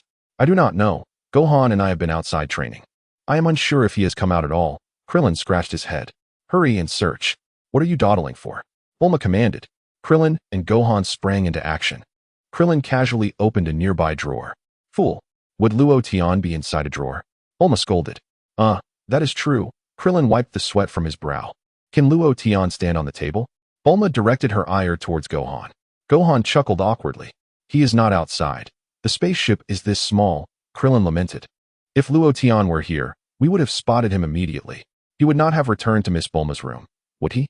Son Gohan inquired. While Bulma hurried back to her room. As Krillin had mentioned, the spaceship was rather confined. Although Bulma's chamber was exquisitely arranged, it measured merely around 10 square meters. Gazing around the entirety of the room, one could hardly discern any presence. Luo Tian, do not frighten me. Where have you gone? Bulma felt her mind engulfed in a void. Luo Tian had vanished. This was indeed dire. The pressing question remained. Where could he have gone? What? You are also unable to find your room? Krillin exclaimed in astonishment. There was no trace of energy emanating from Uncle Luo Tian. Otherwise, they would have been able to ascertain his precise location, Son Gohan remarked. What is happening? How could he have suddenly disappeared? Krillin pondered, perplexed. After all, they were in the vastness of space. Where could he possibly be? Bulma's complexion grew increasingly pallid. Could it be that fellow named Vegeta has gathered the Dragon Balls and wished Luo Tian away? Krillin speculated, recalling how, while gravely injured, Luo Tian had playfully rolled Vegeta around as if he were a mere ball. Bulma's face drained of color, nearly causing her to faint. If Vegeta had indeed used the Dragon Balls to wish him away, then they were in grave trouble. Wait, Uncle Krillin, if this Vegeta truly gathered the Dragon Balls, how could he possibly wish for something so trivial? Son Gohan shook his head. I would wager he would not entertain such a wish. Krillin nodded in agreement. But the pressing question remained, had Luo Tian truly vanished without a trace? Chapter 59. Mers, you need not concern yourself with Frisia. At the Galactic Patrol Headquarters. In the room where Mers resided, he greeted, Brother, what brings you here? Mers promptly offered his respectful welcome. Oh, I simply found myself with some free time and thought I would drop by, Luo Tian replied with a smile. Mers expressed his incredulity. So you came to visit me out of sheer idleness? By the way, are you Galactic Patrol planning to take action against Frisia soon? Indeed. He is a malignant presence in the universe, and we must devise a means to apprehend him, Mers acknowledged with a slight nod. However, the strength of our Galactic Patrol members is limited. It would be quite troublesome for me to capture him without employing the powers of an angel. Seeing that you remain at the pinnacle of the first stage, I find solace in that, Luo Tian chuckled. Can we engage in a proper conversation? Mers retorted. Are you here merely to flaunt your prowess? Nevertheless, brother, your progress is remarkable. In less than a century, you have ascended to the peak of the second layer of the first stage, Mers remarked with a smile. Too slow. It is still too slow, Luo Tian replied. Luo Tian shook his head with a sigh, remarking that one must recognize that the High Priest has already reached the pinnacle of the fourth stage. Myers fell silent. How could you dare to compare yourself to the High Priest? Luo Tian continued, Myers, you ought to set a more appropriate goal and consider whom you are measuring yourself against. If you confine yourself within such a narrow circle, substantial progress will elude you. He patted Myers on the shoulder. Myers remained speechless. As for the matter concerning Frisia, it would be best if you refrained from intervening. Allow me to handle it. Luo Tian stated. Are you planning to confront Frisia? Myers asked, taken aback as he looked at Luo Tian. Is it really necessary for me to personally deal with such a minor figure as Frisia? Luo Tian replied with a smile. Even one of my disciples could easily defeat him. Brother, have you already taken on a disciple? Myers inquired, astonished. Well, he is more like a half-disciple, Luo Tian chuckled. I've merely taught him the technique of ultimate freedom. Myers continued to wipe the sweat from his brow. Ultimate freedom? That is a skill only gods can cultivate. Are you referring to a human? He asked. Indeed, Luo Tian nodded. Can a human truly practice ultimate freedom? Myers questioned in disbelief. Before me, all things are possible. Luo Tian smiled. Haha, brother, you truly surprise me, Myers said with a wry smile. He then asked, how is this human faring with his practice of ultimate freedom? The time has been too brief. He has only just managed to grasp the basics. Luo Tian replied with a slight smile. Just the basics? What does that mean? Myers asked, puzzled. Is he at the first layer of the first stage? His strength must be quite comparable to mine then. Are there truly such powerful humans still existing in our seventh universe? Ah, you're overthinking it, Luo Tian remarked, somewhat exasperated. I knew it, Myers chuckled awkwardly. Currently, no human has surpassed our angels, even if we are merely apprentice angels. For them, it is exceedingly difficult to surpass us. Indeed, you are correct, Luo Tian nodded. The ultimate freedom I speak of can be classified into several levels: beginner, intermediate, advanced, transcendent, divine, true divine, and super divine. Hence, my disciple is only at a beginner level. Myers comprehended this. Indeed, Luo Tian affirmed. At the beginner level, he isn't even at the transcendent stage. That truly is quite weak. Myers smiled wryly. No matter, let him take his time. I believe that one day he will reach a significant level. Luo Tian smiled faintly. So, according to my classification, what level do we belong to? Myers inquired.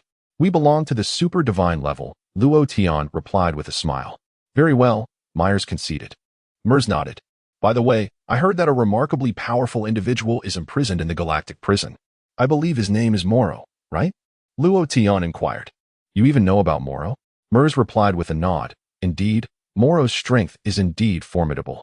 However, after enduring the passage of 10 million years, he has now exhausted his vitality. I believe that in about 20 years, he may very well pass away in that prison. You must keep a close watch on him. Do not let him escape. Luo Tian chuckled. Ha ha, brother, you truly have a knack for humor. How could that possibly happen? Myers shook his head. Well, I should take my leave now. Luo Tian stood up. You need not concern yourself with Frisia's affairs. Understood, Myers nodded. Whoosh. Luo Tian transformed into a brilliant flame of light and swiftly departed from the Galactic Patrol Headquarters space station. Shortly after Luo Tian's departure, Jack arrived at Myers' room. Huh? Did someone just visit? Jack asked. My brother just came by, Myers smiled. Your brother? I just remembered. Isn't your brother named Luo Tian? Jack was acquainted with Luo Tian. Indeed, Myers confirmed with a nod. Did he come to see Miss Tai? Jack inquired. Miss Tai? The novelist? Myers countered. Yes. Jack nodded. It seems so, Myers chuckled. Near the space station, on a planet under the jurisdiction of the Galactic Patrol, Tai is engaged in her creative endeavors. Tai is here experiencing life while working on her novels. Over the past few years, she has indeed produced quite a number of science fiction works. However, her writings seem to lack that certain something, leaving them somewhat unsatisfactory. Consequently, Tai is not particularly well known. Tai continues her writing, deeply engrossed in her thoughts as she types away at her computer. Knock, knock, knock. Suddenly, there was a sound at the door. Who is it? Is it takeout? If I don't finish my 10,000 words today, I want to eat. Tai called out to the outside. Tai, open the door, it's me. Luo Tian said. Huh? Tai paused for a moment. That voice sounds somewhat familiar. Who could it be? Could it be? Quickly, Tai rushed to open the door. Luo Tian, is it really you? What brings you here? Tai exclaimed, both surprised and elated. I was just feeling bored, so I thought I'd drop by. Luo Tian smiled. Really? You came to see me just because you were bored? Tai rolled her eyes. How is it going? Still writing? Luo Tian cast a fleeting glance at the computer screen. In just that brief moment, he was able to discern all the contents penned by Tai Si. This novel, truly, is unparalleled in its lack of appeal. Tai Si's work seems to revolve primarily around the protagonist, a galactic patrol officer, narrating the mundane tales of upholding justice. It is no wonder that her novels do not enjoy widespread popularity. Tai Si, I have often contemplated an idea, to create some heroic figures to rescue this world. Luo Tian mused. For instance, envision a wealthy young gentleman, akin to Bulma, endowed with extraordinary technological prowess, who one day finds himself captured by nefarious villains. Let us refer to this gentleman as Stark. These villains seek to coerce him into developing advanced weaponry. Ostensibly compliant, Stark secretly crafts a suit of armor for himself, donning it to eliminate the villains in one fell swoop. What do you think of this narrative? With a sudden clatter, the mouse slipped from Tycee's grasp and tumbled to the floor. Her eyes widened in astonishment, fixated on Luo Tian. Did you concoct such an engaging story merely off the cuff? Tycee exclaimed, incredulous. Is there no sense of justice left in the world? Am I truly suited to write a novel? Let us title it Iron Man, mused Luo Tian. Tycee remarked, this title certainly evokes great anticipation. Ahem, Luo Tian. You are indeed a genius. It would be a pity if you did not pursue writing. Tycee expressed her admiration. Well, the story you've proposed intrigues me greatly. I shall endeavor to pen it down. Indeed, and then we could have your father adapted into a film. I believe it would be quite a spectacle. Luo Tian chuckled. Tycee's eyes sparkled with excitement. The narrative Luo Tian envisioned could undoubtedly be transformed into a cinematic masterpiece. I suddenly feel as though I have been somewhat isolated in my own endeavors. Having resided on this alien world for so many years, I find myself lacking in imagination compared to Luo Tian. By the way, did you come here by yourself? Tycee inquired. Indeed, Luo Tian nodded. Did Bulma not accompany you? Tycee asked. Bulma is currently en route to Namexstar, Luo Tian replied. Namexstar? What is that? Tycee queried, perplexed. Explaining this planet is rather complicated. I shall tell you later, Luo Tian chuckled. However, speaking of which, Luo Tian, after all these years, you have not changed a bit, remarked Tycee, gazing at Luo Tian with slight astonishment. At our age, one would expect wrinkles to appear at the corners of our eyes, wouldn't you? I am ageless, Luo Tian smiled. Can you engage in conversation? After a leisurely chat with Tycee, Luo Tian spent a few more days on this planet, sharing with her all the narratives concerning Iron Man. Subsequently, Luo Tian bid farewell to Tycee and ventured into the vast expanse of the universe. Whoosh! Luo Tian transformed into a luminous blaze akin to a diamond. Before long, he caught up with the spaceship hurtling towards Namexstar. Bang! With a swift motion, Luo Tian penetrated the spaceship and entered within. Chapter 60. I went out for some fresh air after searching for a while. Bulma and the others, upon realizing they could not locate Luo Tian, reluctantly gave up. The spaceship was rather confined, and if he was not found, he simply was not. Presently, within the spaceship, it was already evening. Krillin and Son Gohan had only just fallen asleep. Oh dear, is it already time for bed? Luo Tian called out. Krillin and Son Gohan awoke with a start.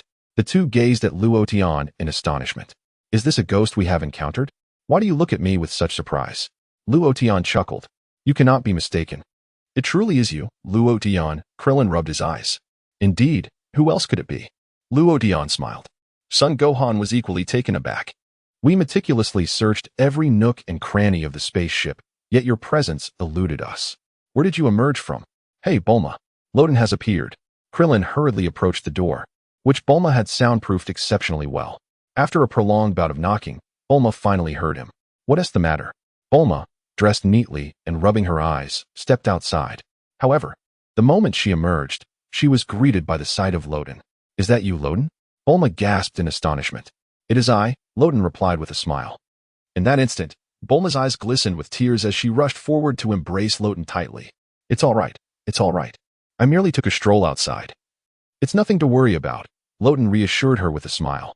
Bulma, Son Gohan, and Krillin exclaimed, You say you just took a stroll? Do you think this is a leisurely trip on Earth? As long as you're safe, that's what matters, Bulma sighed in relief. As for where Loden had been, Bulma chose not to inquire. Just as Bulma had articulated, as long as Loden returned safely, nothing else held significance. I merely took a leisurely stroll outside. You see, none of you seem to believe me. If I were to claim divinity, I dare say you would remain skeptical.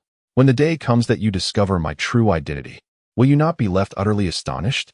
It is now the 34th day since leaving Earth. The spacecraft, piloted by Luo Tian and his companions, is on the verge of arriving at its destination, planet Namek. In the vast expanse of the starry sky, is that planet Namek? Krillin inquired, astonished by the sheer size of the celestial body. Indeed, from this vantage point, its surface area must be at least 10 times that of Earth, Bulma concurred, nodding. Yet, I must say, this planet's verdant hue is most strikingly beautiful. Are those green expanses grasslands? Gohan asked innocently. No, that green represents water, Luo Tian replied. But isn't water blue? Gohan questioned, puzzled. You seem perplexed, which is precisely why your mother insisted you pursue knowledge, Luo Tian chuckled. Let's not linger on this. Fasten your seatbelts. The impact during landing is likely to be substantial, Bulma advised. Yes, Gohan responded promptly. We shall select a suitable terrain for our descent. Bulma communicated to the control panel. A beep. The control panel displayed a confirmation message. With a rush, the spacecraft descended rapidly towards the surface of planet Namek. Soon, it landed securely upon the planet's azure terrain. The sky above was green, the ground a striking blue, and 3 suns shone brightly above. These suns must be situated at a considerable distance from Namek, casting a warmth of approximately 20 degrees, neither too hot nor too cold. We have succeeded. We have finally arrived at planet Namek. Bulma's face radiated with anticipation. Hold on a moment. I must analyze the atmospheric composition. We must proceed cautiously. A certain level of oxygen would be ideal. Although we have oxygen masks prepared, they are time-sensitive, she explained. Catching sight of Luo Tian and the others already outside the spacecraft, Bulma was taken aback. Are you all disregarding protocol? Oh, at last. I can breathe the fresh air of this world. Luo Tian inhaled deeply, declaring, I have had my fill of the spacecraft. I shall not board one again in the future. Not board a spacecraft. How do you plan to return then? Krillin queried.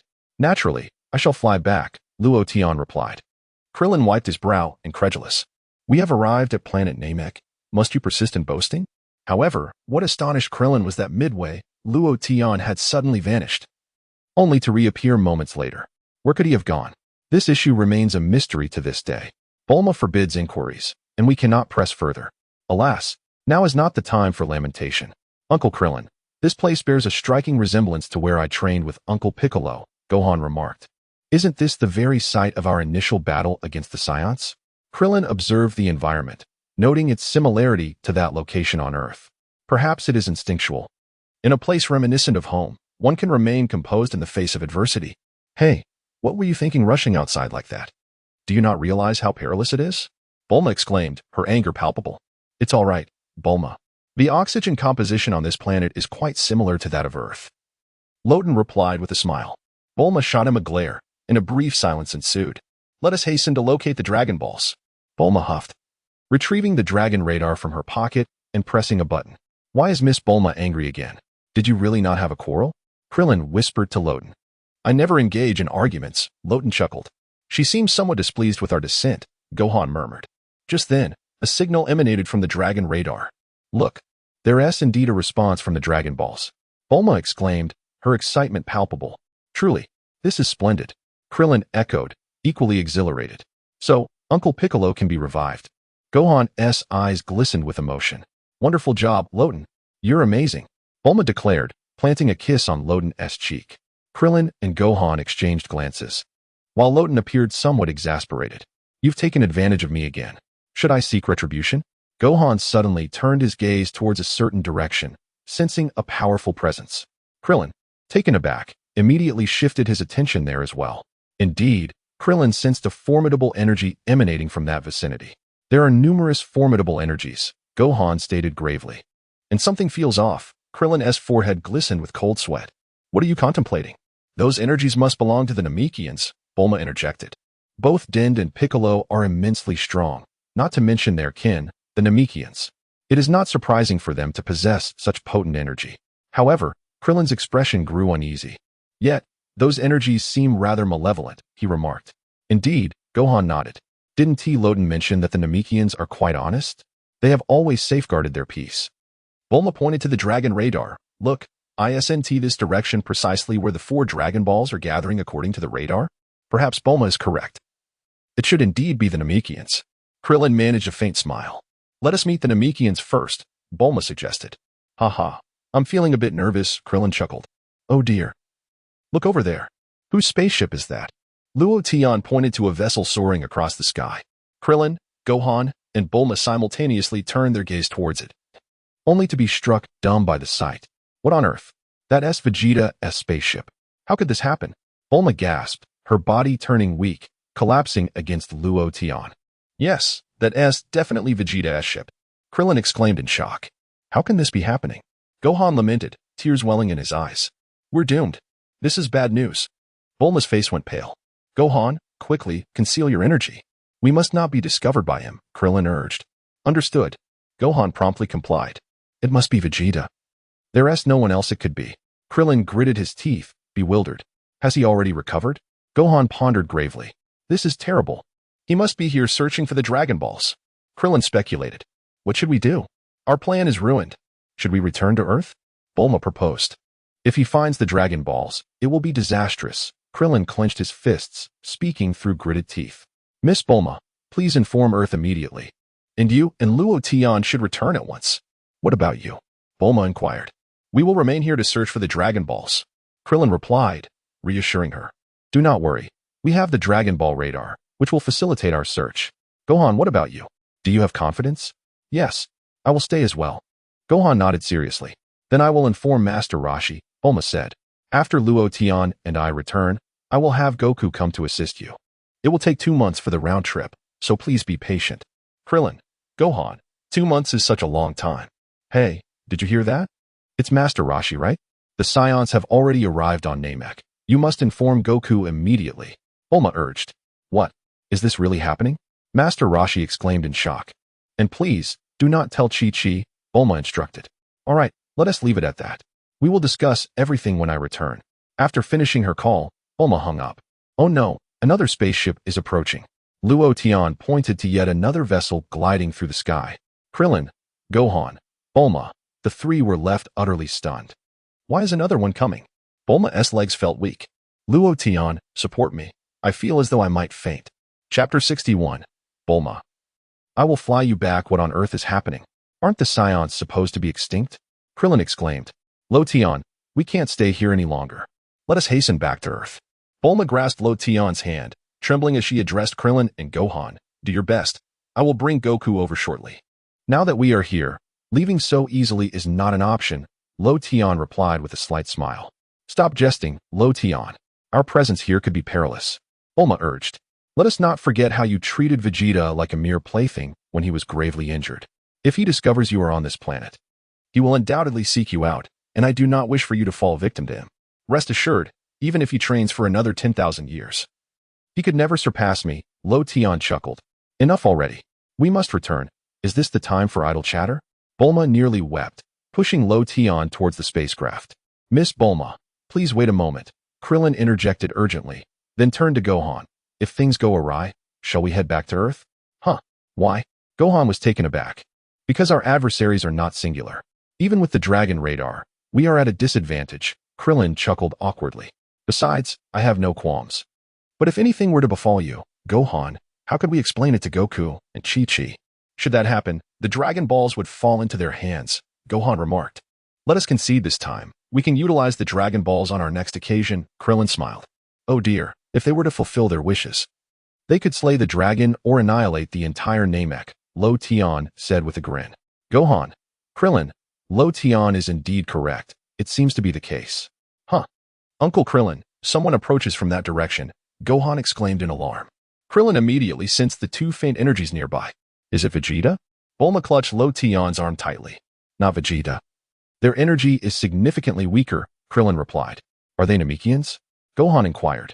As they spoke, two extraterrestrial beings clad in battle attire appeared on the opposite bank. Not Namekians.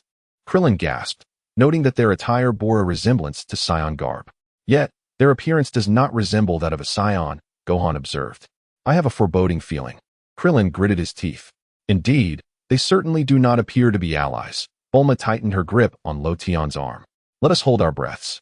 We shall catch them off guard, Krillin instructed Gohan. Understood. Son Gohan nodded. In the distance, the two minions of the Frieza Force were silently scrutinizing the four individuals before them. They were not Namekians. It was uncertain from which planet they hailed. Nevertheless, it mattered little, for our orders were to eliminate every inhabitant of this planet. As they spoke, they ascended into the air. How pitiable these beings were. They possessed no combat prowess, and were likely here merely for leisure. Let us not allow them to escape. We shall first destroy their spaceship, one of them declared, raising a weapon aimed at the vessel's location. Whoosh! A beam of energy pierced through the spaceship's central systems, and immediately, wisps of smoke began to emanate from it. Ha ha! What unfortunate souls to have arrived on this planet at such a time. The three members of the Krillin team were taken aback. This is disastrous. The spaceship has been destroyed by that fiend.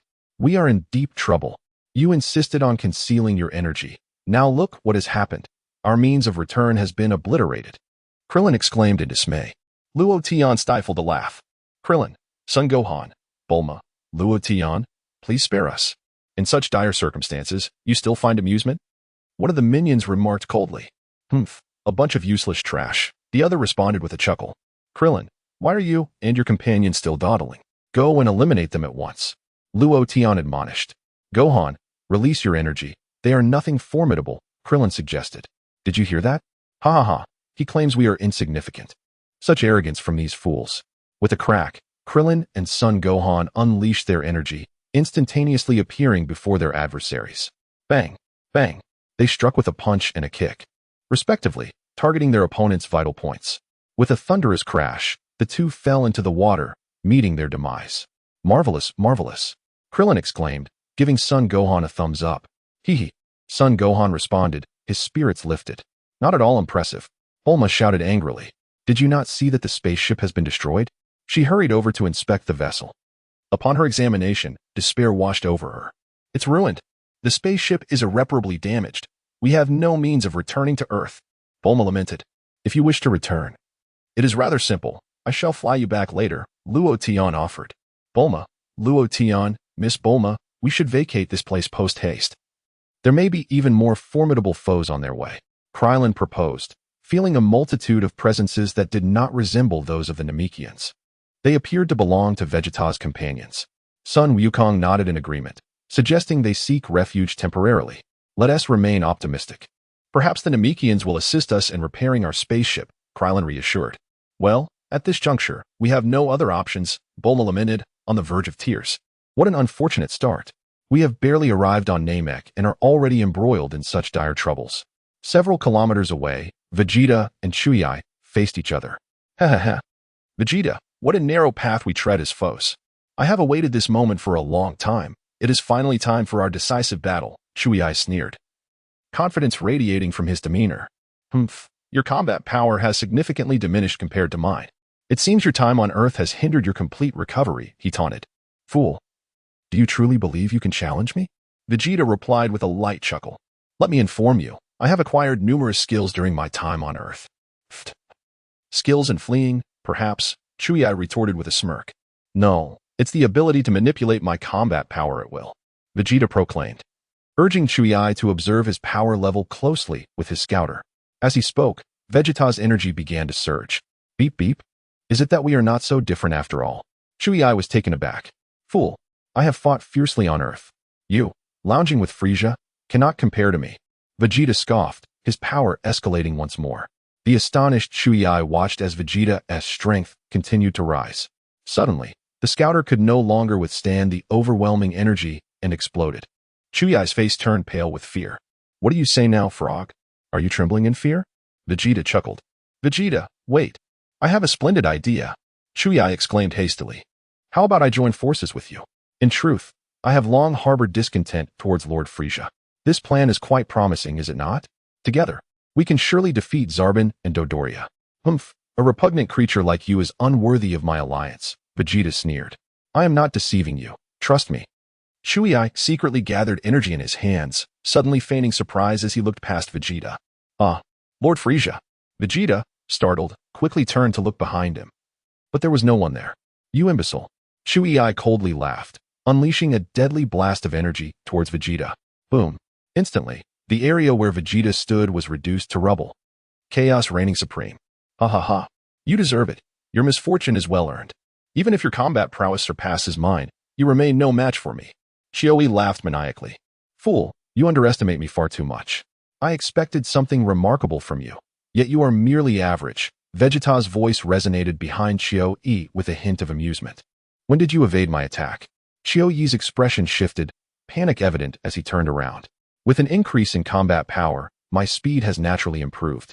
Vegeta replied with a smirk. You have thoroughly enraged me. Chuyi trembled, despair etched across his face. Without a moment's hesitation, he took flight in a desperate bid for escape. Whoosh. In the blink of an eye, Vegeta closed the distance. Bang. Vegeta's fist struck Chuyi's chest, sending him into the air. Immediately, Vegeta pointed a finger at Xiaoyi's body. Boom. Xiaoyi was obliterated, his remnants scattering from the sky. Humph, filthy creature, Vegeta scoffed, a subtle smile curling at the corners of his mouth. With a thud, he descended upon the surface of Namek, lost in contemplation. Frieza and his minions are already aware of my movements through their scanners. I should have no trouble dealing with Zarbon and Dodoria. However, Frieza remains a formidable opponent whom I cannot yet defeat. I have gleaned from the detector the conversation among Frieza and his associates. It appears that the Dragon Balls only manifest their power when all 7 are gathered. Thus, if I can secure just 1 Dragon Ball, I can wait until they acquire the remaining 6, and then devise a means to seize those 6 from them. If all goes according to plan, I shall attain eternal life, enabling me to vanquish Frieza. Once Frieza is eradicated, I shall be the foremost being in the entire universe. The cosmos shall be governed by me. Vegeta? Chapter 62. The God of Destruction and the Cosmic Emperor's Collusion? In a certain village, Frieza and his cohorts had just obtained the 4th Dragon Ball. At this moment, the detector worn by Zarbon had been shattered due to Vegeta's overwhelming battle power. It must be a malfunction of the detector. Vegeta's power level has exceeded expectations, Zarbon remarked gravely. What? Dodoria's lips trembled, clearly unsettled. His battle power cannot possibly exceed mine. How is this conceivable? There is no reason for alarm. Vegeta has engaged in life and death battles on Earth, Frieza chuckled. After all these years, you have been allowing a high-level player to frolic in the novice village. That must have stifled him. His journey to Earth must have presented him with challenges, resulting in a natural enhancement of his abilities. Zarbon and Dodoria remained silent. With such a power level, the 2 of you combined could easily defeat him, Frieza continued with a smirk. Vegeta's ambitions likely mirror mine. He seeks immortality or an undying form. And only by acquiring the Dragon Balls can he hope to triumph over us. Vegeta has always held a certain disregard for me, venturing to Earth without my command, clearly aiming to usurp my position. Zarbon remarked, indeed, those scions are wretched creatures. Let him revel for a few more days. Frieza chuckled lightly. By the way, Lord Frieza, there was a recent detection of 2 power signatures in a certain area, but they vanished quickly. Zarbon gestured toward the direction of Latian and his companions. Oh. Frieza turned to regard Zarbon. Their intentions do not seem benevolent. Their power surged momentarily, and after vanquishing those 2 scouts, their signatures faded instantly. That is peculiar. Their direction is entirely distinct from Vegeta's, Frieza mused with indifference. Yes, their battle power is approximately around 1,500, Zarbon replied. 1,500? That poses no threat to me, however. Their arrogance is intolerable. We must eliminate them upon our next encounter, Frieza scoffed. Indeed, Vegeta's true battle power is astonishingly high. This fellow exceeds my expectations. Dodoria's complexion changed once more. He had effortlessly obliterated Xiaoyi. Humph, nothing impressive. Let us continue our search for the 5th Dragon Ball, Frieza remarked with a smile. There are 10 readings from Namekians in that direction, one of his subordinates promptly reported. If only they possess the 5th Dragon Ball, Frieza mused with a grin. We must not let our guard down. Apart from Vegeta, others also seek the Dragon Balls. Indeed. Let us proceed, Frieza commanded. Whoosh. Frieza and his henchmen took to the skies, with Frieza leading the way, swiftly heading towards the location of the Namekian village. In the area where Luo Tian and his companions were situated, Krillin suggested, Luo Tian, Miss Bulma, we should leave quickly. Staying here risks being discovered. Can't you fly? Take me and Luo Tian with you, Bulma urged. We would love to, but we must conceal our energy. Flying requires a significant amount of energy, and the enemy can easily track us with their detectors, Gohan explained. You are mistaken. Flying does not necessitate energy. One merely needs to feel at one with nature to ascend, Luo Tian replied with a smile. Krillin and Gohan fell silent. It sounds simple. Why don't you demonstrate it for us? Krillin challenged. Watch closely, Luo Tian said, and with that, he levitated effortlessly into the air. Krillin's eyes widened in astonishment, and Gohan's expression mirrored his disbelief. Can you sense my energy? Luo Tian inquired with a smile. Krillin and Gohan shook their heads vigorously. You have no energy to sense at all. By the way, when did you learn to fly, Luo Tian? Krillin asked, regaining his composure. I was born with the ability. Luo Tian replied, chuckling. You can't be serious. Are you saying you flew right from birth? Krillin asked with a wry smile. Yes, that is precisely what I mean. Luo Tian confirmed with a nod. Krillin wiped his brow. Look ahead. There's a cave that would serve as a good hiding spot, Gohan pointed out eagerly. Indeed, Gohan. That location would be hard to detect, Krillin agreed, turning to Bulma. Miss Bulma, I must ask you and Luo Tian to take refuge there for a while. At this moment, Krillin found Luo Tian's flying ability to be of little consequence. Flying is trivial. Concealing one's energy and levitating is something Gohan and I could do as well, but there was no need to go to such lengths. Well, given the circumstances, we have no other choice, Bulma said, nodding. I am grateful that Luo Tian can accompany me. Luo Tian and his companions promptly made their way towards the entrance of the cave. Upon arriving at the cave's mouth, they sensed an overwhelming presence approaching rapidly. Luo Tian looked up at the sky, while Sun Wukong and Krillin immediately grasped the gravity of the situation, their expressions changing. Quick, hide, Krillin exclaimed. It must be the accomplices of those two scoundrels from earlier, Sun Wukong speculated. Bulma, startled, hurriedly pulled Luo Tian into the cave, while Krillin and Sun Wukong swiftly concealed themselves. They're coming. Krillin gritted his teeth. Sun Wukong trembled in fear. Dreadful. Have we revealed our hiding place? Krillin clenched his fists. They're coming. Cold sweat trickled down Sun Wukong's face. In the next moment, they beheld Frieza and his entourage soaring through the sky from a distance. They've passed, Bulma remarked, relieved that they were not their intended targets. Who were those individuals? They flew too swiftly. I could see nothing. Krillin and Sun Wukong, however, were trembling. Their faces pale with fright, and they sat down abruptly. Hey, what is wrong with you? Bulma was taken aback. They were frightened by that individual, Luo Tian chuckled. Who? Bulma inquired. The Galactic Emperor Frieza, Luo Tian replied. Galactic Emperor? What nonsense. Bulma was momentarily stunned. Luo Tian, what are you saying? What Galactic Emperor? Krillin also looked bewildered, quickly asking. He is the tyrant who reigns over the entire 7th universe. His name is Frieza. It was he who obliterated planet Vegeta, Luo Tian explained. Krillin was momentarily at a loss. This doesn't align with what I know. Wasn't planet Vegeta, the Scion homeworld, destroyed by a colossal meteor? Krillin scratched his head, questioning. No. You mentioned earlier on the spaceship that planet Vegeta was within the destruction zone. Was it not the work of a god of destruction?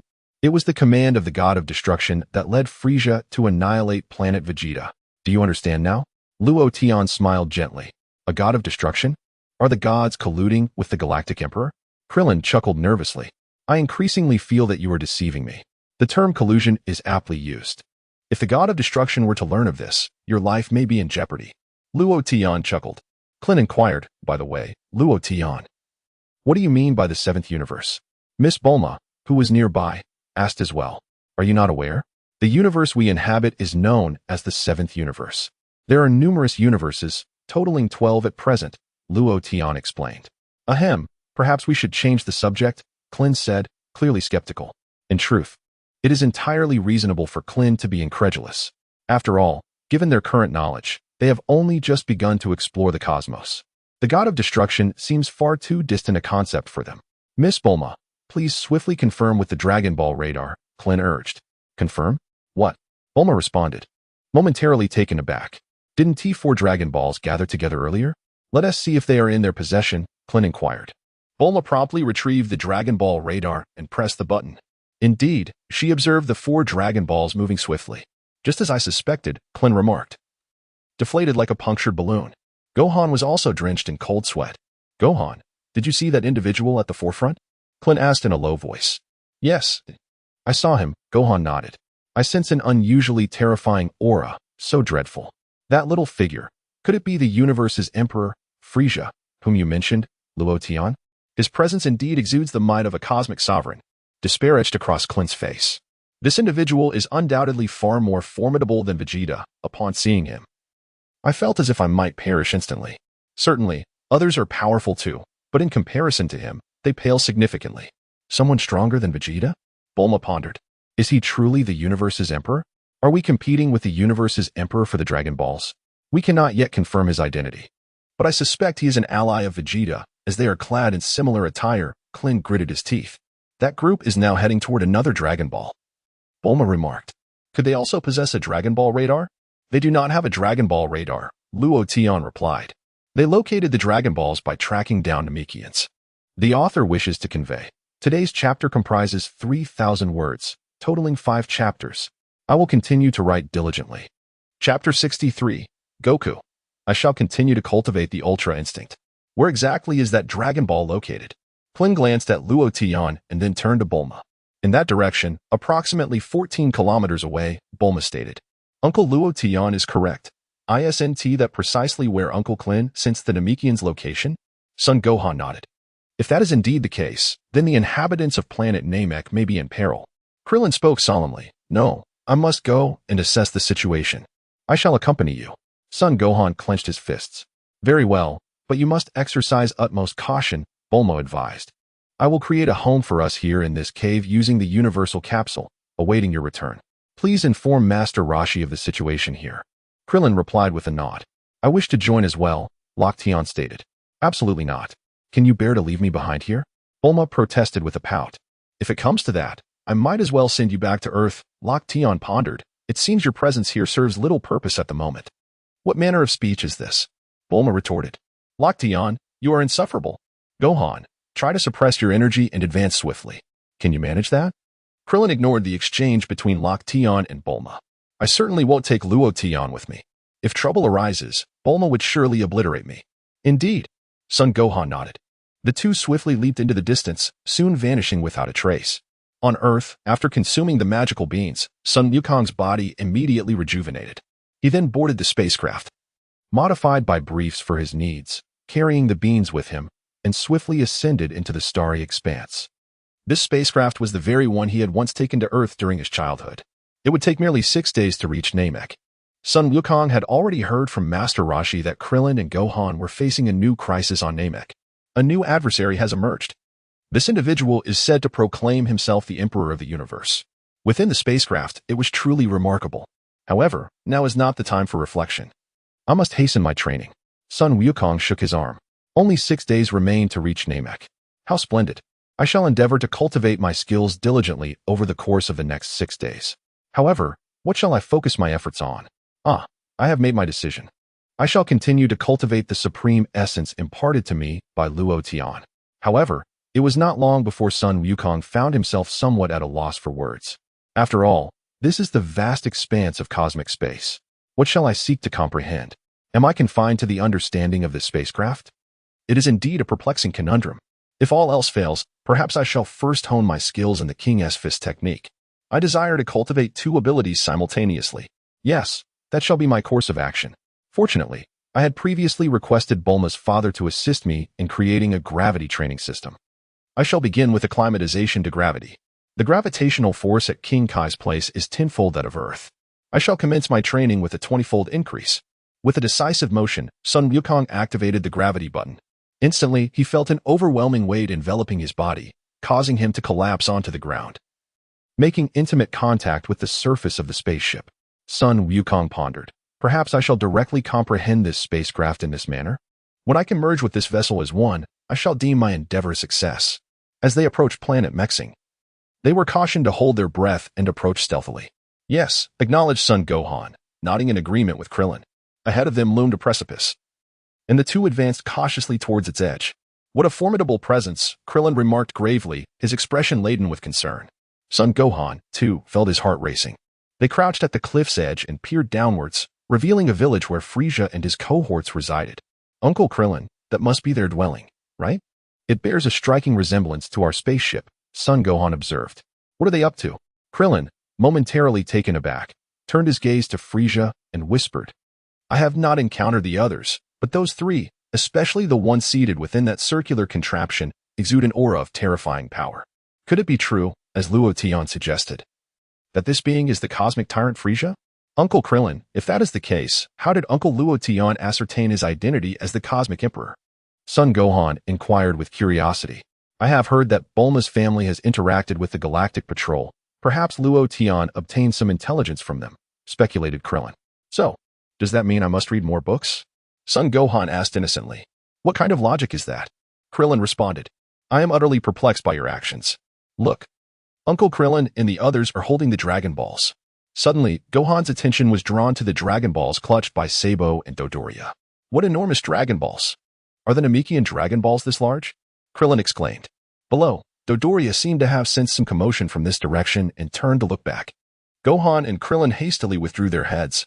That was close. We nearly got discovered. What is it, Dodoria? Frisia inquired with a sidelong glance. It's nothing. Merely a faint reaction from that direction, which has now vanished. It might have been a small animal or an insect, Dodoria speculated. Frisia chose to ignore the matter. That was perilous. Krillin breathed deeply. Indeed, Gohan nodded vigorously, also breaking into a cold sweat. Inside the cave, Bulma produced a universal capsule, conjuring a house. Subsequently, Luo Tian and Bulma entered the room. Fortunately, I prepared ample provisions. Living here for at least half a year should not pose a problem, Bulma mused. However, it's hard to say. If Gohan and Goku are anything like that, being voracious eaters, we might be fortunate to last a month. Rest assured. It won't take that long. Once Goku arrives, everything will be resolved, Luo Tian smiled. Goku? How will he come? Bulma pondered for a moment and asked. Our spaceship has been destroyed. He has no means to reach us. Goku has already set off. He should arrive at Namek in about 6 days. This means that, at most, we can return to Earth in 6 days. Luo Tian chuckled. Let us cherish our time on Namek for these 6 days. Bulma, cherish? You speak of cherishing? I have meticulously arranged the couple's room, yet you remain indifferent. Luo Tian, do you not harbor any feelings for me? Bulma sighed softly. Oh, how did you know? Bulma suddenly realized, gazing at Luo Tian with curiosity. Chapter 64. Are you aware of the organization known as Zeta? There is nothing I am unaware of. Luo Tian replied with a smile. Then do you know? Bulma's cheeks flushed with color. By the way, Bulma, would you like to check on Krillin and the others? Luo Tian shifted the topic, and as he spoke, a staff materialized in his hand. Bulma remarked, has this thing appeared again? Is it truly usable on Namek as well? Bulma inquired. Indeed, Luo Tian affirmed, and at that moment, the crystal orb atop the staff projected a holographic image. The content displayed was precisely the scene from Krillin and Gohan's perspective. Bulma was taken aback. I had always thought this device transmitted images via satellite. It seems that is not the case. Bulma wiped her brow. Luo Tian chuckled lightly. A sense of unease began to creep into Bulma's heart.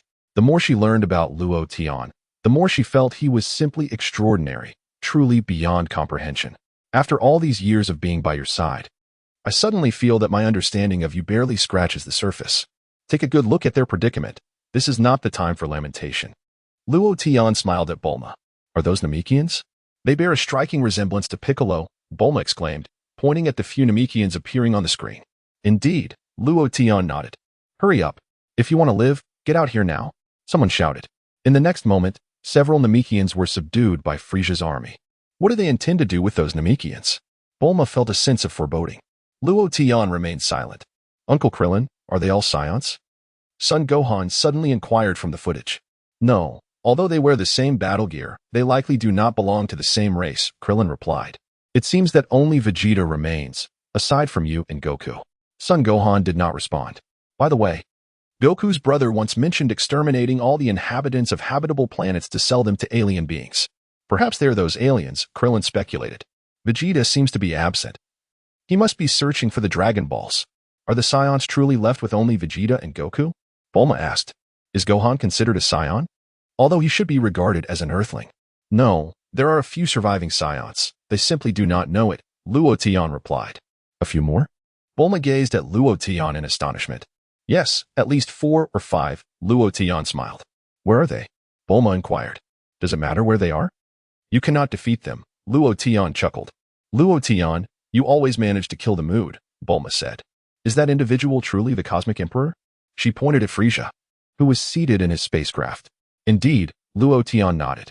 Then I do not understand. According to Goku's brother, he exterminates the inhabitants of habitable planets to sell them to aliens. As a Cosmic Emperor, who else would he sell this to? There's an organization called Zeta, which specializes in collecting resources from across the universe. Frisia merely maintains a cooperative relationship with them, Luo Tian explained. Zeta? Who are they? Bulma wiped the sweat from her brow. Are we encountering yet another enemy? No need to worry. Zeta is unlikely to appear for another 20 years or so. Luo Tian smiled. Luo Tian, is what you say true or false? I suddenly feel as though you are deceiving me. Yet I cannot help but acknowledge the validity of your every word. At that moment, the few Namekians also beheld the Dragon Balls cradled in the hands of Sabo and Dodo. A total of 4 Dragon Balls. You have all witnessed it. I am Frisia, the one in pursuit of your Dragon Balls. Frisia remarked with a pleasant smile. Where have the others gone? According to my investigation, there are a total of 10 individuals here. The Namekian elder, the leader of this village, remained silent, offering no response. What? Do you intend to remain mute? If so, I shall be compelled to eliminate you, Frisia sneered. The elder's face paled, taking on an even greener hue. He then responded in the Namekian tongue. Humph. Do not use the Namekian language. Speak in a tongue we can comprehend. I am aware that you can communicate in my language, Frisia remarked with a gentle smile. Are you attempting to play tricks on me? Do you truly believe that I, the Emperor of the universe, can be so easily deceived? You are all exceedingly naive. The elder, after a brief silence, replied, The others have gone to work in the fields. Only we elders and children remain. Realizing he could no longer feign ignorance, the elder spoke. However, this may work to our advantage. We can buy some time. When those young ones return, they will face appropriate punishment. Do you truly believe that we Namekians are so easily oppressed? We are indeed formidable. Very well. If you answer my questions honestly, you shall not face any peril. Frisia chuckled, then continued, Now, let us proceed to my next inquiry. Where are the Dragon Balls? I believe there should be one here. I am unaware. We do not possess such artifacts here, the elder replied directly. Humph. Frisia smirked. Dodoria, the second Namekian I dispatched, shared something quite intriguing with me. Indeed, Lord Frisia. Dodoria nodded. He mentioned that the Dragon Balls are bestowed only upon recognized warriors.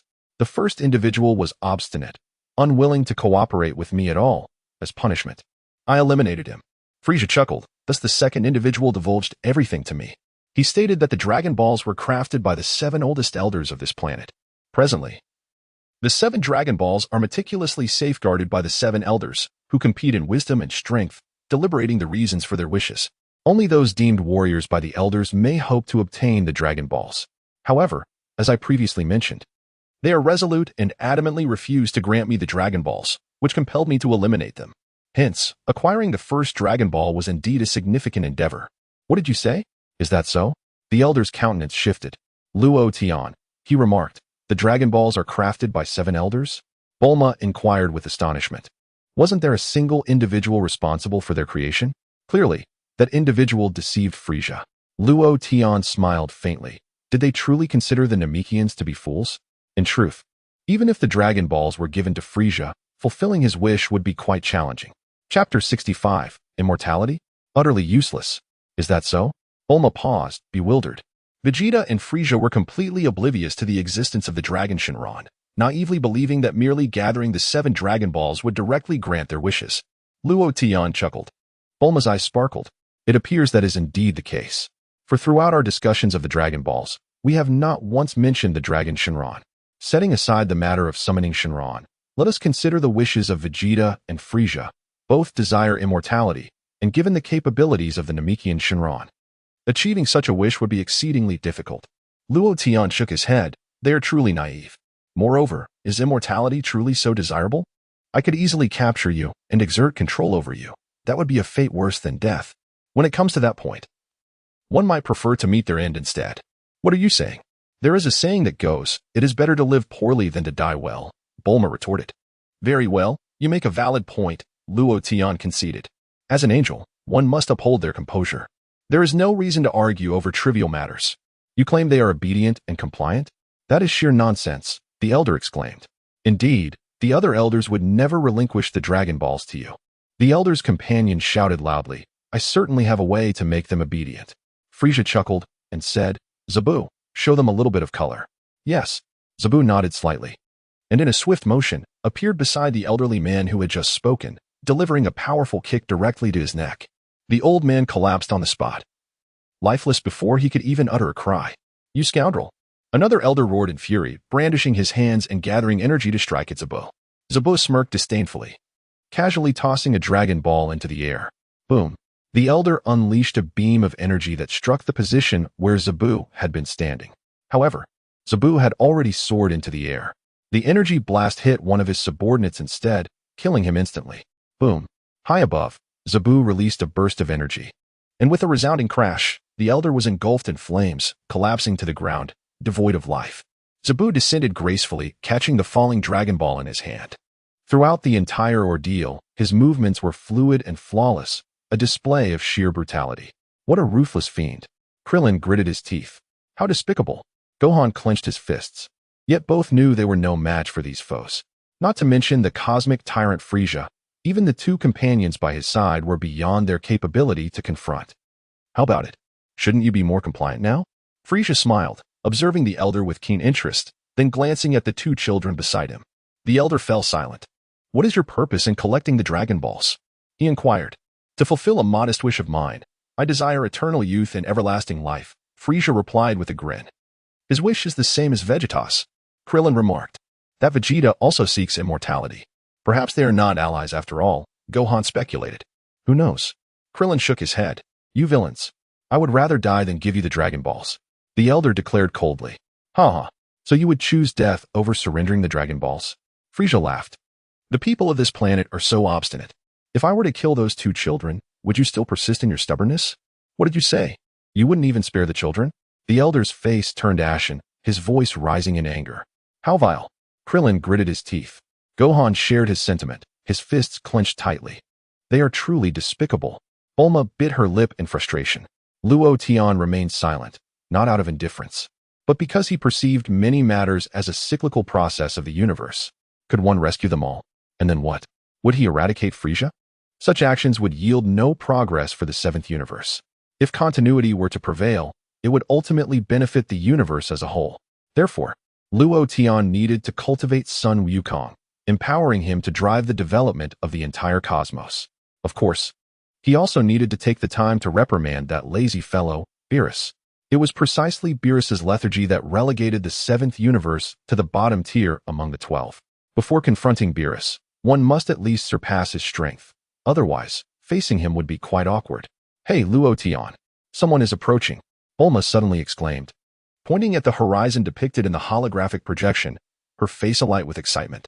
Beep. Dodoria immediately sensed several power levels through his detector. Such formidable power, Lord Frisia. Who are they? Dodoria was momentarily taken aback. The elder's face also lit up with surprise upon seeing the three young individuals appear in the sky. They have arrived. The elder appeared as though he had encountered a savior. It's the Namekians.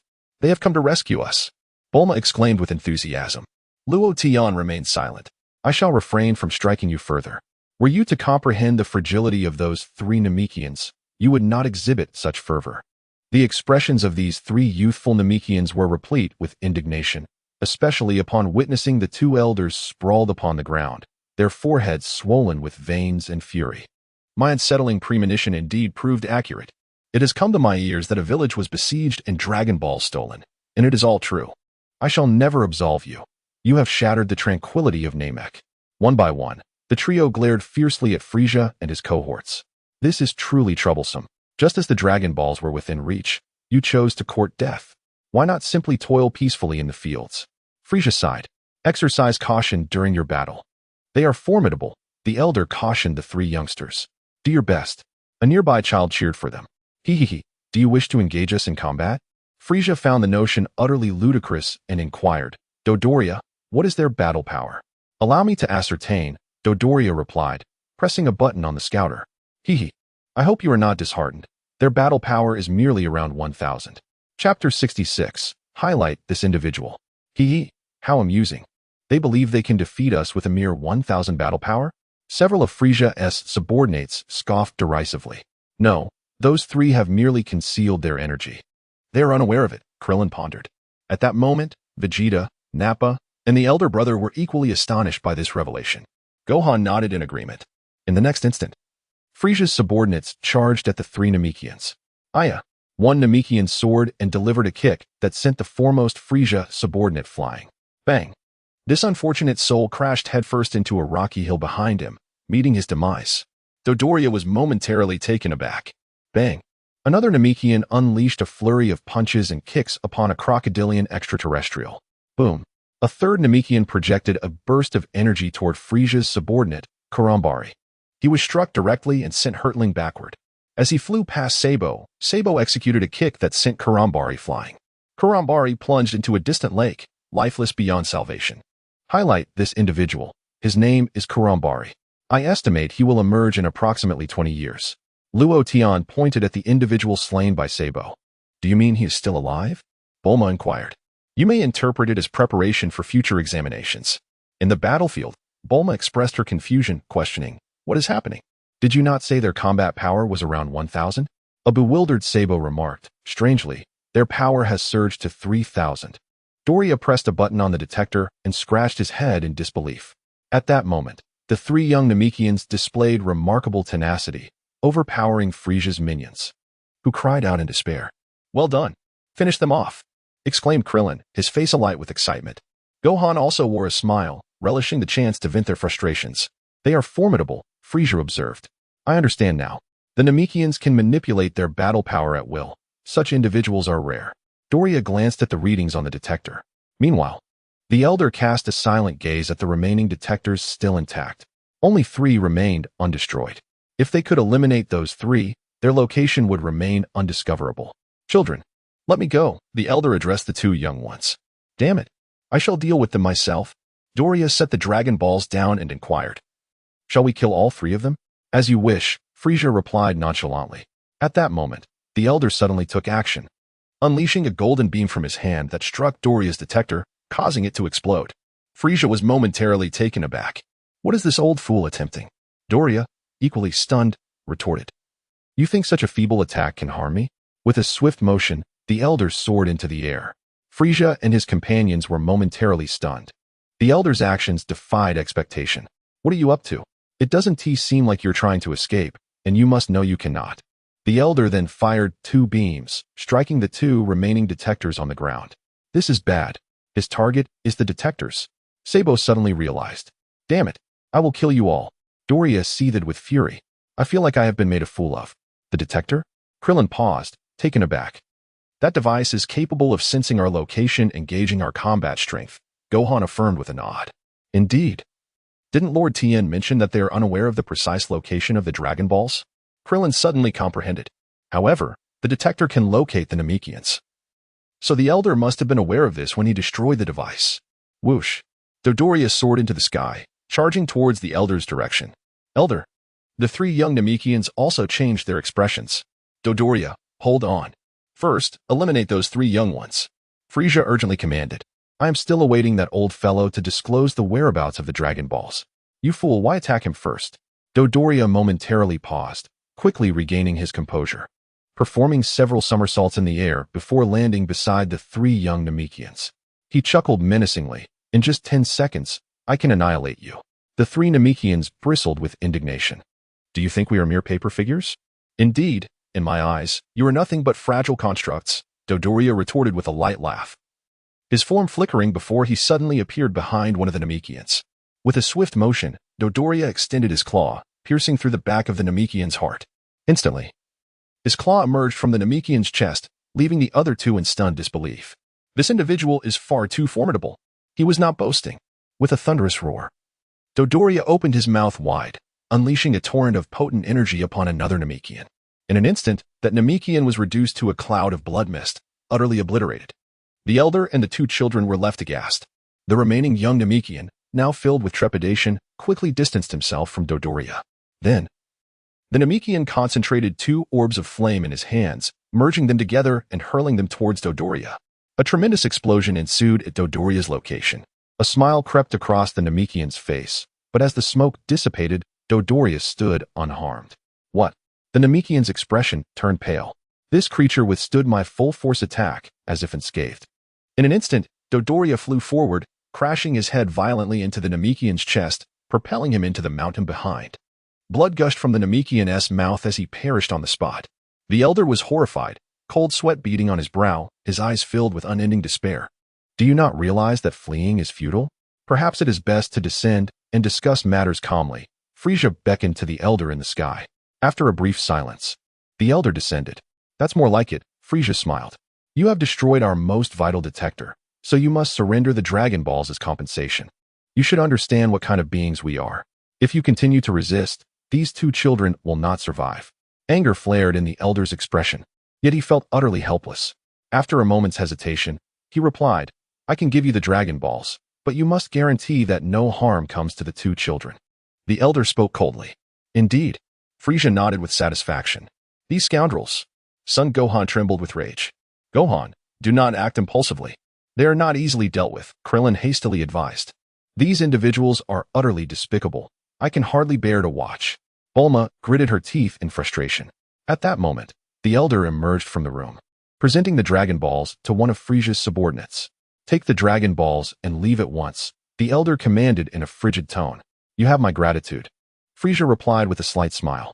The elder remained silent. By the way, could you kindly inform me of the locations of the remaining Dragon Balls? Frisia inquired with a charming grin. Foolish delusions. We Namekians would rather perish than betray our comrades, the elder retorted angrily. Very well, as per our agreement. You shall take the Dragon Balls and depart swiftly. So, you are the same. The people of this planet refuse to betray their companions, Frisia chuckled. In that case, I shall simply eliminate you and the children. What did you say? The elder's expression shifted dramatically. You scoundrel. You shameless liar. Bang. Dodoria's fist collided with the elder's face, sending him flying to the ground, blood oozing from his wounds. Did we not agree? If I hand over the Dragon Balls, you would spare us. The elder demanded furiously. However, what significance is there in having fewer than 7 Dragon Balls? Frisia replied with a smirk. You destroyed our locator. So your refusal to disclose the locations of the remaining Dragon Balls puts me in quite a predicament. Would you not agree? You see, I am quite reasonable. I have stated that I would never betray my comrades, even if it cost me my life. The elder declared through gritted teeth. The two children clung to one another in fear. Very well, if you wish to die, I shall grant you that wish, Frisia said with a faint smile.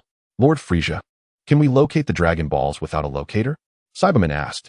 With only 2 Dragon Balls remaining, finding other villages or Namekians should pose no problem, Frisia pondered, reasoning that regardless, he would not reveal their whereabouts and might as well eliminate the 3 of them. Indeed, Dodoria nodded in agreement. How despicable. Shameless. Bulma seethed. Latte did not respond. One becomes accustomed to such matters. You must flee. Get as far away as possible. The elder instructed the 2 children, determined to show them the fury of a Namekian. As he spoke, he spread his arms wide, shielding the children behind him. Without hesitation, the 2 children dashed away. Whoosh. A beam of light from Frisia's hand zipped past the elder's ear. Bang. Accompanied by a muffled thud, one of the children succumbed instantly to death. What? Krillin gasped in astonishment. How infuriating. Son Gohan trembled with rage. The elder was equally stunned. Such swiftness, I barely had time to react. This is truly disastrous. Just then, Dodoria seized the elder by the neck, twisting with brutal force. Crack. The elder's neck snapped, and he fell lifeless. Heh. Too bad you won't have the chance to display your prowess. Dodoria smirked, delivering a couple of kicks to the elder's lifeless form. Gohan, please hold on. We are utterly powerless. I wish I could save them too, Krillin urged, noticing Gohan's body quaking in anger for quite some time. At the scene, only one child remained. A Namekian boy, paralyzed with fear, his face etched with despair. How terrifying. The elder and the others are dead. The child fled in a panic. However, how could such a small child possibly escape? Dodoria landed directly in front of the boy, resembling a menacing demon. It would be rather dull to eliminate such a tiny creature. Dodoria scoffed, raising his fist, ready to deliver the final blow. Stop. Son Gohan could no longer contain himself. He roared and soared into the sky. Gohan's sudden appearance stunned Frisia and the others present. Fool. That reckless fool. Bulma exclaimed, horrified that he might be killed. Fear not. It's not so easy to perish. Luo Tian chuckled. What? Who just spoke? Dodoria was taken aback. Bang. Gohan descended from the sky, delivering a powerful kick to Dodoria's rotund head. Caught off guard, Dodoria crashed into the house behind him. You fool. Krillin exclaimed anxiously. You're far too reckless. How infuriating. I cannot stand idly by and witness the demise of Goku's son. With a swift motion, Krillin descended without a moment's hesitation. At that moment, Dodoria also rose to his feet. Who are you? He demanded, his anger palpable. You fat pig, I am here to end your life, declared Gohan with fervor. What did you say? Dodoria let out a derisive laugh, poised to launch an attack on Gohan. Just then, Krillin descended from the sky, delivering a powerful kick to Dodoria's head, sending him crashing to the ground once more. You fool. Run. Don't just stand there, Krillin exclaimed, swiftly scooping up the Namekian child and soaring into the air. Gohan quickly followed suit, escaping the scene. Not a Namekian? Frisia pondered. Regarding their escape, Frisia remained unconcerned. They are merely 3 insignificant flies. If they flee, so be it. Let Dodoria handle it. Those 2 scoundrels. Dodoria groaned. clutching his head as he rose.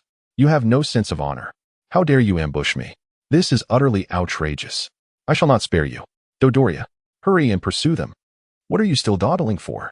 Regardless, we must capture them, commanded Frisia. Oh dear. Dodoria soared swiftly into the sky, chasing after Krillin and his companions. This is troublesome. It seems they may not stand a chance against that rotund pink creature, Bulma exclaimed. Chapter 68, Krillin, run. Do not worry, barring any unforeseen circumstances. We should be able to escape, Luo Tian remarked with a smile. Is that so? Bulma glanced at Luo Tian, intrigued. How is it that I feel as if you possess all knowledge? Gohan, soar with all your might. If we are captured, it will be our doom. Krillin called out to Son Gohan. Indeed. Gohan nodded. Whoosh. However, Dodoria's speed was unparalleled, and it wasn't long before he caught up. This is not good. He is faster than us. He is closing in. Krillin gritted his teeth. I have exerted all my strength. Perhaps we should descend and confront him. Gohan suggested. We are no match for him. We must flee. Krillin exclaimed. Confront him? Don't be absurd. Can't you see how formidable this adversary is? We are doomed to suffer at his hands. Ha. You cannot escape. The voice of Dodoria echoed from behind. Krillin's eyes darted, suddenly struck by a brilliant idea. Gohan. This child is for you. Krillin tossed the little one to Son Gohan, warning, Gohan, do not look at me. Otherwise, your vision will be momentarily impaired. Do you understand? Yes. Gohan nodded vigorously. Solar flare. Krillin cupped his hands to his cheeks. Instantly, a blinding radiance emanated from the crown of his bald head, spreading outward. Dodoria's pupils constricted sharply, his eyes turning a stark white. Ah, my eyes. Dodoria hastily covered his eyes. Success. This technique is indeed effective, Krillin exclaimed, then called out, quickly. Gohan, let us find a place to hide.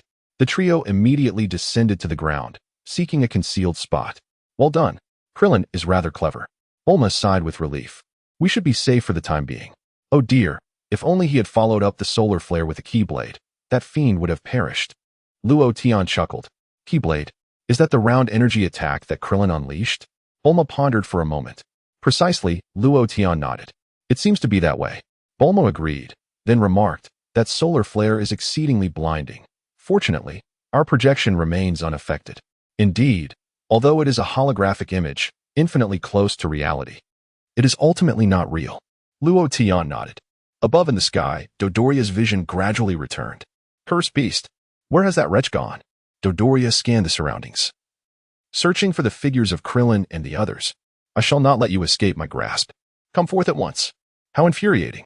This scoundrel is utterly exasperating. I cannot believe I was humiliated by such a small bald figure. No matter, he cannot locate us, for that old gentleman has rendered their detectors inoperative. Krillin chuckled nervously. Had there been a detector, he could have effortlessly tracked us down. How infuriating. These little rascals are exceedingly elusive. It truly vexes me. Dodoria trembled with rage, declaring, I will raise this place to the ground. Whoosh. Dodoria ascended into the sky.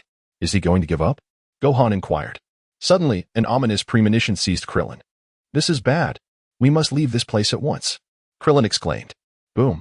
Just as they had departed, Dodoria unleashed a formidable surge of energy, obliterating the area and transforming it into a lake. Ha, you three imbeciles, this is the consequence of your mockery. Dodoria laughed heartily. Though Lord Frisia commanded me to bring them back, annihilating them is far preferable to allowing their escape. Yet, who are those two individuals? Never mind, it matters not. They're already dead. Dodoria turned to leave. Phew, we are finally saved. Krillin sighed in relief. That was close, Gohan nodded. Let us return to Bulma, Krillin suggested. Then asked the child beside him, Can you fly? Yes, the child nodded, releasing Krillin and floating in midair, expressing gratitude. Thank you for saving me. You need not be so formal. If you must give thanks, direct it towards Gohan. Were it not for him, I would not have had the courage to rescue you. Krillin chuckled. The child responded, You are truly kind. Uncle Krillin, do not say such things. If not for you, we would have had no means to evade his pursuit. Regardless, I must thank you both. The child then expressed his gratitude to Gohan. By the way, what is your name? Krillin inquired. I am Dandy, the child replied. Well, let us not linger. We should return to Bulma and Loten and discuss our next course of action upon our return, Krillin proposed. In Loten's chamber, Bulma mused. They're returning. However, Bringing back a Namekian child may prove to be of great assistance to us. Indeed, Loten nodded. Loten, can your projection switch to Frisia's side? Bulma asked. Or perhaps to that rotund fellow. I sense Vegeta may be planning to ambush him. Loten chuckled. What? Aren't they allies? Bulma queried in astonishment. Certainly not. When did I ever claim they were in league? Luo Tian chuckled. Well, I am quite eager to witness the battle between Vegeta and him. Bulma nodded, pondering whether Vegeta could indeed triumph over his opponent. Let us observe, Luo Tian remarked, channeling the power of the angel to manipulate the crystal orb atop his staff. With a crack, the orb shifted to a different scene, focusing on the location of Dodoria. At that moment, Dodoria was making his way back to Frisia's position. How inconvenient it is without a scouter, he sighed, reflecting that this planet was considerably smaller than those they had previously conquered. As Dodoria flew, he muttered to himself. Suddenly, Vegeta descended from the sky, delivering a powerful kick to Dodoria. The latter was propelled like a projectile, crashing into a nearby lake. Shortly thereafter, Dodoria clambered out of the water in a disheveled state. Who struck me? Could it be those two brats again? How infuriating. I cannot spare you. However, once Dodoria emerged onto the shore, he was astonished to discover Vegeta standing by the water's edge. Chapter 69. Vegeta, my battle power exceeds expectations. Is that you, Vegeta? How despicable of you to take advantage of my unguarded moment. Dodoria exclaimed. It has been quite a while since we last met, Dodoria, Vegeta replied with a smirk. At last, I've seized the opportunity to confront you alone. Humph, what do you intend to do? Dodoria retorted coldly. Naturally, I aim to obliterate you, Vegeta chuckled lightly. The Scions are indeed arrogant, Dodoria sneered. Hand over your scouter, and I might just overlook your earlier insolence. Ah, I see now. That explains why I suddenly ceased receiving your transmissions. I found it quite peculiar, Vegeta smiled. So, your scouter has been destroyed. No wonder you were completely oblivious to my approach. What? You were eavesdropping on us. Dodoria's voice turned icy. If you return to Frisia's planet for the scouter, it will take you several days, correct? Vegeta said as he removed the scouter from his face, although he initially had no intention of bringing it along. He deemed it useful and decided to take it on his journey. Thank goodness I brought the scouter. Otherwise, I would remain unaware of Frisia's movements. Do you desire this? Vegeta inquired, tossing the scouter disdainfully to the ground. You are surprisingly astute, Vegeta, Dodoria remarked, somewhat taken aback. Your willingness to surrender the scouter might earn you some praise before Frisia, perhaps prolonging your life. Fool. Vegeta scoffed coldly, crushing the scouter beneath his foot. Crack. The scouter shattered instantly. What? Dodoria was left dumbfounded. What does Vegeta intend to accomplish by destroying the scouter? Bulma asked, equally perplexed. He has learned to sense energy. Loten replied. What? Does that mean he can detect Krillin and Gohan's energy? Bulma asked in astonishment. Indeed, Loten nodded. This is dire. We must find a way to swiftly inform the two of them. Bulma's complexion paled. Hey, Vegeta, have you lost your mind? Even if you refuse to give it to me, you needn't have destroyed the scouter. Dodoria shouted. I no longer require such a device, Vegeta replied with a gentle smile. What? Aren't you also searching for the Dragon Balls? Without a scouter, how will you locate Lord Frisia and those Namekians? Dodoria questioned. Fool, when I arrived on Earth, I observed that the inhabitants could sense their opponent's strength and position without the aid of a scouter. Vegeta chuckled, asserting that the Scions residing on Earth possess such abilities. Hence he too can achieve the same. Dodoria fell silent. This individual, if that is indeed the case, we could be in grave trouble. Mastering the technique makes it quite simple to learn, Vegeta remarked. Much like Frisia, merely focusing on energy is woefully inadequate. I was once in that mindset as well. You have hit the nail on the head, Luo Tian, Bulma exclaimed, her astonishment directed at him. Have I not made several accurate predictions? Luo Tian replied with a smile. Bulma, pondering thoughtfully, responded, It seems you have indeed made quite a few. You now strike me as a master of prophecy. I understand now. The little fellow I was chasing earlier must have been an Earthling, correct? Dodoria suddenly realized, astonished that you had allied with an Earthling. An Earthling, you say? Vegeta paused slightly, incredulous that an Earthling could possibly venture here. Do not indulge in fantasies. Had Earthlings truly existed, I would have annihilated them first. I care not for your concerns. You best vacate immediately if you wish to avoid demise. Dodoria bellowed. I have decided to spare you. You ought to be grateful. Humph. What are you so afraid of, Dodoria? Vegeta inquired with a light laugh. Why do you hesitate to strike me? I comprehend now, through my battle with Chiu-E. You have discerned the magnitude of my power? Haven to you? You are frightened, having already perceived my power level, correct? That reading is inaccurate. It must be a malfunction of the scanner. Do not underestimate me. Dodoria, struck by Vegeta's insight, erupted in fury, summoning a massive surge of energy in his hands. Launching a reckless assault towards Vegeta. Fool, I am right behind you, Vegeta's voice echoed from Dodoria's rear. Dodoria's expression shifted as he hastily swung his fist backward towards Vegeta. The sound of impact rang out as Vegeta effortlessly blocked Dodoria's strike and delivered a swift kick, sending Dodoria crashing to the ground. Dodoria rose, wiping the blood from the corner of his mouth, his face etched with fear. Humph, Dodoria, it appears your strength is quite limited. I had anticipated far more from you. Vegeta scoffed disdainfully. How infuriating. Dodoria seethed through clenched teeth. By the way, what was the power level you observed on your scanner? Vegeta inquired with keen interest. What do you mean? Dodoria was perplexed by Vegeta's question. Humph, fool, that was merely a fraction of my true power, Vegeta stated with a grin. Currently, my power level has reached at least 50,000. What did you say? Doria's pupils constricted sharply, revealing an expression of disbelief. As Scions, we thrive in the face of adversity. The mightier the opponent, the more formidable we become. Vegeta smiled faintly, recalling the near-fatal encounter on Earth. Indeed, my strength has significantly increased. Now, do you comprehend the essence of a warrior race? Humph, did you think I was oblivious? The planets you provided are easily conquerable, hindering my progress over these past 2 decades. Doria mused. This fellow is no fool. I had thought he was unaware. My journey to Earth was undertaken with merely a spirit of experimentation. Vegeta chuckled, and to my astonishment, he truly did not disappoint. This is impossible. Your battle power could never reach 50,000. Such strength rivals that of the Ginyu Force. Dodoria exclaimed vehemently. Believe what you will. Even if my battle power is not 50,000, it is more than sufficient to obliterate you. Vegeta replied with a light smirk, directing his hand toward Dodoria. Enough of this pointless banter. Prepare for your next incarnation as a decent individual. Chapter 70. Can Frieza become a good person? Wait, Vegeta. If you spare me, I shall reveal a secret, Dodoria hastily implored. Oh? Vegeta responded with a smile. The secret of your Scion planet, Planet Vegeta, Dodoria revealed. Oh? Are you suggesting that our planet Vegeta was not destroyed by a meteorite? Vegeta inquired with a grin, but rather obliterated by that scoundrel Frieza himself? That is because he feared the emergence of a Super Saiyan among us Scions. Am I wrong? Dodoria stammered. How did you come to know this? He felt utterly distressed. Such matters are easily discerned, Vegeta chuckled. With our level of Scion technology, while relatively average across the universe, we are still quite advanced. Did they truly think a mere meteorite could annihilate Planet Vegeta?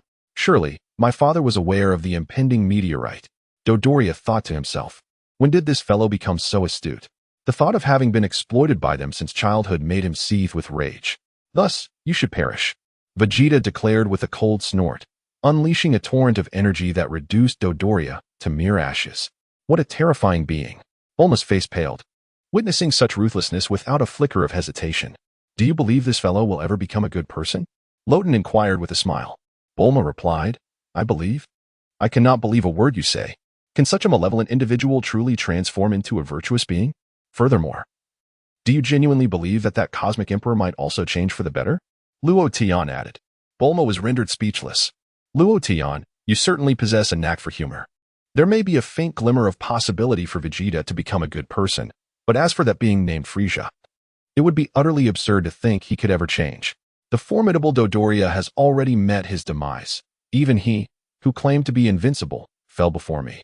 Vegeta floated in the air, musing to himself, I have become so powerful that I am astonished by my own strength. The battle on Earth was indeed worthwhile. By the way, there is something I must promptly verify. That fellow Dodoria mentioned that it seems Earthlings have arrived on Namek. I too sense 2 formidable energies swiftly converging in that direction. I find it rather implausible that they are Earthlings. Yet, they do not resemble Namekians either. No matter. Let us investigate further. If they are indeed Earthlings, we shall eliminate them forthwith. Whoosh. Vegeta transformed into a golden blaze, swiftly darting towards the location of Krillin and Gohan. This is bad. Vegeta is pursuing Krillin and Gohan. They are in peril, Bulma exclaimed. Lo Tian swiftly switched the view to that of Krillin and Gohan. We are almost there. Miss Bulma is in that cave up ahead, Gohan pointed into the distance. You have an excellent memory, Krillin scratched his head. Those two fools have drawn Vegeta here. Bulma's face turned pale with fright. What? Something is approaching. It's moving at great speed. At that moment, Krillin suddenly regained his senses and turned to look behind. Without a hint of hesitation, he pulled Dandy and Gohan down to hide in the valley below. Uncle Krillin, we will be discovered in a place like this. Gohan's face also paled. Quickly, hold your breath. Do not speak. Krillin instructed. Now we must rely on our luck. Indeed. Gohan complied. Is it still that chubby fellow? How does he know our location without a scouter? Krillin mumbled. In the distance, Vegeta was speeding towards them. Upon sensing the disappearance of the energy signatures, he immediately halted in midair. I sense two energy responses vanish. What on earth is happening? Vegeta pondered. Suddenly, they vanished. Gradually, Vegeta's figure loomed high above Krillin and the others. Uncle Krillin, it's him. Gohan's face changed. How does that rascal know we are here? Krillin was drenched in cold sweat. I see he isn't wearing a scouter. He is still searching. Gohan trembled in fear. The three huddled at the base of the mountain, quaking with dread. Above them, Vegeta scrutinized the area with keen observation. Is there something wrong with my senses? Vegeta muttered, it seems my sensing abilities are still inadequate. I shouldn't have destroyed that scouter. This is bad. That fellow has the ability to sense energy now. We're doomed. Krillin lamented. What? Gohan's face turned pale. Even if we have completely masked our energy, but Dandy, Krillin glanced at Dandy, wishing he could crush him. Dandy, what do you mean? What options do I have? No. I shall step forward. I sense a faint presence. This time I am certain. Vegeta continues to mutter to himself, deciding to investigate. With that, he soared toward Krillin and the others. This is not good. He is coming. Krillin tightly embraced Dandy. Yes, just near that rock. Vegeta remarked. Hey, over here. They are not there. Bulma shouted. Oh dear, if you keep shouting like that, we are not far from him. He might hear us. Luo Tian chuckled while covering his mouth. Bulma quickly silenced herself. What? Are we already so close to them? That fellow hasn't heard us, has he? Just as Vegeta approached the location of Krillin and the others, a large fish leapt from the lake with a peculiar cry. The sudden appearance of the fish startled Gohan and the others. Oh? Vegeta suddenly understood. So it was this creature. I merely remarked upon a faint presence. Never mind for now. As for the remaining 2 Dragon Balls, acquiring just one will suffice. I shall conceal this particular Dragon Ball, rendering Frieza incapable of gathering all 7.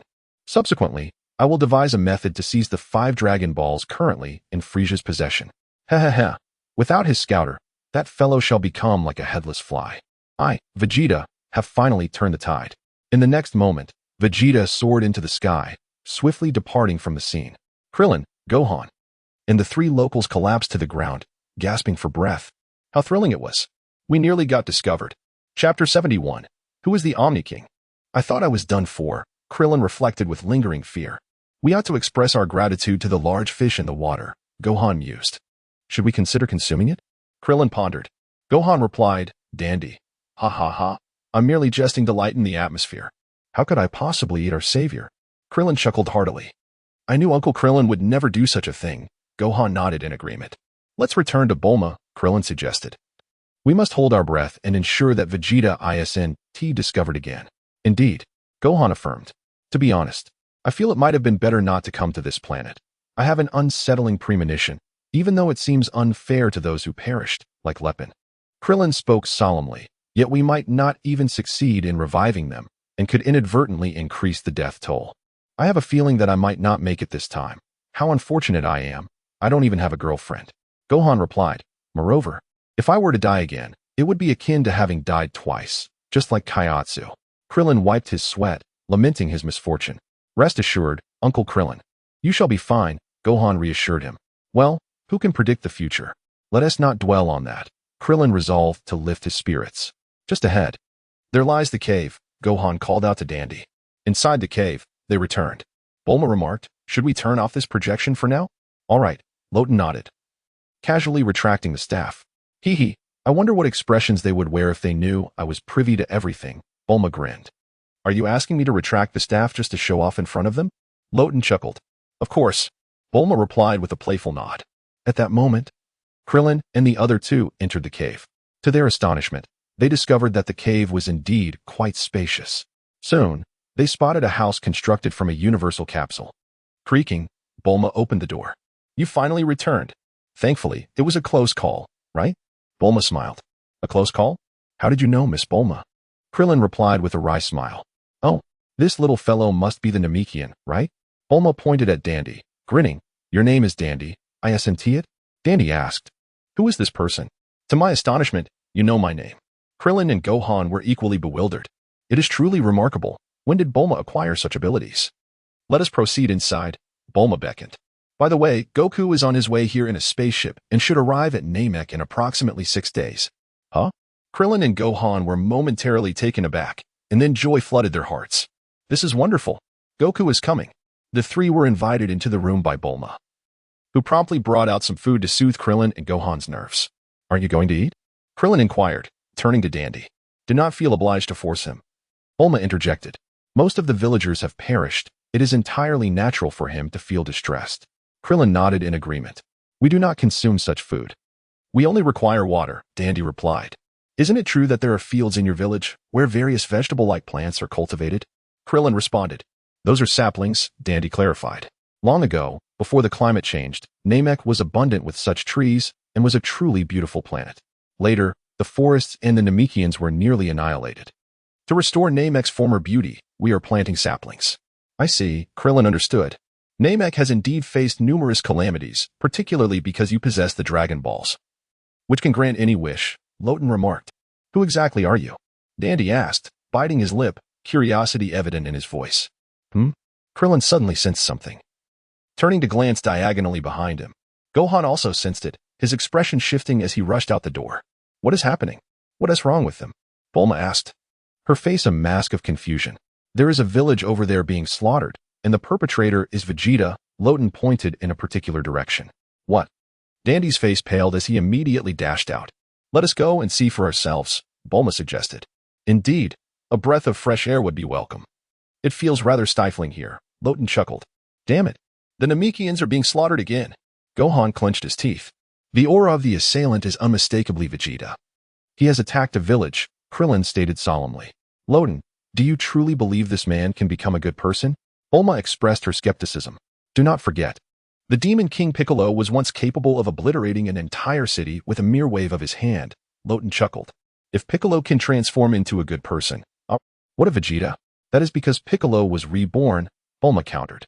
Say what you will, Loten replied, choosing not to engage further. You shall see in due time. This has truly become a predicament. Vegeta has acquired the ability to sense the location of others. Krillin gritted his teeth, expressing the danger of the situation. We must refrain from acting impulsively before Goku arrives here.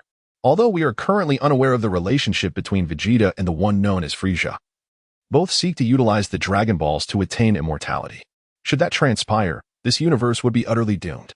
Be confident, even if they achieve immortality, the universe is not theirs to command. Luo Tian sighed, remarking that when the moment of no return truly arrives, Lord Zeno could effortlessly erase our universe with a mere gesture. Lord Zeno? Krillin and the others appeared bewildered. He stands as the deity at the pinnacle of the universe. Luo Tian chuckled. In the future, should you find yourselves in need of prayers, beseech Lord Zeno or the Grand Minister. Perhaps this might prove beneficial. The Grand Minister? Who is that? Krillin continued to be perplexed. You may understand him as the steward of all cosmic matters, Luo Tian replied. This is all quite nonsensical. Now is not the time for such discussions, Krillin exclaimed, slapping his forehead. Luo Tian, you truly have a knack for rambling. You completely derailed my train of thought. Chapter 72. Leave it to me, we should find a Dragon Ball and hide it. This way, they will never gather them all, Bulma suggested. That is not an option. Son Gohan shook his head, asserting that if they were to do so, it would incite their wrath, leading them to slaughter all the Namekians. Dandy was horrified. What should we do? Even if Goku comes, he may not be able to defeat them. Krillin expressed his doubts. He might only be able to best Vegeta. But Frieza is exceptionally formidable. Hey, tell me everything. Where do you come from? How do you know about the Dragon Balls? Dandy urged, and please, save our planet. All right. Krillin nodded, succinctly summarizing, essentially, Krillin's brief summary took a mere 10 minutes. Nevertheless, he had managed to convey the essence of the situation quite clearly. We wish to use the Dragon Balls to resurrect our fallen companions, Krillin stated. If wishes can be granted, the Dragon Balls on Earth can also bring back the deceased. Bulma added. So that is how it is. I finally understand, Dandy nodded. Please, follow me. I will take you to meet our Grand Elder. What? The Grand Elder? Bulma was taken aback. Who is the Grand Elder? Krillin inquired. He is the progenitor of all Namekians, Dandy explained. Perhaps due to the abnormal climate, only one remains. It is he who has revitalized Namek. I am the 108th child of the Grand Elder. How can one person give birth to so many children? Bulma wiped her brow, wondering if indeed they were a race devoid of the distinction between male and female. What men and women? Dandy's confusion was palpable. Indeed, Luo Tian had accurately described a rather tedious race. Bulma fell silent. Krillin remarked, is this really the appropriate time for such comments? Thankfully, I am not an Namekian. Bulma inhaled deeply, casting a tender gaze at Luo Tian, who feigned ignorance. Clearing his throat, Krillin inquired, how can we locate the Elder? Dandy replied solemnly. The villains who attacked our village have already acquired 4 Dragon Balls. Moreover, many lives have been lost in the direction you mentioned. That area is likely the work of Vegeta. Krillin nodded in agreement. Based on the energy signatures, it seems no one survived. The entire village has been slaughtered. Gohan gritted his teeth. So, it appears that the Namekians on this planet are dwindling. Dandy lowered his head. Indeed, if Vegeta discovers a Dragon Ball in the attacked villages, we will be left with but one. Krillin nodded. The last Dragon Ball must be in the Elder's possession? Yes, Dandy confirmed. This is dire. Frisia's forces may lack detectors, but Vegeta possesses the ability to sense energy.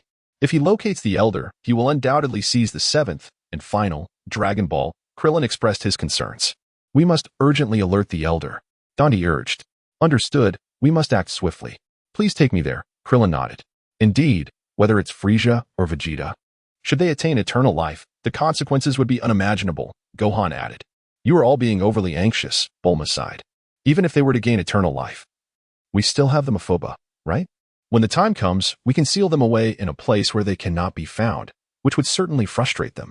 Krillin replied. That's a fair point. However, he pondered, it seems fraught with difficulties. We do not know how to use the Maphoba. What is the Maphoba? Gohan asked curiously. It's an ancient technique used to seal away Piccolo, Krillin explained. The old Piccolo, not your Uncle Piccolo. It's all right, Uncle Krillin. I know Uncle Piccolo was once a villain, Gohan responded with a smile. Bulma, you are correct. This is indeed the best course of action, Krillin nodded. If they truly obtain eternal life, we will have to find a way to utilize the Maphoba.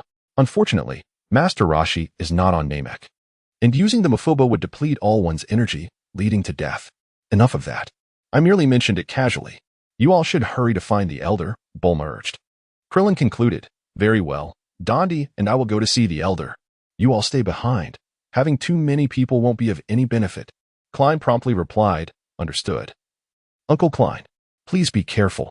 Sun Wukong nodded. To avoid arousing Vegeta's suspicion, we must travel on foot. How long will it take? Klein inquired of Dandy. On foot? A bittersweet smile graced Dandy's face. It would take at least 30 days. 30 days.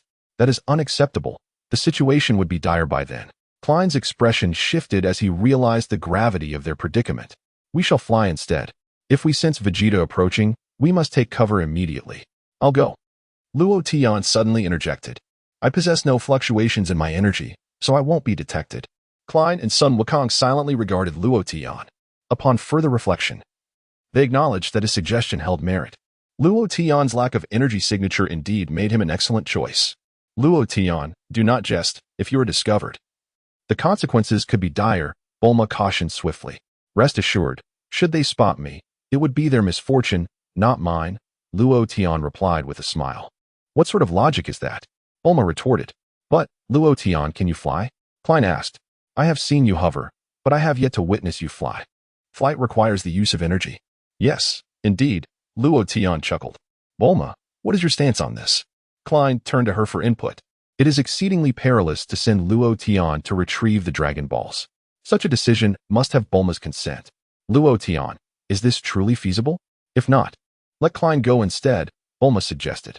Fear not, it will be no issue, Luo Tian reassured with a smile. Since you have made your decision, exercise caution. If danger arises, flee swiftly, Bulma advised. Understood, Luo Tian nodded vigorously. Klein, we are counting on you. Klein remarked to Luo Tian. Yes, leave it to me, Luo Tian replied. The author has a word. It is said that the main character has little screen time, but that is yet to begin. Well, perhaps it is somewhat limited. Starting tomorrow, there will be more scenes. The final chapter today will reflect that.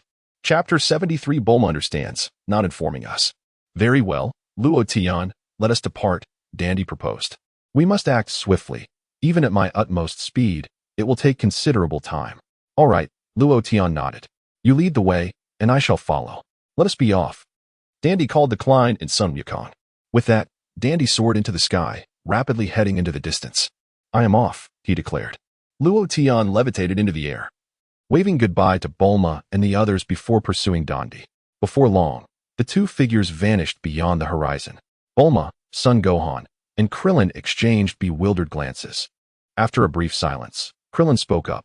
Hey, Bulma, why do I suddenly get the impression that Luo Tian seems quite exhilarated about visiting the Elder? I share your sentiment. I thought perhaps I was mistaken, Bulma replied, wiping the sweat from her brow. It must be that Miss Bulma has imposed too strict a restraint on him, prompting Luo Tian to prefer risking his life rather than remaining with you, Krillin chuckled. With a swift motion, Bulma delivered a punch to Krillin's head, sending him crashing to the ground. Ouch, that hurts. Krillin groaned. Your strength is remarkable. I feel you could easily surpass Frieza. Uncle Krillin, Miss Bulma. I would like to inquire about Uncle Luotian's whereabouts during our time on the spaceship. Gohan could not help but ask. Well, I suppose he fell asleep in the bathroom. Bulma replied. Gohan and Krillin exchanged glances, rendered speechless. The spaceship is equipped with two restrooms, one designated for Bulma and Luo Tian, and the other for Gohan and Krillin. The notion that Luo Tian dozed off in the restroom is hard to believe. Can one truly slumber for days on end in there? Uncle Krillin. I can't shake the feeling that Uncle Luo Tian is rather enigmatic, Gohan murmured. I share your sentiment. I've heard that Goku traveled to the King Kai's place for training, and it was Luo Tian who assisted him in getting there, Krillin whispered, sensing that Miss Bulma was privy to certain information, yet chose to withhold it from them. Uncle Krillin, it seems that Vegeta has already departed from that village. Gohan suddenly sensed something and gazed in Vegeta's direction. Indeed, Krillin nodded. Bulma, quickly check the Dragon radar to see if Vegeta has taken the Dragon Balls with him. With no time for idle chatter, Bulma promptly retrieved the Dragon radar and pressed the button. Krillin and Gohan leaned in for a closer look, swiftly arriving at a conclusion. Didn't he take the Dragon Balls? Why? Krillin was taken aback. Could it be that he failed to locate them? Gohan speculated. Vegeta has moved toward that direction. Having already left the vicinity of the Dragon Balls, Krillin pointed to a specific direction. Uncle Krillin, shall we go seek out the Dragon Balls and hide them? Gohan proposed. Absolutely. Krillin nodded in agreement. If we can recover this Dragon Ball, even if the Grand Elder's Dragon Ball has been taken, we shall still possess a glimmer of hope. A grin spread across Gohan's face. Ha ha ha, splendid. Let us set forth, Krillin declared. Hey, are you truly planning to leave me behind here all alone? Bulma exclaimed in alarm. It was a mistake to let Luo Tian meet the Grand Elder. This is troubling. Miss Bulma, I actually believe this area is the safest, Krillin reassured. Besides, we will be back shortly after we find the Dragon Balls. Rest assured, it won't take long. Very well, the sooner you go, the sooner you return, Bulma nodded. Gohan, the location of the Dragon Balls isn't far. This time, let us suppress our energy and make our way there, Krillin suggested. Certainly, Gohan replied. In the vastness of the starry sky, within Goku's spaceship, Goku was diligently engaged in his training. I lay upon the vast expanse of the spacecraft and effortlessly adapted to the 20-fold gravity. Is not the essence of freedom truly wondrous? Sun Wukong was utterly astonished. Very well, I shall attempt to endure 30-fold gravity, he declared as he rose to his feet. Wukong, do you hear me? At that moment, a voice unexpectedly echoed in his mind. Sun Wukong paused momentarily, then swiftly realized. It is the king of the world. He greeted with a smile. I am the king of the world. Where are you at this moment? Are you in the cosmos? The king inquired with a chuckle. What brings you to the universe? Ah, I recall now. You are journeying to Namek, are you not, in search of the Dragon Balls? What? You are unaware of anything, are you, king? Sun Wukong scratched his head in confusion. Fool, I have far too many planets to monitor. I cannot solely focus on Earth or the diminutive Namek. The king retorted with exasperation. But I heard from Bulma that Namek is quite large, Sun Wukong replied inquisitively. The king wiped the sweat from his brow. Indeed, Namek is larger than Earth, yet it is not considered a significant planet in the grand cosmos. It is even smaller than Jupiter in your solar system. An incident has occurred on Namek, and I must leave at once. Sun Wukong added. Incident? We shall discuss that later. I have guests arriving. Guests? What do you mean? Sun Wukong asked. For individuals have arrived, all of whom you are familiar with, the king responded with a smile. Could it be? Sun Wukong suddenly realized. Is it true? Have they all come to the king? Only you are the exception, for you have managed to come here alive, the king chuckled. Ha ha. Sun Wukong laughed heartily. Can we speak with Wukong? Asked Lu Ping. Simply place your hand upon my shoulder, the king nodded. Wukong, can you hear our voices? Lu Ping inquired. After our demise, we encountered the god in another realm, who instructed us on how to reach Lord King. We heard that you traveled to Namek, Piccolo's homeland, to seek the Dragon Balls, in hopes of resurrecting us. Ah, by the way, among the four of you, are Lu Ping, Tianjin Han, and Piccolo present? Sun Wukong asked. Yes. Piccolo is here as well, Lu Ping replied. Humph, Sun Wukong. I shall not allow you to grow stronger alone. I will surpass you, Piccolo said with a grin. Then the last one is the god. Sun Wukong queried. No, the god resides in another realm. The other is Kaiatsu, Lu Ping responded. Kaiatsu. Sun Wukong exclaimed in surprise. Did he not perish? Is he truly all right? Indeed, the god specially crafted a body for him, enabling him to train here. Lu Ping explained. Chapter 74, Lo Tian is a deity. Did you not know? How splendid. Sun Wukong nodded. We are all unaccustomed to this place. My legs feel as though they are encased in lead, making movement rather cumbersome, Lu Ping lamented. I understand. I can relate deeply, Sun Wukong replied with a slight nod. I am currently journeying towards Namek, while diligently engaging in rigorous gravity training. In approximately 5 days, I shall arrive at Namek, and I must perfect my training before then. What has transpired? Lu Ping inquired, momentarily taken aback. You mentioned earlier that something unexpected occurred. Please, do share. The king of the world chimed in.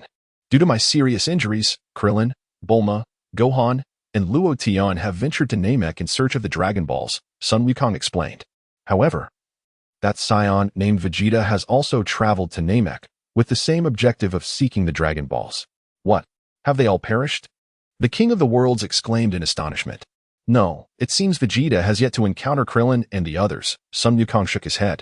They wish to return to Earth, but alas, their spaceship has been destroyed. Do not worry, it should not pose a significant problem. After all, Luo Tian is with them. He is the god of the galaxy, the king of the worlds reassured. God of the galaxy? What does that mean? Everyone present was left in shock. What do you mean by God of the galaxy? Your statements are becoming increasingly convoluted. Sun Wukong scratched his head in confusion. Do you not understand? I surmise that the individual known as Luo Tian must indeed be a deity of the galaxy. The king of the worlds chuckled. What? Are you jesting? Luo Tian is a god? Lu Ping was taken aback. God of the galaxy? Tianjin Fan pondered silently. Tian Gu, what is a god of the galaxy? Jiaozi asked. Tianjin Fan merely shook his head. I, too, am curious. Pray tell, what is the galactic deity? Could you elucidate your explanation? Piccolo addressed the king of worlds. The king replied, You impudent lad, you must refer to me as the Grand King. Well, it is not much of a secret, he continued with a smile. Just as the earth has its own deity, there exists a being of even greater stature, the galactic deity, or simply, the galactic god. This entity oversees the management of its respective galaxy.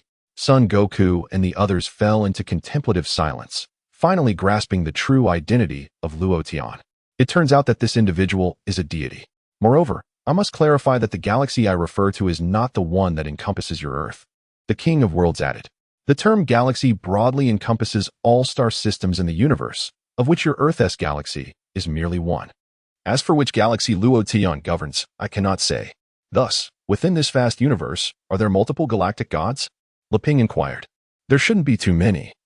The king responded, for the number of planets sustaining life within galaxies is exceedingly scarce, making the emergence of a galactic god rather improbable, as such a being would serve little purpose. The existence of deities is intrinsically linked to humanity. Ah, that explains how Luo Tian could escort me to your realm. King of Worlds, Son Goku chuckled, scratching his head. Lu Ping, there is no shame in losing a woman to a deity, Tianjin Han remarked. Lu Ping retorted. What do you mean by that? While your statement is indeed accurate, it sounds rather awkward. Yes, Lu Ping, you still have us, Jiaozi added. Lu Ping felt tears welling up. Are you all not women? If all else fails, what about Per? He can transform into any shape, cannot he? Jiaozi suggested. Lu Ping exclaimed, "What nonsense! This is utterly outrageous." He trembled with indignation. "By the way, Son Goku, what unexpected event were you referring to? Was it merely because Vegeta went to Namek?" Piccolo, unable to comprehend the exchange between Lu Ping and the others, quickly inquired of Son Goku. "Indeed, there is another astonishing matter," Son Goku replied solemnly. "Some unidentified figures are also in search of the Dragon Balls, and peculiarly, their attire closely resembles that of Vegeta, with one individual possessing power that far exceeds Vegeta's, potentially reaching a magnitude 100 times greater." What? Everyone present was taken aback. "By the way, is that individual named Frieza?" the King of Worlds asked, beads of sweat forming on his brow. "I cannot confirm that, but I will inform you as soon as I learn more," Son Goku assured him. "Allow me to take a look." The King of the Universe was engulfed by a sense of foreboding. Almost immediately, the tendrils atop his head stirred slightly, directing his gaze towards the planet Namek. Before long, the king laid eyes upon Frieza, who had manifested on that very planet. "It truly is Frieza," the king exclaimed in disbelief. "Do you know him?" Goku inquired. "Yes, Goku. Our adversary this time is exceedingly formidable, and he embodies the essence of malevolence in this universe," the king replied, his voice trembling with concern. "He is an exceedingly troublesome opponent. Under no circumstances should you engage him in battle." "What?" Goku was taken aback. "Is it that serious?" "Listen, this is an order." The king's demeanor turned grave. "Do not approach that individual. Upon your arrival on Namek, you must return immediately with the 4 of them." Goku retorted, "I am not fighting solely for your sake, but for Earth, Namek, and all the planets in the universe." The king replied solemnly, "A half-hearted assault will only provoke him further. The consequences of such an encounter are unimaginable. Do not incite his wrath. I want to see if he is truly as formidable as you say," Goku declared, brimming with enthusiasm. "Fool, you must not approach him. Do you understand?" the king admonished, raising his voice. "But didn't you say that Lord Loten is the king of the galaxy? Is he not capable of facing him?" Goku questioned. "What is the king of the galaxy to me? I am the king of the universe," the king retorted, exasperated. "My divine status surpasses that of the king of the galaxy. Though he is a deity, he pales in comparison to my authority. So do not place your hopes on Lord Loten. Furthermore, I know you have practiced some strange techniques taught by Loten. Those may work against Vegeta, but against Frieza, you would meet a grim fate." Just then, Piccolo placed a hand on the king's shoulder, causing him to pause. "You came to persuade Goku, didn't you? Excellent. Goku, you must gather the 7 Dragon Balls to revive us. We will strive to train diligently here, growing stronger than you, and then we shall confront that villain named Frieza." Chapter 75. Little Dandy, you are flying too slowly. "Stop speaking nonsense," the king glared. "You have no comprehension of Frieza's overwhelming power. I had thought you were here to persuade Sun Wukong. How utterly absurd. There is no time to waste. Swiftly impart your training to us." Piccolo directed his words toward the King of Worlds. "If you intend to confront Frieza, I shall not instruct you. Let us establish a clear understanding. You must not venture to Namek. Understood?" Piccolo nodded in acknowledgement. "I would never adhere to such a tedious agreement." "Really? Well, I trust you." The Supreme Kai nodded. Tien Shinhan also clenched his fists, his face brimming with anticipation. It turns out that Goku has been training alongside that fellow, Luo Tian. However, from the Supreme Kai's words, it seems that Luo Tian's status as a deity in the galaxy is even inferior to his own. This makes sense. After all, the Supreme Kai is the most magnificent deity in this universe. I shall dedicate myself to rigorous training under the King of Worlds. Although I may not surpass Goku at this moment, I am resolute in my conviction that, through diligent effort, I will ultimately triumph over him. Lepin nodded vigorously in agreement. How infuriating. That fellow, Luo Tian, is actually a deity. It is no wonder that Bulma holds him in such high regard. Tianjin Fan is right. Losing to a god does not seem disgraceful. This implies that Luo Tian has been concealing his true power all along. I wonder what his capabilities truly are. Given that his divine status does not exceed that of the King of Worlds, he is presumably weaker than him. At least for now. He appears to possess greater strength than I do, though not by a significant margin. If he were indeed immensely powerful, why would he not take on Vegeta? This suggests that his strength is likely inferior to that of Vegeta, or perhaps even below that of Nappa. Why has he refrained from engaging in battle? This becomes clearer. With this thought, Lepin's eyes suddenly sparkled with hope. What if my strength could surpass that of a god? I aspire to surpass Luo Tian. I shall demonstrate it to Bulma. I am more powerful than the divine. I suddenly find myself overwhelmed with excitement. The face of Lepin is adorned with boundless anticipation. Dumplings. I remain silent, merely listening. After all, the hope of my resurrection is rather bleak. Well then, can you amuse me with your tedious jokes? The King of Worlds inquired, stating that only those who pass this test may accompany me in the pursuit of martial arts. Piccolo, I sense that you are putting me in a difficult position. Even Tianjin Fan has fallen silent. Regardless, even if I cannot confront that individual named Frisia, I am determined to continually enhance my strength. Sun Wukong's expression grew grave. Nevertheless, I cannot shake the feeling that Luo Tian's power is beyond mere description. He is certainly not an ordinary galactic deity. Perhaps it is best for me to set aside the enigma surrounding Luo Tian and focus on my own development. I trust that Luo Tian has his reasons for remaining inactive. Moreover, even if he is immensely powerful, it would be unwise to rely on him for everything. It is imperative that I do not linger in this state any longer. I intend to bypass the 30-fold gravity and embark directly on the training under 50-fold gravity. The freedom of the ultimate realm is truly remarkable. Even while lying down, I can acclimate to 20-fold gravity. By the way, let me first test whether my Kaioken technique is operational. Without hesitation, Son Goku unleashed the Kaioken. Excellent. There are no issues whatsoever. This is simply fantastic. Now, the objective, 50-fold gravity. Son Goku adjusted the gravity dial and was immediately pressed down. Well, I shall continue to comprehend this spacecraft and the gravity it encompasses. Machickstar. Little Dandy, your speed is far too slow. Hurry and fly. Luo Tian urged beside Dandy. At this pace, how long will it take you to reach the Elder? Surely it will require another 5 hours? Yes, Dandy thought, on the verge of tears. Don't call me Little Dandy. Am I truly that insignificant? Furthermore, this individual exudes an aura of remarkable strength. I initially thought he was merely passing by. Yet, it must be said that the environment of planet Namek has improved remarkably. As Luo Tian gazed upon the vast expanse of this world, he couldn't help but exclaim, "It still pales in comparison. The former beauty of Namek was far superior." Replied Dandy, "Cherish the present life, for I believe that soon, this planet shall be reduced to cosmic dust," declared Luo Tian. Dandy, astonished, asked, "What do you mean?" "Oh, have we been discovered by Vegeta?" Luo Tian smiled faintly. "Vegeta? Is he the one who annihilated our village?"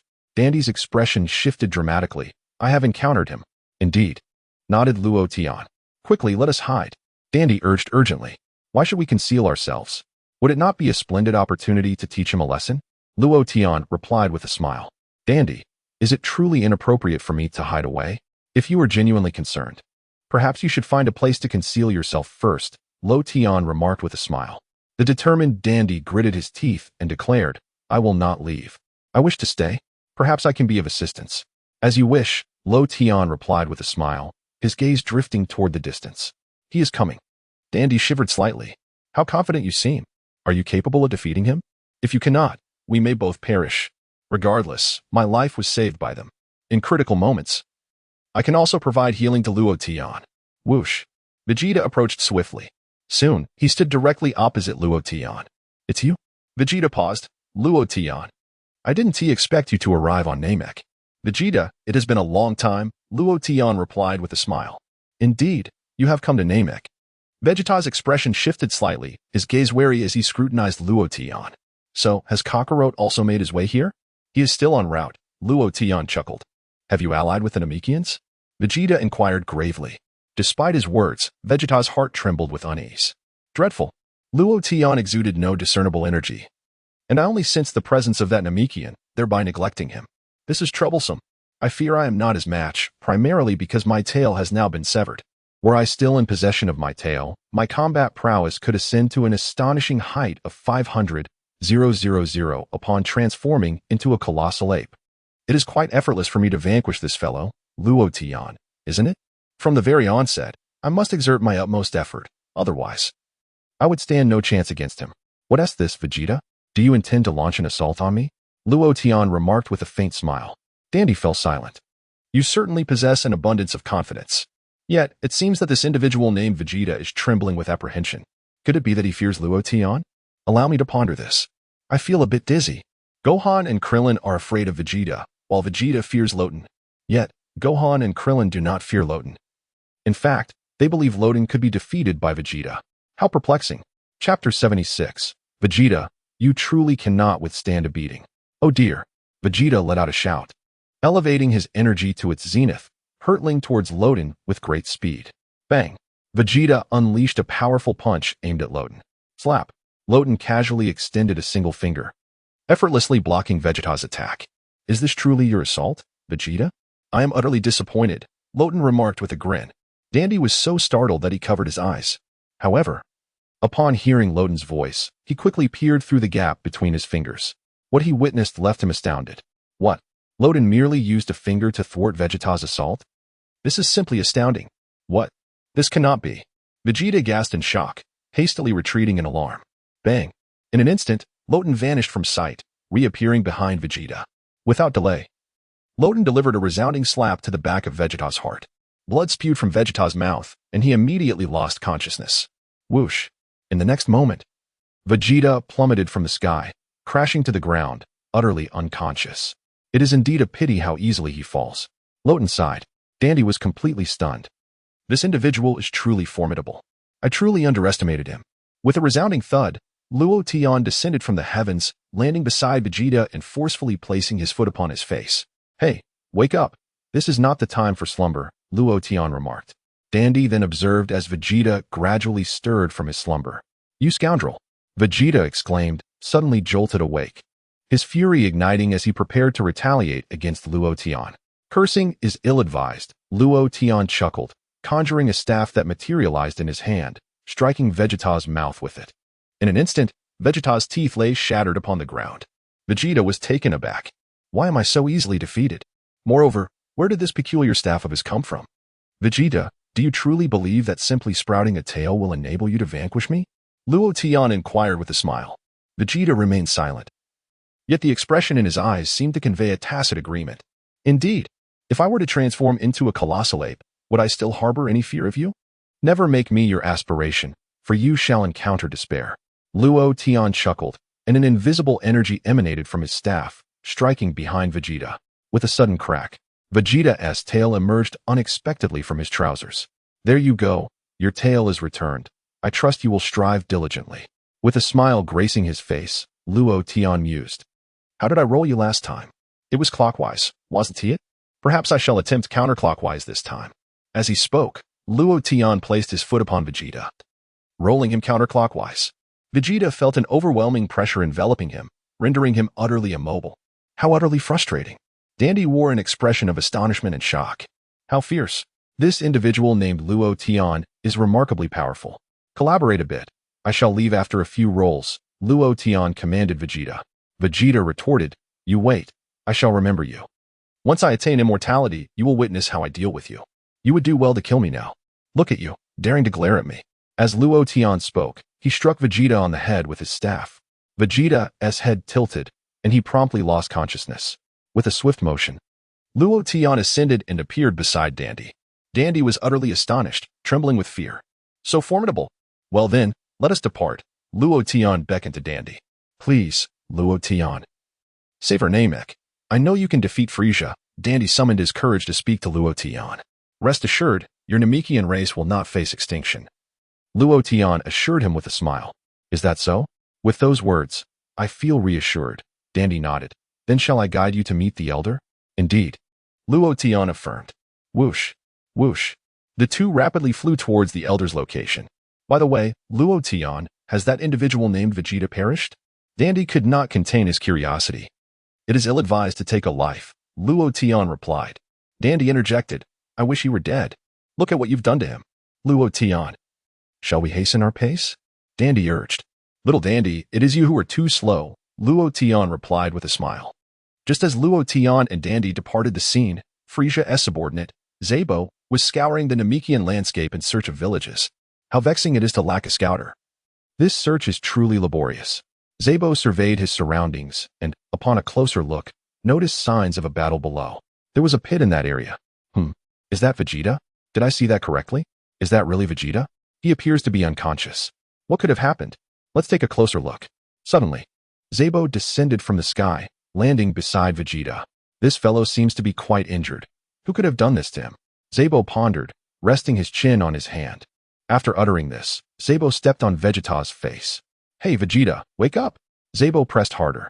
Vegeta slowly regained consciousness. Wow, wow, wow, he murmured upon seeing Zabo. His words barely coherent. Poor guy, how did you lose all your teeth? Your speech is so slurred. Zabo chuckled. Who could have reduced the proud scion warrior to this state? It couldn't possibly have been Dodoria, could it? Oddly enough, Dodoria has returned to report to Lord Frisia. Vegeta, with his teeth missing and tongue uncoordinated, struggled to articulate his thoughts. Never mind. Let's take you to see Lord Frisia, Zabo decided, considering Vegeta's severe injuries. If this continued, he might not survive. The problem was, with his teeth gone, there was no way to extract any useful information from him. It would be best to return and let Lord Frisia handle it. Whoosh! Zabo seized Vegeta's battle suit and transformed them into a blazing light, swiftly soaring towards Frisia's location. Near Frisia's spaceship, Frisia stood alone, silent and contemplative. Inside the ship lay 5 Dragon Balls. Frisia even mused that he had brought fewer people this time. With the detector destroyed, it was quite inconvenient to proceed. Chapter 77. Who injured Vegeta? Lord Frisia, I have returned. Zabo announced as he descended from the sky, casually dropping Vegeta onto the ground.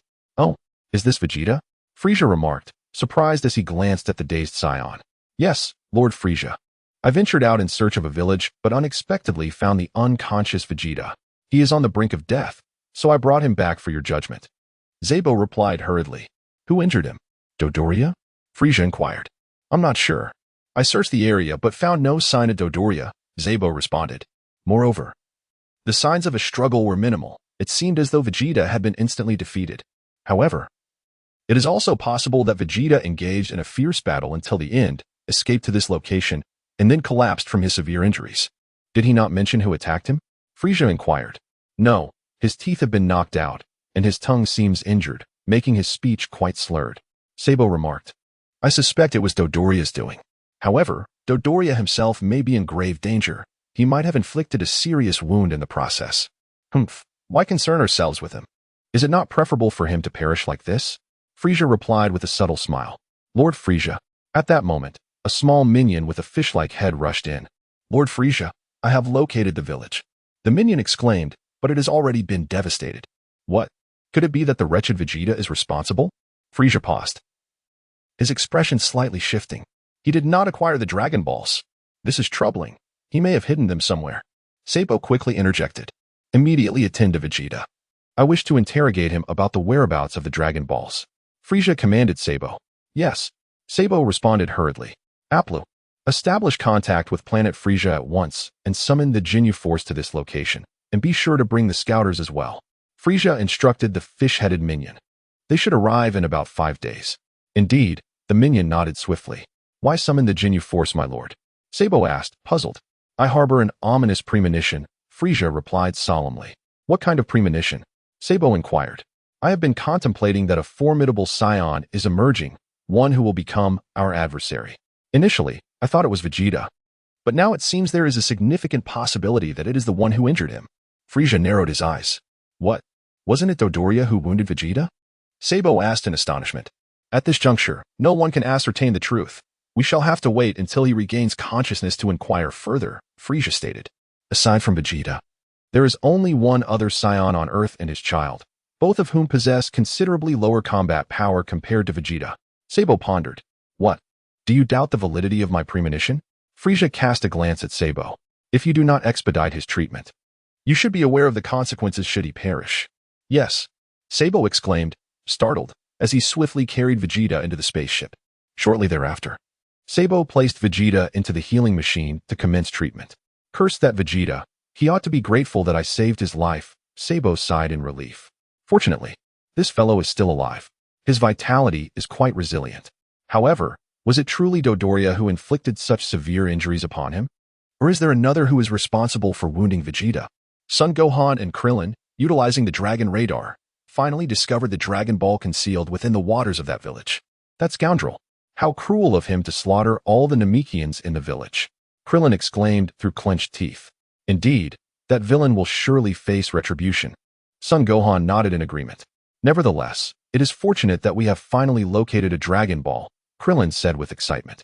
As long as we conceal this Dragon Ball, at least for the time being, Frisia and Vegeta will be unable to fulfill their wishes. Yes, Uncle Krillin, son Gohan replied. Strangely, Gohan, have you sensed that Vegeta's energy seems to have suddenly vanished? It has become extremely faint, and it appears to be mingling with Frisia's energy, Krillin pondered, scratching his head as he gazed into the distance. I noticed that too, Uncle Krillin, son Gohan affirmed.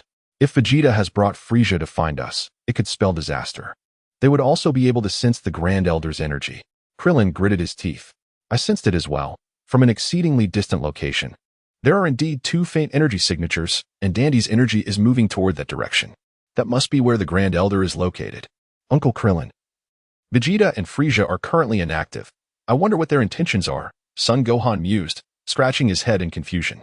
Perhaps Vegeta has sustained injuries, which would explain his weakened state. Who could have harmed him? Krillin contemplated. Regardless, the two of them coming together is certainly not a good sign. Although that location is quite far, if I fly with all my might, I should be able to catch up to Luotian and Dandy, and at least the three of us can look after each other. Uncle Krillin, I will join you, son Gohan declared. Gohan, you should first conceal your energy and return the Dragon Ball. Having this Dragon Ball provides us with some security. Now, I will fly with all my strength to see if I can divert their attention. If the situation appears dire, I will fly in another direction and find a place to hide. Krillin suddenly had an idea. If they do not pursue me, I will rendezvous with Luotian and the others to retrieve the Dragon Ball from the Grand Elder. That way, we will possess 2 Dragon Balls. All right, Uncle Krillin. Please be careful, son Gohan replied solemnly, nodding his head. We shall split up, Krillin said, raising a fist towards son Gohan. Whoosh. In the next moment, Krillin soared into the sky, transforming into a golden streak of light, rapidly heading in the direction of the Grand Elder. Chapter 78. My divine rank exceeds that of the Kaioshin at this very moment. Luotian and Dandy also appeared atop the high mountain where the Grand Elder's residence was situated. Luotian, the Grand Elder resides within that house, Dandy said eagerly. As soon as the words left his lips, a Namekian emerged from the room. Naru, how wonderful. You're safe, Dandy exclaimed with excitement. Just in time. Dandy, the Elder has already learned of the events that transpired. Dandy nodded and cast a glance at Luotian. Indeed, the Elder is remarkably perceptive, he remarked. If you are already aware of the situation, why not leave this place? Nailu responded. The Elder is advanced in age, and his lifespan is nearing its limit, so he must remain here, and I shall act as his guardian. He then turned to Luotian, my friend. The Elder requests your presence. Please follow me. Very well, Luotian replied with a slight nod. The three then proceeded to the chamber of the Elder. Welcome. You are from Earth, are you not? First and foremost, I extend my gratitude for rescuing my child. Dandy, the Elder said. Suddenly, he paused, his expression shifting slightly. No, it seems you are not merely from Earth. You are a deity, are you not? What? A deity? Dandy was taken aback. Ah, you have seen through me. Luotian replied with a subtle smile. The Elder from the Mike Star truly possessed remarkable insight. Are you the god of the galaxy? The Elder inquired. Luotian responded. That would indeed be correct. The Elder sighed in awe. Luotian was left speechless. What do you mean by should be correct? You certainly exude confidence. As an angel, Luotian was well acquainted with the concept of the god of the galaxy, a deity born within a galaxy. Forgive my impertinence. I am unable to offer you a bow. The Elder said apologetically to Luotian. Not at all. I am quite easygoing, Luotian chuckled. Dandy remarked, no wonder he is so powerful. He is the god of the galaxy, governing a certain galaxy. Strangely, Klin and Gohan seem unaware of his identity. Perhaps I should refrain from being too inquisitive. It seems that we Namekians are on the brink of catastrophe. It is best to tend to our own affairs first. Those villains have mercilessly slaughtered my children, which is truly lamentable. The Elder sighed, for they even seek to seize the Dragon Balls I have created. You should be aware that the Dragon Balls symbolize the wisdom and strength of the Namekians. They represent our hope. Indeed, Loden nodded thus. Please entrust the Dragon Balls to us. They are of great utility to me. I implore you. Elder, Dandy interjected, if their wishes could be fulfilled. Dragon Balls would also appear on Earth. What? Are there Dragon Balls on Earth as well? Are there Namekians there? The Elder was taken aback. Yes. He must be the child of Katats, Loden replied. Truly, as the god of the galaxy, you are well informed, the Elder chuckled. Katats' child was indeed a genius in the creation of Dragon Balls. However, according to Dandy, he has already passed away. I wonder if he died of natural causes, or was slain. He was killed by the Science, Loden responded. The Science? Their reputation is indeed well-deserved. For they managed to defeat a genius of the Dragon Clan, the Elder remarked. Was that scion a super scion? No, that scion is a super scion god. Loten stifled a laugh and replied, Elder, that is indeed quite tragic. After a moment of silence, the Elder sighed. Little did I expect that a super scion god has already emerged in this universe. I was jesting, Loten said. Elder, the Elder nearly stood up from his seat. What time is it? Can we refrain from such jesting? Nera wiped his brow. Dandy also hung his head, chuckling awkwardly. I was merely lightening the mood, Loten smiled.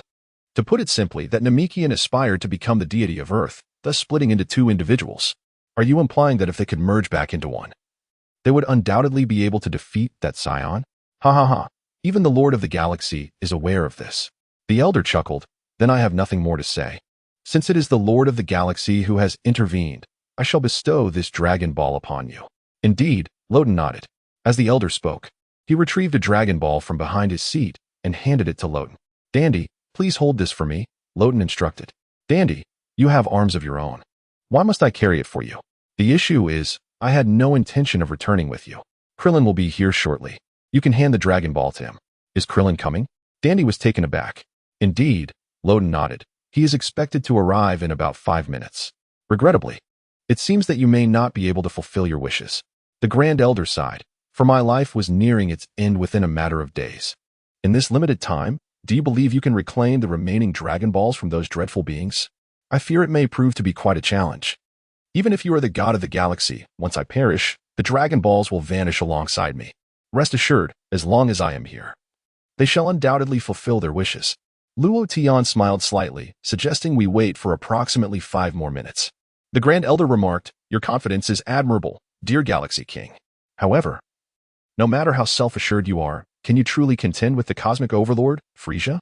5 minutes swiftly elapsed.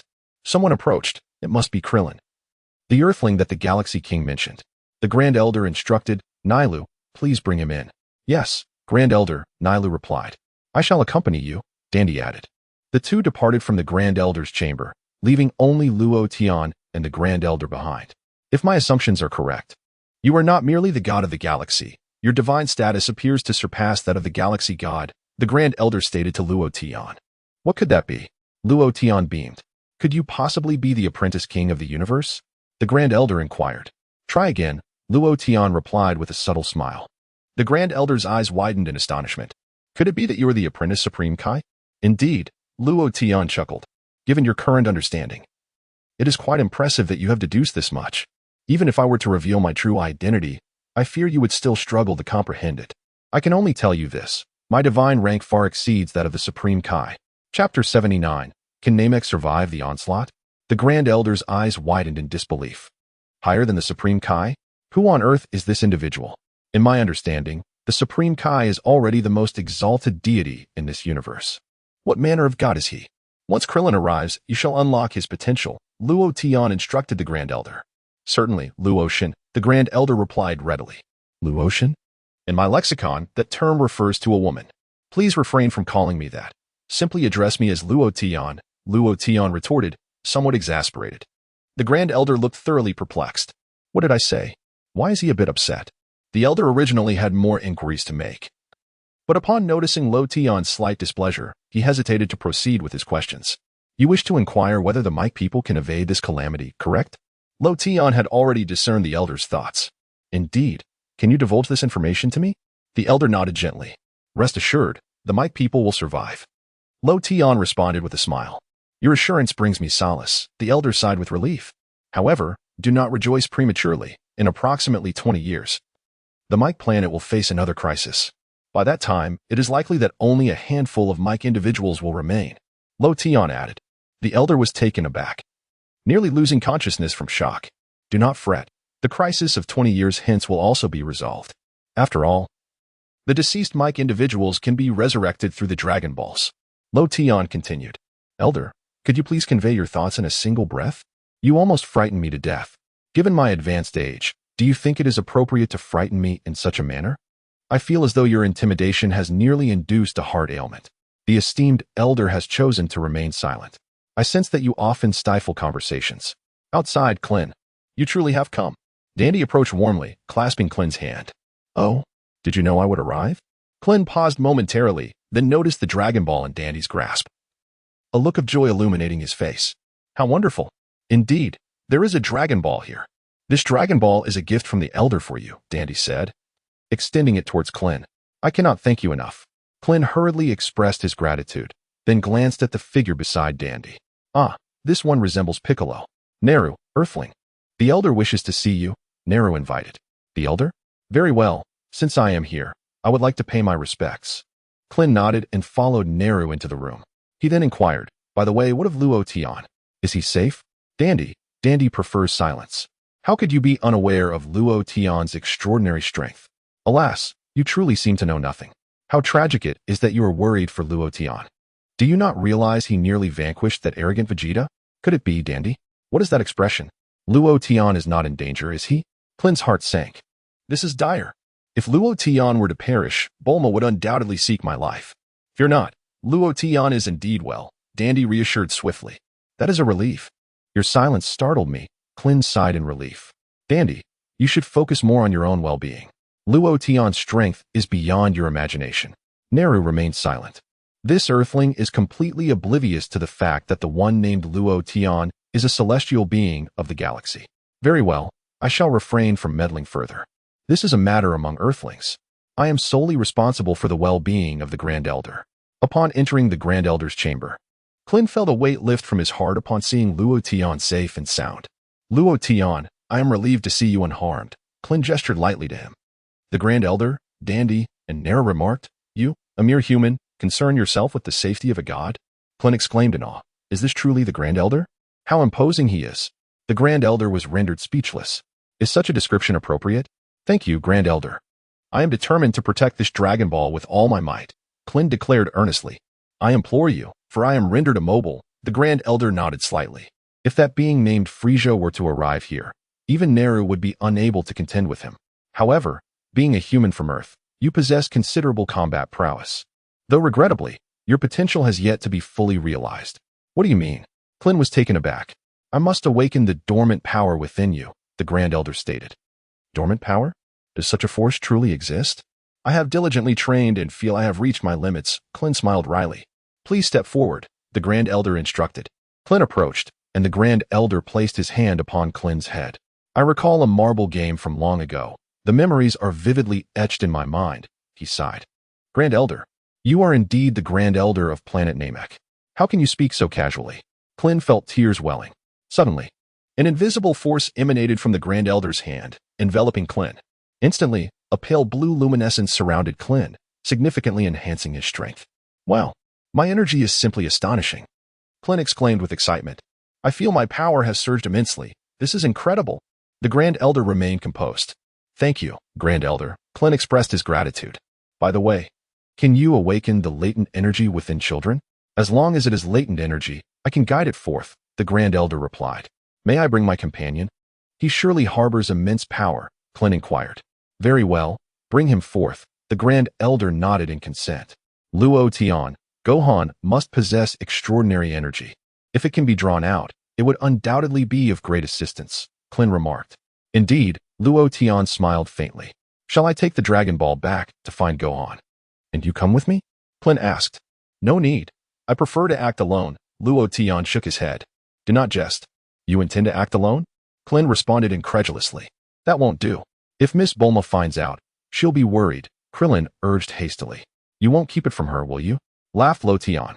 Krillin was at a loss for words. Chapter 80. Did Vegeta really get the Dragon Balls in one go? How about this? Since I have nothing better to do, you should go back, fetch Gohan, and come back immediately.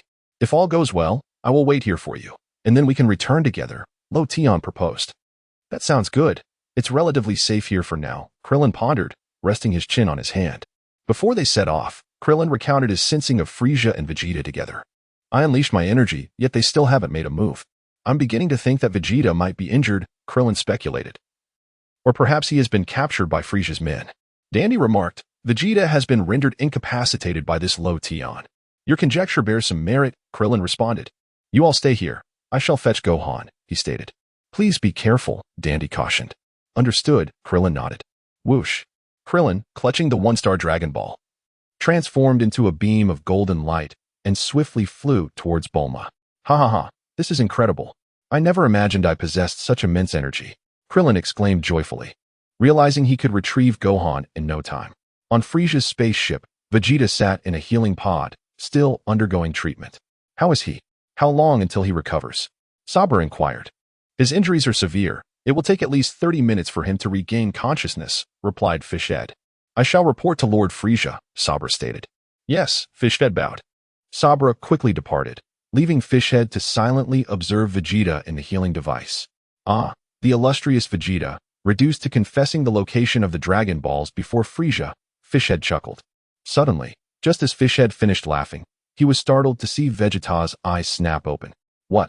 Fishhead felt an ominous premonition. Boom.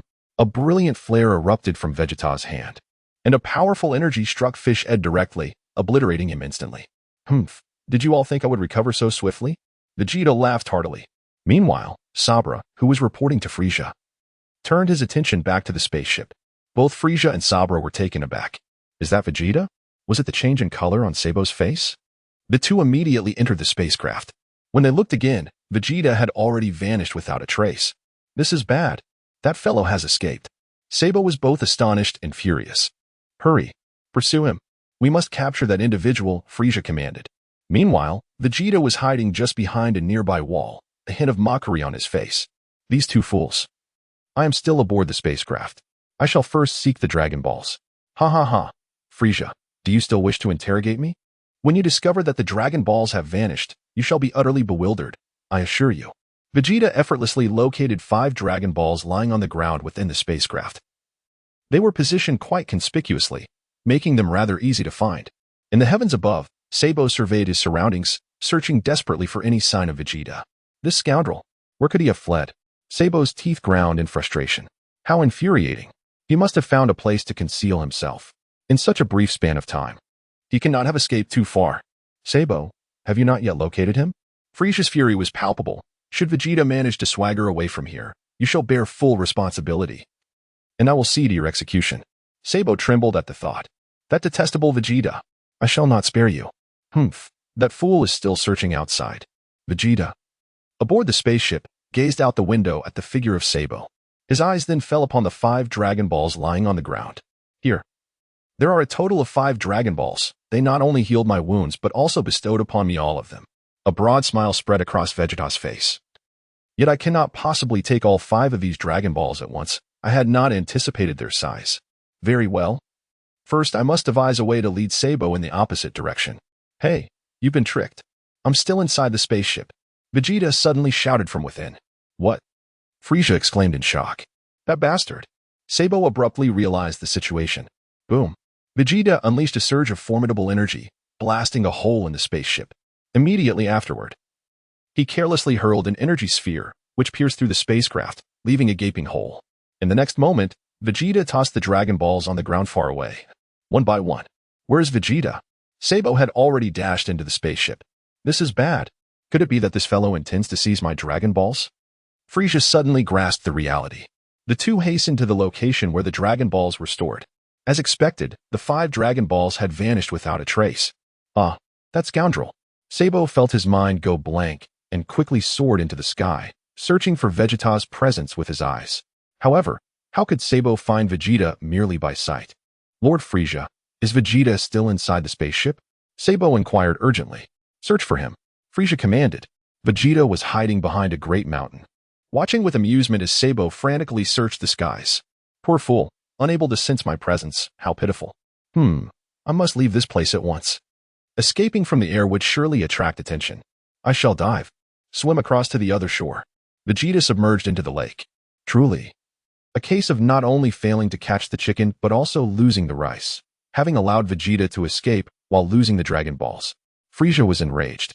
His liver aching, his lips trembling. It was impossible for him to flee with all 5 Dragon Balls in an instant. I will search the spaceship. You must thoroughly scour the outside. Listen well. If you do not bring me Vegeta within an hour, I shall take your life. Yes, understood. Sabo trembled in fear. At that moment, Vegeta had already emerged ashore and successfully found the 5 Dragon Balls he had thrown. Holding these orbs, Vegeta tucked them away in a secluded corner. Humph. With these Dragon Balls, plus the one I sunk into the water, I will only need one more to gather all 7. That scoundrel, Loten. More powerful than I had ever imagined. Strangely enough, after this treatment, my tail has grown back. How wonderful. Once I transform into a giant ape, I shall no longer fear that fellow, Luo Tian. Furthermore, I feel that my combat strength has significantly increased once again following this treatment. Ha ha. The Super Saiyan is beckoning to me.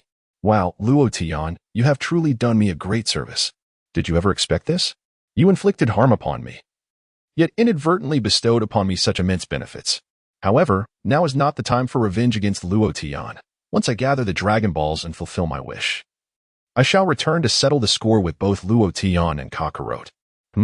Vegeta muttered softly, suddenly sensing a powerful aura rising nearby. Is it Sabo?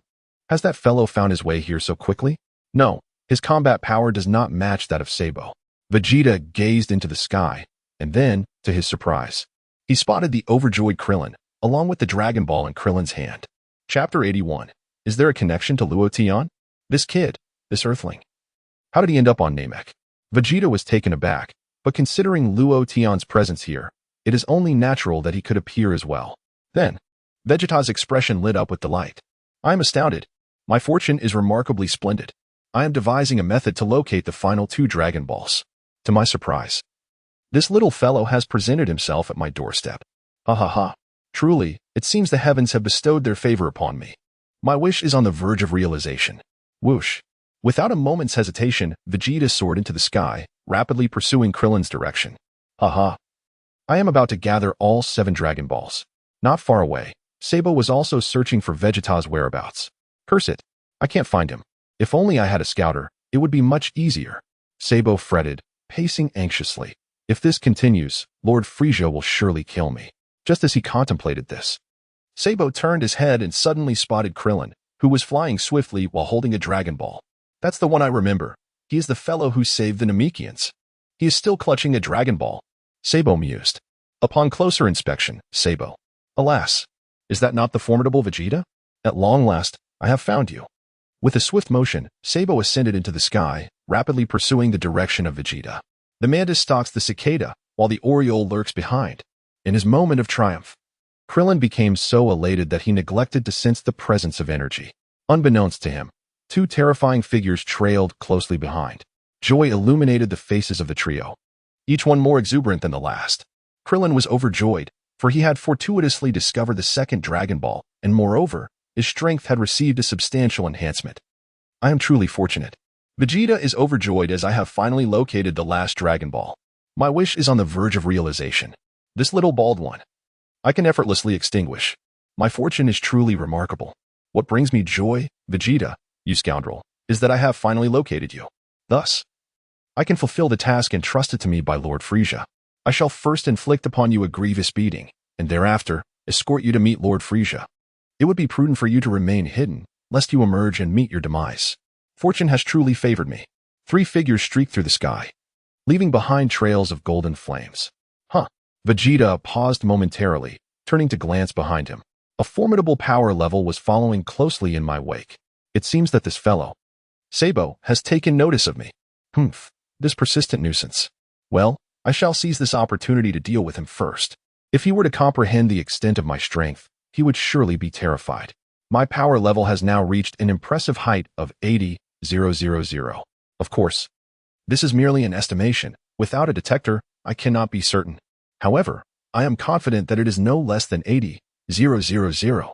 In the distance, Bulma was engrossed in her reading outside. Krillin, in a state of excessive excitement, was blissfully unaware of the 2 hungry wolves trailing behind him. With a sudden whoosh, Krillin soared high into the air, descending from above. Bulma, startled by his abrupt appearance, exclaimed, "Is that you, Bulma?" "Krillin, you startled me." She sighed in relief. "Bulma, what are you doing outside? You should be cautious. Someone might notice you," Krillin remarked. "Wait, is that a Dragon Ball you're holding?" Bulma inquired, her eyes widening in surprise. "Indeed," Krillin nodded. "The Dragon Ball from Namek is quite large." Bulma marveled. "By the way, where's Gohan? Did he not return with you?" "You must be referring to Loten, right? I came back first to hide the Dragon Ball, and I will fetch Loten shortly," Krillin chuckled. "Rest assured, Loten is safe. He is with the Grand Elder, who is very reasonable and willingly bestowed the Dragon Balls upon us. What? Hold on. Let me sort this out, Bulma stammered, bewildered. What Grand Elder? Did you not go with Gohan to search for the Dragon Balls? What does Loten have to do with this? So, Gohan has not returned yet? Krillin wiped the sweat from his brow. Having returned from such a distant place, why has Gohan not yet arrived? Clarify your words, Bulma exclaimed. In brief, Gohan and I successfully located the Dragon Ball in the village that was attacked by Vegeta. Subsequently, I sought out Lord Rashi and obtained this Dragon Ball from the Elder. Krillin elucidated, which means we now possess 2 Dragon Balls. Fortune seems to be smiling upon us. Is that so? Splendid. Does this imply that Lord Rashi is also safe with the Elder? Bulma inquired. Indeed, for the time being, there appears to be no danger. As Krillin uttered these words, he instinctively released his sensing abilities. However, upon doing so, a change swept across Krillin's countenance. This is not good. Someone is approaching. Krillin exclaimed in alarm. Is it Gohan? He should be returning soon from that location, Bulma speculated. No, it is not Gohan. Krillin's expression turned grim. With a resounding thud, Vegeta descended from the sky, landing beside Krillin and Bulma. Despair was etched across Krillin's face. We are doomed. I was so engrossed in my joy that I failed to sense his presence. The worst possible scenario unfolded. Earthling, it truly is a serendipitous encounter that we meet here. A smile danced across Vegeta's face. Indeed. It is remarkable that you have managed to reach this planet with your technology. Krillin trembled uncontrollably, while Bulma's complexion turned ashen with fear. The most terrifying revelation emerged. Observing your cautious embrace of the Dragon Balls, I knew instantly that your intentions mirrored mine. You too are in pursuit of the Dragon Balls. Vegeta huffed, an air of boundless confidence emanating from him. And where is Luo Tian? Is he not present? He inquired. He isn't here, Krillin stammered. Is that so? Vegeta asked with a smile. Indeed, he had to leave for an errand, Krillin replied. What a pity, I was quite eager to have a chat with him. Vegeta remarked lightly. Rest assured, he will turn up sooner or later. Hey, what has Luo Tian done to you? Why are you seeking him out? Bulma mustered her courage to ask, her teeth clenched. Is it merely because he is more handsome than you? Vegeta silently regarded Bulma, who turned pale as a ghost. Am I foolish? I am not mute when I choose silence. Clearly, you embody the delicate, refined type of woman, but we Scions have a preference for fiery personalities. You simply do not align with our tastes. Vegeta scoffed. The author wishes to convey, this month, there will be a guaranteed 4 chapters per day, totaling 8,000 words. Additional chapter rules. If requests for updates reach 2,000 by 8 p.m., an extra chapter will be added. 3,000 for 2 chapters, 4,000 for 3 chapters. Let us give this a try. The request button is that yellow circular one at the end of the last chapter. Chapter 82. Luo Tian remarked that Vegeta would become a good person, leaving Bulma somewhat bewildered. What do you mean, you Scions? Is this even relevant? Luo Tian is not a Scion. Why do I have such a fiery temper? Krillin, is Bulma still referred to as a delicate flower? She is, after all, the daughter of a prestigious family. That is what one calls a true lady of refinement. Moreover, how can you say her temper is not sufficiently fierce? You truly fail to see the reality of the situation. Krillin wipes the sweat from his brow. Why should I indulge in conjuring up these tedious thoughts? What I must contemplate now is how to orchestrate my escape. If all else fails, perhaps I could relinquish the Dragon Ball to that scoundrel Vegeta? Isn't there another Dragon Ball with Gohan? Bulma has fallen silent. Just moments ago, she uttered those words in a moment of impulsiveness. It is only when she realizes that her life may be in peril that she refrains from speaking further. Listen, before I acquire this Dragon Ball, there remains a crucial task I must attend to. Vegeta cast a sidelong glance behind him. Yet you shall not escape with the Dragon Ball. For if you attempt to do so, I will unhesitatingly eliminate you and that woman. Krillin and Bulma trembled in fear. He is coming. A smile crept upon Vegeta's face. Just as his words echoed in the air, Sabo descended from the heavens, landing behind Vegeta. The emergence of yet another formidable foe caused Krillin and Bulma's expressions to shift dramatically. Who is he? His visage bears the semblance of a righteous ally, Bulma stammered. No. He is likely even more malevolent than Vegeta, Krillin replied in a low voice. What? Is that possible? Bulma was on the verge of tears. Loden had once mentioned that Vegeta might someday turn into a good person. Krillin paused momentarily, glancing back at Bulma. What do you mean? I am utterly confounded by your thought process. Vegeta, you have truly played me for a fool. With a scowl, Sabo directed his gaze at Vegeta, lamenting that, due to him, Lord Frieza has lost all trust in him. Vegeta offered a subtle smile. The bald man clutching the Dragon Ball appears oddly familiar. Sabo glanced at Krillin, questioning, have you and Vegeta conspired against me? Oh, perhaps, Vegeta replied dismissively, showing no inclination to elaborate. I'm uninterested in your affairs. Sabo huffed, tell me. Where have you concealed the Dragon Ball?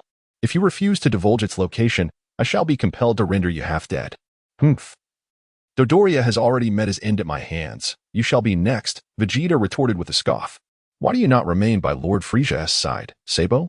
Must you come here to court death? Sabo's realization dawned. So, it is true that you have slain Dodoria. Does that mean he fought fiercely to injure you? This seemed plausible, though he wondered when Dodoria had become so audacious. Pa, he wounded me? Do not jest, Vegeta replied coldly. I dispatched Dodoria with the utmost ease. I do not believe you, Sabo scoffed. You would know if you faced me, Vegeta chuckled lightly. Vegeta, I must ask, why have you betrayed Lord Frieza? Sabo inquired with a stern expression. It is quite simple. I have loathed Frieza from the very beginning. Vegeta responded nonchalantly. The proud warrior race of Scions despises being commanded. In the past, I was compelled to obey due to your overwhelming power.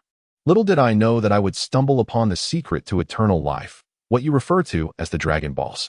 Humph, now the Dragon Balls belong to me. Once I attain immortality, I shall surely vanquish Frieza. How foolish to believe that eternal life alone can defeat Lord Frieza, Sabo mocked with a sneer. Alas, had you brought a scouter, you would understand the magnitude of my battle prowess, Vegeta chuckled. Fool, it is you who lacks understanding. You will never grasp the true strength of Lord Frieza, Sabo chuckled lightly. I tire of this idle chatter. Dodoria has divulged everything to me. He claimed that Frieza fears the Scions. Vegeta scoffed. What Frieza fears is a united front of Scions. As for you, a mere solitary prince, what is there for Lord Frieza to fear? Sabo mocked. Oh, is that truly the case? A smirk graced Vegeta's lips. Nearby, Bulma suggested, Krillin. While they are preoccupied with their brawl, let us make our escape. Indeed, I share the same thought, Krillin nodded, discerning the palpable animosity between the two. Bulma agreed with a nod. In a fleeting moment, Vegeta found himself directly opposite Sabo. Reacting with remarkable speed, Sabo unleashed a powerful punch aimed at Vegeta. With a swift motion, Vegeta extended his hand and effortlessly blocked Sabo's attack. Immediately after, he seized Sabo's arm and hurled him skyward. Instantly, Sabo was sent soaring into the air, tumbling through several somersaults before managing to steady himself. Suspended in midair, Sabo felt a wave of dizziness wash over him. How could Vegeta have grown so formidable? This is troubling. Vegeta is far stronger than he was on Earth. Krillin felt a surge of fear. We should make a run for it while we can, Bulma suggested. Let us wait a moment, and leave when they are evenly matched, Krillin whispered. Thunderous sounds erupted. High above, an immense energy blossomed in Sabo's hands, hurtling towards the airborne Vegeta. Observing the approaching energy, Vegeta smirked disdainfully. With a swift motion, he slapped it aside, redirecting its course. Sabo was taken aback. The energy struck the distant ground, resulting in a tremendous explosion. What? Sabo exclaimed in disbelief. In an instant, Vegeta ascended, delivering a powerful punch to Sabo's nose. How does it feel, Sabo? Clearly, you are no match for me. Vegeta laughed heartily, following up with a kick to Sabo's torso. Sabo plummeted from the sky, regaining his composure, and immediately glanced upward. Fool, I'm right behind you, Vegeta's voice resonated from behind Sabo. Sabo's eyes widened in shock. With a powerful kick, Vegeta struck Sabo's lower back, sending him crashing forward in a comical tumble. Ha ha ha, Sabo, is this really all you can do? Vegeta laughed uproariously. Gritting his teeth, Sabo rose from the ground, his expression growing increasingly menacing. Chapter 83. You will never know the true power of a Scion. You have indeed surprised me. You've made significant progress, Sabo remarked with a cold huff. However, do you realize that you have completely enraged me? Oh, is that so? Vegeta replied with a light chuckle. Before you meet your end, allow me to explain why I have yet to reveal my true strength. With a huff, Sabo declared, to unleash my true power. I must transform, but I despise how I look in that form. I prefer beauty and cannot bear the thought of such an ugly appearance. Yet, if I do not transform, you will surely defeat me, so I have no choice but to embrace it. Transform? Like how we Scions become great apes? Vegeta inquired with keen interest, his tail gently swaying behind him. I do not require the transformation into a great ape. I merely seek to amplify my energy. significantly enhancing my battle prowess. A cold smirk spread across Sabo's face. Is that so? I shall eagerly observe the extent of your capabilities. Vegeta remained unfazed, his expression composed. Suddenly, Sabo's form began to swell, morphing into a visage reminiscent of a toad. Concurrently, his aura surged dramatically. Upon witnessing Sabo's transformation, Krillin and Bulma were rendered speechless. This creature, his energy has surged unexpectedly, Krillin stammered. Indeed, he is truly villainous. Bulma nodded. I had presumed him to be a harbinger of justice. Do you judge a person's character solely by their appearance? Krillin wiped the sweat from his brow. In stark contrast, Vegeta maintained his calm demeanor, displaying only a hint of surprise. Hey! Sabo charged towards Vegeta with remarkable speed. With a resounding crash, Sabo unleashed a powerful punch aimed squarely at Vegeta. Observing the incoming strike, Vegeta effortlessly raised his arm. With a swift motion, he caught Sabo's attack with ease. What? Sabo's eyes widened in disbelief. Is this truly your attack? Is this the extent of your transformation? I expected something far more impressive. Vegeta chuckled disdainfully. With a sudden kick, he struck Sabo squarely in the chest. With a howl, Sabo's body was sent crashing into the towering mountain behind him. The mountain crumbled, rocks cascading down and entombing Sabo beneath them. Miss Bulma, we must flee at once, Krillin urged. Indeed, Bulma nodded, making her escape. Do not even think about escaping, Vegeta bellowed. A beam of light flashing from his hand and striking the ground before Krillin and Bulma. What a cunning fellow. It seems our escape is futile, Krillin remarked. Wiping his brow. We must relinquish the Dragon Balls to him, Bulma suggested. But those Dragon Balls were painstakingly acquired from the Elder, Krillin protested. I am unwilling to accept this fate. With a thunderous roar, a tremendous energy erupted from Sabo, leveling the surrounding area. He swiftly descended from afar, landing opposite Vegeta. You despicable wretch! How have you become so extraordinarily powerful? Sabo gazed at Vegeta with astonishment, utterly taken aback. Humph, you will never comprehend the might of a Saiyan. Vegeta replied with a slight smirk. We Saiyans grow stronger in the face of adversity. My battle power, if I were to make a preliminary estimate, has reached approximately 80,000. Moreover, when we Saiyans are revived from the brink of death, our strength can double. When you last encountered me, my battle power was around 50,000.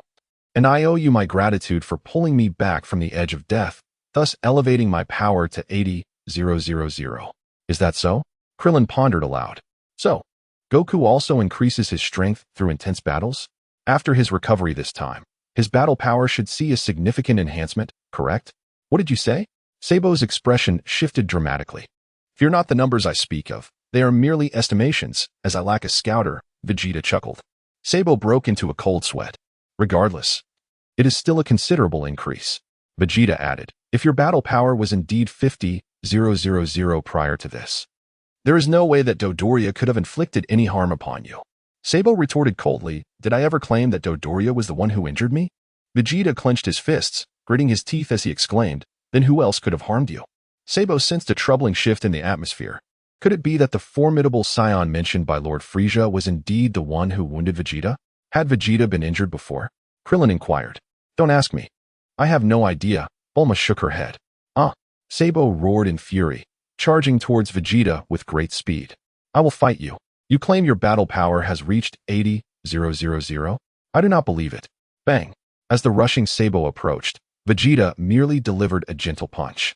In the next instant, Sabo's abdomen was pierced by the blow. Green blood flowed from Sabo's belly, and he acutely felt his life force rapidly dissipating. Vegeta, I was merely following Frieza's orders. Please, spare me. Sabo pleaded for mercy. Is it too late to beg now? Vegeta chuckled softly. If we unite, we can surely defeat Frieza. Sabo asserted. Your power level has reached 80,000, yet you still fall short of surpassing Lord Frieza. Boom. Before Sabo could finish his sentence, he was obliterated by the energy unleashed from Vegeta's hand. Sabo's body traced an arc through the air before plunging into a lake. A large fish swam over, swallowing Sabo whole with a crunch. Humph, you believe I am still distant from Frieza? Vegeta scoffed. Perhaps you have forgotten that we Saiyans can transform into great apes? Humph. If I were to transform, my power level would soar to 800,000. Well, perhaps that calculation is not entirely accurate. If I were to unleash an artificial full moon, it would require a portion of my energy. However, I am confident that transforming into a gigantic ape My combat power would undoubtedly reach between 600,000 and 700,000. Frisia, prepare yourself. And as for you, Luo Tian, I shall hold both of you accountable. Vegeta turned his gaze towards Krillin and Bulma, subsequently fixing his stare upon Krillin. Trembling in fear, Krillin exclaimed, "Do not look at me. Your gaze is utterly terrifying. I cannot fathom why your battle power has surged so significantly since our time on Earth, yet you must be aware of the vast disparity between us, correct?" A smile crept across Vegeta's face. "Very well, you would do well to hand over the Dragon Ball obediently." Chapter 84. The last Dragon Ball. I know it is futile to negotiate with you, but if I surrender the Dragon Ball, will you depart from here without further ado? Krillin struggled to maintain his composure. In the chamber of the Grand Elder, Luo Tian produced a staff and silently observed the scene within the crystal ball. "What are you watching, Luo Tian?" Dondi inquired curiously. "I am monitoring whether Bulma is in danger," Luo Tian replied with a faint smile. "For now, she appears to be safe. Can this blue orb truly show Miss Bulma?" Dondi asked, his expression one of confusion. "Indeed," Luo Tian affirmed with a nod. Dondi fell silent, conceding to the notion. Nyla cast a deep glance at Luo Tian but refrained from any further comment. "It seems the last Dragon Ball is in jeopardy." The Grand Elder sighed. "Did you see it too, Grand Elder?" Luo Tian chuckled softly. "Yes, that scion has ultimately gathered all 7 Dragon Balls," the Grand Elder noted. "However, even if he collects them, he will be unable to fulfill his wish, resulting only in empty joy." Luo Tian smiled faintly. "Humph, it is settled then. Once I acquire the Dragon Balls, I shall have no time to engage with you insignificant beings," Vegeta scoffed. "I am on the verge of realizing my desire for immortality. Why should I exert myself for you? Once I fulfill my wishes, I shall come to settle accounts with each of you." "Is that truly the case?" Krillin still found it hard to believe. "If you desire my demise, I can certainly grant that wish as well," Vegeta remarked with a light chuckle. "Here you go." Gritting his teeth, Krillin handed the Dragon Ball to Vegeta. With excitement, Vegeta accepted the Dragon Ball, a look of boundless joy illuminating his face.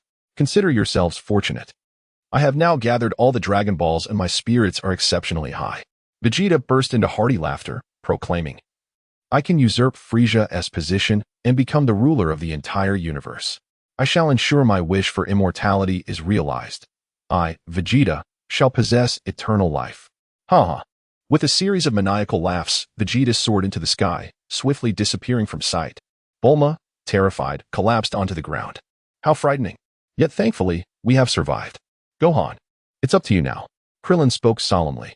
A wave of silence enveloped the scene. Neither Krillin nor Bulma uttered a word. Surviving was no small feat, especially considering Vegeta had shown them mercy. "Krillin, did you so readily hand over the Dragon Ball to him?" Bulma inquired. "That was something we painstakingly acquired. Previously, Miss Bulma clearly stated that I should give the Dragon Ball to him so that we could preserve our lives." Krillin rolled his eyes. "Now you're blaming me? Fool. I was merely jesting," Bulma retorted. Krillin sighed. "Indeed, reasoning with women is futile. Not giving it to him would have resulted in our deaths. It is miraculous that we are both still alive. Let us not forget, Gohan and I also discovered the Dragon Ball he had hidden, which seems to be concealed in the water. I hope Gohan remains undetected." In the distance, Gohan, clutching a Dragon Ball, yawned as he ambled along. "I am so tired. I inadvertently dozed off on Uncle Piccolo's planet, where there is no night, completely disrupting my biological clock," Gohan muttered to himself. Just then, Gohan sensed a powerful energy approaching swiftly from afar. His expression changed. "Oh no, someone is coming. It seems to be Vegeta's energy. This is bad." With haste, Gohan descended to the ground, completely masking his presence.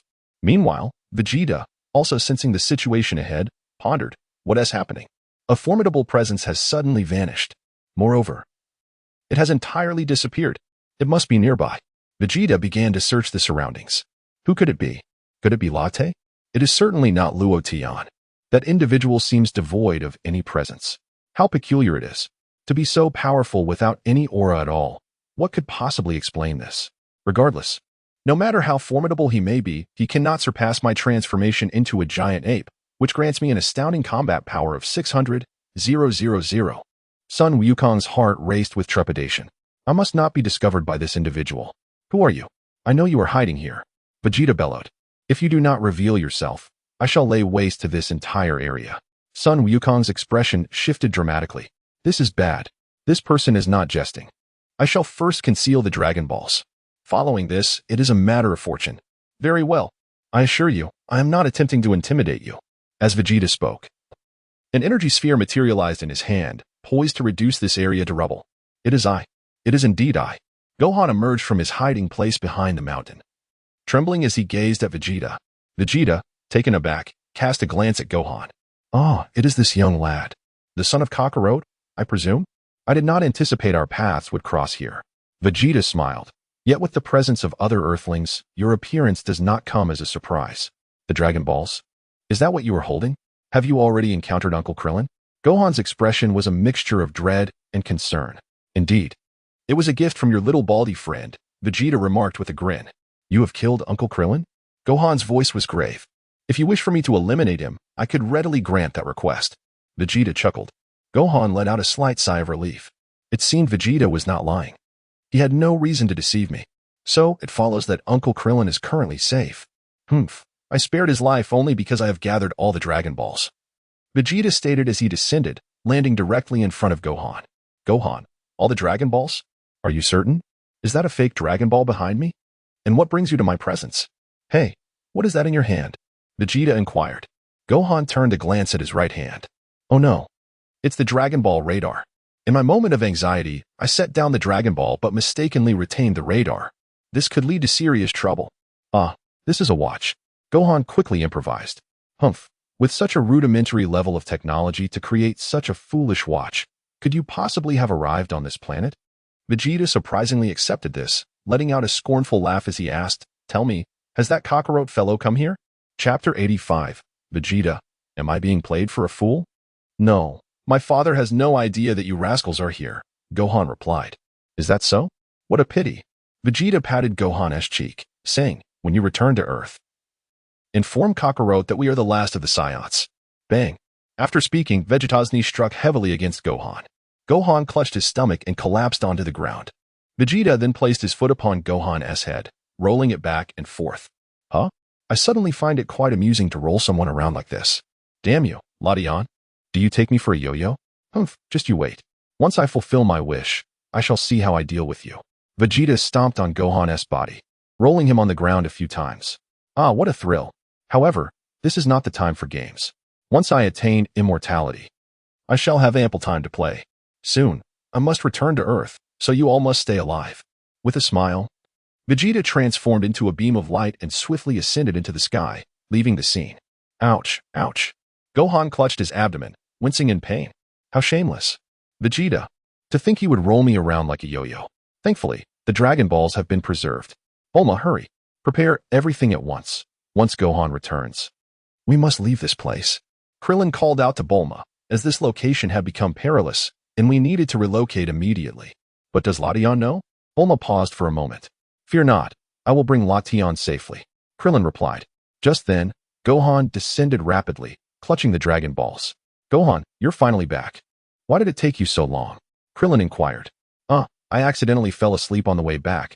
Gohan scratched his head. Krillin, Bulma, how can you think of sleeping at a time like this? Bulma scolded impatiently. We can discuss unnecessary matters later. We must leave immediately, or we will be in danger, Krillin urged. I know, for I encountered Vegeta as well, Gohan nodded. What? Krillin was taken aback.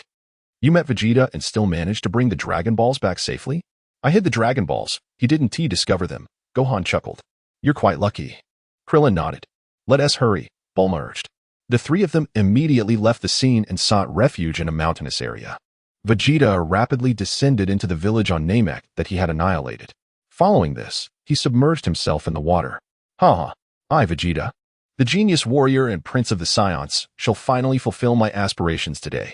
Frieza, prepare yourself. The entire universe shall be under my dominion.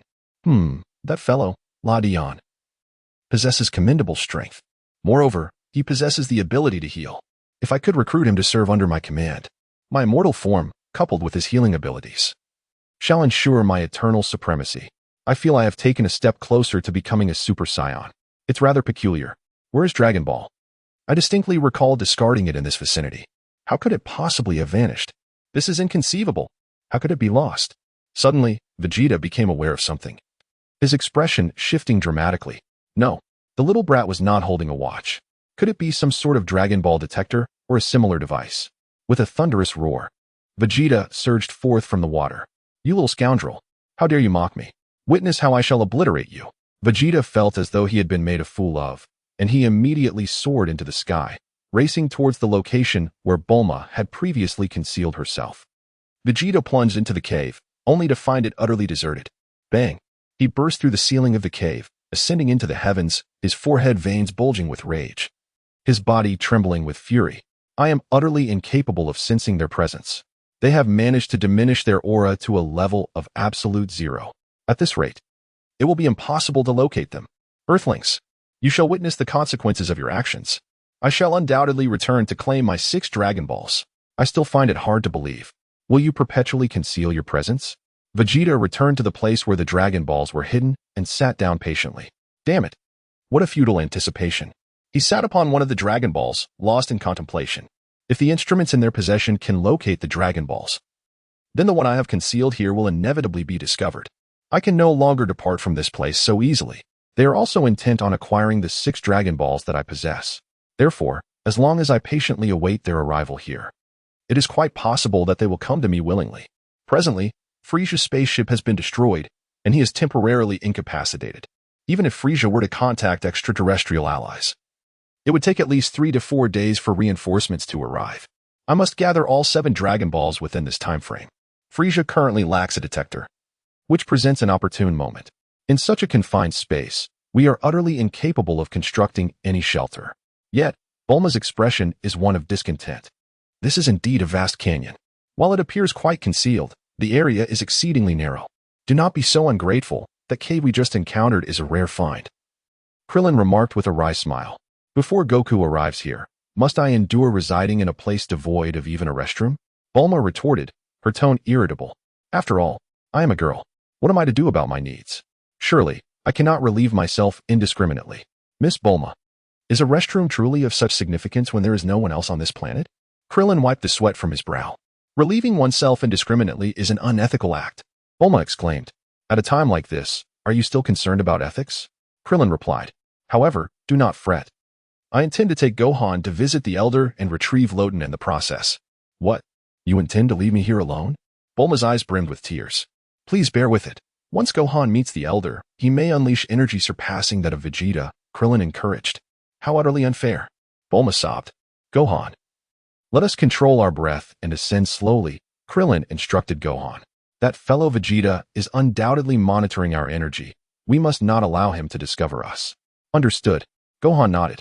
The two bid farewell to Bulma and gradually ascended into the heavens, heading towards the Elder's domain. Do I truly possess the capability to defeat Vegeta? I can scarcely believe it myself. Gohan turned to Krillin and said, You possess such immense latent energy. Moreover, being of Saiyan lineage, you will undoubtedly succeed, Krillin reassured him. Before 8 p.m. last night, an update of 1800 was requested, with 200 remaining. Today, we shall continue the previous day's update rules, aiming for over 2,000 by 8 p.m., plus one additional update. A grand gift of health will grant one more update. Chapter 86. Bulma, I shall take you home at the Elder's residence. I shall step out for a moment, Loden declared. Very well, the Elder replied, momentarily taken aback. Whoosh. As soon as the Elder finished speaking, Nelu had yet to react when Loden transformed into a radiant blaze akin to a diamond, vanishing in an instant. The Elder was left in astonishment, while Nelu's eyes widened in disbelief. Dandy, on the other hand, rubbed his eyes vigorously. Such incredible speed. In an instant, Luo Tian found himself hovering above the location of Bulma. The poor Bulma had set up a humble table and chair in the confines of the narrow valley, where she was partaking in a meal. Whoa, Luo Tian, I am frightened, she sobbed between bites. What if a monstrous creature appears? How terrifying. I truly lost my mind. Following the call to this planet Namek, suddenly, Lo Tian descended from the heavens, landing right before Bulma. Startled, she leapt from her chair.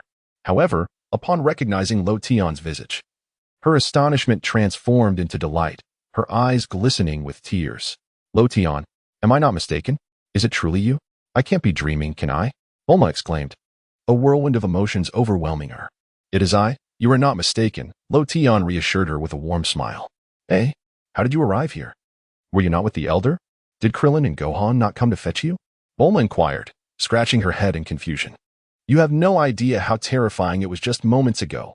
We encountered that rascal Vegeta, and he nearly took our lives, she added. Bulma, I have made a decision. I shall take you away from this planet Namek and return you to Earth, Lo Tian declared.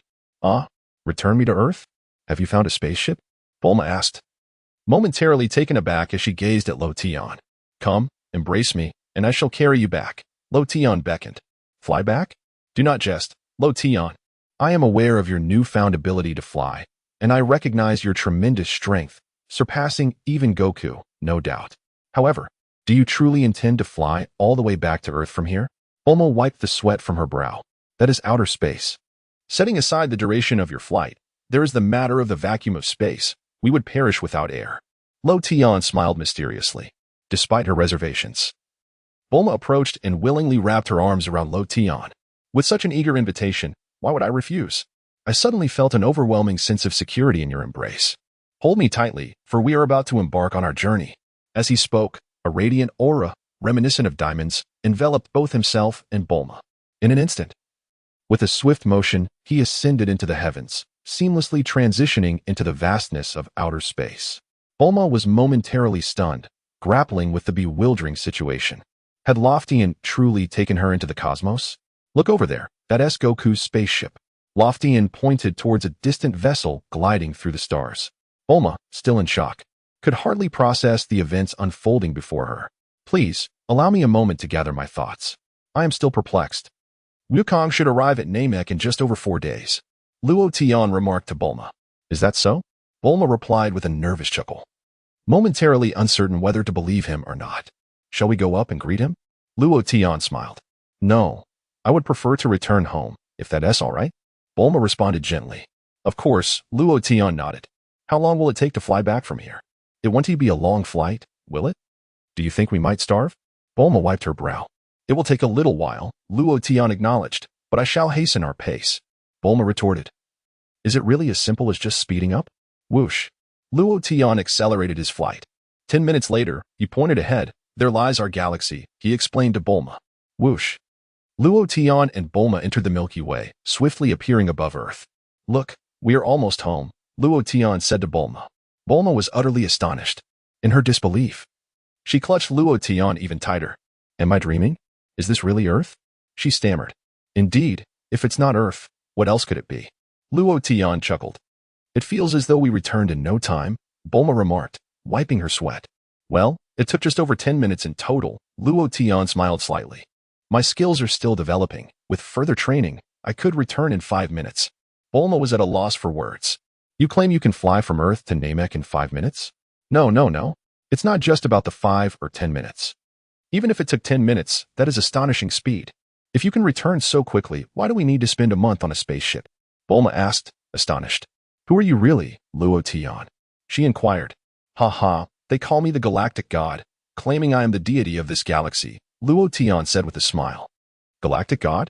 Bulma was utterly bewildered. In truth, they are mistaken. No one knows my true identity, Luo Tian chuckled. I am an angel sent to experience the human realm. I am the true deity, he said earnestly to Bulma. She gazed at him, wide-eyed. Suddenly, she burst into laughter. You are hilarious. You claim to be an angel? Aren't angels depicted as having a pair of white wings? Where are your wings? Bulma countered. The angels you speak of are from Earth's mythological tales. What I refer to as an angel, well, I doubt you would comprehend, Luo Tian replied. Lo Tian, feeling no desire to elaborate further, decided to escort you home instead.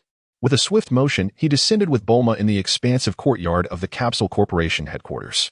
This truly is my home, Bulma remarked, gazing around her. The familiar surroundings stirred an overwhelming sense of nostalgia, bringing tears to her eyes. At last, she had returned home. I find myself in quite a predicament. You may release me now, Lo Tian remarked to Bulma. No, you could have reached Namek in a mere 10 minutes. Yet I was confined to this spaceship for an entire month. Bulma replied, her expression one of displeasure. Moreover, you vanished midway. Were you frolicking back on Earth? Not at all. I merely paid a visit to Tai Si, Lo Tian chuckled. You want to see my sister? Bulma asked, momentarily taken aback. Chapter 87. Your desires are quite numerous indeed, Lo Tian nodded. Have you too? Bulma inquired, her cheeks tinged with crimson, a hint of nervousness creeping in. Slap. Lo Tian playfully flicked Bulma's forehead. What are you thinking? He rolled his eyes. That hurt. A lot. Bulma pouted, then asked, by the way. How has my sister been lately? Quite well, Lo Tian affirmed with a nod. Bulma? Lo Tian, am I seeing things? When did you return? At that moment, Dr. Briefs rode by on his bicycle, his eyes widening upon spotting Lo Tian and Bulma. Dad, surprise. Lo Tian and I are back. Bulma beamed with pride. Dr. Briefs immediately turned his gaze to Bulma's abdomen. Father, what kind of look is that? Even if Lo Tian and I are together. It's impossible for me to have a baby so soon, Bulma exclaimed. Lo Tian wiped the sweat from his brow. Your family is truly one of a kind. That evening, Lo Tian and Bulma dined together. Bulma was still in awe of Lo Tian's true identity. Yet, gradually, she began to comprehend the situation. Speaking of which, you've kept your secret remarkably well, Bulma remarked, wiping her brow. No wonder you have maintained such youthful looks all these years. Well, it's not that I wanted to hide. It's just that you wouldn't believe me if I told you, Lo Tian replied. I have mentioned before that I possess eternal life. Bulma nodded thoughtfully, resting her chin on her hand. So, you already possess the wishes that Vegeta and Frieza seek? Indeed. I was born with infinite life. I shall never age, and I have looked like this since birth, Lo Tian explained. Bulma was left speechless. Born looking like this? What kind of deity are you? Then let me ask you, can you defeat the cosmic tyrant Frieza? Bulma probed further. I am a deity. But I am not one for combat, Lo Tian replied. To me, the existence of all things in the universe follows a certain order. Life and death are merely part of this natural cycle. Bulma, rest assured, I share a certain bond with Earth. Before I depart, I will ensure that Goku and Vegeta are trained to protect this planet. Luo Tian chuckled, saying, if I were to confront Frieza, a mere slap from me would send him flying into the sun. With a start, Bulma rose from her seat. Are you leaving Earth? She asked. Her voice tinged with anxiety. Not just yet, Luo Tian replied. At least I plan to remain on Earth for another 20 or 30 years. 20 or 30 years. By then, I will truly be a middle-aged woman, Bulma sighed. It hardly seems fair. I wish I could maintain my youthful beauty forever. Well, gather the Dragon Balls of Namek and have Shenron grant you that wish, Luo Tian suggested with a smile. Isn't that a bit inappropriate? Shouldn't we first resurrect them? Bulma interjected hastily. Moreover, if I simply wish to become an 18-year-old beauty, they might catch on. Let's first make me 5 years younger, fulfill several wishes, and then wish to remain perpetually as an 18-year-old beauty. Luo Tian replied, your desires are rather ambitious. Luo Tian spent about 3 days on Earth, on Namek, at the Elder's residence. Where has Lord Galaxia gone? The Elder inquired. Didn't he say he would step out for a while? Neru wiped his brow. I'm not certain. He may have already left Namek, the Elder responded. What? He has already departed from Namek? Neru's eyes widened. Indeed, the Elder nodded gently. How did he leave? Dante asked. He likely flew away. I'm not entirely sure. I merely sense that Lord Galaxia is no longer on Namek's surface, the Elder replied. As for Luo Tian being beyond the galactic god, the Elder chose not to disclose this to Dante and Neru.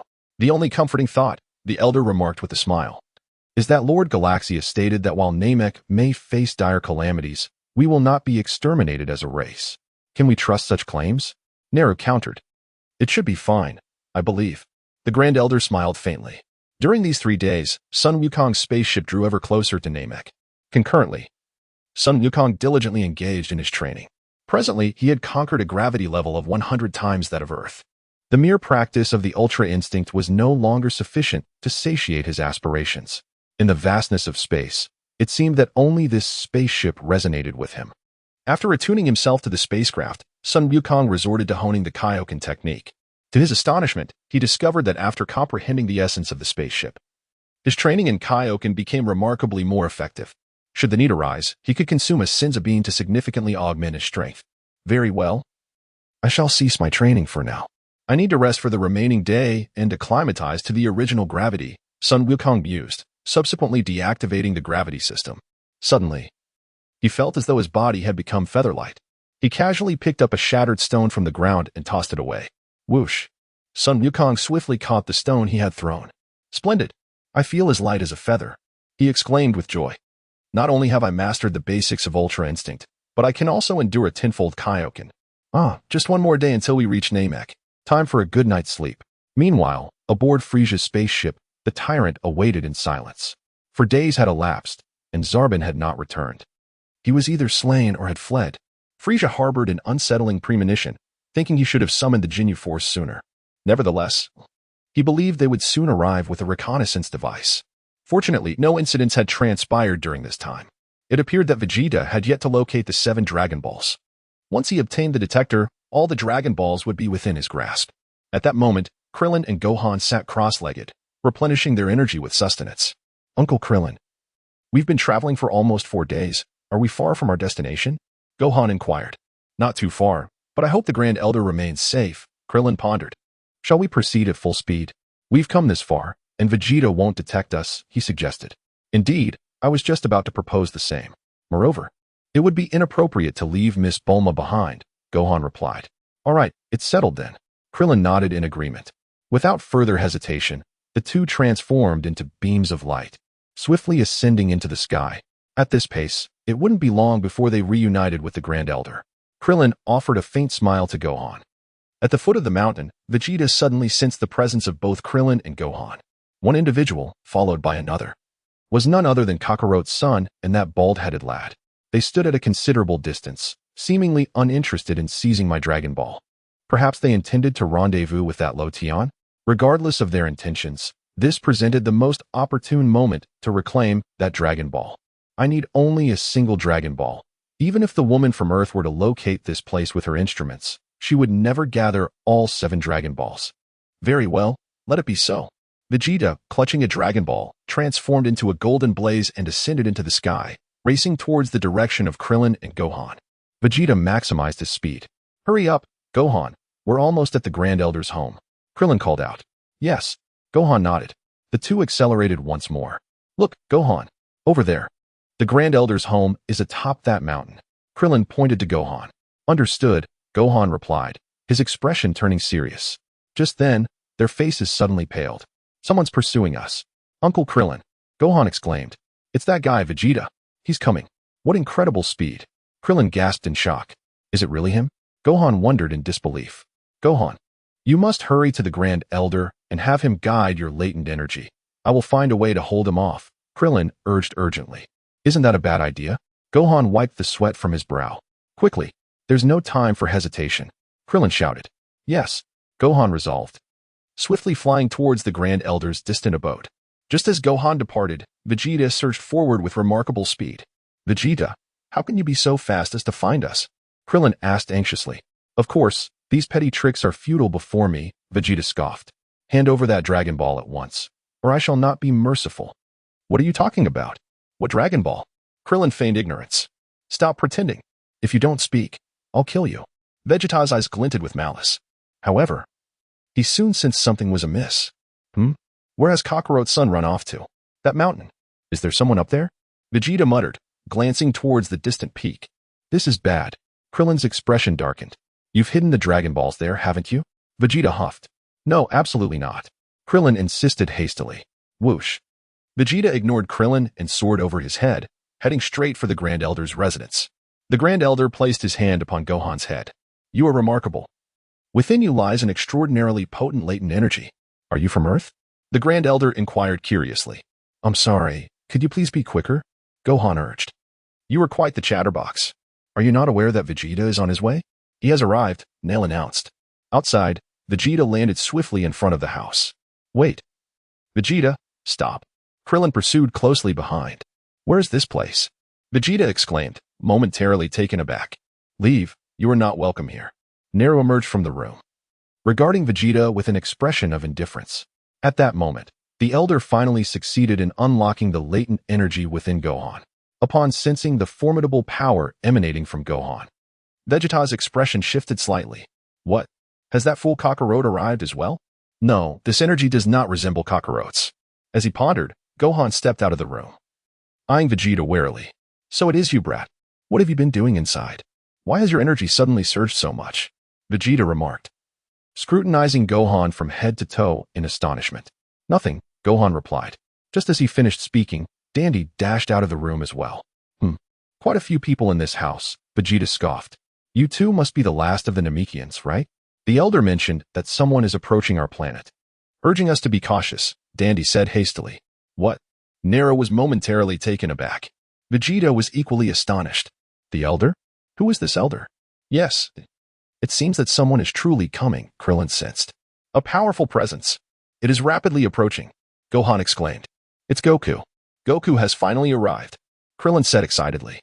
Wait a minute, Uncle Krillin, there is more than one presence. Gohan shook his head. Could it be the Ginyu Force? Vegeta suddenly realized, immediately tuning in. Yes, indeed. There are 5 of them. It is the Ginyu Force, without a doubt. What is the Ginyu Force? Krillin asked, perplexed. Hurry up and hand over the hidden Dragon Ball. Vegeta shouted, gripping Gohan's collar firmly. The Ginyu Force? I am not afraid of them at all. My combat power has far surpassed theirs. As this thought crossed his mind, Vegeta felt a stir within him. Why not exaggerate the strength of the Ginyu Force? Perhaps, by doing so, they would willingly hand over the Dragon Balls. Only by instilling a sense of despair in them could I achieve my desires. I certainly won't give you the Dragon Balls. Gohan interjected hastily. I assure you, as long as I possess immortality, I will not harm you. Vegeta shouted, urging them to surrender quickly, lest it be too late. Once they arrived on Namek, it would all be over. You're lying. We won't fall for your tricks. Can you really not defeat them? Krillin challenged. Vegeta cast a glance at Krillin. This little baldy dares to call me a liar. Humph, I am indeed deceiving you. No, I must improve my acting skills. You fools, listen closely, Vegeta declared, beads of sweat forming on his brow. The Ginyu Force, summoned by Frieza, consists of 5 individuals as strong as, or even stronger than, myself. While the other 4 are not particularly concerning, that Ginyu leader possesses an overwhelming combat power that dwarfs even mine. Furthermore, they are equipped with the most advanced detectors, capable of locating us and eliminating us swiftly. Chapter 89. Are you foolish? Could this be true? Krillin pondered skeptically. Can you sense their energy? Vegeta retorted. Well, even if they are not as strong as I am, have you considered Frieza? With my current combat ability, I am still far from being his match. The only path to defeating Frieza is to attain immortality. Once I become immortal, I shall stand against Frieza. This fellow might be telling the truth, indeed.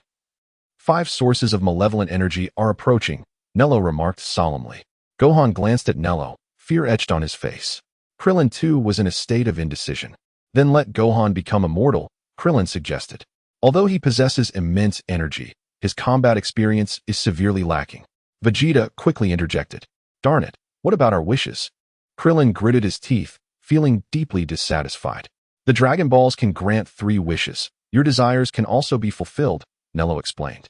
3. I thought it was just 1 wish. Gohan was taken aback. 3 wishes? This is splendid news. Krillin also sighed with relief and lowered his voice to ask Nello, by the way, I forgot to ask earlier. Where's Luo Tian? Is he not here? He said he had matters to attend to, Nello replied. What? He has left? That fellow better not be wandering about. It would be troublesome if he encounters danger. Krillin exclaimed, feeling overwhelmed. You should focus more on your own safety. He will be fine. Naru sighed. Hurry. Stop dawdling, or it will truly be too late. Vegeta exclaimed. Understood. We shall escort you immediately. Please ensure you uphold your promise. Krillin gritted his teeth, resolute in his decision. Quickly. Mobilize the entire army. Vegeta commanded loudly. Whoosh, whoosh, whoosh. The 3 transformed into 3 radiant golden beams, swiftly soaring towards the location where Vegeta had previously concealed the Dragon Balls. Nearby Frieza's spaceship, a thunderous roar erupted as 5 spherical mini-spaceships descended from the heavens, crashing onto the surface of Namek. Ginyu Force, you have finally arrived. Frieza, having eagerly awaited their presence, was now greeted by the amusing ensemble. Guldo, Jeez, Berta, Jinyu, Rikum. Reporting for duty. The 5 posed dramatically in formation. What are you all doing? Frieza inquired with a chuckle. I was anticipating your arrival. Thank you. Captain Jinyu responded with a smile. Lord Frieza, please bestow upon us our mission. The Dragon Balls I collected have been stolen by the traitor Vegeta, Frieza declared. Teach him a severe lesson, then bring him here to reveal the whereabouts of the Dragon Balls. That is quite simple.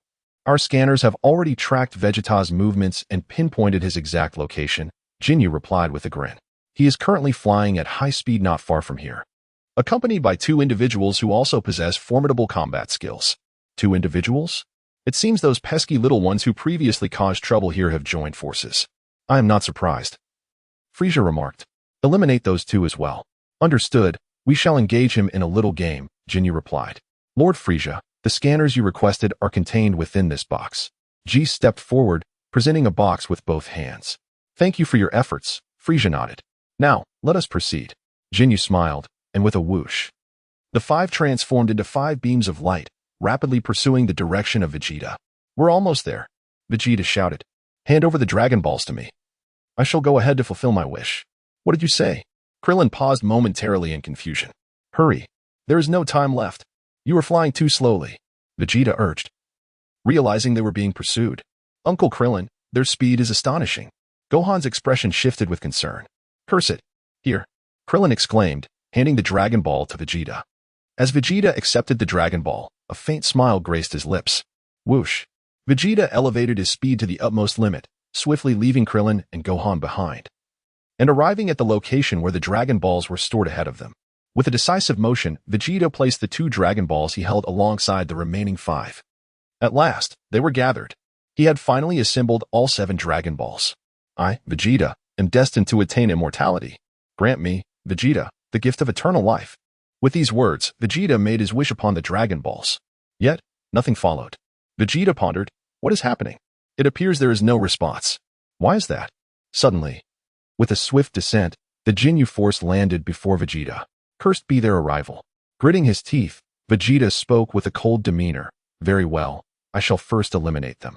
As for my wish, the Bald One and Kakarot's son must know what has gone awry. With a resounding clap, the Jinyu force had just arrived when Gohan and Krillin swiftly approached from the distance. These fellows, they possessed astonishing speed. Krillin was taken aback, regretting his rapid flight. Gohan was equally flustered. How infuriating, I was so close. Vegeta clenched his teeth, turning to glare fiercely at Krillin. Krillin, noticing this intense gaze, wore a bewildered expression. What do you mean by that? Why are you glaring at me? Did I not provide you with the Dragon Balls? Just then, Krillin appeared to have an epiphany as he slapped his forehead. I remember now, Lo Tian mentioned that even if we gathered all the Dragon Balls, we would be unable to fulfill our wishes. Throughout the ordeal, neither Frieza nor Vegeta comprehended the true nature of the dragon. They were only aware that collecting the 7 Dragon Balls would grant them a wish. However, what they failed to realize was the necessity of summoning the dragon itself. Vegeta must have been making a wish with those 7 Dragon Balls just now, hadn't he? Haha, how foolish. Krillin nearly burst into laughter. Yet, upon witnessing the fearsome presence of the Jinyu force, his laughter faded away. Oh, how splendid. We've gathered all 7 Dragon Balls upon our arrival, Jinyu remarked with a grin. Ha ha ha, Lord Frieza will surely be delighted. Vegeta gritted his teeth, his expression gradually settling into one of calm resolve. My combat power stands at an impressive 80,000. According to Doria, the combat power of the Jinyu force hovers around 50,000. Thus, it seems I can easily vanquish them. The author wishes to convey. It appears that reaching 2,000 requests for updates is somewhat challenging, so let us set a modest goal for now. How about achieving 700 requests for updates before 8 p.m.? 700 requests plus 1 chapter. Additionally, a surge of updates with celebratory gifts will yield an extra chapter, with no upper limit. Chapter 90, The Jinyu Comedic Ensemble. Humph, you have arrived at just the right moment. Vegeta scoffed, declaring that his strength had undergone a remarkable transformation. Allow me to inform you that I can effortlessly defeat you. Oh, is that so, Vegeta? Jinyu replied with a scornful grin. Your combat power seems to be merely 30,000, does it not? With such meager strength, do you truly believe you can conquer us? Yet, I must admit, your power has indeed seen a significant increase since we last met. Humph, Vegeta responded with a cold snort. I have yet to unleash my true potential. Soon, you shall be astonished. Since you are so confident, let us engage in a delightful bout. Jinyu smiled, though his notion of a delightful bout entailed imparting a severe lesson. Jeez interjected with an explanation. No need for your chatter. Jinyu retorted with irritation. Hey, you two, contribute a bit, will you? Don't just stand there. Vegeta addressed Krillin and Gohan. Krillin, by the way, where is Loten? Gohan, why mention Loten at this moment? Are you seeking revenge? Krillin countered. Vegeta, that fool. We have no idea where Loten has gone. Krillin shook his head. Forget it, Vegeta huffed. I shall contend with Vegeta. The other 2 little ones can decide their fates with a game of chance. Jinyu remarked with a grin. That won't he do, Captain Jinyu, Berta replied. Indeed. Last time you chose the strongest one, Raikum added. How cunning, Jeez remarked. Very well, I shall deliver the Dragon Balls to Lord Frieza, Jinyu pondered. You can decide among yourselves. The victor shall face Vegeta, while the runner-up takes on those two little brats. Is that satisfactory? Splendid. The 4 team members exclaimed excitedly. Rock, paper, scissors. They began the game. All right, I will deal with Vegeta, Raikum declared as he emerged victorious. The second was Guldo, who would confront Krillin and Gohan. Damn, let me handle those useless little brats, Guldo grumbled. You all have your fun. I'll deliver the Dragon Balls to Lord Frieza. Jinyu, controlling the 7 Dragon Balls. Prepared to leave. Hold on, Jinyu. I will take care of Raikum immediately, Vegeta huffed. If you leave now, there will be no one to collect his remains. Oh? Is that so? I shall be keen to see. Jinyu laughed heartily, momentarily deciding not to depart. You claim you can resolve Raikum swiftly? How amusing. When did Vegeta become such a braggart? Jinyu then turned his gaze towards Raikum with a smile. Raikum shrugged, wearing a resigned grin. The other team members joined in hearty laughter, deeming it the funniest jest in existence. Raikum, you're in for quite a challenge this time, Berta smirked. Raikum, you'd better leave some for us to enjoy as well, Jeez chuckled. Vegeta, you ought to grasp the situation with your current power level. It would be wise to avoid seeking unnecessary suffering.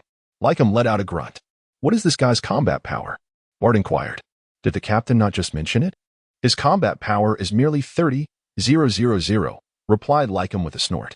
Well, a combat power of 30,000 dares to boast about obliterating you. It seems the Prince of the Scions truly lives up to his reputation, Gi sneered. Hey, don't interrupt. I feel utterly insignificant here, Guldo said, arms akimbo, visibly disgruntled. Guldo, your presence in our team has always been quite minimal, Gi's remarked. Gi's, silence yourself, Jinyu admonished. We are a team. Do not disparage your comrades. Gi's nodded with a smile, complying promptly. Now, let us observe the battle between Guldo and those 2 little fellows. We can set aside the clash between Vegeta and Raikum for the time being. After all, the most thrilling moments are best reserved for last. Resolving it all at once would render it meaningless, Jinyu stated with a grin. Humph, Vegeta scoffed, then called out to Krillin, come over here. Oh, what is this? Are you planning to hold a strategy meeting? Raikum chuckled lightly.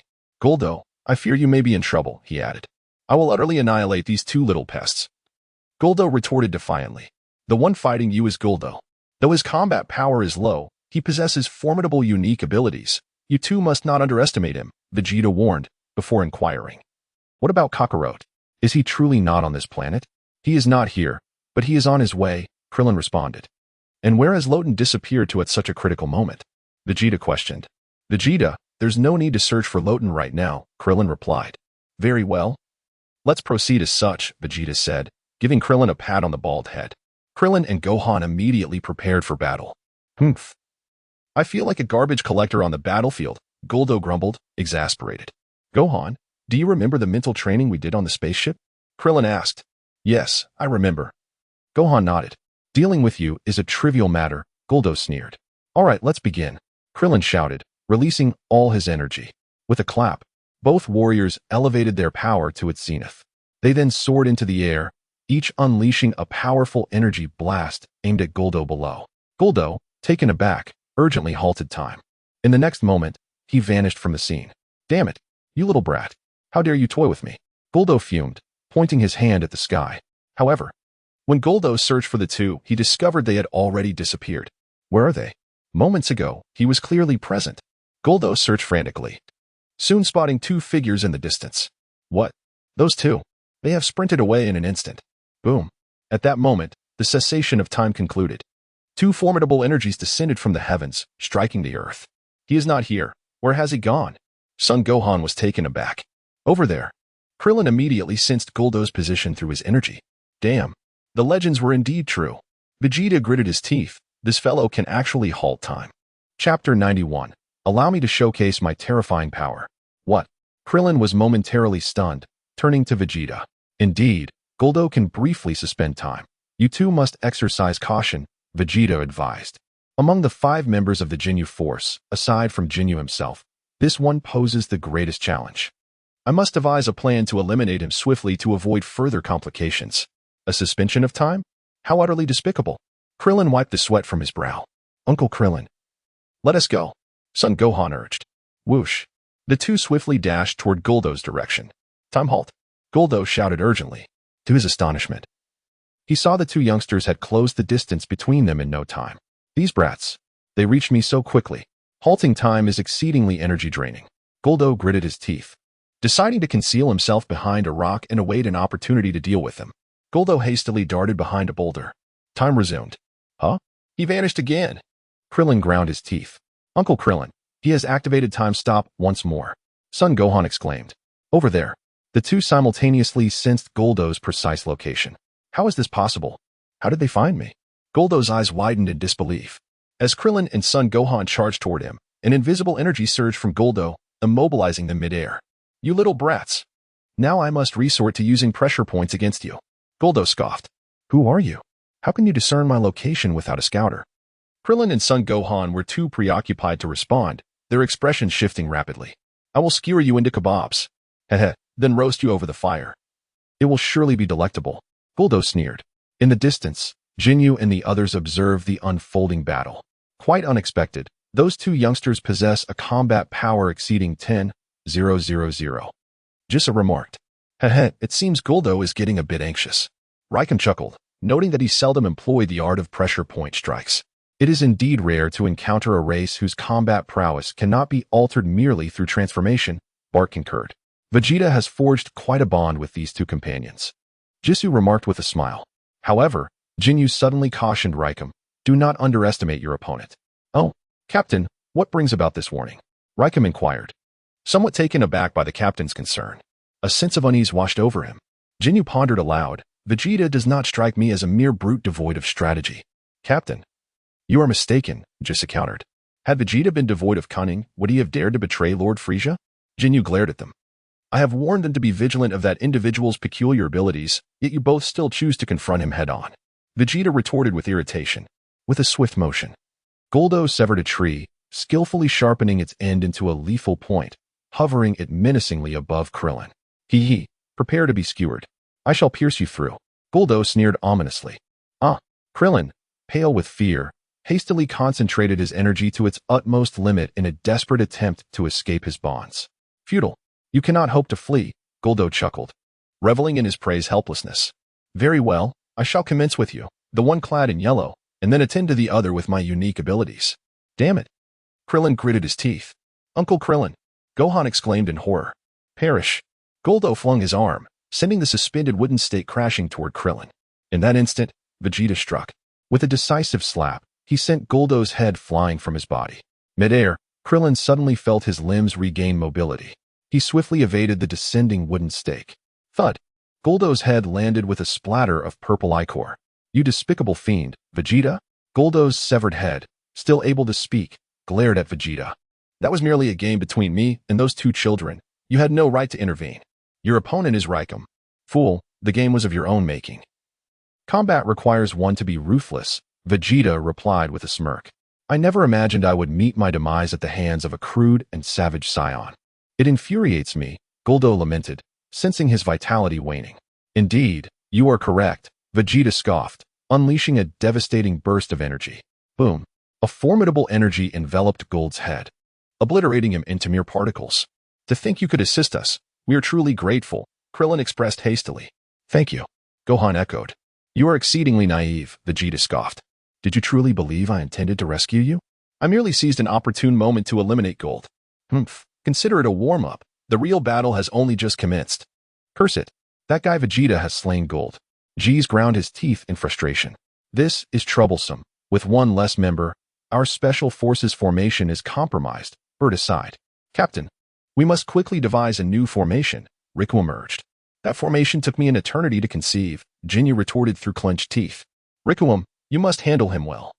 Swiftly eliminate Vegeta so I can present the Dragon Balls to Lord Frieza. Understood.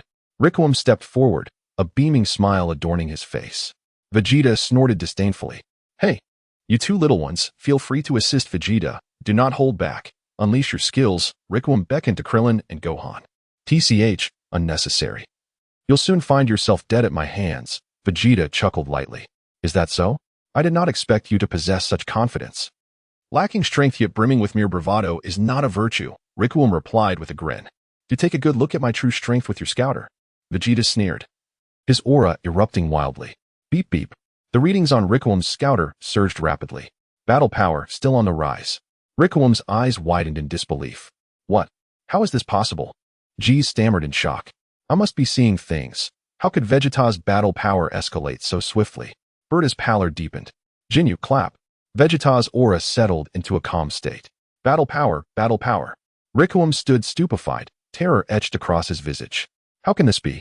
Surely the scouter is malfunctioning. Berta broke into a cold sweat. No. I too have received signals of his battle power. Jinyu shook his head. This indicates Requiem is utterly no match for him, Jeez stated gravely. No. It's not just Requiem. If his battle power is authentic, then aside from the captain, none of us stand a chance against him. Berta's expression shifted repeatedly. No wonder he claims he can easily annihilate Requiem. Jinyu has finally grasped the situation. Frisia, at this moment, also detected Vegeta's combat power through his scouter. The sheer magnitude of Vegeta's strength truly astonished him. Frisia gritted his teeth and clenched his fists, thinking to himself that Jinyu would be capable of dealing with him. However, what puzzled Frisia was how rapidly Vegeta's power had surged.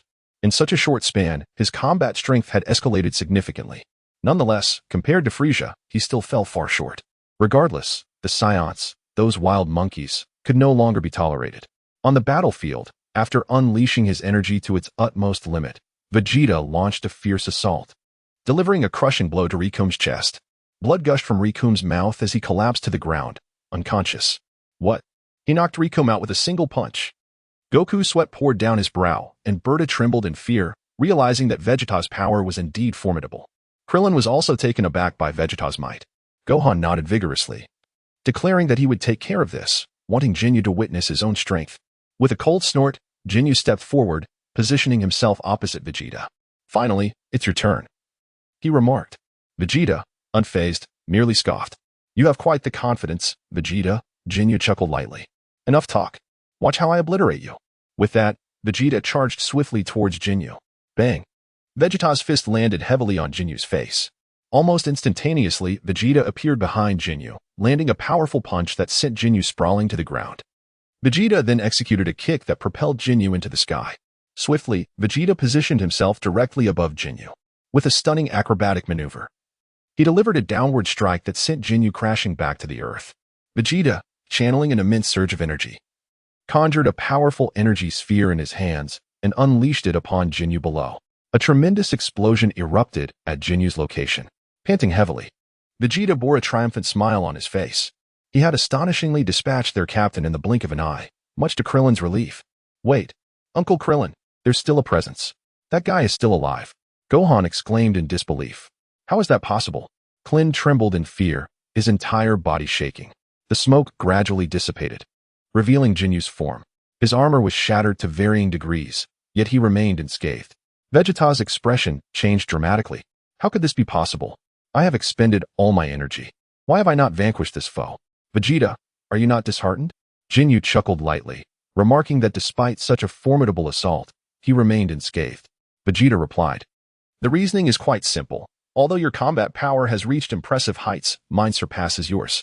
Jinyu smirked and said, G-Eyes, please enlighten Vegeta on my combat power. G-Eyes proclaimed loudly, the captain's combat power stands at an astounding 120,000. Did you truly believe that merely attaining a certain level of power would render you invincible? What? 120,000. Vegeta's expression darkened significantly. This is utterly absurd. I have somewhat underestimated this fellow's combat prowess. This is dire. It seems I must transform into a great ape. Otherwise, victory is utterly unattainable. No, wait. If even Goldo's power level has reached 120,000, then what might Frisia's power level be? Goldo is utterly subservient to Frisia. The game ends here. I shall obliterate you and then deliver the Dragon Balls to Lord Frisia. Goldo smirked lightly, undoubtedly eager for Frisia's summons. With a sudden burst, Goldo accelerated to his utmost speed and landed a powerful punch squarely on Vegeta's face. Vegeta, caught off guard, was sent hurtling backwards. Thud. His body collided with a nearby boulder. Crack. Utilizing the rock's momentum, Vegeta propelled himself into the air. In an instant, an energy orb materialized in his hand. No, it was an artificial full moon. He hurled the artificial moon skyward. Whoosh. Just as the artificial moon ascended, Goldo deftly appeared directly above Vegeta. Bam! Guldo forcefully slapped the artificial moon, sending it crashing to the ground, where it unleashed a radiant golden glow before vanishing. What? Vegeta? Do you wish to transform into a great ape? Guldo scoffed. What? Vegeta's expression shifted. Do not indulge in fantasies. I am fully aware of all your techniques. Guldo chuckled lightly, knowing that once you transform into a great ape, your power will surge tremendously. At that point, I may not be your match. Infuriating. Vegeta was taken aback. Does Vegeta wish to become a great ape? Krillin was momentarily stunned. Just like on Earth, Gohan grasped the situation. It seems that without transforming, Vegeta cannot defeat him. The disparity is far too great. Krillin gritted his teeth. Gohan's expression grew increasingly grave. Vegeta clenched his jaw and charged fiercely at Guldo. Bang, bang, bang. Vegeta unleashed a relentless barrage of attacks upon Guldo. Chapter 93. I can perceive all things in this world. Guldo responded with composure.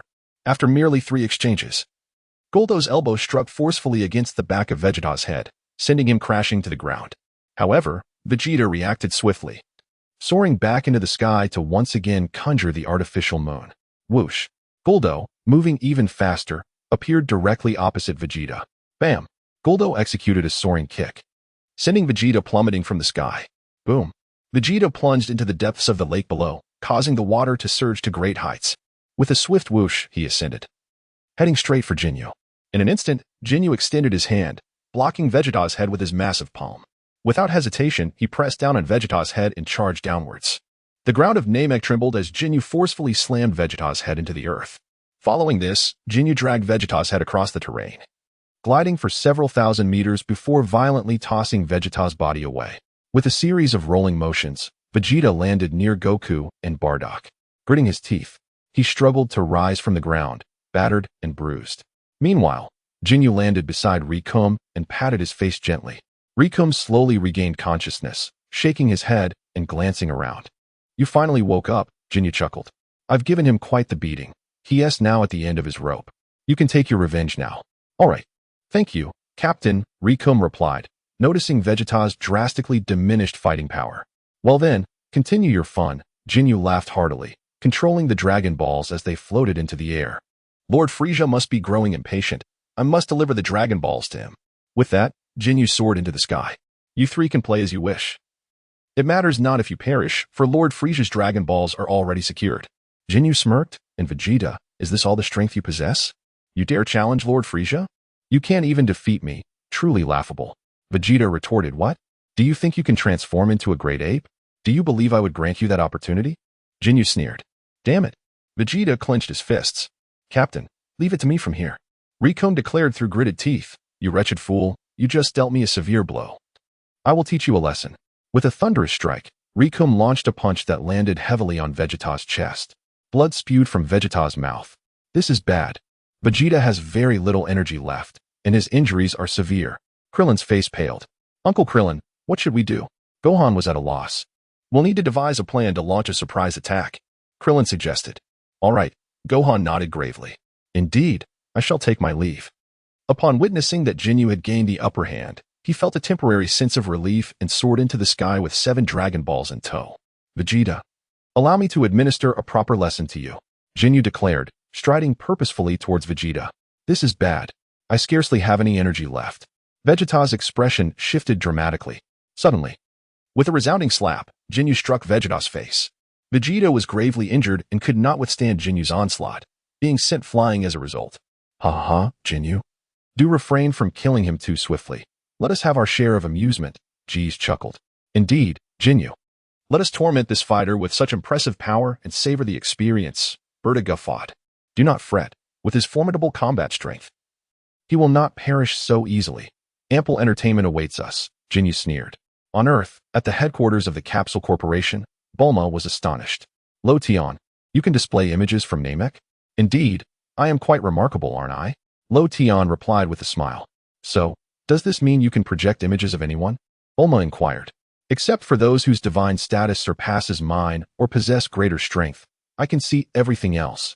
Any object or planet, Lo Tian responded. Bulma paused momentarily. Wait a moment, let me process this. You mean to say you can see anyone? Bulma's cheeks flushed as she realized the implication. So that means, even when I bathe. Well, if you wanted to watch, you could. Lo Tian candidly admitted. In truth, it matters little whether you are clothed or not in my presence. If I truly wish to see, I could perceive the essence beyond appearances. Oh, Bulma exclaimed, hastily covering her chest. Rest assured, I am not so trivial as to spend my days observing such matters, Lo Tian said, wiping his brow. He understood that Bulma's reaction stemmed from a natural reflex of modesty. It seems even the formidable Vegeta has succumbed to Jinyu. Bulma swiftly changed the topic. Do you think Goku can catch up? Yes, Lo Tian nodded. As long as Gohan and Krillin are unharmed, Bulma gently replied, slowly lowering her arms from around her chest. Lo Tian cast a glance at Bulma's chest, causing her face to redden once more. Suddenly, I felt as if I were standing before him completely bare. Ahem. Do not indulge in such thoughts. I am not so perverse, Luo Tian remarked, at a loss for words. That red-haired fellow is about to launch an attack on Vegeta. Bulma exclaimed urgently. Within the holographic imagery, Raikam's flash cannon. Raikam opened his mouth wide, unleashing an immensely powerful surge of energy towards Vegeta. Vegeta was taken aback, realizing that evading the attack was becoming increasingly futile. At that critical moment, whoosh, Krillin and Gohan soared in swiftly. Krillin descended from the heavens, delivering a forceful knee strike to Raikam's head. Simultaneously, Gohan swiftly embraced Vegeta, evading Raikam's onslaught. Whoosh, Raikam's energy blast grazed the ground, striking a distant island with a thunderous crash. Boom. The island erupted in a massive explosion, generating a colossal mushroom cloud. The author has something to say, seeking a great health boost. A great health boost one for more chapters. Chapter 94 Bulma. Introduce my classmate to him. Step aside. Do not meddle, you busybody. Vegeta gritted his teeth and barked at Gohan. Then, with clenched jaws, he rose from the ground. You fool. Instead of helping me at this moment, why not attack him directly? Vegeta scoffed, expressing his disdain for their childishness and ignorance. Meanwhile, Krillin gazed in astonishment at the fallen Raikam. Ha ha ha, I actually managed to defeat this guy. Is this my pinnacle moment? However, upon witnessing the submerged island in the distance, Krillin's expression turned grim. That despicable Vegeta. Bulma fumed, feeling indignant. After all, Gohan had gone through great lengths to save him, yet he showed no gratitude. I truly wonder how someone like him can ever change for the better. Perhaps, once he arrives on Earth and lives among its people, he might gradually improve. Luo Tian mused. What? He is actually going to live on Earth in the future? Bulma's eyes widened in disbelief. That would certainly disrupt our peace. Fear not. Goku will defeat him, Luo Tian reassured with a smile. By the way, Luo Tian, what do you think about introducing a girlfriend to Vegeta? If he indeed comes to Earth, Bulma suggested whimsically. Luo Tian did not respond. Did Vegeta not mention his preference for headstrong women? I have a classmate who is quite attractive, undeniably headstrong, and utterly unreasonable, Bulma chuckled. I believe she would be a perfect match for Vegeta. Luo Tian responded. Her name is Emily. You have met her before. Bulma, fearing that Luo Tian might not recognize her, added an explanation. Upon her mention, Luo Tian recalled this girl. A high school classmate of Bulma's. She was decent looking, though she paled in comparison to Bulma's beauty. Moreover, this girl indeed embodied a rather arrogant and haughty disposition. Luo Tian had encountered her once. She had the audacity to hold her head high, gazing at others through her nostrils. Naturally, Luo Tian would not deign to engage with such a woman. If he were to pursue such trivial matters, Earth itself would cease to exist. Reflecting on it now, Luo Tian found Bulma quite talented for even contemplating introducing this woman to Vegeta. At that moment, Raikam rose from the ground, exclaiming, that last move was impressive. I was completely caught off guard by your descent. Krillin responded. I am astounded. My full force strike, and this fellow remains unfazed as if nothing has happened. Prior to this, he had been knocked unconscious by a single punch from Vegeta. The disparity between Vegeta and myself is utterly staggering. How infuriating. If that Captain Hen-T severely injured Vegeta, we wouldn't he be facing such a tragic predicament. You've knocked out my teeth, which truly vexes me. Lycum grinned, revealing his incomplete set of teeth. Smoke billowing from his mouth. Krillin trembled in fear. Hey, Bart, guys, let me handle these two little pests.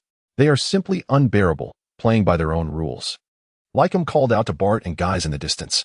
There's no helping it. Do as you wish, Guys nodded in acquiescence.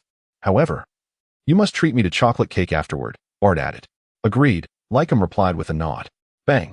Immediately, Lycum launched a kick that sent Krillin flying.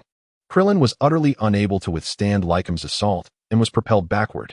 By the time he landed, he was grievously injured and unable to move. Uncle Krillin! Gohan exclaimed in alarm, rushing forward. Damn it! It feels like my bones are shattered.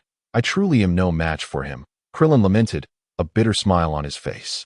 That guy is too powerful. Not even the potential awakened by the Elder has aided me in the slightest. Gohan was both astonished and frightened. To be honest, we might be doomed, Krillin spoke solemnly. There's no way out. Even if we attempted to flee, we would be captured, and with the Dragon Balls in their possession, we are destined to perish here. Hey, little bald head, I may have been a bit too forceful just now. You won't die that easily, will you? I still want to play with you for a while longer, Lycum taunted. I will fight you. Gohan gritted his teeth, clenching his fists tightly. Bang! Gohan swiftly charged toward Lycum. A dull thud echoed as Gohan was sent flying back by Lycum's slap. Wah! Gohan unleashed a powerful surge of energy towards Lycum. Puff! Lycum puffed out his cheeks and exhaled, and instantly, the energy veered off course and flew back. Gohan, startled, watched the energy spiral downward and jumped up in a hurry. Whoosh! Lycum flickered and appeared directly above Gohan. Bang! Lycum's palm struck down hard on Gohan's neck. Gohan crashed to the ground, blood streaming from his mouth. Oh no, Dad. Gohan felt he was on the brink of death. Kid, here comes the punch. Lycum hovered in the air, raining down energy blasts. Gohan hurriedly dodged. I'm right here. Suddenly, Lycum appeared beside Sun Wukong, delivering a powerful blow that sent him crashing to the ground. Sun Wukong staggered to his feet, only to collapse once more. Infuriated, he was unwilling to yield, rising defiantly yet again, tears streaming from his eyes, overcome by the brutality of the assault. I can't bear to watch this any longer. Bulma turned her head away, unable to witness the scene. Wukong, do not rise again. Krillin uttered weakly. I am the son of Son Goku. I will never be defeated by you.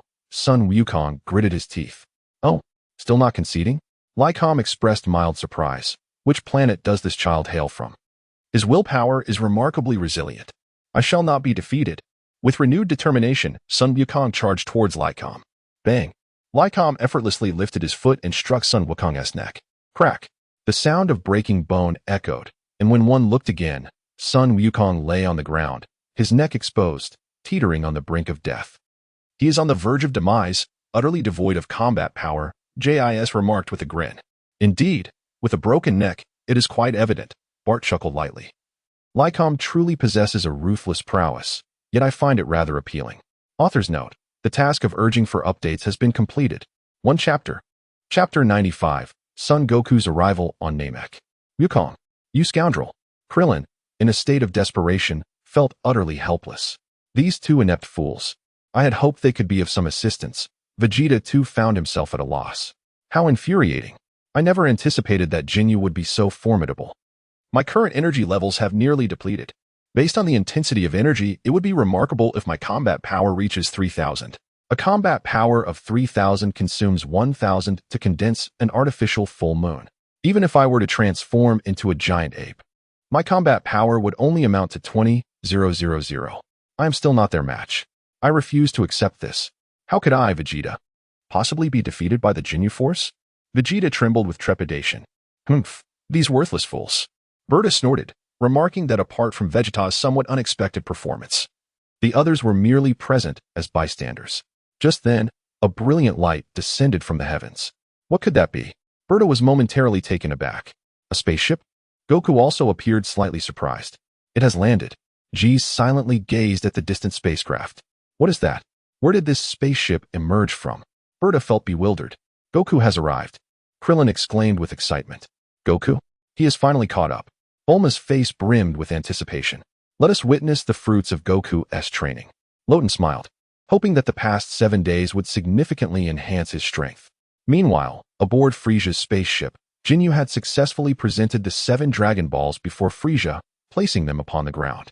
Well done, Captain Jinyu. Frisia praised, commending the swift gathering of the 7 Dragon Balls, and expressed gratitude for summoning the Jinyu force. It is an honor to receive Lord Frisia's commendation, Jinyu replied respectfully. I am on the verge of attaining eternal life. This is truly a momentous occasion. Frisia's smile widened. If it pleases you, shall I perform a dance to celebrate? Jinyu inquired. No, let us save the dance for another time, Frisia responded, wiping his brow before bursting into laughter. The long-desired immortality is within reach. I shall become flawless. Jinyu nodded vigorously, his anticipation growing. Very well, let us commence. Frisia called out to the 7 Dragon Balls. Dragon Balls, grant me, Frisia, eternal life and youth. And then, nothing happened. The 7 Dragon Balls remained unresponsive. Frisia, why is there no reaction? Jinyu also appeared perplexed. Have you already achieved immortality? Jinyu inquired curiously. I seem to have not seen any reaction. No, not yet. Frisia shook his head. Why? Why is this happening? I recall that Vegeta had gathered the 7 Dragon Balls before and had uttered similar words to them. Yet the Dragon Balls remained unresponsive, Jinyu pondered. Frisia exclaimed, how could you not mention such an important matter sooner? Suddenly, an image flashed in Frisia's mind. It was of a Namekian. When that Namekian handed me the Dragon Balls, he seemed to have said something along the lines of, you may collect the Dragon Balls, but your wishes shall not be granted. Frisia clenched his teeth, seething. Yes, he did say that my wishes would not be realized. There must be some sort of code. A secret only that Namekian knows. Is it a password? Or perhaps a location or the sequence of the Dragon Balls? I must inquire with the Namekian. However, nearly all of them have been exterminated. As long as one remains alive, it will suffice. Frisia hastily pressed the device to scan the entirety of Namek. This response belongs to Vegeta and his companions. Perhaps they possess knowledge. Frisia mused. I will immediately command them to cease their actions. Then bring Vegeta and those 2 brats here at once, Jinyu urged. Beep. Frisia pressed the button on the device once more. Look, there are 2 responses that resemble Namekians. And another response is approaching from that location. Frisia appeared to glimpse hope. This area had not been attacked previously, so there should still be surviving Namekians. Then, I shall compel them to reveal the secret to fulfilling wishes. Jinyu volunteered. No, I shall go myself. Frisia shot a glance at Jinyu. In such a crucial moment. Can I trust anyone else but myself? I shall embark on this journey myself. I am well aware of how to handle him, Captain Jinyu. You keep a vigilant watch over these Dragon Balls. Frisia commanded Jinyu. After all, as long as these Dragon Balls remain here, devoid of the secret to fulfilling wishes, Jinyu will be incapable of granting any desires. Very well, let us leave them here for now. It is less troublesome that way. Understood, rest assured. Jinyu readily agreed. With a swift motion, Frisia boarded his spacecraft and set off towards the Elder's location. Creak. The hatch of Goku's spaceship opened. Goku stepped down from the vessel. I must locate them immediately, especially Krillin and Gohan. Goku murmured to himself. As for Bulma, I trust that Mr. Popo will keep her safe. She should be unharmed. That is the energy signature of Gohan and Krillin. They are on the brink of death. Nearby, 3 formidable presences are gathering. Wait for me. I have arrived. Whoosh. Sun Wukong transformed into a fleeting shadow, swiftly appearing at the scene in an instant. Kakarot, you have finally come. Vegeta gazed at Sun Wukong. Ha ha ha, it truly is Wukong.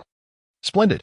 You have finally graced us with your presence, Krillin exclaimed, nearly in tears from excitement. Sun Wukong approached Gohan first. Krillin, I will soon provide you with a Senzu bean. Just hold on for a moment. Sun Wukong called out to Krillin from a distance, then squatted down to place the Senzu bean to Gohan's lips. Gohan, this is a Senzu bean, consume it. Your neck may be fractured, and you are barely clinging to life, but fear not. Once you eat this bean, you shall be restored immediately. As he spoke, Sun Wukong crushed the Senzu bean and placed it into Gohan's mouth. Hey, who are you? Are you one of their accomplices? Raikam demanded. Sun Wukong ignored him. Chapter 96.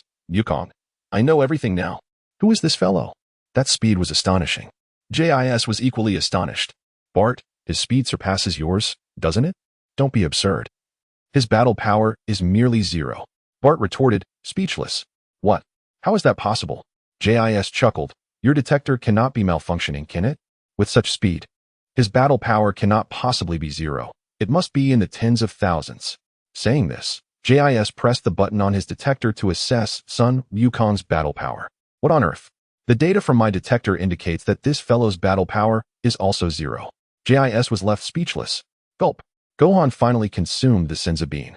Instantly, his body returned to normal. Father. Gohan exclaimed in delight, gazing at his father. Gohan, all is well, Sun Wukong reassured him. Raikam was taken aback. This little guy was on the verge of death, yet has revived so suddenly. How did he manage that? Wonderful. Wukong arrived just in the nick of time. Bulma sighed in relief.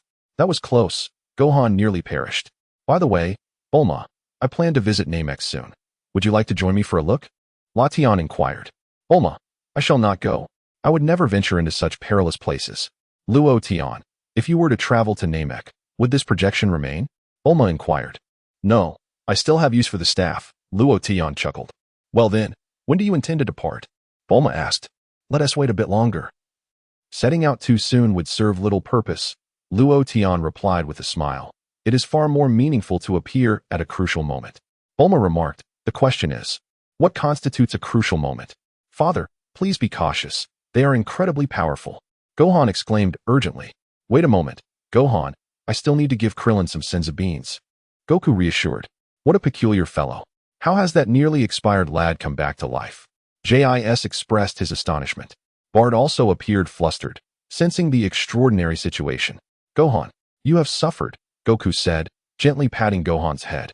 Indeed, he gave me quite a thrashing, Gohan nodded. Hurry up, Goku, stop chatting and come give me those senzu beans. If you don't hurry, I might not last much longer, Krillin urged. Goku turned to look at Vegeta, who was in dire straits, severely injured and gasping for breath. What are you staring at? Don't look at me. Your gaze irritates me, Vegeta snapped. Why is Vegeta so battered as well? Goku inquired. He was beaten by that guy. But primarily because their captain is far too formidable. Vegeta cannot match him, Gohan explained. Captain, is it the one with the red face and white hair? Goku asked. No, their captain took the Dragon Balls and left to find Frieza, Gohan replied. I see. Goku nodded, striding towards Krillin. Goku, you finally made it, Krillin said, his eyes misty. Sorry to keep you waiting. Here are the senzu beans. Eat them quickly, Goku said. Ha ha ha. This is splendid. Your timing is impeccable. Krillin exclaimed as he hastily devoured the beans. With a swish, Krillin immediately regained his vitality. What? That bald guy has recovered too. Raikam's expression shifted. Goku, you can feel it too. They are incredibly strong, Krillin said with a wry smile. Regrettably, even with the senzu beans restoring my strength, it seems unlikely we can defeat them. I reckon you might not stand a chance against them either, but if we were to heal Vegeta, he could effortlessly annihilate these three. The question is, do we dare to heal Vegeta? After he takes them down, we might end up in peril ourselves. But why did they attack Vegeta? Aren't they on the same side? Goku asked. It seems they were allies once, Gohan replied. Krillin replied, you need not speak. Allow me to touch your head. Sun Wukong placed his hand upon Krillin's head. Hey, what is this about? I am not feverish, Krillin responded, momentarily taken aback. I am already aware of the situation. Your energy has significantly increased, and I know about the stolen Dragon Balls, as well as the matters concerning Frieza and Vegeta. Sun Wukong stated with a smile. Are you deceiving me? How do you know such intricate details? Krillin inquired. The moment I touched your head, I understood, Sun Wukong chuckled. Though Vegeta is a fierce individual, he has saved your lives during the battle. When did you acquire such a skill? Krillin exclaimed in astonishment. Only one senzu bean remains. Sun Wukong shook the pouch containing the senzu beans and tossed the last one directly to Vegeta. Smack. Vegeta caught the senzu bean. Consume this, Sun Wukong instructed. Why give it to him? This is the last one. Krillin was left speechless. After a moment's hesitation, Vegeta swiftly consumed the senzu bean. Swish. Vegeta felt his body returning to normal, and his energy surged exponentially. My body. This. Vegeta was utterly shocked. Oh no. Vegeta has recovered. Riku's expression changed dramatically. Quickly contact the captain. JIS urged anxiously. Damn it. Can this guy use magic? Bardo was sweating profusely. You fool. Are you planning to let him confront all three of them? Don't be ridiculous. With Vegeta's nature, after eliminating them, he would certainly turn his attention to us. Krillin exclaimed in frustration. I never intended that. I simply wanted to ensure we could engage him in a proper fight on Earth in the future. Sun Wukong replied with a smile. Huh? Future battles? Krillin was at a loss for words. Let me handle these guys alone, Sun Wukong said with a grin, stepping forward. Smack. Sun Wukong appeared opposite Riku. What a strange fellow. You dare challenge me? Do you know who I am? Riku asked coldly. I do not know. Nor do I wish to, Sun Wukong replied with a smile. What is he thinking? Has he lost his mind, or has his training made him foolish? Krillin sighed, realizing he could not possibly match that individual. Chapter 97. Before I make my move, you had better leave. Gohan remarked. Father has become quite peculiar. There is not a hint of energy fluctuation. Ha ha ha. You are indeed quite brave, Riku scoffed, turning to inquire of Jess and Barda nearby. What is this guy's fighting power? Strangely enough, He exhibits no battle power whatsoever. Bart appeared utterly baffled. I have already informed the captain, who is hastening this way. So fear not. Vegeta shall not pose a threat, Jess quickly assured. That's a relief. The captain can easily overpower Vegeta. Allow me to deal with this scoundrel. Lycum scoffed, his demeanor exuding nonchalance, which irked me profoundly. Meanwhile, Vegeta silently scrutinized Son Goku, secretly reveling in his thoughts. Kakarot, that fool, exhibits no fluctuation of energy. Has he truly grasped the essence of Luo Tian's teachings? That imbecile Kakarot. Of all things to learn, he chose to study under Luo Tian? Is he oblivious to the fact that the Super Saiyan is beckoning me? This time, in my resurrection, I feel my battle prowess has reached at least 500,000, if not more. It seems I have indeed ascended to the status of a Super Saiyan. My father has mentioned that Saiyans, upon being resurrected from the brink of death, possess a certain probability of experiencing a qualitative leap in their combat strength. My combat power surged from 80,000 to over 500,000 in an instant. At that moment, Vegeta's confidence soared alongside his fighting prowess. What of Captain Ginyu? What of Frieza? They are utterly insignificant before me. If I were to transform into a great ape again, my combat power will ascend to an astounding 5 million. Even Vegeta is on the verge of laughter. As for the present Kakarot, he is of no concern to me. The most pressing matter is to locate the Dragon Balls. Let Kakarot entertain himself with the others for now. In the meantime, I shall seek the Dragon Balls. I can sense Frieza's energy fading into the distance. Like me, he must be uncertain of how to make a wish. It seems he is headed towards that elder, seeking guidance on the wish-making process. Captain Ginyu is speeding towards this direction. I hope that Frieza will leave the Dragon Balls behind. If so, I shall seize them and then capture that bald fellow or Kakarot's son to inquire about the method of wishing. As for Kakarot, should he dare to interfere, I shall eliminate him. For now, I shall observe the extent of Kakarot's power enhancement. There is no rush. You cannot defeat me. I know this without even engaging in combat, Goku remarked, gazing at Rikum. What? Rikum appeared utterly bewildered. Who is this person? Such audacity. You claim I cannot defeat you? Vegeta fell silent. Surprisingly, Kakarot might indeed surpass them. His confidence is unmistakably genuine. You truly jest. I will make you vanish in an instant. You had better be cautious, Rikum retorted with a scoff. Ginyu Force, Rikum. Attack. Rikum struck a pose and transformed into a streak of light, swiftly launching an assault towards Goku. Whoosh. In an instant, Goku vanished from sight. Vanished? Where did he go? Krillin stood in stunned silence. He is entirely invisible. There is no trace of energy from Dad. Gohan searched desperately for his father's presence.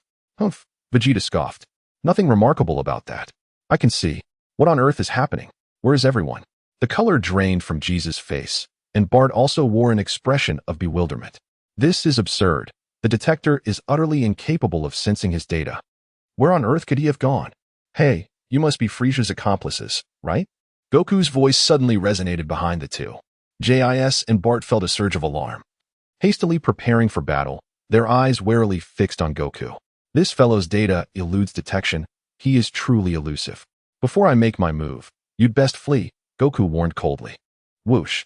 After uttering this, Goku paid no further attention to the two, soaring into the air and reappearing directly in front of Rikum. What is happening? Jis felt a sense of dread wash over him. Why hasn't he the captain returned yet? Bart sensed an ominous premonition. Kid, do not get too cocky. I will leave you battered and bruised, Rikum snarled, gritting his teeth as he glared at Goku. Goku remained calm. At that moment, his gaze was as clear as the rivers of Baozi Mountain. Vegeta frowned. Kakarot feels somewhat off. Oh well, if he is off, then he is off. His strength is only marginally inferior to Luo Tian's. Luo Tian is not as formidable as I am now. By the way, where has that Luo Tian fellow gone? I will obliterate you. Rikum roared angrily, preparing to launch an attack on Goku. Bang! Goku delivered a powerful punch to Rikum's chest. Guh! Blood spewed from Rikum's mouth as he gradually lost consciousness, collapsing limply to the ground, utterly defeated. My apologies, but you are simply too weak, Goku remarked nonchalantly. What? Jesus' expression shifted dramatically. This is terrible. Bart was also filled with terror. Rikum was effortlessly overpowered. Could it be that this fellow is as powerful as Vegeta? This is bad. The captain facing the two of them alone seems perilous. Vegeta. As expected. Kakarot has indeed become nearly as strong as Luotian. When did Goku become this powerful? Krillin exclaimed in astonishment and delight. Dad is amazing. He might even surpass Vegeta. Gohan was equally exhilarated. Do not celebrate too soon, Gohan. Have you forgotten their captain? Krillin cautioned. Gohan fell silent. Their captain is terrifying. So, are you not hurrying back to your own planet? Sun Wukong turned his head to gaze at Jis and Bart, who were trembling in fear. I shall repeat myself. Hasten back to your own planet. Lest you wish to share his fate, declared Sun Wukong. Jis quivered all over, utterly astounded by such a turn of events. We are indeed the Jinyu Force. We are a quintet of superlative elite warriors, meticulously selected from across the vast expanse of the universe. How could we possibly be defeated by this individual? This is unacceptable. I must make a swift exit. Captain, save me. With a thunderous cry, Jis soared into the sky and vanished in an instant. Chapter 98. Is this it? The fastest in the universe? He has fled. Gohan looked up at the sky. Can you believe it? Is he truly that cowardly? Krillin exclaimed. Did he really let Goku scare him off? Bart remarked. You rascal. If you're going to run, at least inform me. I was momentarily taken aback. How infuriating. Humph. When it comes to the ability to flee, I am undoubtedly swifter than you, Jis. Whoosh. Bart transformed into a streak of light and swiftly made his escape. Yet, Vegeta had no intention of allowing Bart to depart unchallenged. Vegeta's speed surpassed that of Bart. Whoosh. In an instant, Vegeta appeared directly in front of Bart, effectively intercepting him. What? Vegeta? Bart's expression shifted dramatically. Bart, are you not proclaimed as the fastest in the universe? Vegeta sneered contemptuously, revealing that your prowess is merely mediocre. What did you say? Bart gritted his teeth. Before your captain arrives, allow me to erase you from existence. As Vegeta spoke, he materialized right in front of Bart, placing his hands firmly against Bart's chest. Boom. The light in Vegeta's hands erupted, obliterating Bart into mere fragments. Hey, Vegeta, there's no need to annihilate him completely. Goku interjected hastily. Vegeta cast a glance at Goku. Whoosh. Vegeta appeared above Rikuum and shattered his skull with a knee strike. Kakarot, I almost forgot about this fellow. Vegeta chuckled triumphantly. Goku remarked, you truly are ruthless. There is no necessity to kill them.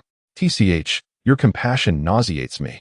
Vegeta scoffed. Why allow that guy to escape? With your current strength, you could easily annihilate him. Goku fell silent. It appears that true Super Saiyans are beyond your reach. Vegeta chuckled lightly. Super Saiyan? What does that mean?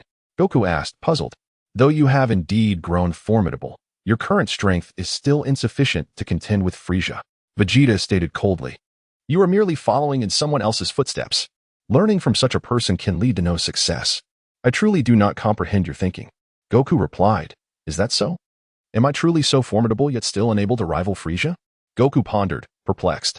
Is it possible that despite my enhanced abilities, I remain no match for him? Vegeta scoffed. It's rather evident. If he cannot defeat Frieza, what chance do you have? The destruction of planet Vegeta would not have occurred if he had the strength to prevail. Krillin, bewildered, inquired, who exactly is this individual you speak of? Prepare yourself. Frieza's might surpasses your wildest imaginings. Vegeta dismissed Krillin's curiosity with a chuckle. Rest assured. The one destined to vanquish Frieza shall be none other than myself. Hey, what are you talking about? Goku asked, confusion etched on his face. Frieza has likely gathered all 7 Dragon Balls and may well know how to grant wishes, Vegeta declared, his tone grave. If that is indeed the case, we are in dire straits. No, I believe he hasn't made his wish yet, Krillin interjected, shaking his head. Finally, he had the opportunity to speak. At least allow me to contribute a few words. Upon hearing this, both Goku and Vegeta turned their attention to Krillin, their interest piqued. What do you mean? How do you know this? Vegeta feigned astonishment. Hurry up and share the method for wishing. Krillin explained, if the Dragon Balls here are akin to those on Earth, the sky will darken when the eternal dragon appears. Since the sky remains bright, it indicates no wish has been granted. The eternal dragon? What is that? Vegeta exclaimed, genuinely taken aback. Gathering the Dragon Balls summons such a being? I can't believe I am only now learning this critical information. He realized Frieza likely remained oblivious to this as well. I understand now. Frieza does not know how to make a wish. He believes simply collecting the 7 Dragon Balls will suffice, Goku exclaimed, enlightenment dawning upon him. This means we still have a chance to fulfill our desires. Damn it. What is this method of wishing? Vegeta gritted his teeth. You should enlighten us. If we can unearth this information, We may even resurrect our fallen friends. Goku's face radiated hope. We must locate the Dragon Balls post-haste, Krillin urged. Vegeta, you are most familiar with their intricacies. Do you possess any superior strategies? Goku inquired. Kakarot. Do you not wish to defeat Frieza? Vegeta asked with a smirk. Of course, I yearn to conquer him. But first, I must resurrect the friends you have slain. Goku replied. Moreover, King Kai has warned me against engaging Frieza directly. Such a wish would be futile. Even if realized, Frieza would obliterate Earth regardless, Vegeta remarked dismissively. Why not wish for immortality instead? How absurd. Once your wish is granted, you will undoubtedly become like Frieza. Krillin remained skeptical of Vegeta. Vegeta turned his gaze to the diagonal rear, smiling as he said, that rascal Jinyu has returned with his captain. He is not one to be easily defeated. What? He is back so soon? We must leave this place at once. Krillin exclaimed, terrified, recalling how easily Vegeta had been vanquished by this foe previously. Vegeta, still smiling, looked at Krillin. Don't look at me. Why are you gazing at me with such eyes? Krillin protested. By the way, where has Frieza gone? Vegeta pondered. Jinyu has taken the Dragon Balls. They must still be near the spaceship. There is a powerful energy emanating from that location. Likely Frieza. Goku pointed into the distance. Oh. Both Krillin and Gohan were momentarily taken aback. That direction. This is bad. Gohan's expression changed. That is the home of the Grand Elder. Krillin exclaimed. We are in trouble. Gohan quickly responded. Indeed, Frieza cannot fulfill his wish, so he has gone directly to inquire with the Namekian. Krillin stated solemnly. Is it the Dragon Balls created by the Grand Elder? Goku inquired. Yes, precisely, the Grand Elder, Krillin nodded. If that fiend discovers the method to grant wishes, he will surely kill the Grand Elder. Gohan suddenly recalled something, his expression turning grim, unaware that should the Grand Elder perish, the Dragon Balls would cease to exist. Vegeta was taken aback. What? Such a thing exists? This is outrageous. I find myself lacking in knowledge, with many matters remaining unknown to me. They have arrived. Sun Wukong maintains a serene expression. Wukong, do you have confidence in confronting him? Krillin's face glistens with cold sweat. This situation appears dire. However, even if we were to flee, it would be effortless for them to locate us. After all, these individuals are equipped with detectors, capable of sensing even the slightest trace of energy. Moreover, given the current state of affairs, fleeing would serve little purpose. With a resounding thud, Jisa descends from the sky alongside Captain Jinyu, landing directly opposite Sun Wukong and his companions. The arrival of that captain raises a troubling question. Can Wukong truly overcome him? Bulma, witnessing this scene, cannot help but feel anxious for Sun Wukong. If Wukong cannot best him, how could he possibly contend with Frieza? Come on, Wukong. Bulma encourages him. Though her words reach him not. Just moments ago, you made us suffer. Now Captain Jinyu shall personally discipline you, Jisa scoffs. Without a contest, it remains uncertain, indeed. This individual is formidable. Sun Wukong silently regards Jinyu. Is that him? Jinyu, in turn, gazes at Sun Wukong and queries Jisoo. Is he the one? Indeed, Captain. Jisoo affirms with a nod. A peculiar fellow, his combat power is registered as 0. In other words, the detector reveals no data on him. Jinyu remarks with a cold snort. This is the first time I have encountered such a remarkable race. So have I, Jisoo vigorously agrees. It is indeed perplexing. Devoid of combat power yet capable of effortlessly defeating the likes of Raikou, Jinyu muses. Captain, who exactly is he? Jisoo inquires with curiosity. What? You are unaware of his origins? Jinyu retorts darkly. I cannot possibly know, he replied. You fool, if you don't know, why not ask? Jinyu rolled his eyes and immediately addressed Sun Wukong. Hey, who are you? I am a scion raised on Earth, and my name is Sun Wukong, came the response. So, you are their captain? You are no match for me. Hurry and take your team off this planet. See? I managed to ask, didn't I? Jinyu chuckled. JIS, a scion? How can this be? Is he truly a scion? How could a scion possibly lack combat power? JIS pondered in confusion. That's something I don't know, but truth be told, this individual is quite intriguing, Jinyu remarked with a smile. Are you suggesting that JIS seems to have realized something? Let us not rush. I will first engage him in combat to discern the situation. If necessary, I shall resort to that technique, Jinyu stated, grinning. Understood, JIS nodded. This shall be an unprecedentedly fascinating battle. I never expected the moment to showcase my true strength would finally arrive. An air of boundless confidence enveloped Jinyu's countenance. How amusing it is for me to battle someone with zero combat power. If word of this spread, it would surely be quite embarrassing. After all, those people are unaware that this individual, despite lacking combat power, could be so formidable. The author has something to say. Starting tomorrow, there will be an explosive increase in updates. By explosive increase, I mean each chapter will contain 3,000 words, or 4 chapters. Chapter 99. The freedom of effortless switching. I will handle this fellow. Sun Wukong called to Krillin and Gohan. You two use the dragon radar to search for the Dragon Balls. Perhaps they are still aboard the spaceship. I will come to you as soon as I defeat them. Understood, Krillin nodded. If we don't act swiftly, the Elder will be killed. He may have already met his demise, Gohan said, feeling anxious. Oh no. It seems that Luo Tian is also near the Elder's residence. Could he be in danger? Krillin suddenly recalled. What? Is Luo Tian there? Vegeta suddenly reacted. Oops, I misspoke. Krillin quickly covered his mouth. Rest assured about Luo Tian. He will be fine, Sun Wukong reassured them. Why are you so confident? Krillin was taken aback. Hurry and go, Sun Wukong urged. All right, Krillin nodded. Vegeta, you have just escaped from the brink of death. Even dealing with this Captain Jinnu should be effortless for you. So, what will it be? Will you take on the challenge, or shall I? Sun Wukong turned to Vegeta. Let it be you. I wish to see the fruits of your training, Vegeta huffed. Shall I take the lead? My combat power has reached 500,000. I can effortlessly eliminate this fellow. I shall refrain from going. I intend to conserve my energy to confront Frieza, while accompanying these two little ones to fulfill their wishes. As for seeking vengeance against Jinyu, such a notion is utterly juvenile. There is simply no need for it. Once I have realized my wish, what grievance will remain unavenged? The line of death? Is such a thing even conceivable? Krillin was astonished. Gohan, it appears I share the same sentiment. I too perceive that my strength has elevated. Very well. Be on your way, but do ensure your safety, declared Sun Wukong. Give it your all, Wukong, exclaimed Krillin as he and Gohan transformed into two blazing streaks of light. Soaring into the sky. They have fled, gasped Jeez. Pay them no mind, responded Jinyu indifferently. Vegeta, shall we commence as well? Sun Wukong beckoned. Since I shall confront Jinyu, you can take on that red-faced fellow. A faint smile graced Vegeta's lips. Whoosh. In an instant, Vegeta ascended into the sky, swiftly departing from the scene. I shall not engage with you.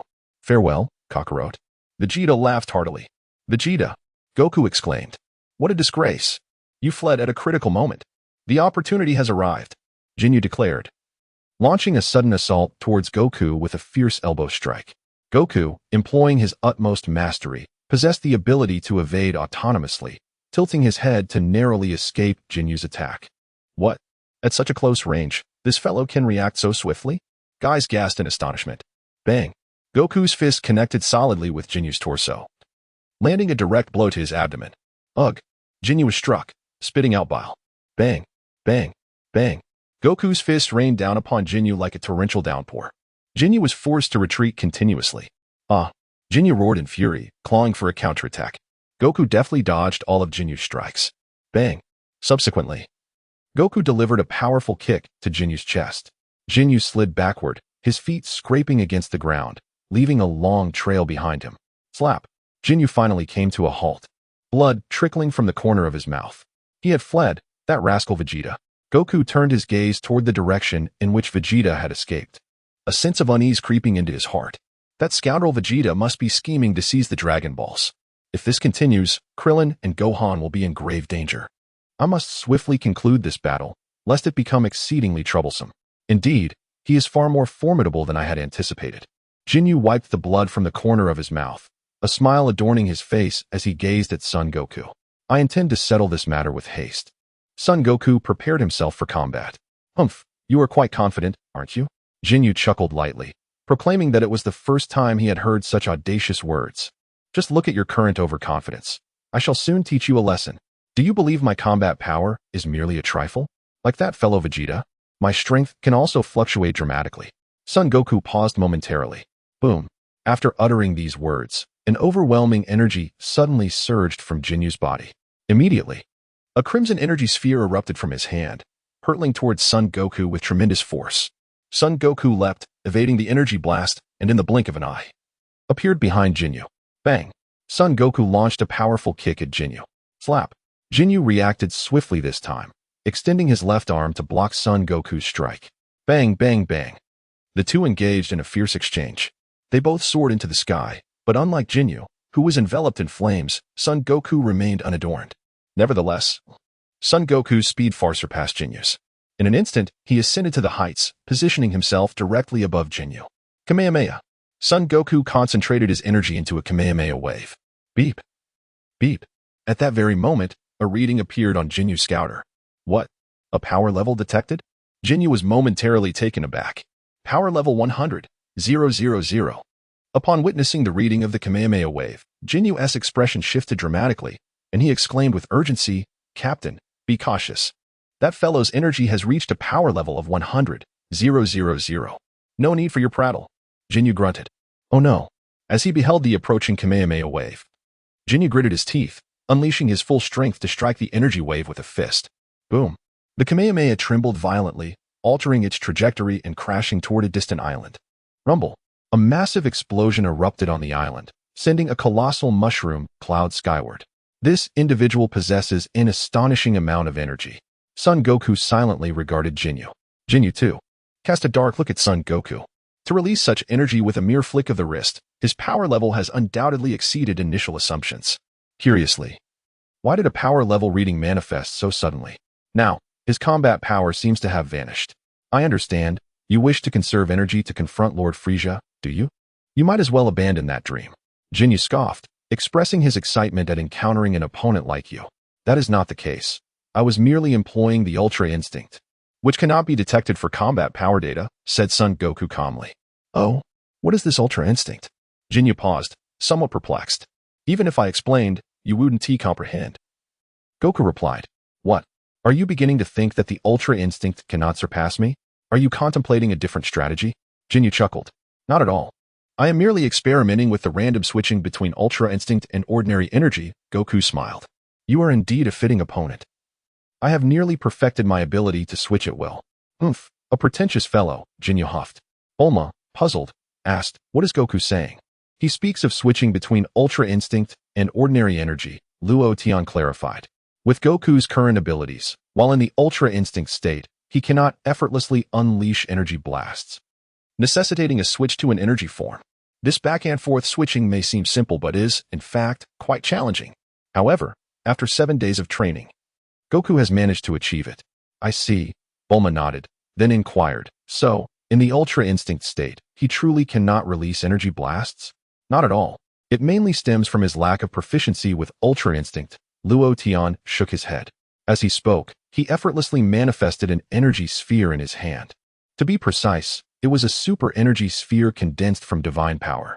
This energy sphere did not resemble the golden or variously colored ones that Goku and the others conjured.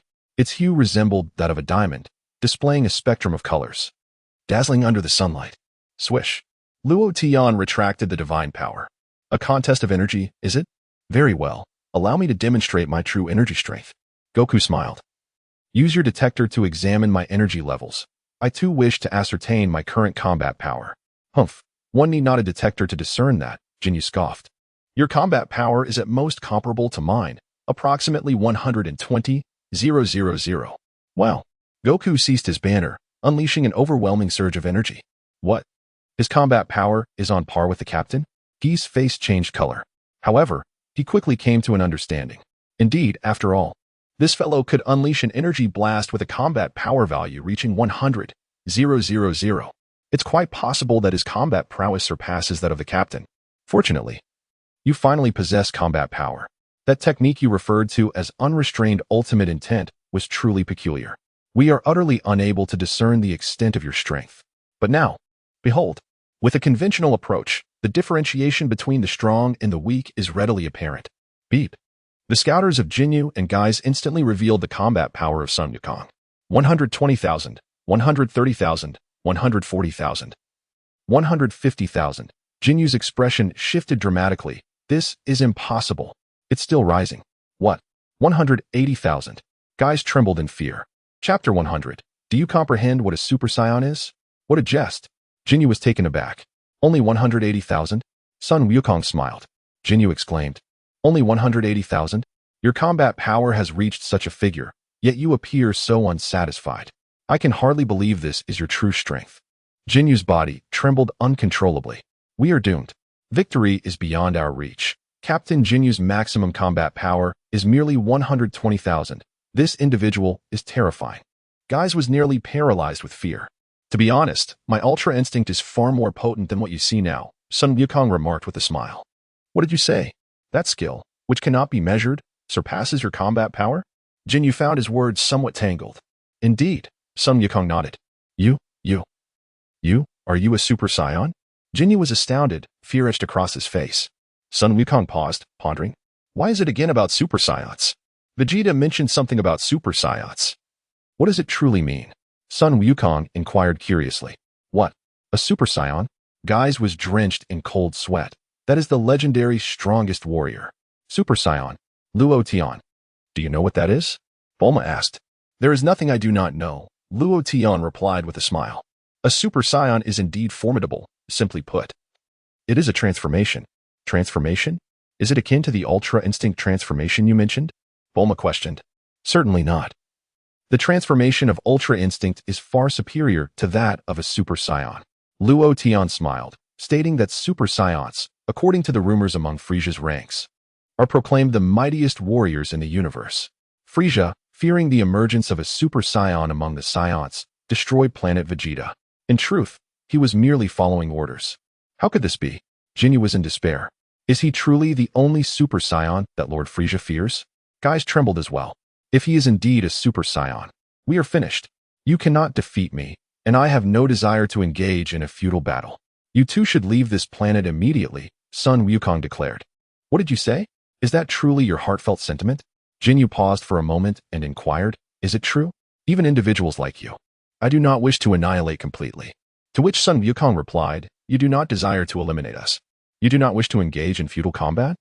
Jinyu seemed to have an epiphany. After all, Super Saiyans revel in bloodshed and battle, being the most formidable warriors in the entire universe. Thus, you are not a Super Saiyan at all. You have yet to transform into one. Sun Wukong wore a perplexed expression. It is you who have labeled me as a Super Saiyan. I find myself utterly oblivious. Luo Tian should possess the knowledge. Perhaps I shall seize the opportunity to inquire with him. However, I wonder what Luo Tian is currently preoccupied with. You are merely more powerful than I, significantly so. Jis chuckled softly. What are you laughing at? Sun Wukong asked, slightly taken aback. You possess a robust physique that surpasses even my combat prowess. Moreover, your so-called ultimate freedom is rather intriguing. It serves as an impeccable guise. Jis maintained a smile. Sun Wukong responded, what do you mean? I am far more powerful than all of you. What more do you desire? Jinyu, hand me the detector. Jinyu removed the detector and casually tossed it to Jis, who understood the unspoken command and caught it deftly. Captain, I comprehend your intentions. You previously mentioned that if all else fails, you would resort to this tactic. Son Goku furrowed his brow, utterly perplexed. What does he intend to do? Bulma shared his confusion, harboring an unsettling premonition. Body exchange. Luo Tian smiled. What? A body exchange? Bulma was taken aback, realizing that if he succeeded, she and Goku would swap bodies. Indeed, nodded Luo Tian. Bulma remarked, upon Goku's return, Chi-Chi may very well weep, right? She offered a wry smile. In truth, I find that appearance rather appealing, Luo Tian responded with a grin. Bulma was speechless. Appealing? With purple skin and two protruding horns? Those sharp horns could easily prick Chi-Chi if she leaned against him carelessly. Jinyu suddenly struck his own left chest with a powerful fist. What are you doing? If you cannot defeat me, do not harm yourself, Son Goku exclaimed in astonishment. Although you are not a Super Saiyan, I am intrigued by your robust physique, Jinyu sneered. Intrigued? What do you mean? I still do not understand your intentions, Son Goku replied, bewildered. Body exchange. Jinyu laughed heartily, extending his arms as a brilliant light enveloped him. The radiance surged towards Son Goku with astonishing speed, almost beyond belief. Just as the light was about to reach Son Goku, he swiftly evaded it. That was close. What was that? Son Goku scratched his head, his mind suggesting that the object seemed weak, yet his ultra instinct warned him of its danger. What? He dodged? That's impossible. Jinyu was flabbergasted. At such a short distance, with such rapidity, you managed to evade it.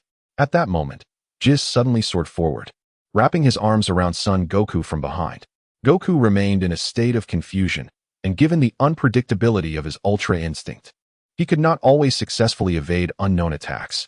Thus, this time, he inadvertently fell directly into Jis's embrace. This is bad. Whatever that is, it is undoubtedly perilous. Son Goku gasped in alarm, desperately attempting to break free. Captain, once more, quickly, Jis urged. Well done, Jis. Jinyu's eyes lit up as he extended his arms once again, aiming at Son Goku. Exchange. Whoosh. A brilliant flame erupted from Jinyu, hurtling towards Sun Wukong with alarming speed. A sense of dread washed over Sun Wukong as he realized the imminent danger. The proximity between Jinyu and himself was too great. He had no chance to evade the attack. Moreover, with GYS holding him from behind, escape was utterly impossible within such a brief span of time. With a resounding clap, their bodies exchanged places, the transformation complete. Ah, it hurts. Sun Wukong cried out as he found himself in Jinyu's body, experiencing an excruciating pain. At last, it is done. Jinyu exclaimed with delight. GYS, release me. How long do you intend to hold on? Oh, Captain, this is splendid. So we have succeeded. GYS replied, his excitement palpable as he promptly let go of Jinyu. This is becoming quite interesting, Jinyu smirked. Wait, we really have switched bodies? Bulma remarked with a wry smile, pondering how Chi-Chi would react to this turn of events. What in the world is happening? Sun Wukong gasped, clutching the blue blood seeping from his chest, gritting his teeth in confusion. Why has it come to this? I already explained. Our bodies have exchanged, Jinyu answered with a grin. Is that truly possible? Sun Wukong questioned, gazing at his hands. Indeed, he was in Jinyu's form. This is disastrous. Jinyu, your scouter, GYS handed the device to him. All right, let us return to the spaceship. Perhaps Lord Frieza has already returned. With a swift whoosh, the two transformed into streaks of light, rapidly departing the scene, leaving Sun Wukong behind without a second thought. After all, he was gravely injured. Neglecting him would soon lead to his demise. Even if he survived, in his current condition, he would hardly pose a threat. Haha. I feel incredibly agile in this body. Jinyu cackled, maximizing his speed. Damn it. I cannot move. Sun Wukong gritted his teeth, realizing that Jinyu had intentionally harmed himself for this very purpose. Suddenly, a thought struck him. What if they encounter Krillin? Sun Wukong felt a wave of despair wash over him. Wait for me, he shouted, hastily rushing in that direction. Frustration coursed through him. He was not in his own body, and his injuries made movement arduous. Even if he returned to Earth, Chi-Chi would surely be furious upon seeing him. Meanwhile, Frieza, aboard his spacecraft, finally caught sight of the mountain where the Grand Elder resided. Indeed, there are still 3 Namekians there, he said with a sly smile. At last, I have found this place. Nairo's face paled as the moment approached. With a resounding clap, the Elder placed his hand upon Dandy's head, channeling latent energy into him. Instantly, a sphere of energy enveloped Dandy. You must depart at once. Those Earthlings are in dire need of you, the Elder urged. If you exert your utmost, you shall swiftly locate them. Yet, Dandy remained deeply troubled. Chapter 101. Trust in Luo Tian. He is the true deity. Hurry. Have you not heard Luo Tian? He has proclaimed that our Namekian race shall not face extinction. I have faith in him, the Elder said with a smile. Dandy, Nairo, it appears that only the 3 of us Namekians remain on this entire Namek planet. Will we truly escape the fate of extinction? A flicker of disbelief crossed his mind. You must place your faith in him. He is truly divine, the Grand Elder remarked with a smile. I understand, Grand Elder. You must not perish, Dandy fervently nodded. Without a moment's hesitation, Dandy transformed into a blazing light, soaring into the heavens. Shall I be slain first? Or shall I meet my end peacefully? The Grand Elder leaned his head back against the chair, wearing an expression of fearless acceptance of death. Whoosh. In the distance, Dandy zipped past Frieza, vanishing from sight in an instant. Frieza cast a silent glance at Dandy. Never mind him for now. After all, he is merely a child. After a brief moment of indecision, Frieza ultimately refrained from pursuing Dandy. With a resounding thud, Frieza descended from the sky, landing atop the mountain where the Grand Elder resided. He disembarked from his spacecraft, and just as Frieza made his appearance, Neru emerged from within the chamber. What brings you here? Neru inquired coldly. I am Frieza. I have gathered your Dragon Balls to fulfill a wish, Frieza replied with a smile. However, despite having all 7, I am unsure how to actualize my desire. Thus, I seek your guidance on how to manifest my wish.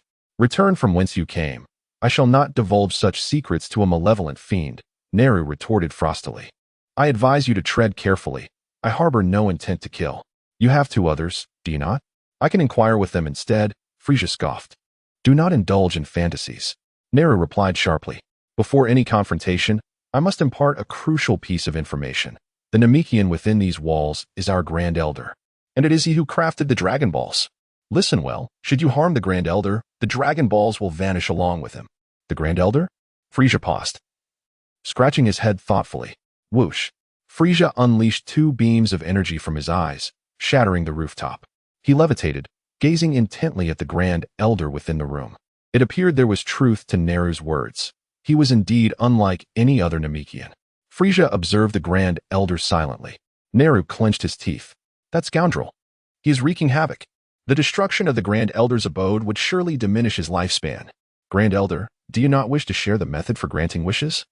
Frisia inquired with narrowed eyes. Do you truly desire to witness the demise of your own subordinates? Neru was not as fragile as one might presume. He was not easily vanquished, being the sole warrior Namekian on this planet. The Grand Elder remained impassive, unlike those Namekians whom you have slain. Clearly, you are unwilling to disclose the information. Frisia's expression darkened. If that is the case, allow me to demonstrate the terror of Frisia. Neru gazed calmly at the figure of Frisia across from him, his expression devoid of any trace of panic. Humph, I never anticipated that someone would dare to challenge me. Are those Namekians truly so foolish as to overestimate their own capabilities? Frisia chuckled lightly, urging, speak quickly of the method to make your wish, before you experience the agony of physical suffering.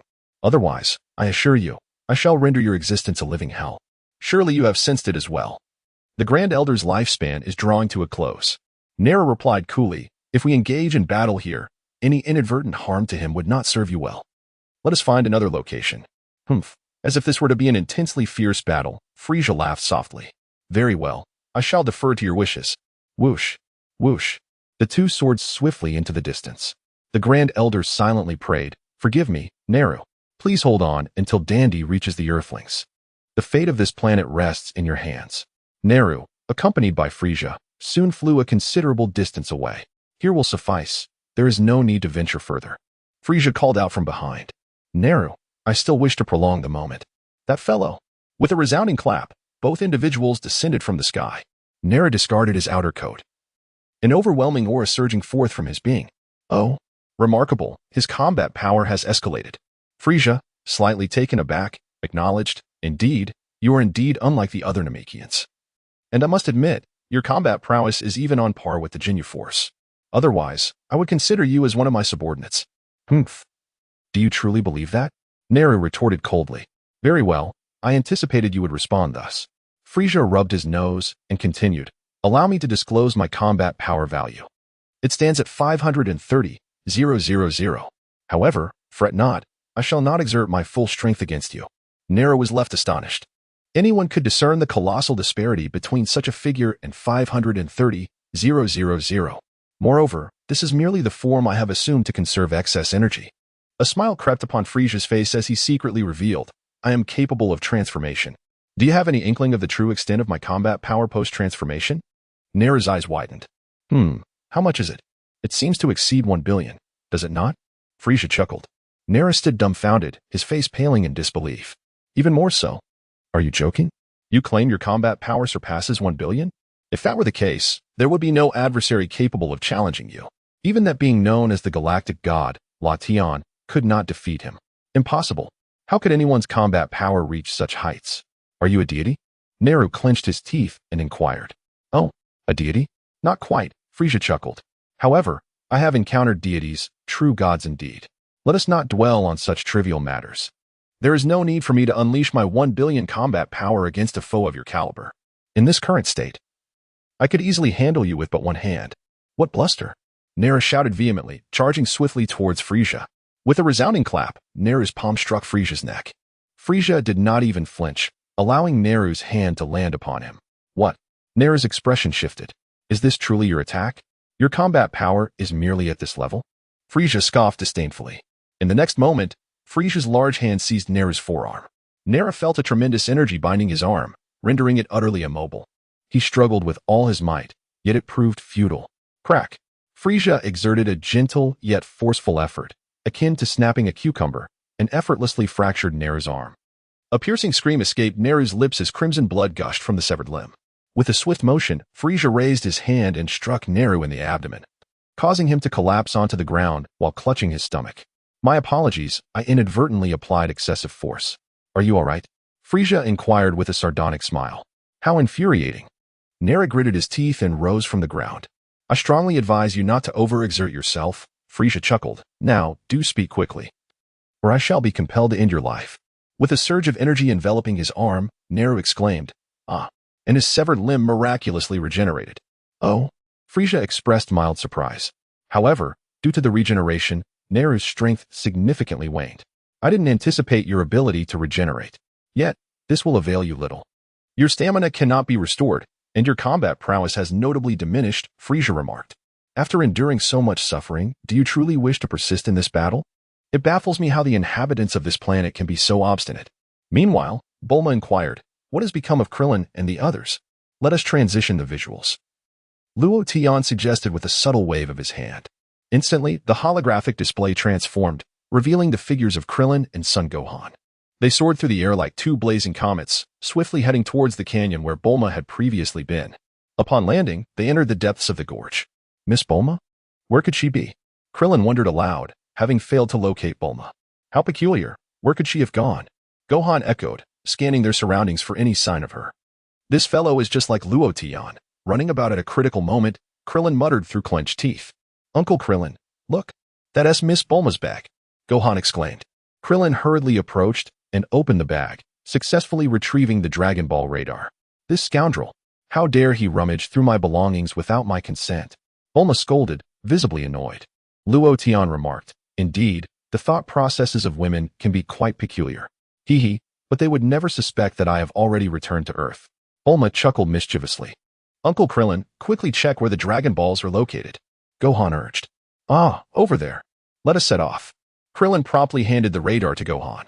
Understood, Gohan replied, nodding vigorously as he examined the radar's display. Whoosh. The two individuals transformed into beams of light, swiftly soaring towards the direction of the Dragon Balls. Chapter 102. Inferior warriors remain inferior warriors. Vegeta materialized within Frisia's spacecraft. It appeared that Frisia was not present. Vegeta surveyed his surroundings, muttering to himself, completely at a loss as to the whereabouts of the Dragon Balls. They may have been taken away or hidden. The fact that Jinyu had lingered here for a time suggested a significant likelihood of concealment. The only recourse now was to utilize that peculiar device belonging to the Earthlings to locate the Dragon Balls. Indeed, the Earthlings should be arriving shortly. I shall first take this opportunity to change into my battle attire.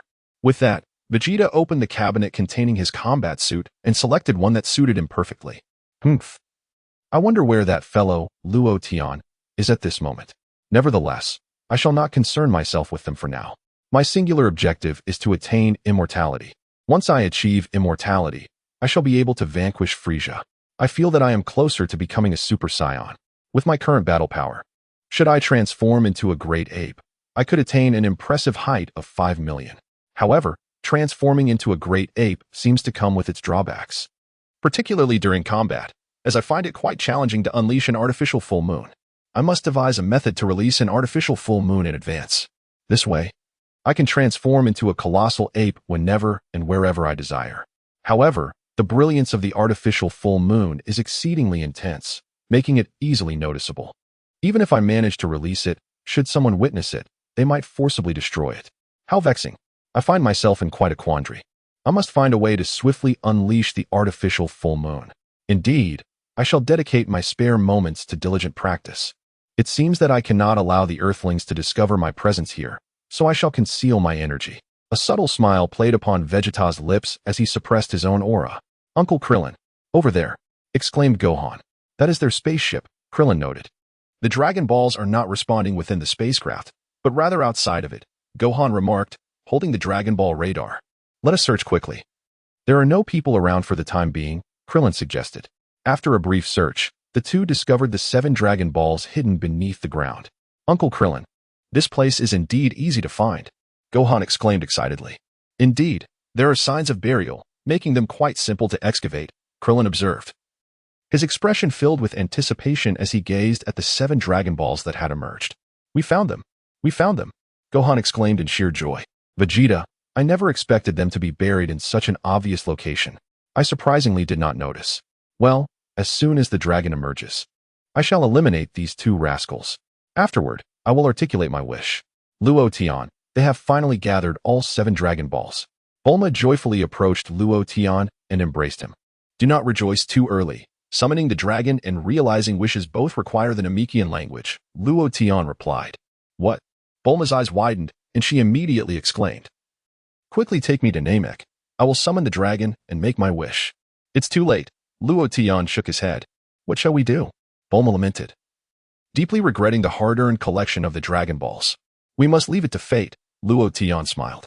On Namek, Krillin and Gohan placed the 7 Dragon Balls upon the earth. "Dragon, arise and grant our wishes," Krillin proclaimed loudly. Vegeta remarked, "Is it really that simple?" He too wore an expression of anticipation, prepared to annihilate Krillin and Gohan. "This is bad.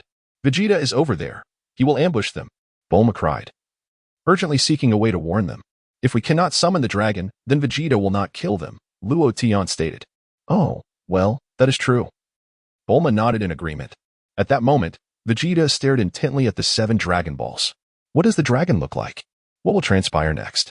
It seems there is no reaction. The dragon is not appearing. How can this be? Krillin wore a bitter smile. Why? Could it be that we are summoning the dragon incorrectly? Gohan scratched his head. Vegeta was also bewildered. What is happening? Why is there no response? Someone is coming. Uncle Krillin. Someone is approaching. Gohan immediately sensed it. There are 2 energies. Krillin exclaimed in terror. Could it be Jinyu and his subordinates? What? Has my father been defeated? Gohan gasped. Vegeta quickly concealed himself. Truly, just when one crisis ends, another arises. There are 2 malevolent energies. It must be those 2 fiends. Krillin gritted his teeth and decisively declared, "We must quickly hide our energy and find shelter." After uttering this, Krillin pulled Gohan behind a mountain. With a clap, Jinyu, transformed into the likeness of Son Goku, descended from the sky alongside J's. Upon seeing Goku's appearance, Krillin, Gohan, and Vegeta were momentarily stunned. Is that Kakarot? Something feels off. Krillin pondered. Jinyu paused slightly, gazing at the 7 Dragon Balls that lay on the ground. The Dragon Balls have been unearthed. What is going on? G's eyes gazed around in confusion. Why would our hiding place for the Dragon Balls be here? As he pondered, Jinyu's words were interrupted by Krillin emerging from behind the mountain. It's Goku. You startled me. I thought it was that scoundrel Jinyu. Krillin chuckled, pleasantly surprised that Goku had defeated that fiend and subdued his subordinates. Jinyu retorted. Who are you calling a scoundrel? Gohan remained hidden, sensing something was amiss with his father, primarily due to the malevolent aura surrounding him. Is that you? How did you locate the Dragon Balls? Jinyu inquired. What are you talking about? Of course, we used the Dragon Radar, Krillin replied, not overly skeptical. As Goku often spoke in perplexing riddles. The radar? You scoundrels! You actually possess such a device? G.I.'s gritted his teeth. So it's a radar, Jinyu realized. Have your wishes been granted? Not yet. Krillin shook his head, puzzled as to why the dragon had not appeared, perhaps due to a different summoning method on Earth. Is that so? No success. A grin spread across Jinyu's face. Goku, you seem a bit off, Krillin noted, sensing the odd atmosphere and the presence of their detector. What do you mean? Jinyu sneered. Krillin was perplexed. What do you mean, Goku? Uncle Krillin. He is not my father. Gohan urgently interjected. What? Krillin turned to look at Gohan. Isn't that Goku? What is going on? He looks just like Goku. Suddenly, Jinyu slapped Krillin across the face, sending him flying. Vegeta, too, was taken aback. Isn't that Kakarot? Well, I must admit, something does feel off, he conceded. Damn it, there is a little one too. Jinyu huffed. The detector unresponsive, realizing this individual could suppress their battle power to 0. What are you doing? Goku, Krillin exclaimed. Uncle Krillin, he is not my father. Gohan reiterated emphatically. What did you say? You claim he isn't Goku? How can I not see it? Krillin questioned. I don't know, but I can feel it, Gohan replied. It's quite simple. I exchanged bodies with that fellow, Jinyu declared with a smile. This body is exceptionally powerful. Listen closely, I am the captain of the Jinyu force. I am Jinyu. Sun Wukong was taken aback, while Krillin's eyes widened in shock. Vegeta suddenly realized the truth. This individual had actually exchanged bodies with Kakarot. Well, it mattered little now.